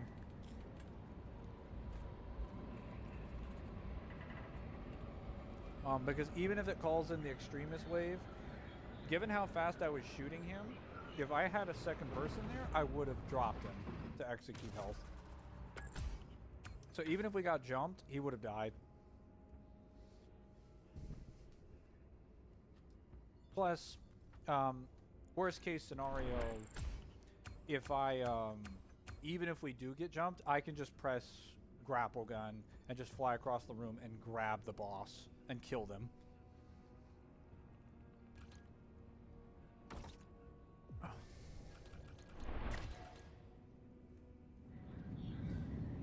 So it's not that much of a problem.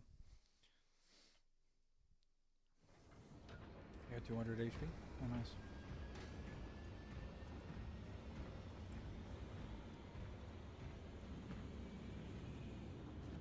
Yeah, well, this class was definitely the, or no, this loadout was definitely the better option, because that melee damage was crazy. That range damage is insane.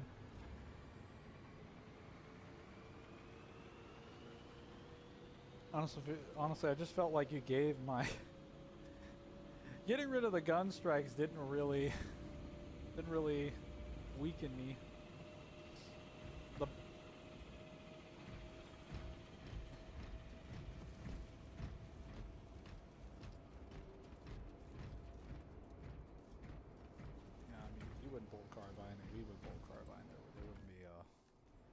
Would not be an enemy, that's all I'm saying.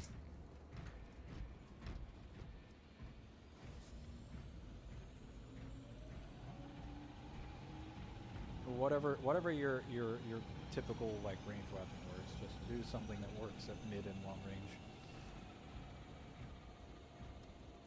Brother. Hurry your ass up.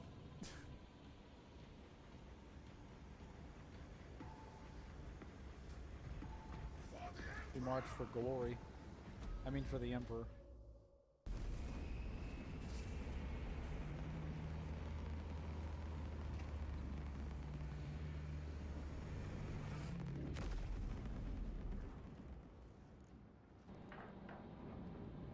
For the rookie.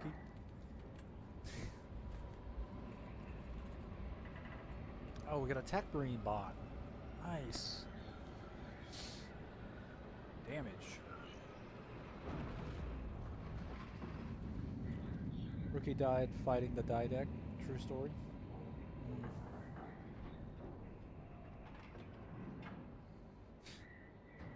You know what's funny is that people would have been happy if he died fighting the die deck, even if it's even if he got folded in like one hit.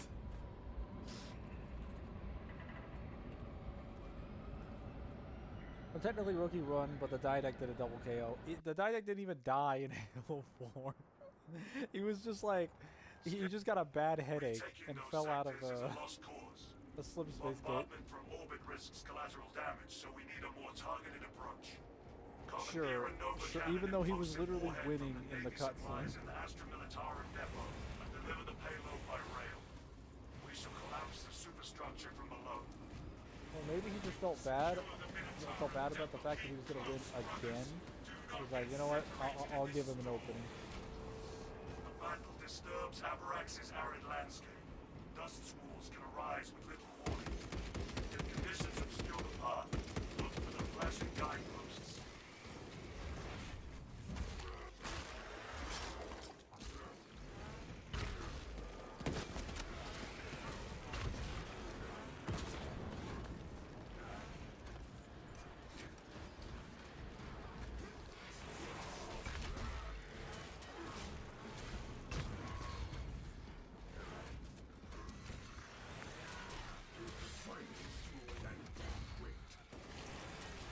While it is clear.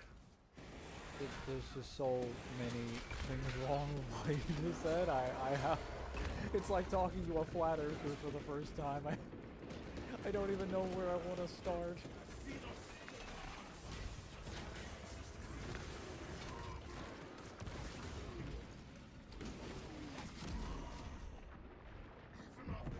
Fucking god. I got jumped multiple times. Alright, fuck all of you. Get off my ass. Die. This school is as harmful as a summer breeze. Alright, you're done.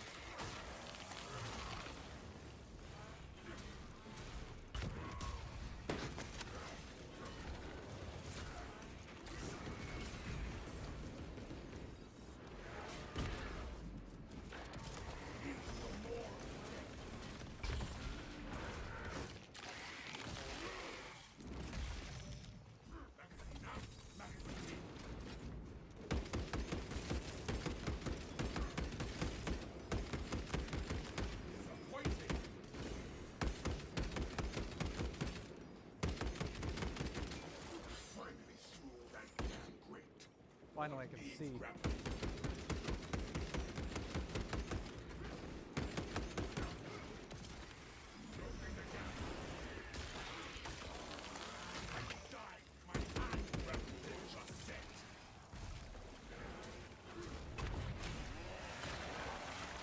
Killing all the mayors.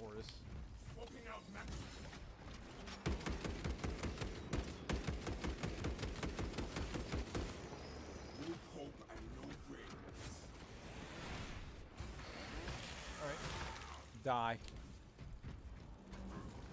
Finally.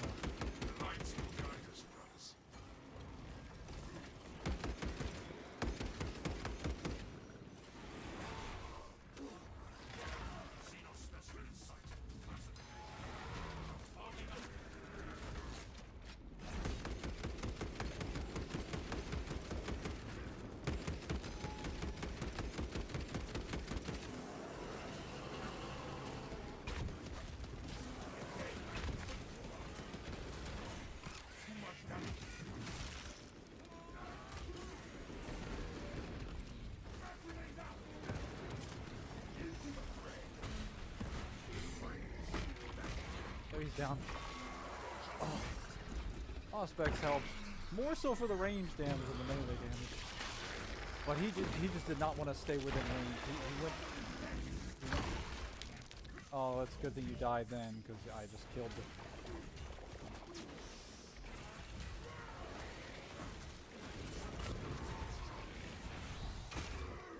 Alright, grabbing her down. I love it when burning deep.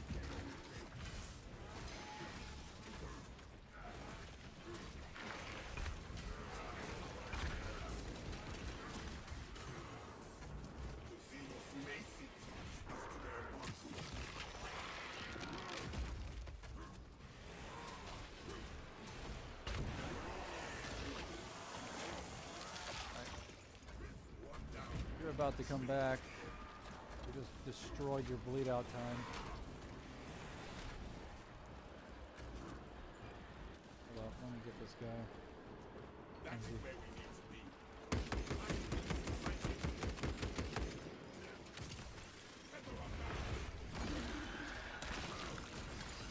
Get him.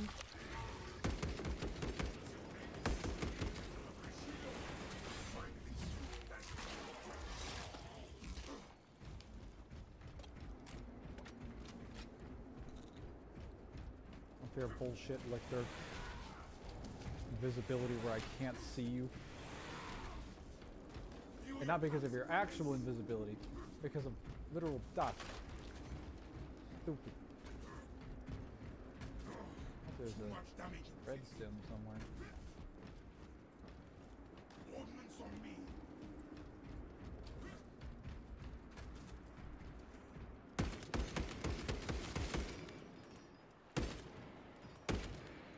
I do not need my sight to crush high beasts.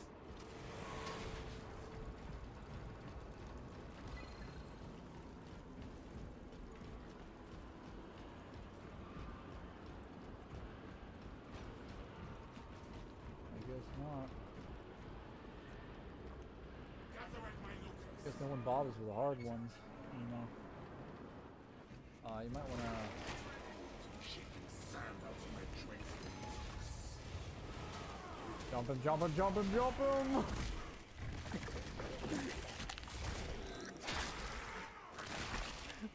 He was like, yeah, I got them, guys. What do you bet? What do you bet the other two lictors are out there like, fucking dumbass? Jumped in, jumped into a room with 3 Space Marines and a locked door? What did you think was gonna happen?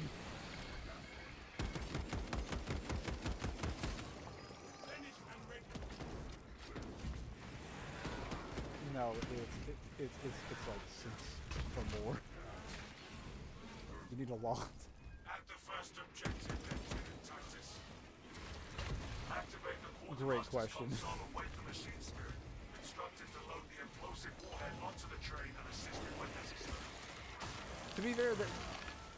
Oh, go ahead.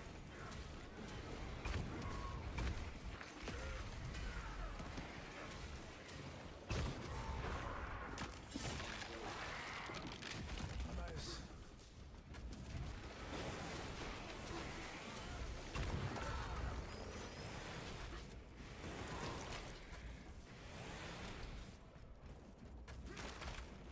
You play private lobbies with other people? Magazine out. Magazine in. Oh, that's fine.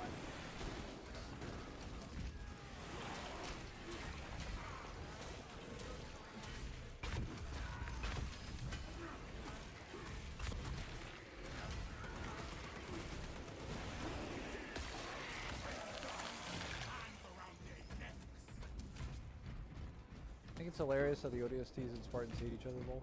They don't really hate each other. It's kind of like forced lore that's been there since the beginning, and it's never been correct. Because like every source material that tries to say the ODSTs and Spartans hate each other, it's always one-sided. It's only the ODSTs that have a problem with it, and it's never all of the ODSTs or even most of them. It's one ODST in the story that they're talking about that has a problem, and no one else there but that person that has a problem. It's the most forced thing you've ever seen in like a sci-fi as far as like a rivalry, if you want to call it that. Fake as fuck rivalry.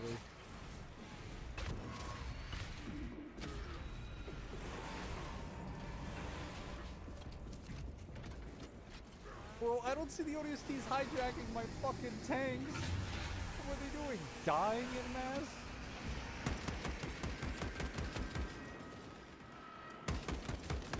Man, I wonder what happens if someone exhausts your ODST spawns. Like, what do you do?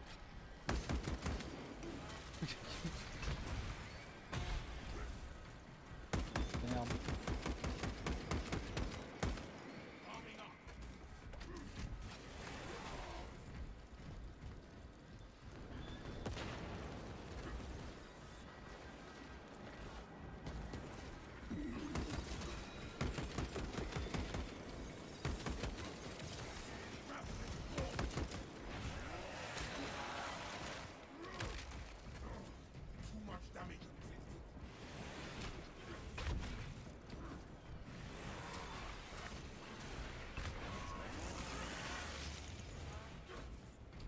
It is a very fun game to play.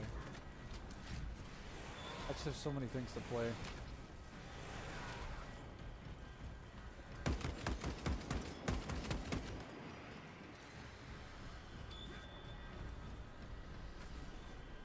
I kind of prefer the more variety because I like being able to build up things long term. I just don't like getting like shoehorned out of the game really quickly by whoever like min-maxes their units really fast.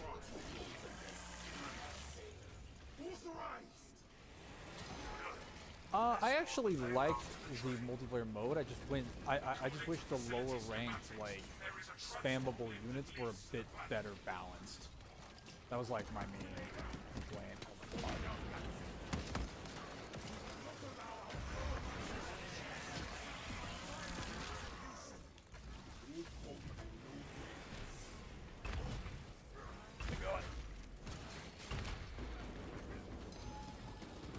Get off the wall, fucker!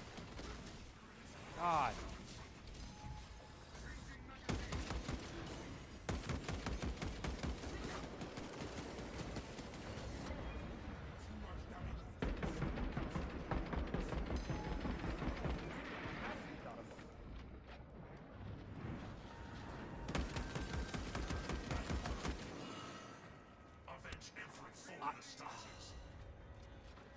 I was shooting him, and my shots missed.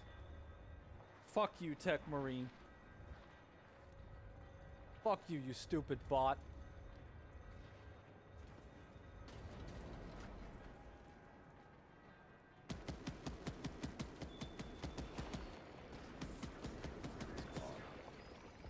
Try to stay near the elevator if you can.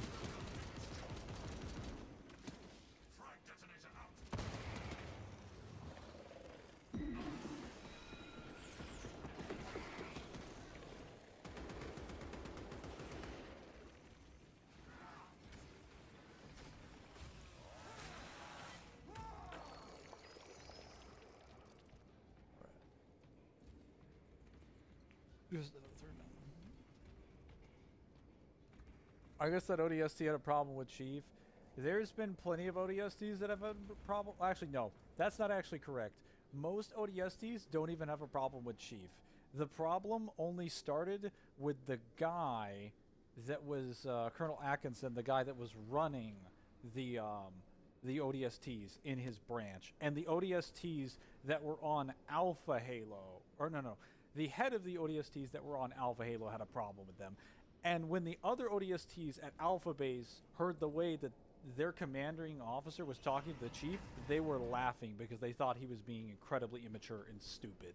So they did not hold that same opinion.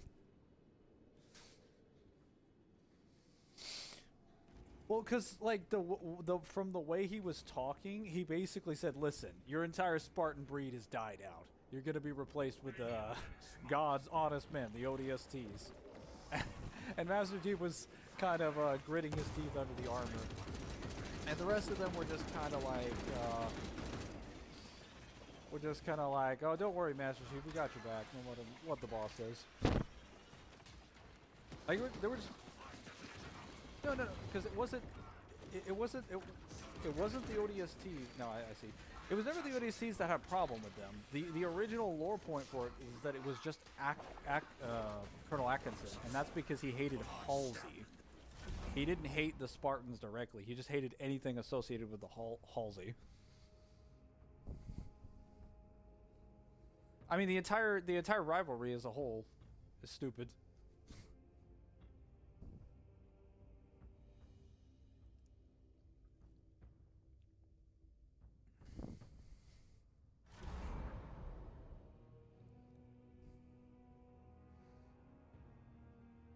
It never made sense because they were fighting a genocidal war against, like,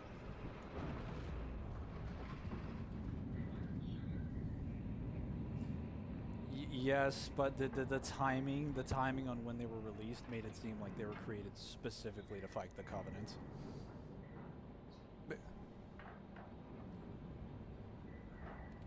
They started in the mid-2020s, which was right when the Covenant showed up. Like, immediately after fighting the Resistance, the Covenant showed up. Like, 3 months later. There was...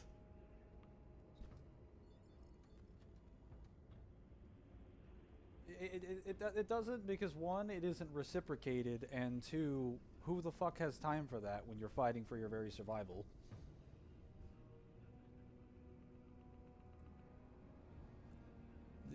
No. I mean, this war's for the survival of their very species. It's not like it does. You don't have to like this. You don't have to like the Spartans. I'm pointing out they don't have a reason to hate them to begin with.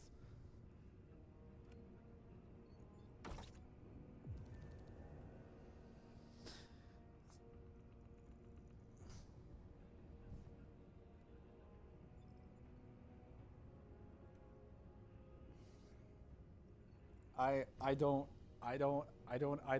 agree with that. There's nothing that supports that. Because they're still getting used. Because the ODSTs are still being used.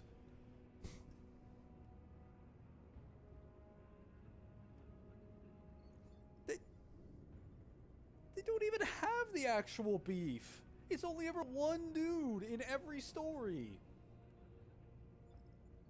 Like, even in the story... No, because it's...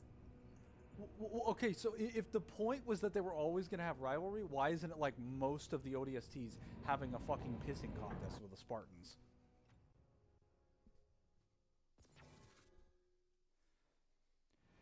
Because drama sells shit.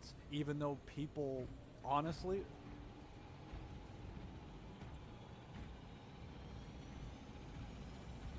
That's actually the only time in the games they've ever done that. They've never actually...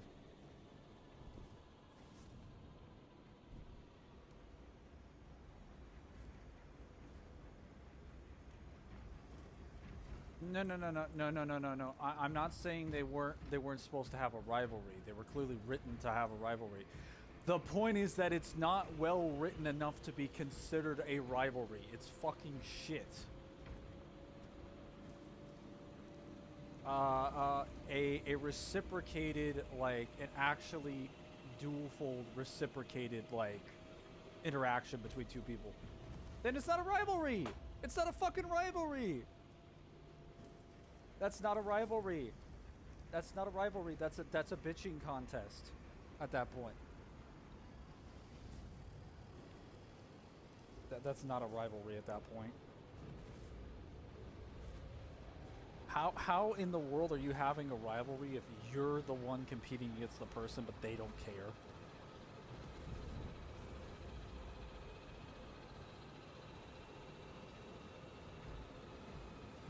It's fucking stupid.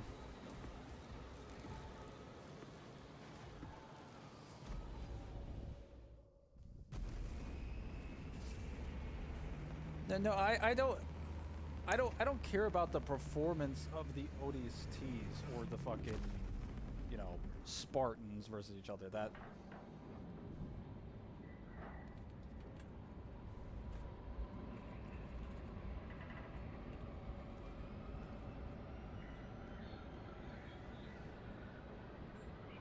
Well, so to be fair, when it comes to the ODSTs, most of them, although the stream doesn't actually know the whole conversation that's happening, so they just hear me screaming into the void. Yes. So when it comes to the age discrepancy, none of the Marines or the ODSTs actually knew they were kids. They just assumed they were older spec ops units, like people in their late 20s, 30s. That propaganda is quite effective, you see. It's so effective. It gaslit the elites into believing that they can revive the Spartans from the dead, which is technically true, but not in the way that they were defining it. Bro, you have no idea how funny that was when I read some of those chapters in Blast Hands, and Jules Mondama was like, "Oh man, these demons are fucking crazy. I've heard that they can bring their." I've heard that this office of naval intelligence can bring their demons back to their medical facilities and return them from the great beyond. I'm like, I mean, that's partially correct, but sure.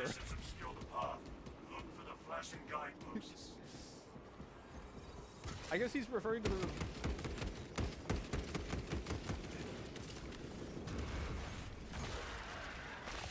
Well, to be fair, that the propaganda was more for them than it was, because most of the propaganda they were doing was to just strike fear into the hearts of their enemies, and they're like, oh, hey, the Covenant is like highly religious, so they should be pretty susceptible to a lot of tall tales. Of course, they had to spin them with like some amount of truth to them, because if it's not completely believable, the Covenant is just going to be like, it's the words of a heretic. So, yeah, I really wonder how they even managed to, like, I could believe that they would believe that someone could be revived from the dead. I'm just more so wondering how they got to the actual evidence-based position that Oni could revive a Spartan from the grave. I'm assuming they probably interrogated somebody.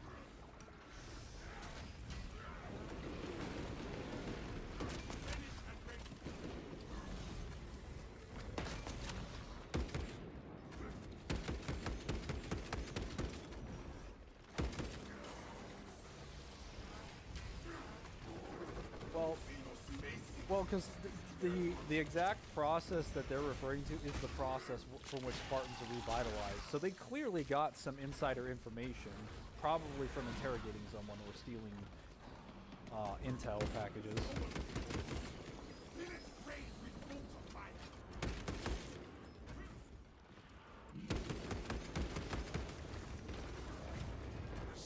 Oh yeah. They were like, wait a minute, none of them are listed as KIA? What the hell?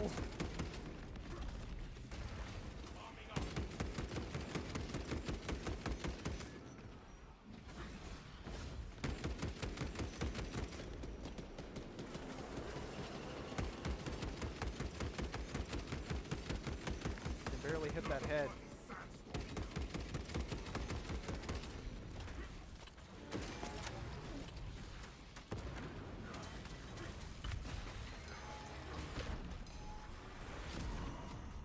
I got clipped by a fucking hitbox. Oh, God. Fucking stupid. Will get me.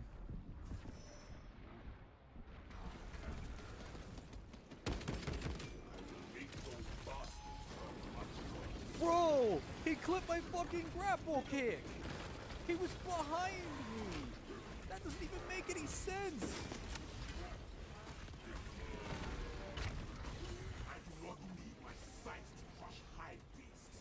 What? I had the block out! Okay, that's fucking stupid.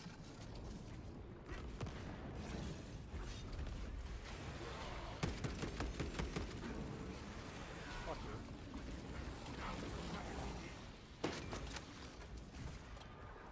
That's so fucking stupid. That doesn't even make any sense.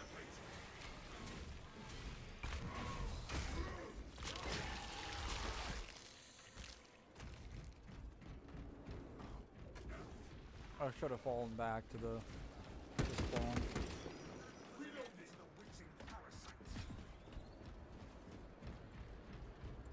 Hold up. Is there a zone group anywhere? But Dante into every game? No. Should have guard fly. Yeah, you know what? That's what I was missing. Actually, I tried to do my guard fly. You know what happened? The Carnifex stopped it, even though he was behind me. He charged at the moment that I grappled the zone flow, and the front of his head hit the back of my body, which somehow triggered the dive kick.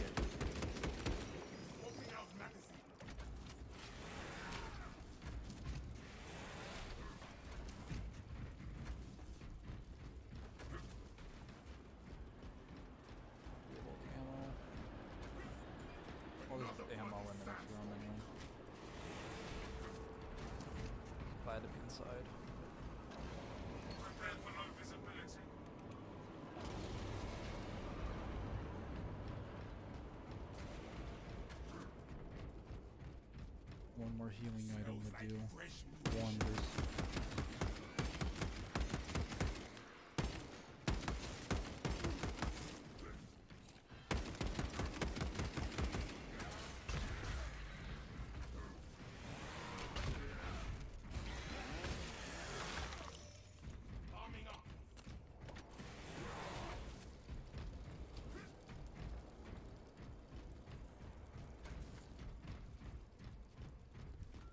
Using it right now. First objective, Lieutenant Titus.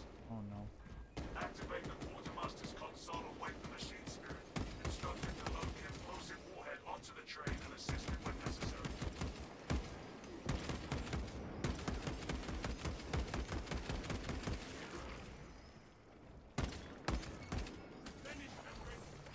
What's hitting me?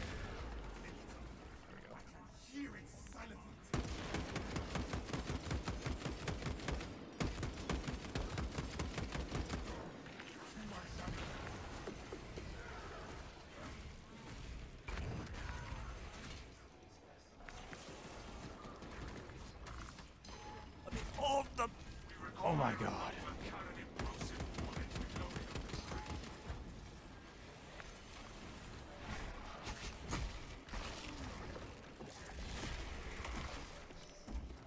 You mean a Zoan throat?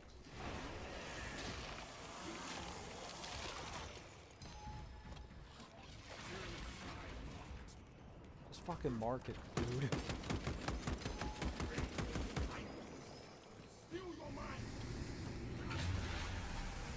Gonna need it.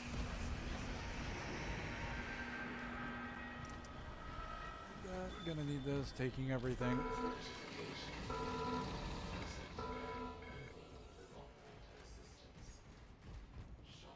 Yeah.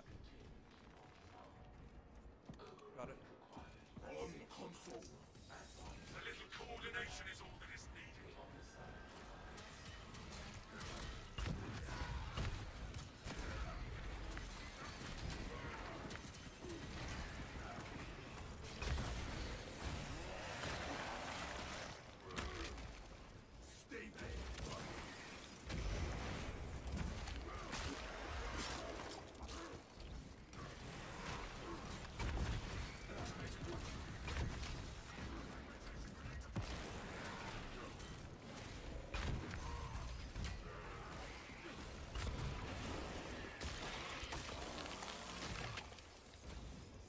Again?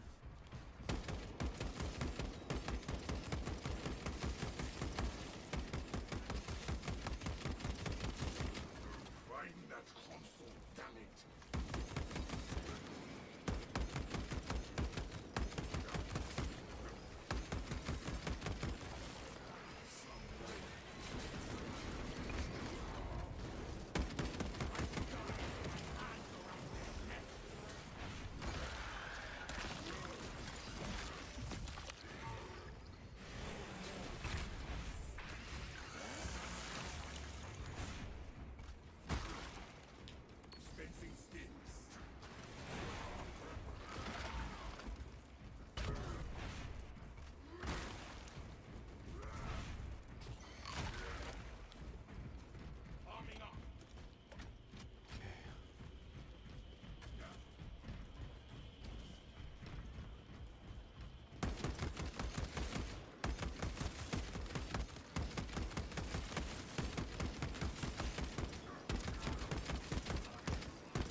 back.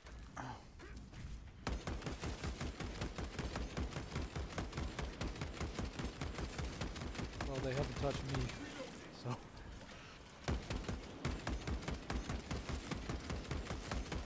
At least not in a way that matters.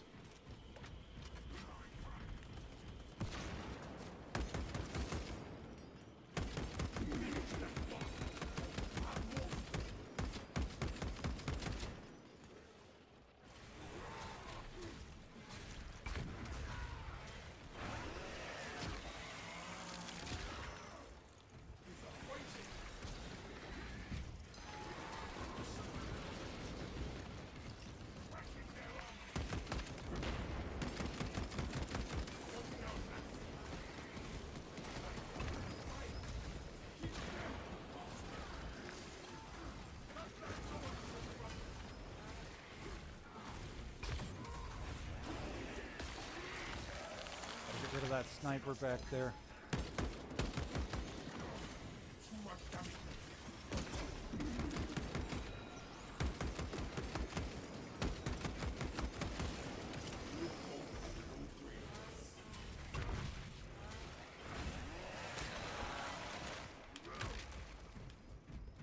Just taking out the snipers. They're all dead. C3 is right there, marked in the back. I'm going to get more ammo.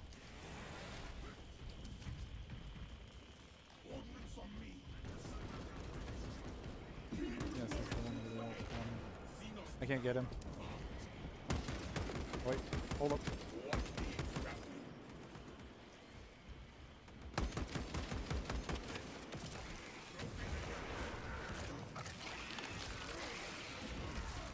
Got him.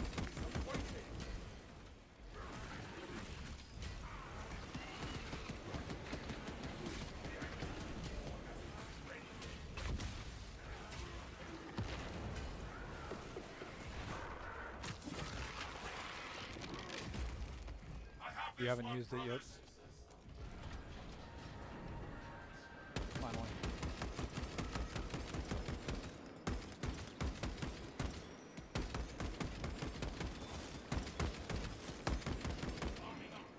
Yeah, this is definitely more than 10 meters.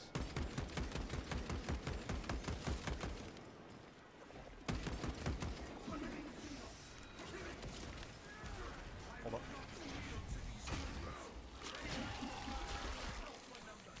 Oh, you're over there. I thought you were down there with that guy.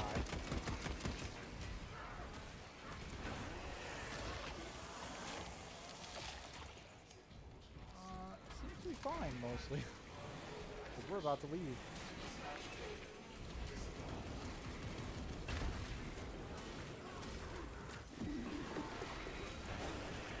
We did, I think. Yes, we killed the Carnifex. Yeah, that's right. We have the warhead on the move, Lieutenant. Good. I better Escort the payload to the train. I'm gonna grab one thing over there. Stay by the area. I need to check. Oh, wait, there's an armor boost. Yeah, gonna need that. That's not what I was looking for, but there's a guardian relic here usually. No, there's not. Okay, coming back. As if an extremist spawn happens, they will spawn down here and they'll be trapped down here.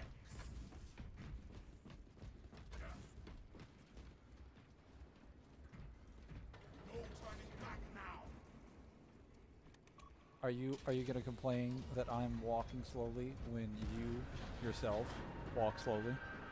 Get on the elevator.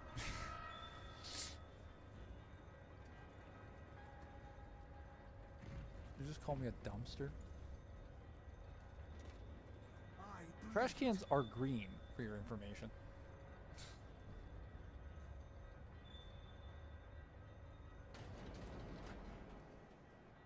There are trash cans that are green.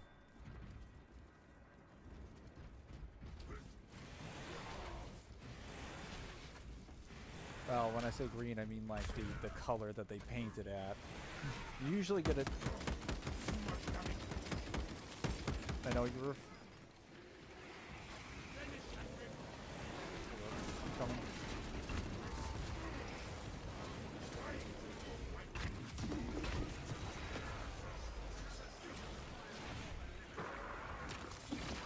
Okay, I tried to execute the guy to the right, and it sent me all the way over there.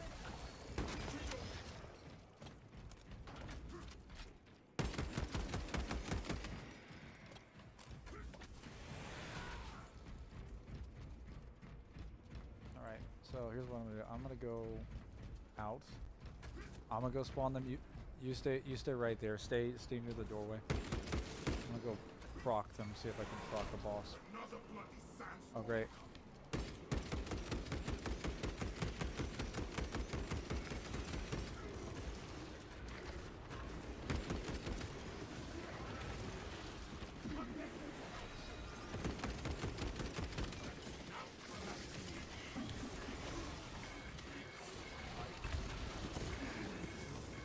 Wow! Okay, so he just took no fucking damage.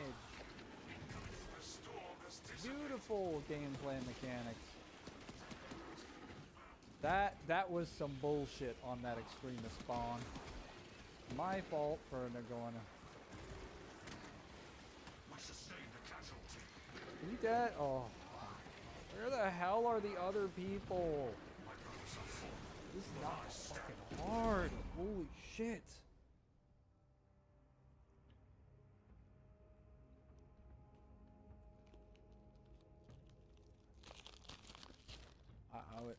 I was with the ball. I should have shot him more times and waited until I had the guaranteed kill.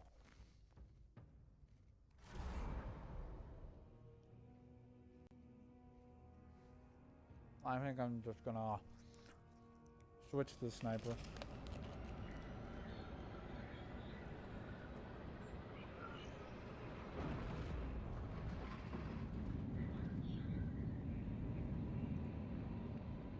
Coyote A backslide. No one usually uses that move outside of combos. Yeah, because it's pretty much useless. It's just to look cool, but has no practical application. There's never a circumstance where I'm playing like Dante in 4 or 5. I'm like, you know, there's a guy behind me right now. I'd really love to switch to Coyote A, then switch to Gunslinger, and then do this back input in that direction and hope it hits him. Because I'd be more effective than just swinging around with a sword.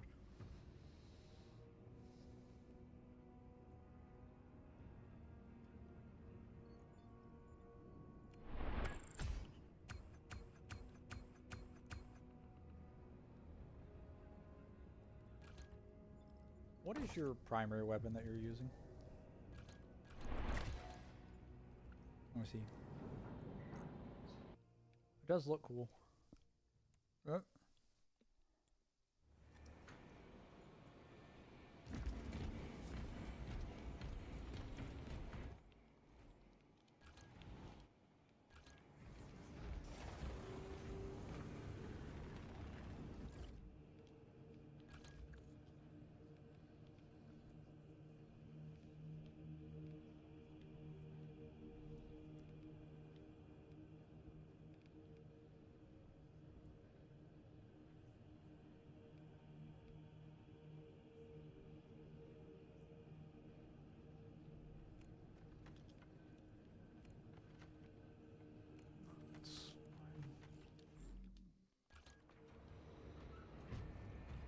I'm not gonna bother with the melee finisher thing. I'm doing too much range damage. I might try Vanguard with Adrenaline Rush, actually. Because Adrenaline Rush just means every time I do melee kills, I get 5% health back. If they're Majoris or higher level enemies.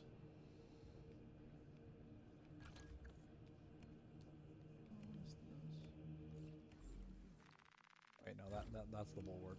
Look.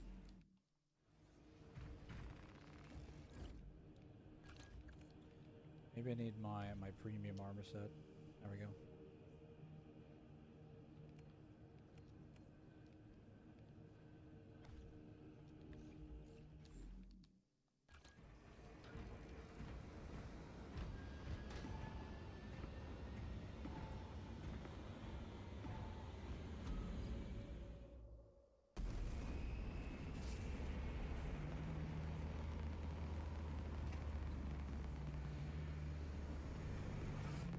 I'm just so glad I have another day to break.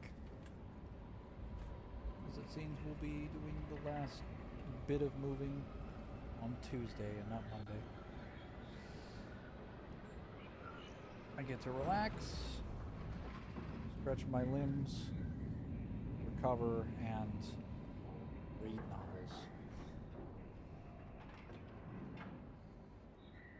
I'm reading, I'm going to be well, I've already started on this, but I'm going to be continuing on and attempting to finish The Beast in Warhammer 40k. The 32nd Millennia storyline involving the resurgence of the orcs has been good so far.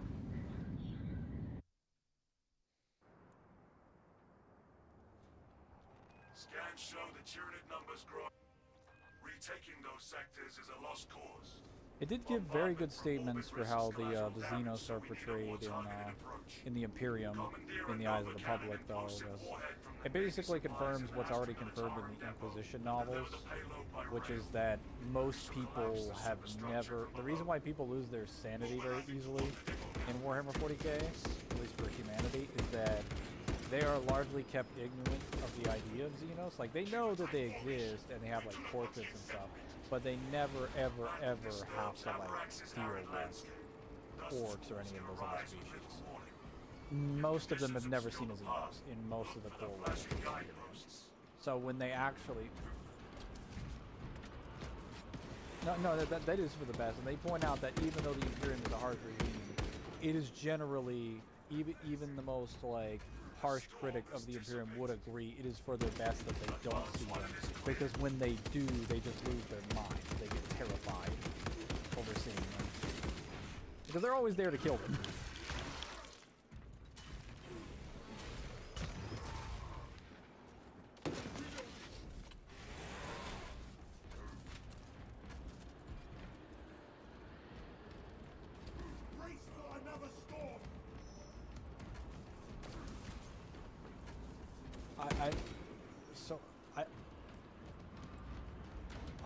I think what they're saying is that they don't consider it good relative to our morality, but I would say that the morality you need to be observing is what's portrayed in the setting. And the Imperium ain't saints, but by God, they're trying their best right now. It's kind of hard.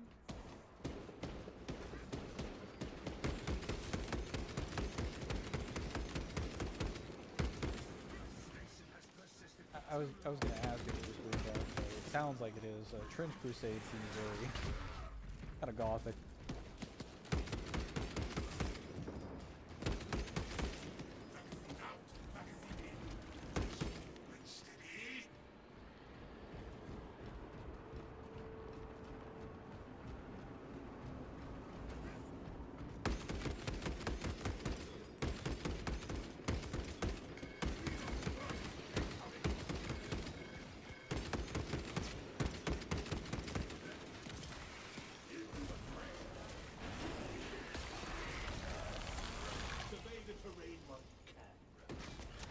I think at that point, it's going to come down to how the antagonism of the enemy faction is portrayed. So, if the enemy faction is just portrayed as like a mostly civilized thing, that's just kind of like... No. So I know they're trying to wipe them out, but like I'm talking about like if they're portrayed as a force of nature, or they're just like an alien species. Because if they're portrayed as a force of nature, there's not really any like meaningful... Oh my fucking God, overlapping hitboxes! God damn it! My fucking lock-on!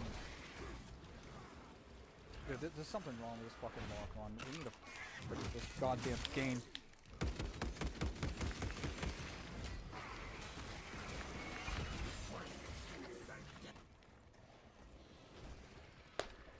I literally got stun locked. I have it on the screen. I have literal footage of getting hit backwards into another hit into stun that I can't move from. I wasn't even on a wall. I was on a stairwell.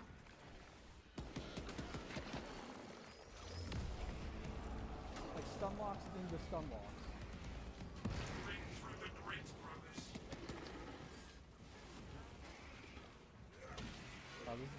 Imperium has to put up with, and definitely not.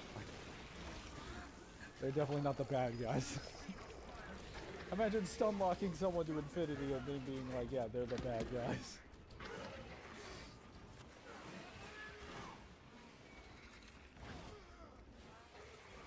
The storm has dissipated.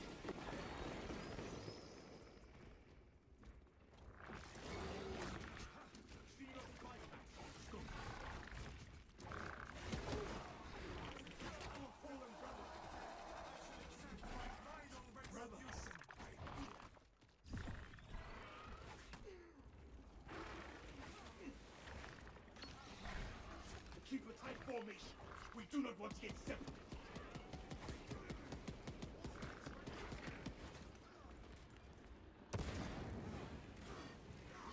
Can you just parry? Like, holy shit, they're not all fucking unblockable.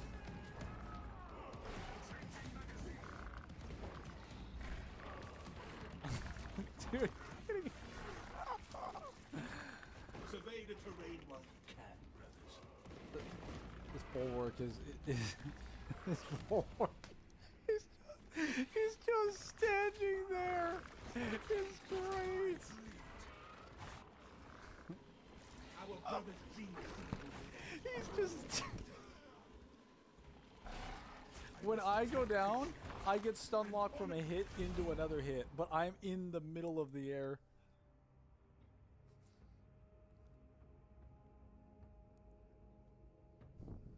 Yeah, and what were you doing? Fighting at range? Well, it's kind of hard to fight in range when there's all this fucking dust in my eye. I can't see.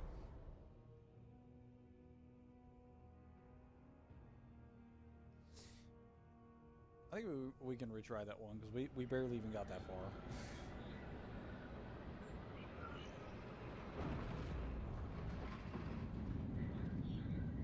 Oh my god, my back. No. Oh, my back.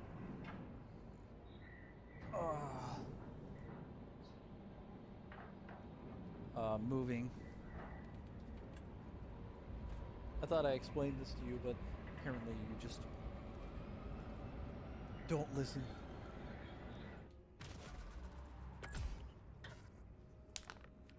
So, anyway, we're talking about as far as like forces of nature. So, a good example that I would give is forces of chaos. You can't even argue there's any redeemable qualities to the forces of chaos. There's nothing. They are by nature a faction that just wants to kill everything. Not even humanity exclusively or specifically. They want to murder anyone and everyone that exists for no other reason than that they can. And like flay them alive in the worst possible ways. And I just, like, when I hear people talking about there not being, like, good guys, the way I would perceive that is that what the developers are pointing out is that from the perspective of our morality. I'm like, that's fine, but you should probably clarify that statement a little bit better. Because it makes it sound like you're doing a false dichotomy between, you know, Imperium in the Dark Age, where it's kind of like a broken down regime, but a regime of livable humans nonetheless, versus literal hell. I don't know, it seems a little bit disingenuous.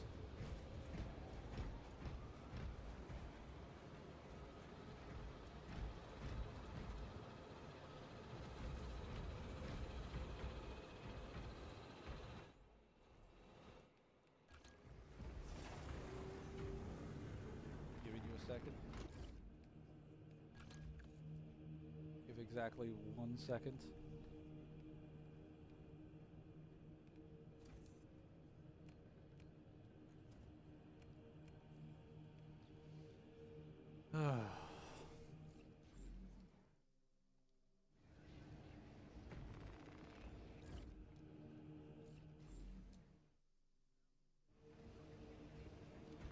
So you were saying about me being the problem? You there.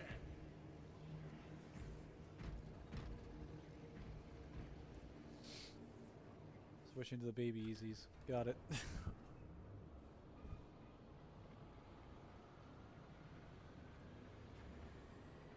$400, but it didn't cash out, so I lost it trying to get 1,000. Should have cashed out like an hour ago.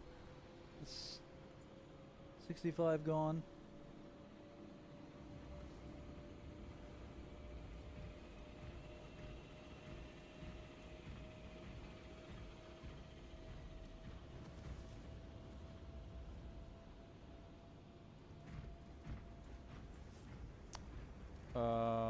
What's the alternative?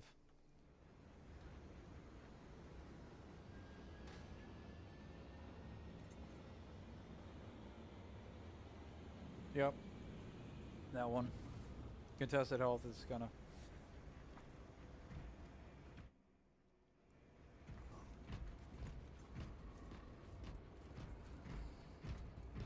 %20 more damage inside of it.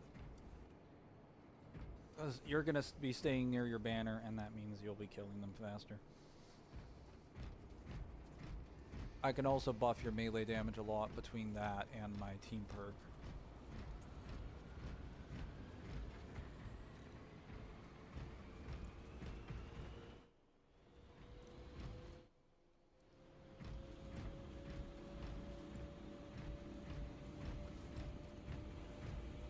Yep, they are gonna die in close quarters. Or at least they're gonna get whiffed. What's your secondary?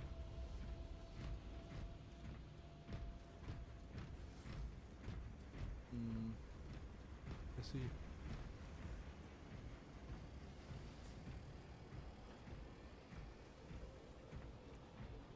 Oh, that one. Okay, I thought you meant like the regular one. I'm like, okay, well, I mean, its damage should be pretty good. It's just it's kind of inconsistent at long range when you're trying to fire it. That reticle increases. Not great.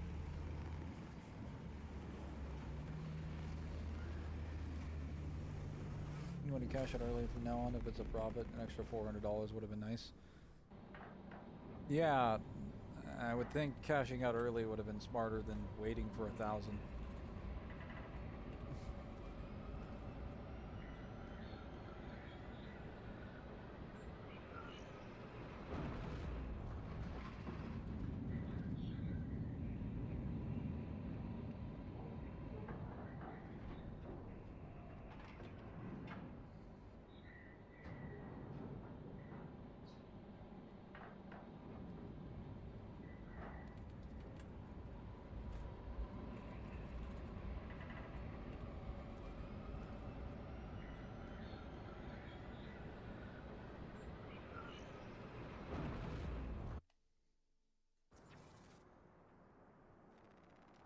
Scans show the Tyranid numbers growing exponentially within the Hive City.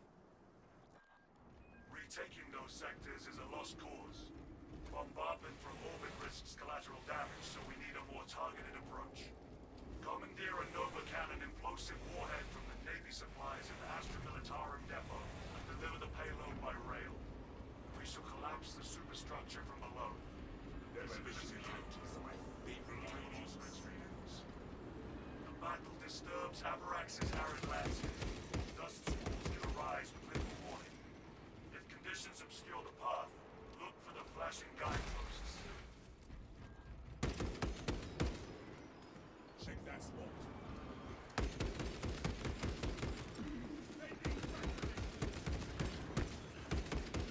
Survey the terrain while you can, brothers. Advance while it is clear. No.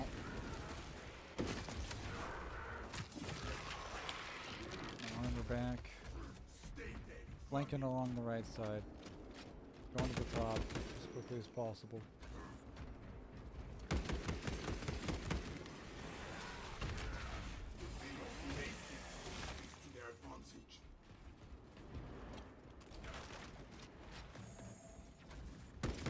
I got the guys on the side.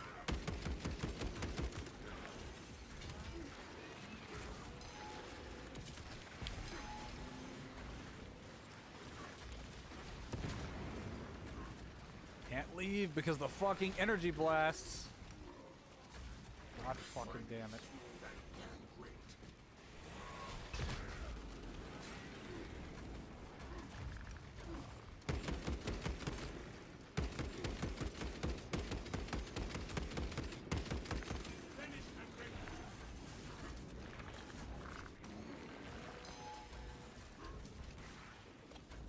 my god, reload the gun! Piece of shit. Another dust up approaches.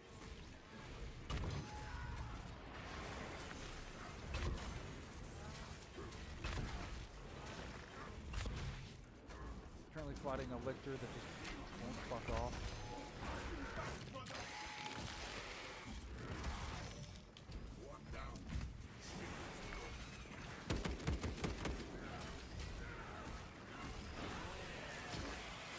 Oh, it's a good thing I didn't execute there.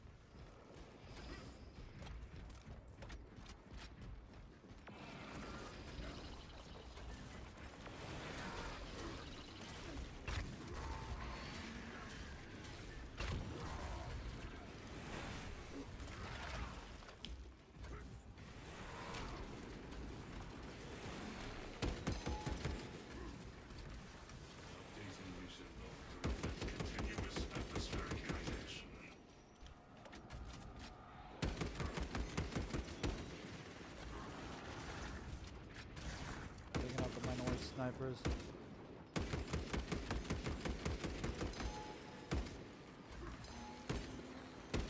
That was my bolt carbine. Yeah, sorry to get your hopes up there.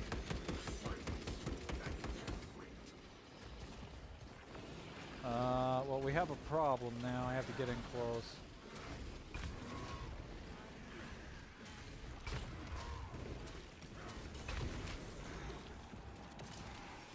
That's fine, I can come back in for next hit.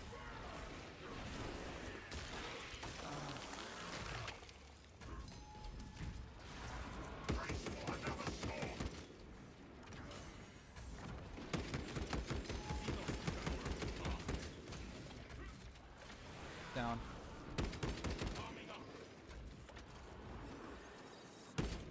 Please just die.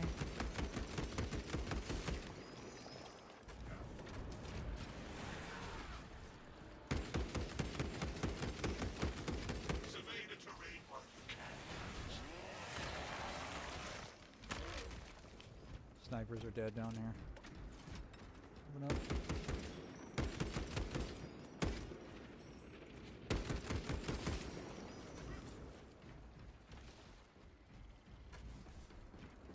Smoking out magazine. Oh my goodness.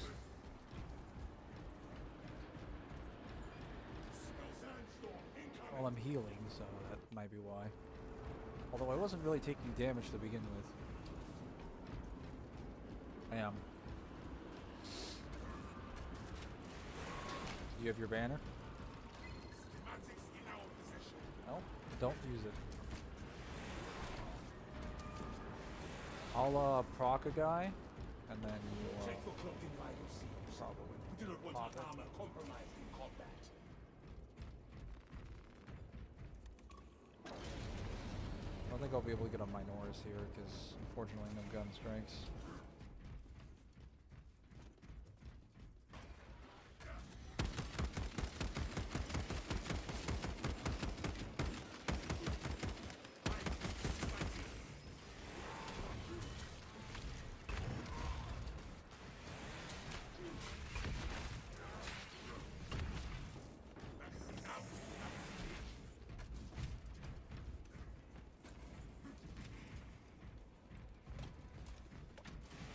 Get that Majoris and then banner and execute him.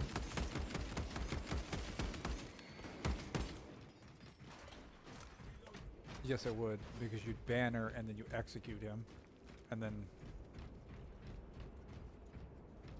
Okay, so do you know what that means? Like when it says it heals contested health, it will just recharge your full meter. I've done it. I know what that perk is. Wait, I got an extremist anyway. And a sniper. Yeah, hang on. Yes.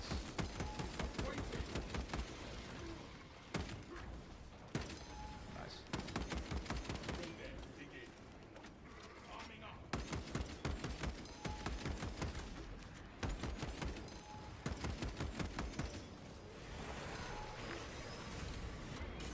That's what contested health means.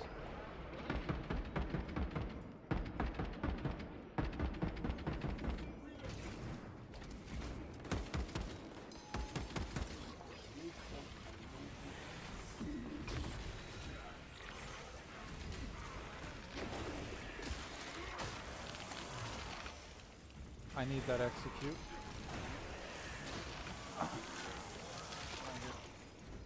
That one too.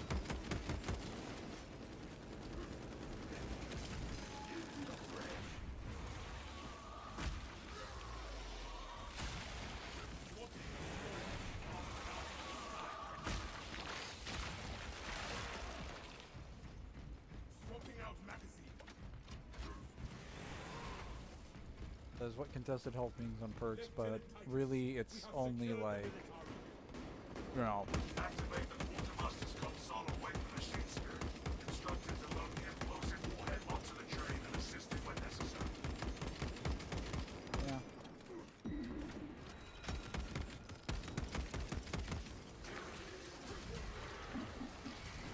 Fine.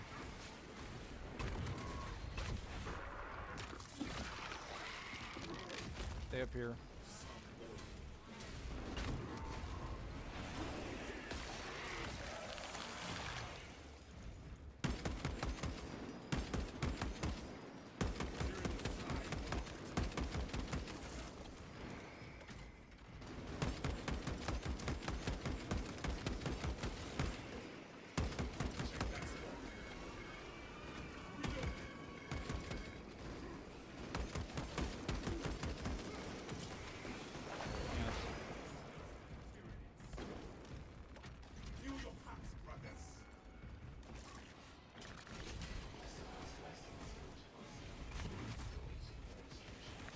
Yep, everybody does. The entire team does.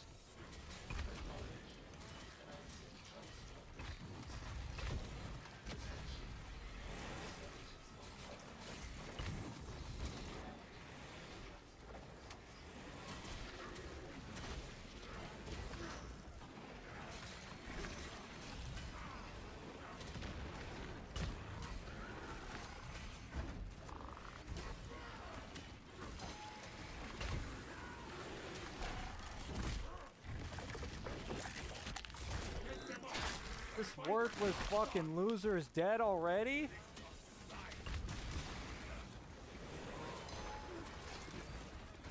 Couldn't have bothered.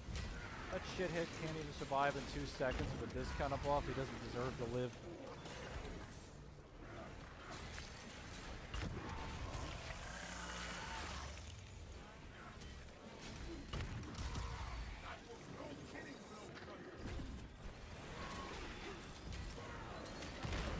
Pick him up.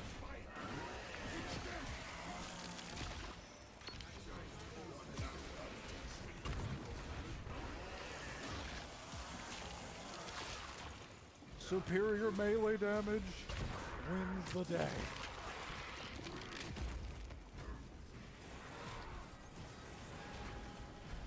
I don't know if I'm gonna take him out. Spreading on the right side.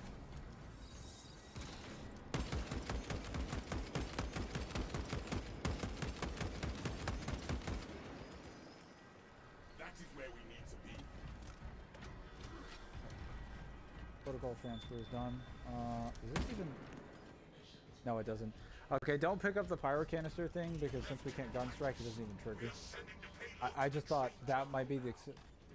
Yes, because in order to trigger the pyro canister equipment, you have to gun strike it. So if the gun strike isn't available, you can't use it. So it's basically a dead equipment. Well, actually it's not dead, but you have to shoot it.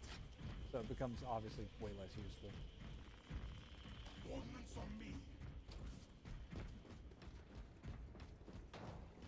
Yeah, it's mainly for mid-range when you're going in and out of like melee. You just throw it after someone, you parry someone, and then just gun strike them and set them on fire. Really good with bulwark. $100 an hour. Man, I gotta focus on the steady wins. The guaranteed wins. You spelled the guaranteed wrong. Scum.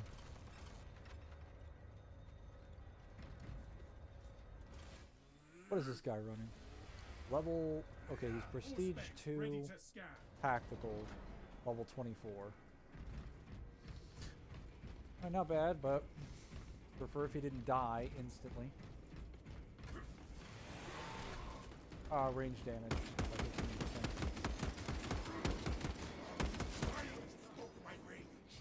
Yeah.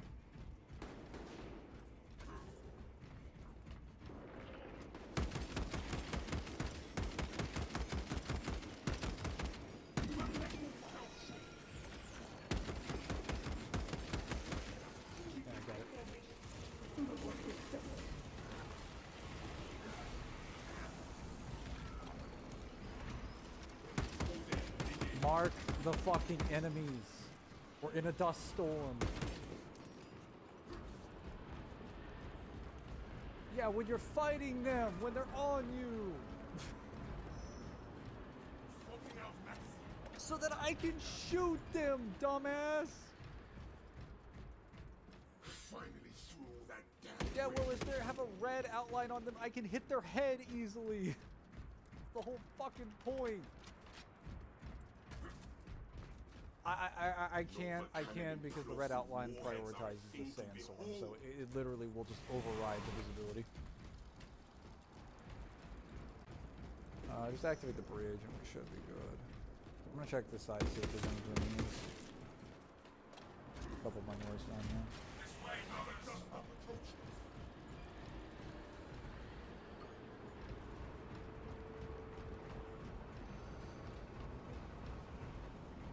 I did. I would like us to hurry.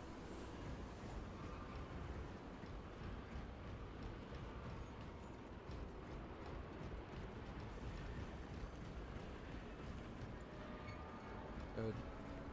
Extremists.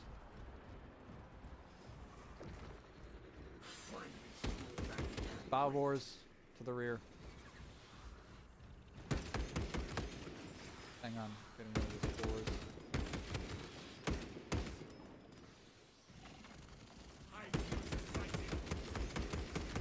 Oh, and he left. Are you fucking serious? Coward.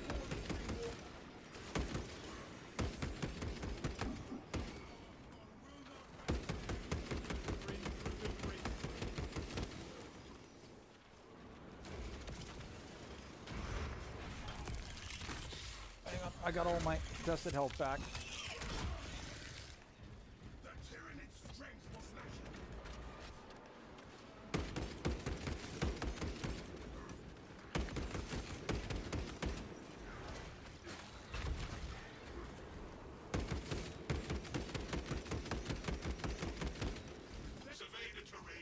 I just kind of assumed you did, but yeah. Alright. Our flank is covered. You will not be flanked today. I'm coming.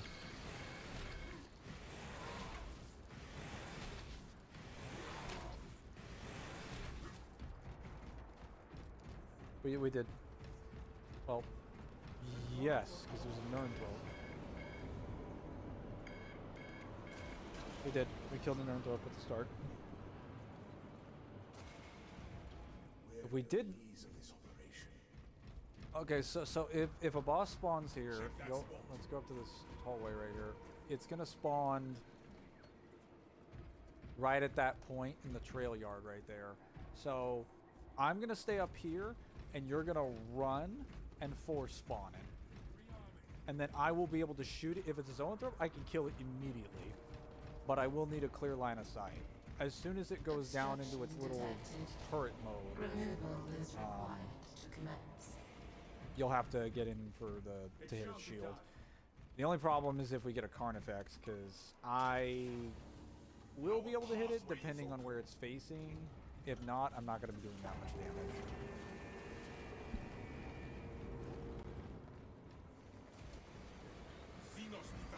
Yeah, they're coming up. Just stay up here. Well,